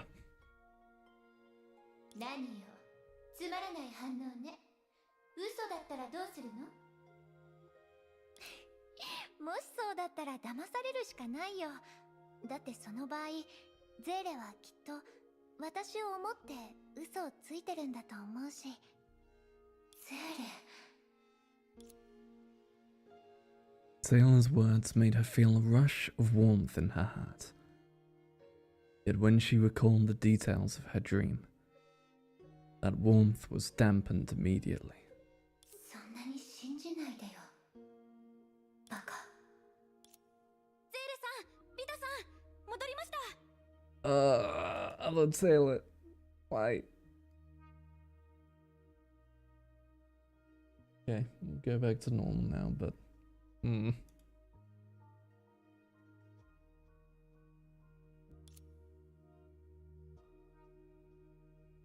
おかえりなさい。お疲れ様。使い走りなんて全然大したことじゃないわ。というより、それくらいしか力になれないから。これからが本番よ。すでに行方不明になってるミステルが頼りにならない場合、ビタとシュレーディンガー博士たちにお願いするしかないし。はい、固有世界にどうやって接続するのかは今のところ難題のままですもんね。確かにベースアンカーポイントとか世界規模のアンカーポイントとか軸とか聞いただけで頭が痛くなります。大丈夫。道がなければ作るまでよ。 There's Miss Down. A languid female voice rang suddenly. The idea that had left long ago appeared before them out of the blue. Unbeknownst to them, Prometheus was already following behind her. Just like when they first met on the moon, Miss Down approached Zayla with great interest and looked around herself. どうやらちょうどいい時に戻ってきたようね。はあ？その時計って本当に正確ね。ありがとう。何しろ私は約束を守るタイプだから。そして今回必要な素材は全部用意してあるわ。さあ、ついてきて。ちょっと何の相談もしないでどこに行こうとしてるのよ。建設現場とか、その例え方なら理解してもらえる？はあ、余計に難しくなるだけです。固有世界の座標を探すとともに社の潜在的脅威について調査する。前回離れた時にミステルは言いました。次はその作業の成果を確かめる番です。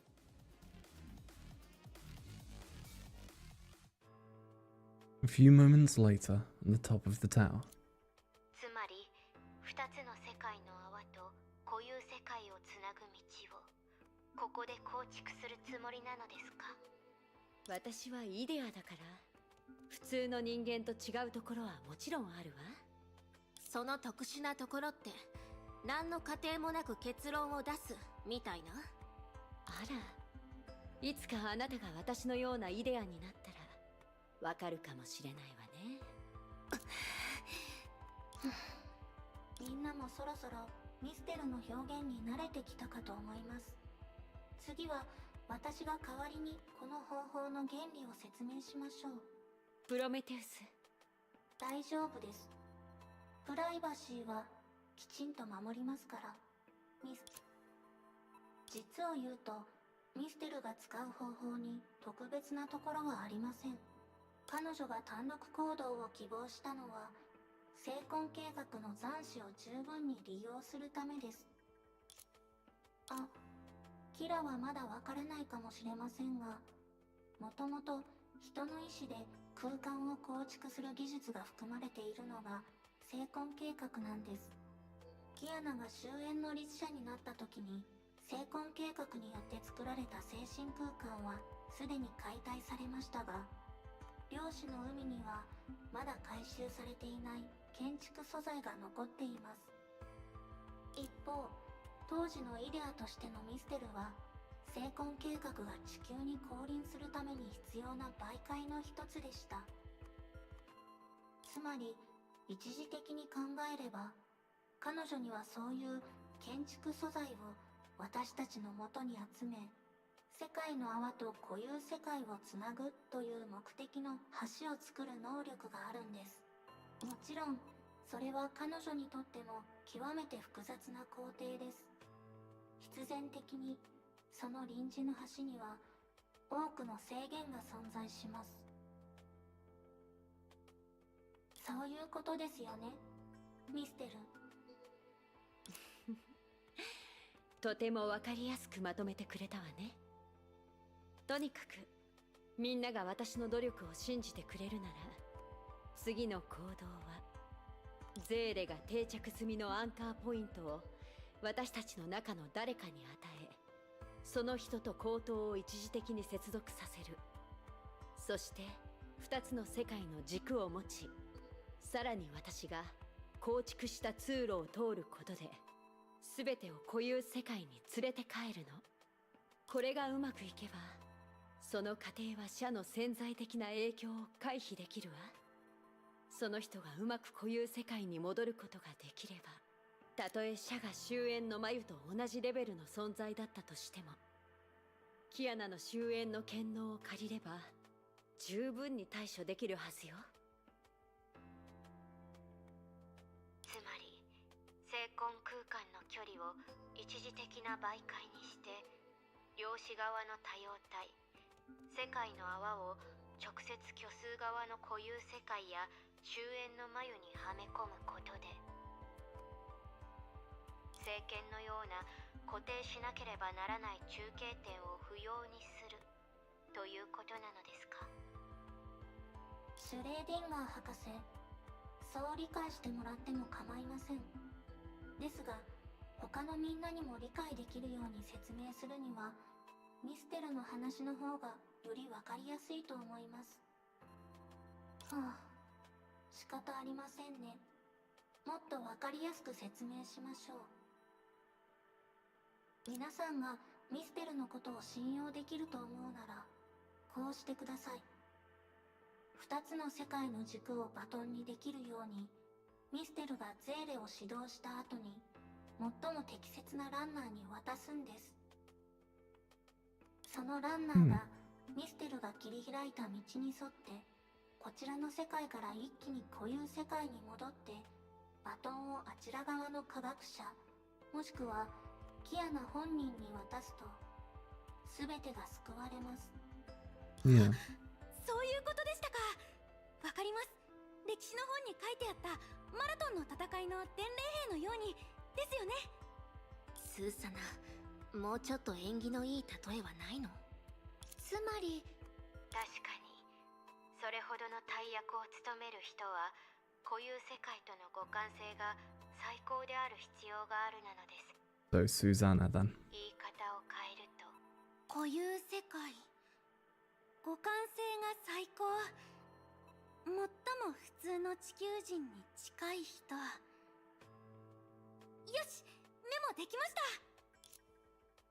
When Susanna lifted her head, she was confused to find everyone staring at her. Yep. すみません、いつもの癖で知ってる情報をすべて記録してしまいました。皆さん、私のことはいいですから話を続けてください。本当に鈍い子ね。まだ気づいてないの？ここにいる人たちの中で固有世界との互換性が一番高いのはあなたなのよ。私が？つまり私がアンカーポイントを持って固有世界に戻るってことですか？ Yep, you're gonna do the handoff. ダメです。私一人じゃ絶対にできませんよ。ここにいる皆さんは私よりずっと向いていますよね。どうして私なんでしょうか。そんなの難しすぎます。仕方ないわ。だってスーサナ、あなたはここにいる唯一の普通の地球人なんだもの。状況を整理しましょう。まず2人のゼーレは精魂覚醒者、そして今は口頭から離れられない呪いを背負ってる。But they've got to stay here to maintain it. 式の律者は厳密に言うと人間の体を持ってない、最も純粋な崩壊の化身なの。It's the opposite of a human. 私はシュガーズと共に漁師の海で何年も漂流してたから、すでに存在の性質が変化しているし、シュレーディンガー博士も同じよ。They've been altered away. 残りはミステルとプロメテウスね。彼女たちは精魂から生まれたイデアと世界の泡からやってきた人工知能。They're both creations. そしてビタは本人曰く、そもそも彼女は金星人で固有世界という前提を省略したとしても地球との関係は微々たるものよ。そう考えるとあなたこそが唯一の適任者でしょ。頑張ってスーサナ。この世界の泡の未来、そして私たちの身の安全はあなたにかかってるんだから。 Hitting the idle pose. For years, the girl was troubled by her ordinariness. Yet when she was favored for her ordinariness for the first time, first thing she felt wasn't joy, but panic. 待ってください。私。プランと人選に異議はありませんから、次は計画の実行に関する詳細を決めたいなのです。ミステルさん、準備作業はどれくらい時間がかかりそうなのですか？待ってください。心の準備がまだできてないのに。私が計画の中心を担当するなんて、皆さん本気なのかな。50 minutes before the plan commenced. リタさん、計画が始まったらリタさんに方向を導いてもらうことになりますけど、その前に少し休まなくても大丈夫なんですか？ When Vita, who was measuring something with the machine provided by Prometheus, heard Sailor say that, she smiled in response. 大丈夫だよ。今はすごく元気で、あと3日3晩は働けそう。むしろこれがいつもの僕って感じかな。異なる世界を行き来するのはとても体力が必要だし、だからゼレ、心配しないで。もうとっくに慣れているんだ。Sailor nodded and looked at the tool that had been generating data in her hand. それは、ああ、これは簡易的なデータテストの装置だよ。僕がミスをしたせいでスーサナたちが危険な目にあったよね。だからプロメテウスに指導してもらいながらこれを作ったんだ。不注意によるミスを正しくするだけではなくて、この中にはスーサナの奇跡のモデルも保存されている。彼女もなかなかそそっかしいからね。きっと行動中にアクシデントが起きるはずだ。そういうアクシデントを予測して回避することが僕たちのような広報サポーターの責任だと思わない？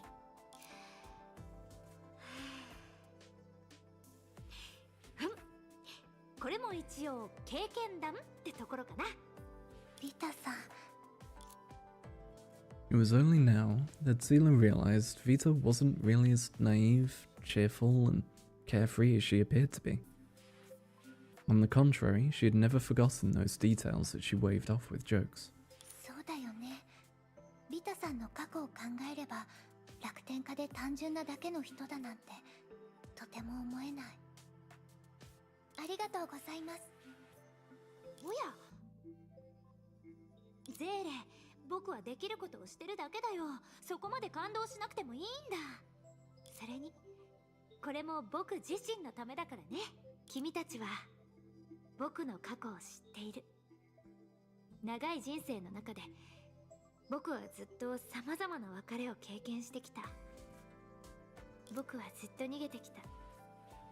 運に恵まれ何度も破滅する運命から逃げられたけど、本当にそれでいいのかな。本音を言うと僕はここが大好きなんだ。いろんな場所を巡ってきたけど、それでもここが一番好きなんだよ。穏やかで誠実で素直な人たちばかりで、まるで桃源郷みたいだ。ここで僕は純粋な人にたくさん出会って、純粋なことにたくさん触れてきた。こんな風に言うのは少し恥ずかしいけど、ここにいるとき、特にゼーレたちと一緒にいる時間は1分1秒がとても楽しいんだ。 I really don't want you to betray us. 理性的に考えても It's too much of a coincidence that she's fled everywhere that then got destroyed. 僕はいろいろな経験をしてきたかもしれないけど、僕の能力は別に大したものじゃない。君たちと違って僕は気になる世界や大事な人を守れない。でも今回は何があってもこの世界のために何かを残したいんだ。たとえ勝てないほどの強い力に抗うことになったとしても、僕は自分の人生を守りたい。安心してください、ビタさん。きっとうまくいきます。ありがとう、ゼーレ。She pounced on Sailor and hugged ゼー her. レの故郷もきっと美しくて平和なところなんだろうね。だからこそゼーレは可愛くて優しい女の子に育ったんだと思う。なのに今の君はこんなことを経験しなければならない。怖くないなんて言うのもきっと嘘。そうだよね。大丈夫ですよ、ビタさん。私の故郷は実は少し前に世界が滅びるほどの災害を経験したばかりです。でもみんなの努力のおかげで最終的にその災害に勝つことができました。だから今回も問題をポジティブに考えるようにしています。ビタさん、私たちを信じてください。ビタさんの家を守れるように私たちは協力します。もう一人もいなくなるようなことにはなりませんから。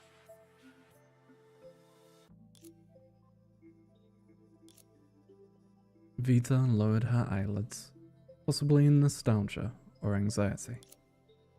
She'd recalled the night when she asked Sailor to stay at her place. Had the girl before her already foreseen the whole story at that time? No. In any case, she wasn't another Vita.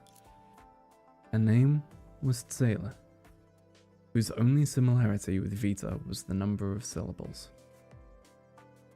The anxiety swept along by fate had nothing to do with her to begin with. So when she raised her head again, she wore a pure smile. 一緒に頑張ろう、ゼーレ。 Someday I'll fix my habit of moving the text on before I finish talking. 40 minutes before the plan begins. 安心してプロメテウス。問題はないわ。あなたっては最近ますます心配性になってない？悩みが多すぎると機械のマソンもどんどんひどくなるわよ。 Ignoring Miss Stone's poking, Prometheus looked her in the eye with a frown. この計画にはリスクがたくさんあります。どうしてもこの方法でなければいけないんですか？ Ah, I just noticed unmuting my mic is making noise all of a sudden. I wonder why. なんて言えばいいのかしら。リスクは相対的なものなのよ、プロメテウス。私が今までしてきた試みを知ってたら、この選択が一番安全だってわかるはず。さあ、まだ準備作業がたくさん残ってるわ。きっとあなたも手を貸してくれるのよね。安心して。今回は彼女たちをちゃんと元の場所へ送り返すわ。20 minutes before the plan begins. ちょっとぐるぐる回らないでくれない？めまいがしそうだわ。はあ、やることがないんだから仕方ないでしょ。道を作るとやらの計画にこの式の律者が活躍する機会がないなんてね。ここで景色を見てるしかないんだよ。何をしたいかは別にどうでもいいけど、私の前でパフォーマンスアートのような真似はやめてくれる？それともこの世から消えたいの？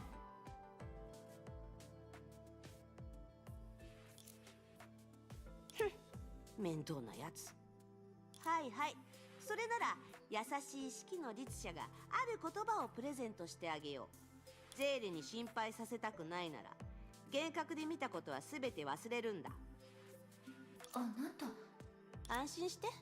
別に意識を読み取ったりしてないよ。考えてることが全部顔に出てるから見ればわかるんだ。先輩からもう少し忠告してあげよう。意識をコントロールするコツは意識を変えることじゃなくて信じさせることにあるんだ。信じさせればどれほど馬鹿げた幻覚でもすごい力を発揮できる。逆に言うと、誰も信じないなら実際に力が存在していても何もできない可能性がある。故に自分のいる環境が現実じゃないって気づくことができれば幻覚による影響のほとんどが消えるし、その枷から抜け出す第一歩にもなる。嫌なものを見ず、気に入らないものとは遊ばない、ゴミはゴミ捨て場に捨て、面倒なことは誰かに手伝ってもらう。だから幻覚の中で何を見たとしても、それは世界の悪意がそう信じさせようとしてるだけ。どれだけリアルであなたの心の恐怖に近かったとしても、ただの幻覚だよ。それが分かれば、幻覚は誰も傷つけないし、現実に影響を与えることもできない。それが意識の権能の限界だって言っても過言ではないよ。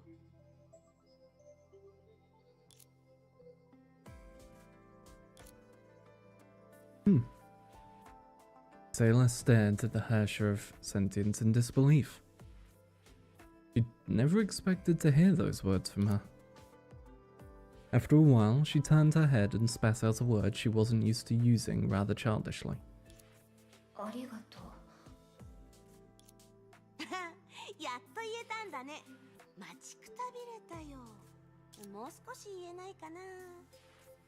知勇兼備、全知全能な四季の律者様に心からの感謝をとか、こういうのがいいんだ。あなたね、頭がおかしいんじゃないの10 minutes before the plan begins. 座標を作って一部のデータを送り戻して、それからこっちに向かって行動する。スーサナ、少し止めて。違う違う、次は左、止めちゃダメ。手元の作業をしばらく止めてって言ってるの。キラ先輩、顔を引っ張らないでください。ひどいです。どう？これでやっとノートから戻ってきたわね。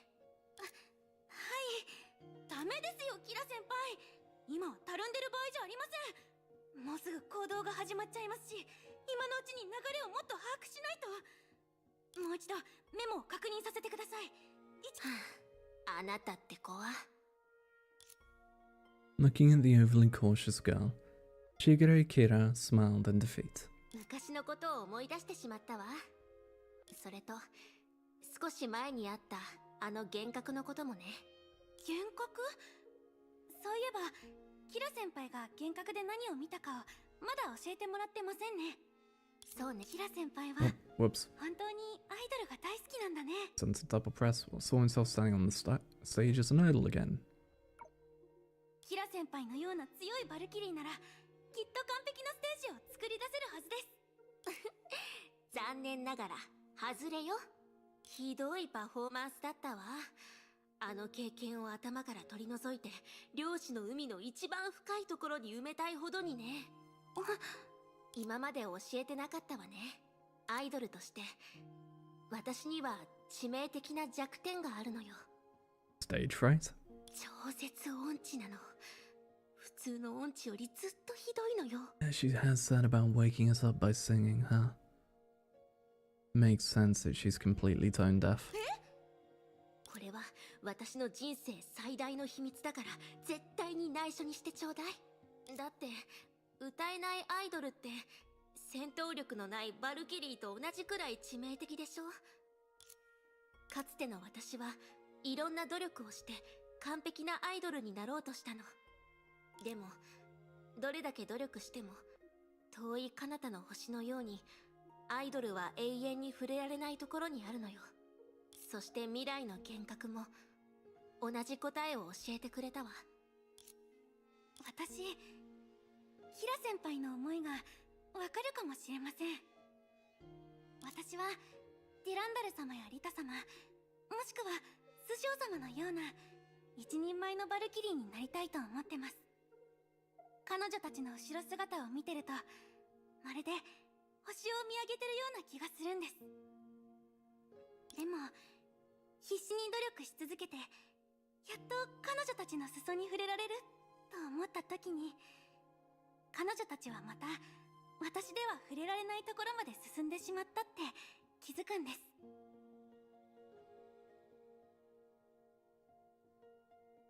きっとキラ先輩ならこの気持ちを分かってくれますよね。ええ。誰にも得意なこと、不得意なことがある。それは生まれながらにして持つ才能だし、永遠に変えられない現実なの。I mean, you can change what you're good and bad at, but yeah, there's always going to be something you're bad at. キラ先輩、私たちずっとこのままなんでしょうか。そんなの悔しいです。大丈夫よ、スーサナ。才能、経歴、様々な理由によって自分たちの憧れた姿になることはできないけど、その憧れの姿に限りなく近づくことならできるわ。しかも彼女たちにもできないようなことを成し遂げられるかもしれない。これもあの幻覚が教えてくれたことなの。Figure Kira smiled. Although she was talking about failure, her face was not at all gloomy. In that vision that reflected the future, she still couldn't become the perfect idol as her companions expected. Yet even though they saw her hidden imperfect side, they weren't disappointed in her. Of course, this included the girl in front of her. Thus, now, she was only pouring out the gratitude and realization she felt at the time. 確かにあのステージは失敗に終わったけど、最悪とまではいかなかった。幻覚の中で私が逃げてきたことは全然良くなっていなかった。歌声は耳障りなままだし、ダンスだって満足にできなかった。でもお客さんは喜んでくれた。歌が下手でも不器用なアイドルだったとしても、誰かが私のことを好きになってくれるって気づいたの。彼らは一緒に私の曲を歌ってくれた。聞き苦しいままだったけど、彼らが私のステージを好きでいてくれてるのが感じられたわ。それこそがアイドルの本質でしょ。だから私の憧れてた完璧なアイドルにはなれなかったけど、本物のアイドルにはなれたのよ。それこそがいわゆる夢の真実なのかもしれないわね。前を見つめ努力し続けたら、誰もが想像できない形で夢を実現できるのかもしれない。 Good speech from Kira. だからね、スーサナ、緊張しないで、怖がらないで、全力で自分にできることをやってみせれば、きっと他の人にはできないことが可能になるはずよ。もしかしたらその時のあなたはもう優れたバルキリーになってるかもしれないわ。キラ先輩。さて、そろそろ時間だし、最後にリラックスして元気に行動を始めましょう。頑張ってスーサナ。何しろ She winked at Susanna. この世界の泡の未来、そして私たちの身の安全はあなたにかかってるんだから。はい、ありがとうございます、キラ先輩。頑張ります。 Time for the plan to go into action.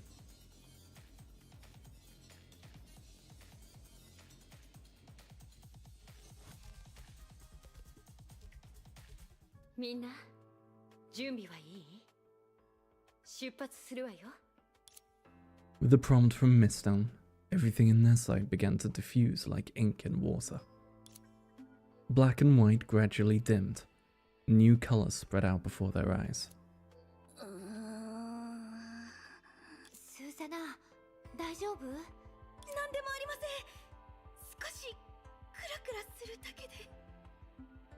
どうして世界の泡に出入りするときはいつもこんなに刺激的なんだろう。しかしミステルはさすがだね。何のツールも使っていないのに僕たちを世界の泡から送り出すなんて。イデアという存在は実に不思議だ。精魂空間を使ったちょっとした小細工よ。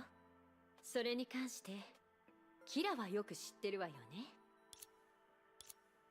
Ever since entering this space, Shigure Kira had remained silent, seemingly suppressing her anger.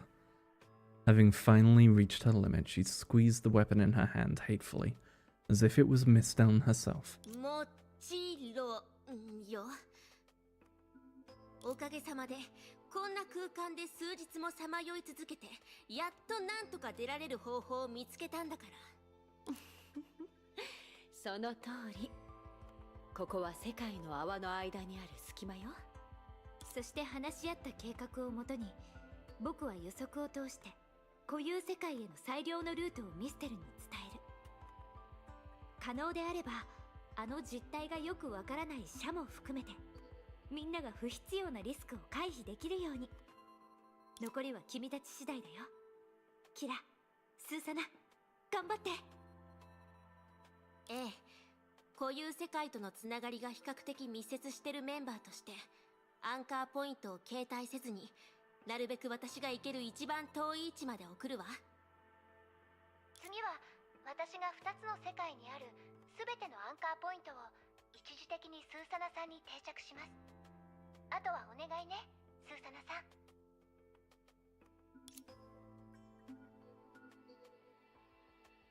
Silver glows gathered around Susanna. She clenched her fists and nodded vigorously. わかりました。頑張ります。あまり結果を気にしすぎないで。あなた自身にとってのベストを尽くせばいいのよ。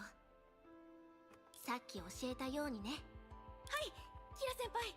結局のところ、これは一つの実験。成功しなくても、僕たちの知恵や不思議な能力があれば、座して死を待つことにはならないよ。安心して。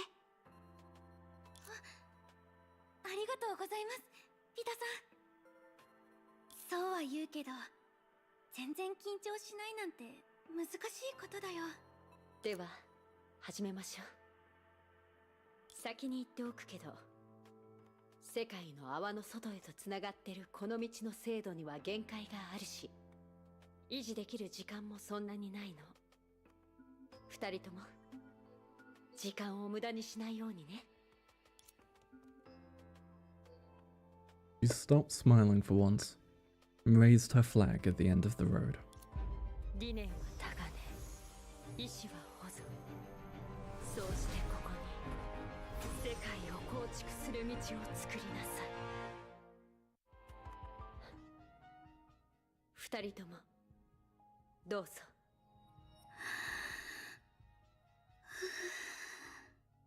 行きましょう。僕が印をつけた方向は見えるかな。その道しるべに沿って前に進めばいいんだよ。Right?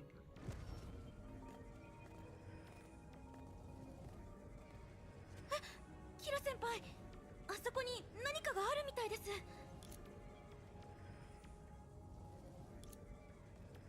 スーサナ、離れなさい。ああいう空間の歪みに隠された漁師の海の極律特異点は、ミステルが強引に道を切り開いた時の副産物の一つでしょうね。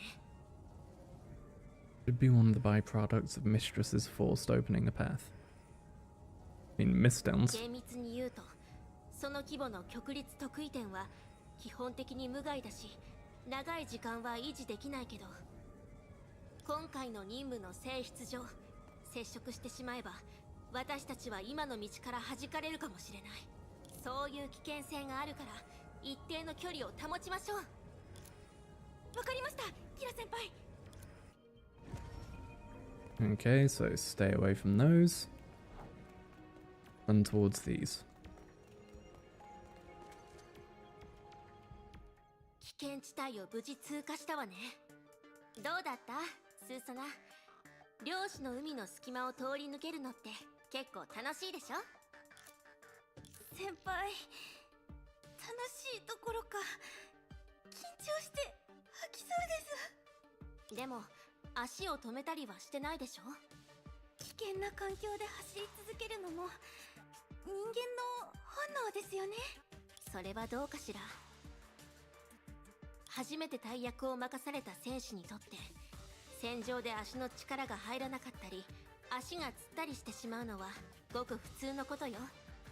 プレッシャーの中にいると頭が真っ白になりやすいし、バッテリーが切れたように何をできるか何をすべきかわからない時もある。そういう状況と比べるとスーサナはプレッシャーに強い方よ。そうですか？私はずっとメンタルが弱い方だと思ってました。バルキリーなのに臆病でそそっかしいし、何かがあるとすぐに取り乱してしまいます。ちゃんと任務を果たすバルキリーに見えるように基礎を何度も繰り返したり、その中であった出来事を全てノートにメモしたりすることしかできなくて、もうすぐ任務が始まるのにどうしてメモに向かって意味のない支度をしていたのか、先輩は疑問に思ったでしょ。実はそうでもしないと一人だけじゃ全然安心できないからです。バカね。それってすごくメンタルが強いんじゃないの？欠点がいっぱいあっていつも自分のことを疑ってるのに、それでも心の奥では自分の成長を信じてその目標を達成するために他人より数倍も努力してるんでしょ。私だったらとっくに諦めてるわ。あの幻覚でも強制されてなかったら喉を痛めた状態でライブを開く勇気なんてなかった。よく考えてみて。実家にお城と鉱山があって贅沢な日々を満喫できる。それなのに憧れてるからって世界で最も危険な職業の一つに就いたのよ。そんな人のメンタルに問題があるならこの世界でメンタルに問題がない人なんていないでしょうね。確かにあなたは臆病でそそっかしくてすぐに取り乱してしまうけど、いつも改善方法を思いついて最終的にうまくクリアしてる。そうでしょ？すぐに頭が真っ白になったり諦めたりする人たちと比べるとスーサナはずっと強いわ。キラ先輩。さて、急にたくさん褒めたししばらくは消化できないわよね。大丈夫よ。そのペースで前に進み続ければいつか自分の凄さを心から褒めたくなる時がやってくるから。だからこれからの道は一緒に頑張りましょうね。はい。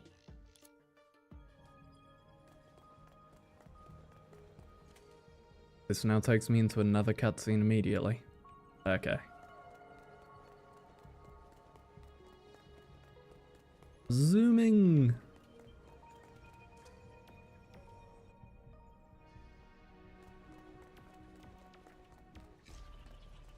Oh.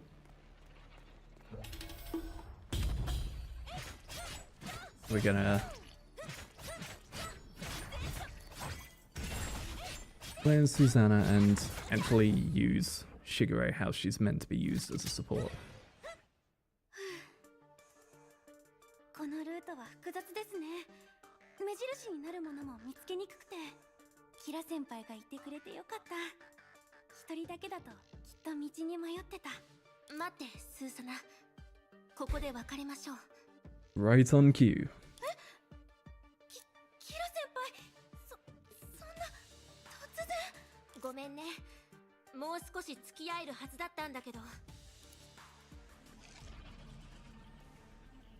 I see.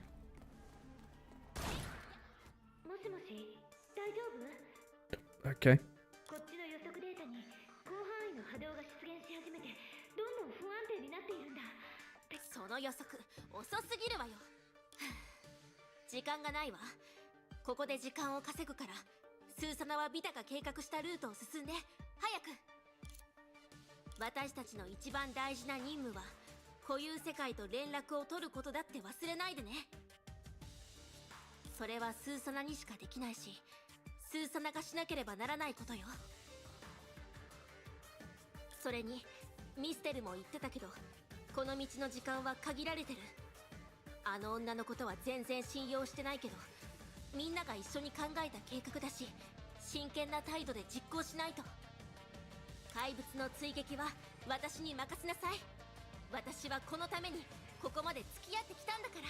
キラ先輩、その一人で大丈夫ですか？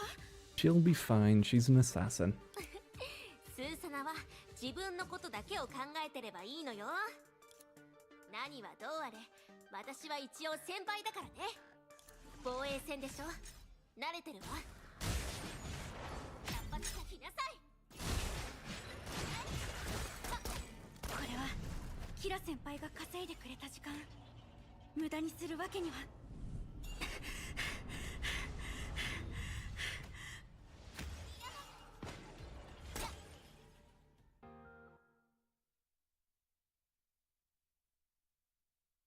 Right late. Right late. Please move on. That's actually hurts my eyes a bit. There we go. 大丈夫。ちゃんと回避すれば問題ない。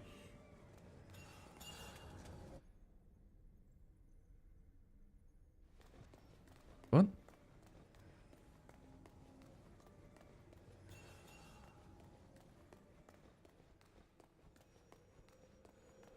Okay, so I was meant to do as I did, just for some reason it started way further forwards than it should have.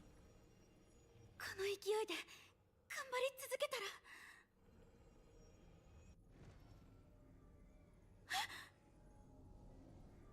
どうしよう、数がどんどん増えてる。What the fuck happened?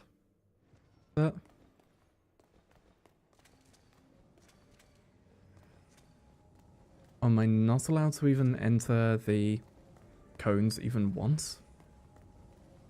Okay, would have been nice if it showed the cones a bit sooner then, in that case. Rather than when I'm already potentially in range of them. まずい。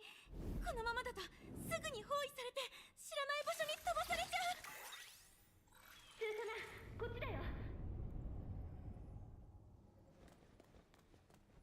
入ったら少し遠回りになるけど、少なくとも目の前の障害を回避できる。わかりました、ピタさん。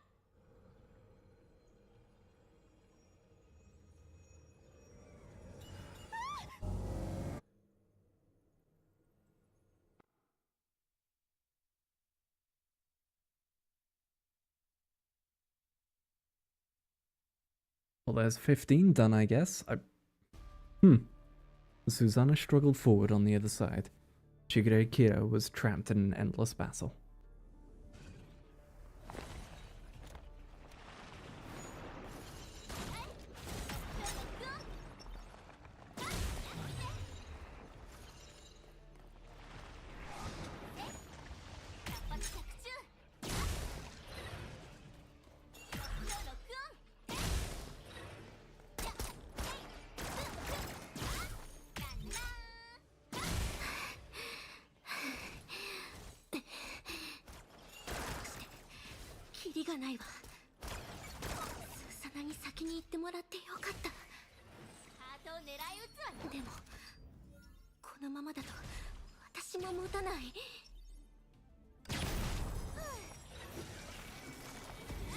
Oh.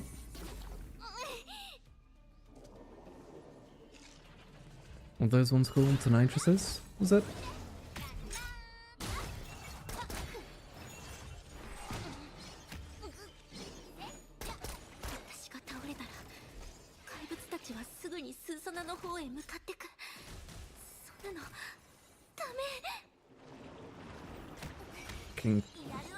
How many gravity effects are going on around the place? できることなら切り札をこんなに早く使いたくなかったわ。ハートを狙い撃つわよ。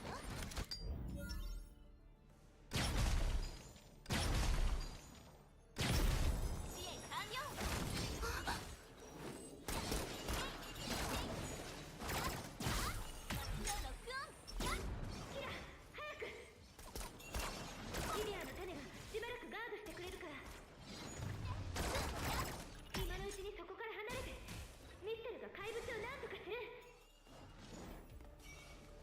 Okay, I guess I'm leaving.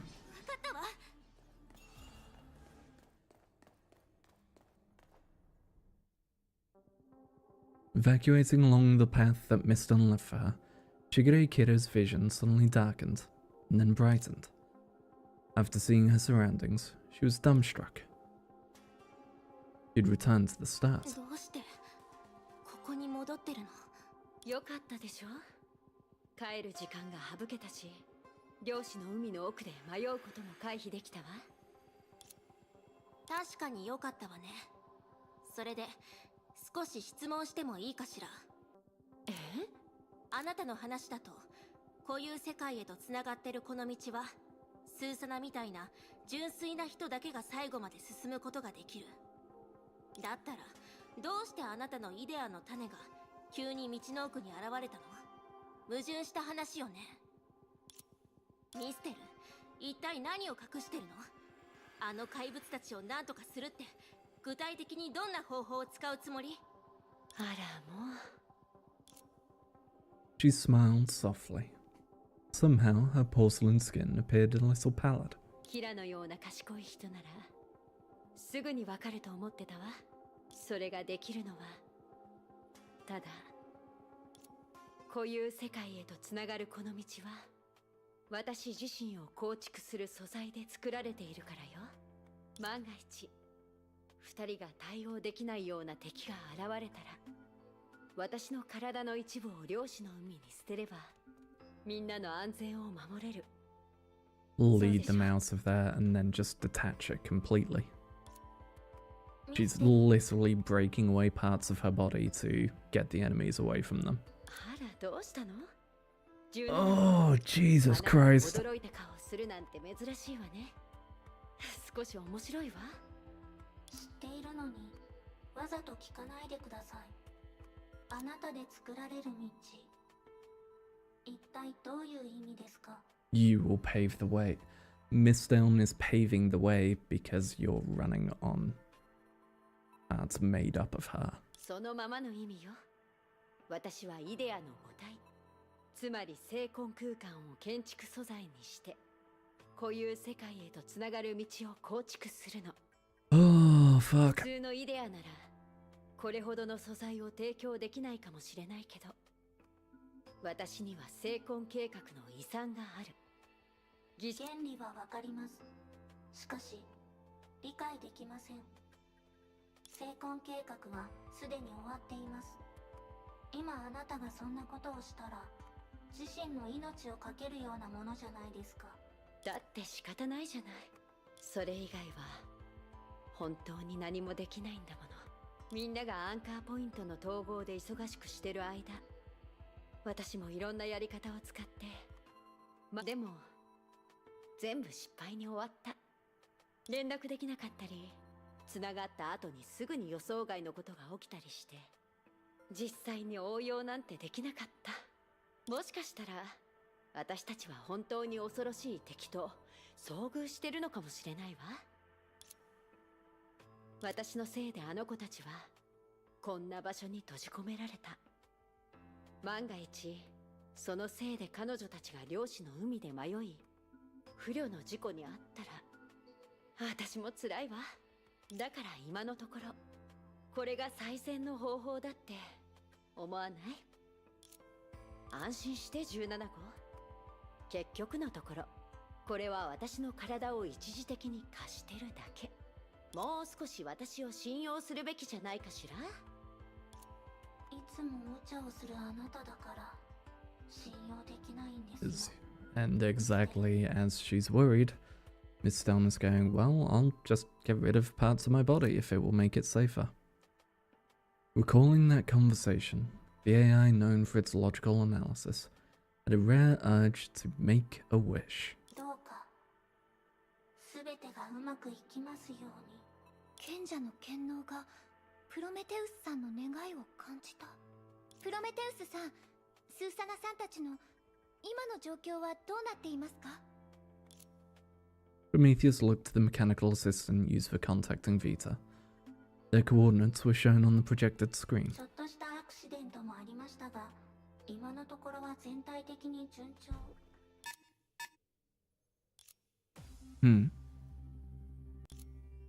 Prometheus stared at the projection without blinking.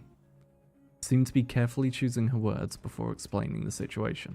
ゼーレ、ビタ、落ち着いて聞いてください。スーサナの座標が消えました。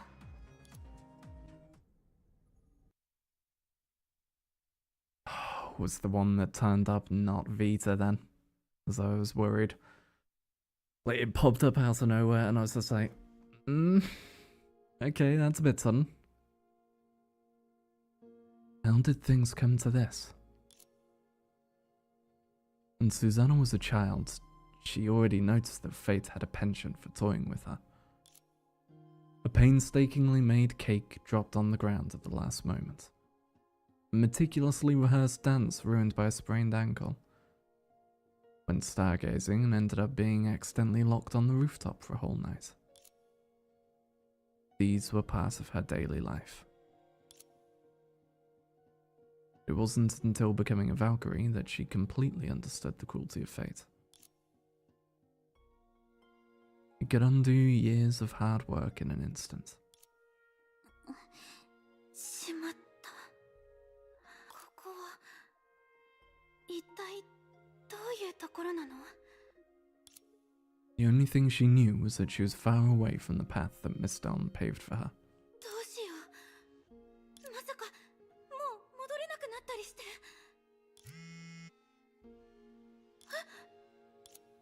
Perhaps fate was more lenient with her today.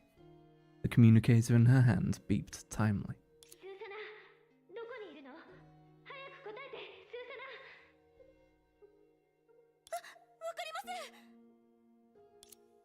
Susanna looked around in bewilderment. She was amidst a vast emptiness. さっきあの変なものにぶつかってしまって、そうしたらこのよくわからない空間へと飛ばされたんです。ピタさん、次はどうすればいいんでしょうか？もう手遅れなんですか？焦らないで、スーサナ。君の大体の位置が分かれば、干渉機器を使ってルートの履歴と正確な座標を計算できるから。ミステルにとっては少し大変かもしれないけど、まだ通話ができている以上、君の座標を確認できれば、固有世界へとつながる新しい道を作り出せるはずだよ。みんなは今、君の位置を割り出そうとしている。手がかりを探してきます。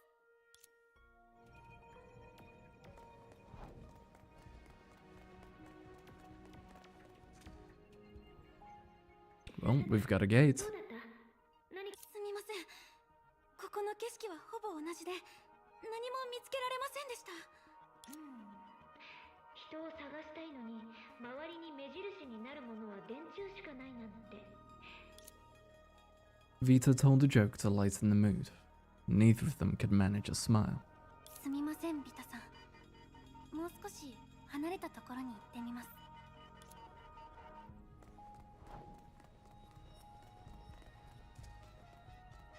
ここには何もない。とりあえずこの近くのデータを測定してみよう。記録しておいて損はないはず。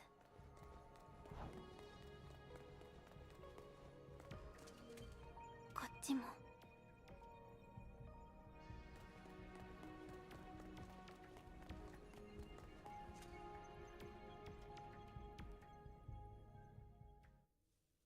Time ticked by, yet Susanna couldn't find any clue to help her locate herself. Her hope dwindled, and her eyes began to water. ここに閉じ込められてるってことかな。そうだとしたら、ゼーレさんたちはどうすれば。あんなにも私のことを信用して、この大役をデュランダル様だけが成し遂げたことを任せてくれたのに。なのに私。Susanna covered her mouth and sobbed quietly. Nothing had changed. She was still the newbie who just joined Shiksa and got ambushed by Training Mecha. Only this time there was no retry button for her to press. 私のせいだ。全部私のせいだ。私がもっと慎重に行動してたら、こんなことにはならなかったのに。私のせいだ。スーサナ、泣いているの？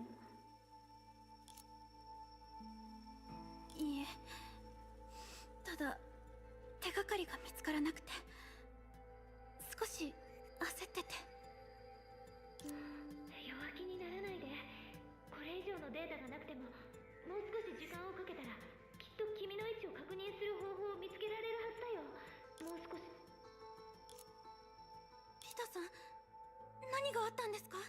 ピタさん。なんでもないよ。ミステルが助けを必要としているから。少し待ってて。こっち側の用事を処理するから。ごめんね。Vita was in too much of a hurry to finish, but it was enough for Susanna to guess what the matter was. Miss Stone, who was paving the way to the real world, ran into a problem, and its cause was obvious. 私のせいだ。今回の計画のためにみんなは相当頑張ってたのに、私。Indeed, it was all her fault. Only that was why she was in no position to feel bad about herself and do nothing. そうだよ、スーサナ。今は泣いてる場合じゃない。 Angry eyes. Angry cinnamon roll. 少なくともこのミスを何とかしないと。リタさん、ミステルさん、ゼーレさん、そしてキラ先輩。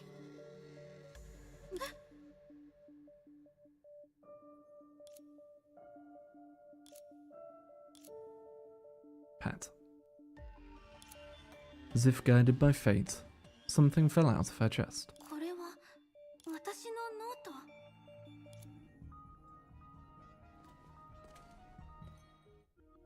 Looking at the tiny writings on the notebook, Susanna didn't know whether she should smile or cry. こんなにメモをしていっぱい勉強したのに、結局何の役にも立たなかった。私って本当に最低な生徒だね。 She shook her Fred. She shook her head and was about to close and pocket it, when her gaze fell on one page.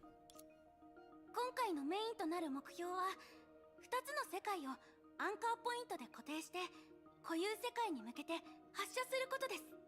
そして最後はキアナさんの力を使って2つの世界の泡の構造を安定させて滅亡の運命を変えます。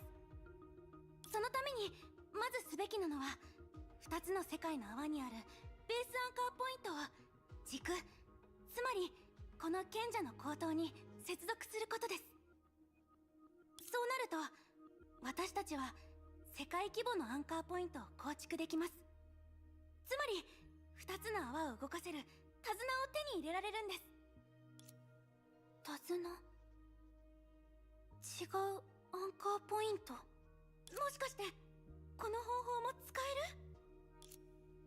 る？ Indeed, for Susanna, who was lost in the sea of Quanta, she knew no more about her whereabouts than a droplet that fell into the ocean. But here and now, she still shouldered the rope that could pull worlds. Her location alone was difficult to mark, but when the entire rim of a bubble universe shifts under her pull, it would most definitely be observable in the Sea of Quanta. The data that she habitually recorded happened to be solid proof.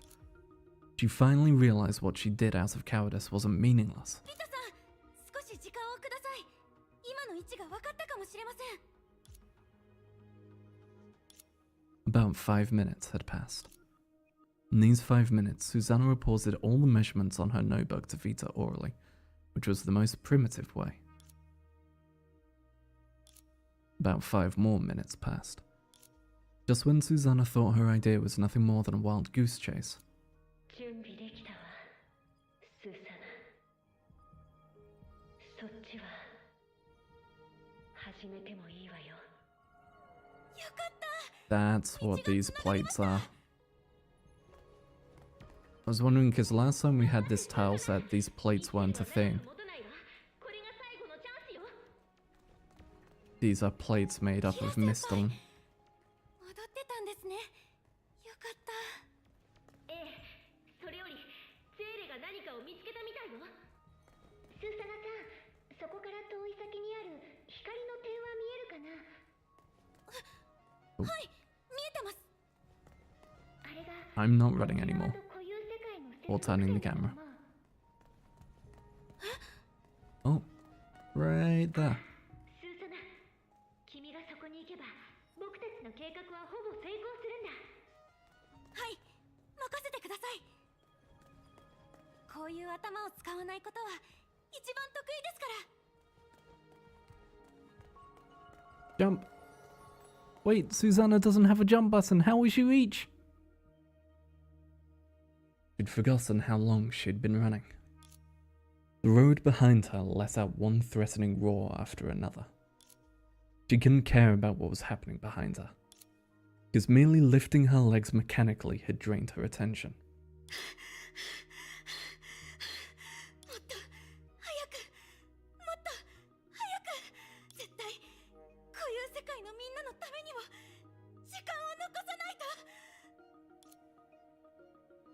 Her lungs stung with every breath, as if her alveoli were gasping for air.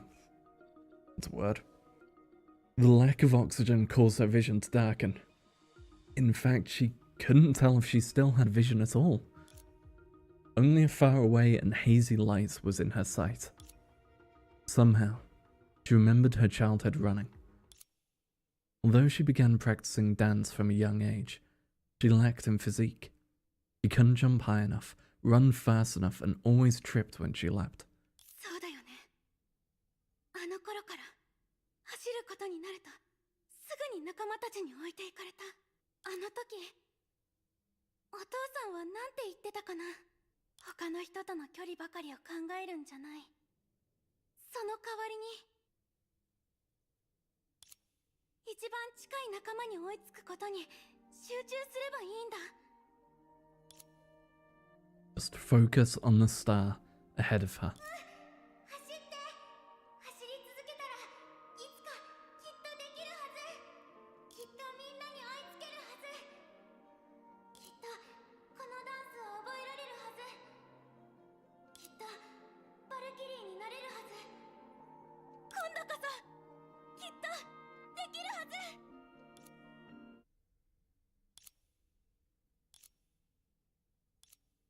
苦しい。私死んじゃうのかな。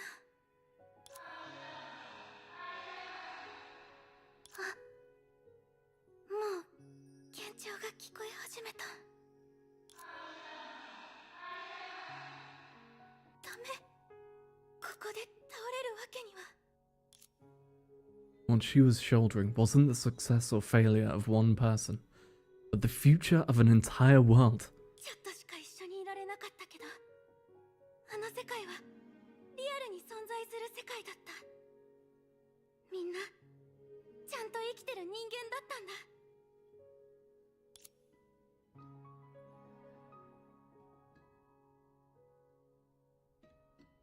Not to mention that those staying in the bubble universe included her trusting and caring partner and friends. She suddenly recalled a joking remark she made. そういうことでしたか。わかります。歴史の本に書いてあったマラトンの戦いの伝令兵のようにですよね。死ぬとしてもせめて向こう側で死なせて。In 490 BC, the alliance of Greek city-states fought against the invading Persian Empire at the Battle of Marathon. After Greece defeated Persia in this battle, the Athenian soldier Pheidippides ran from Marathon to Athens to announce the Greek victory, and died of exhaustion. Suddenly, possibly a hallucination caused by the dizziness, Susanna felt the light in front of her enlarge like a mirror. In a split second, white light occupied her vision. 座標確認。接続を確立中。That's, Einstein. どうやら向こうも僕たちに連絡しようとしているみたいだ。通路確立完了。3、2、1。牽引モード起動。Nailed it. やっと見つけました。久しぶりだね、スーサナ。君たちがいなくなってからずっと探していたんだよ。何があったんですか。どうして急にこういう世界から離れたんですか。ゼーレは一緒じゃないんですか。焦らないで。ゆっくり話してもいい。世界界の泡が壊れてます。ゼーレさんもいて、救援を急いで。アインシュタイン博士、緊急事態です。直ちにメイ姉さんたちを呼んでください。問題ない。僕が連絡しよう。スーサナ、この道の向こうにいるのはゼーレですよね。はい。皆さん、急いで。安心してください。断りの律者の権能。The sirens in the lab suddenly rang out. Einstein dashed to the central console and operated for a moment, and her face paled. At the same time, to Susanna and Bronya's horror, they discovered the channel that led back to the real world disappeared. Meanwhile, on the other side,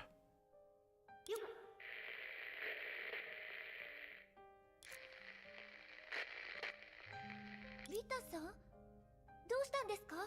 連絡システムに故障でもあったんですか？ビタさん？ビタさん？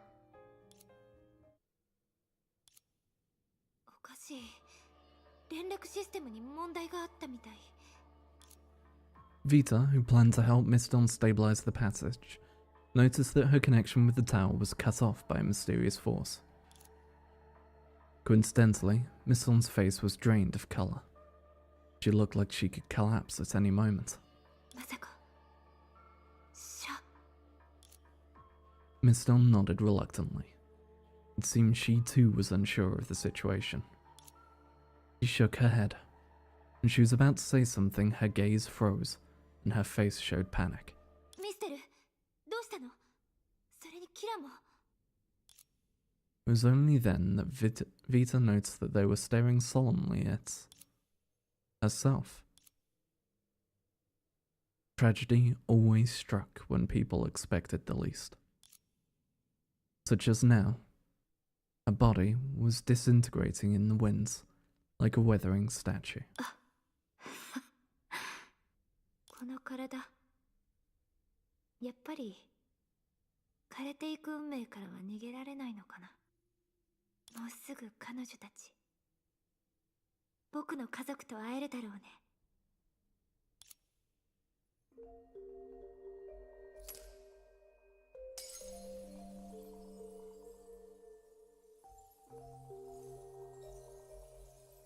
ごめんねゼーレ。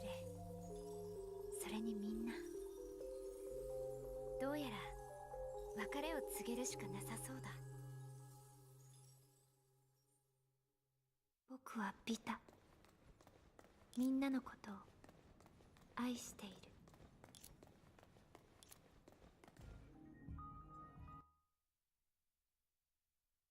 I'll be honest, I wasn't expecting Vita to die.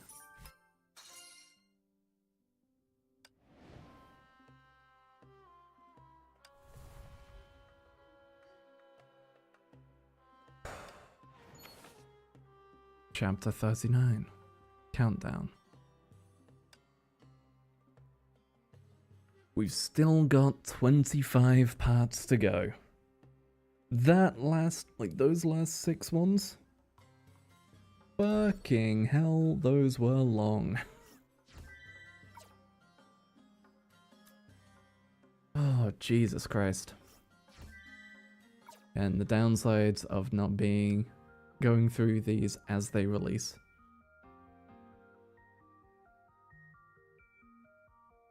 So we've got 25 chapters for At the Fingertips of the Sea.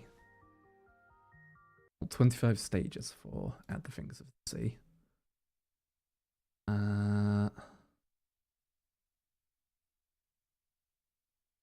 At the Fingertips of the Sea, rather.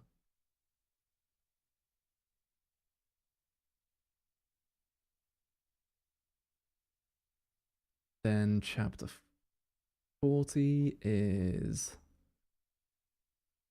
12 stages with side content.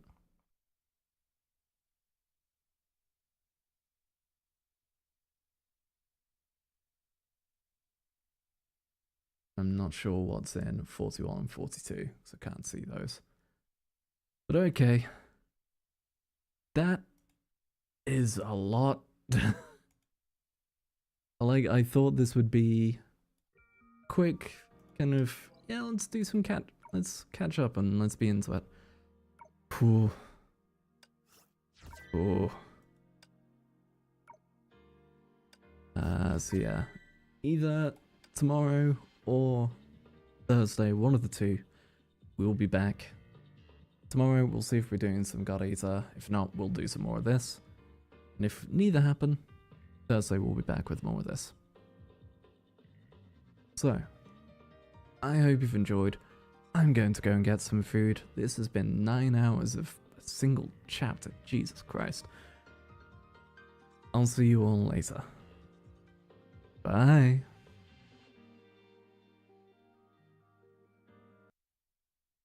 Oh, and do the usual, click the socials and consider subbing and donating. Dick.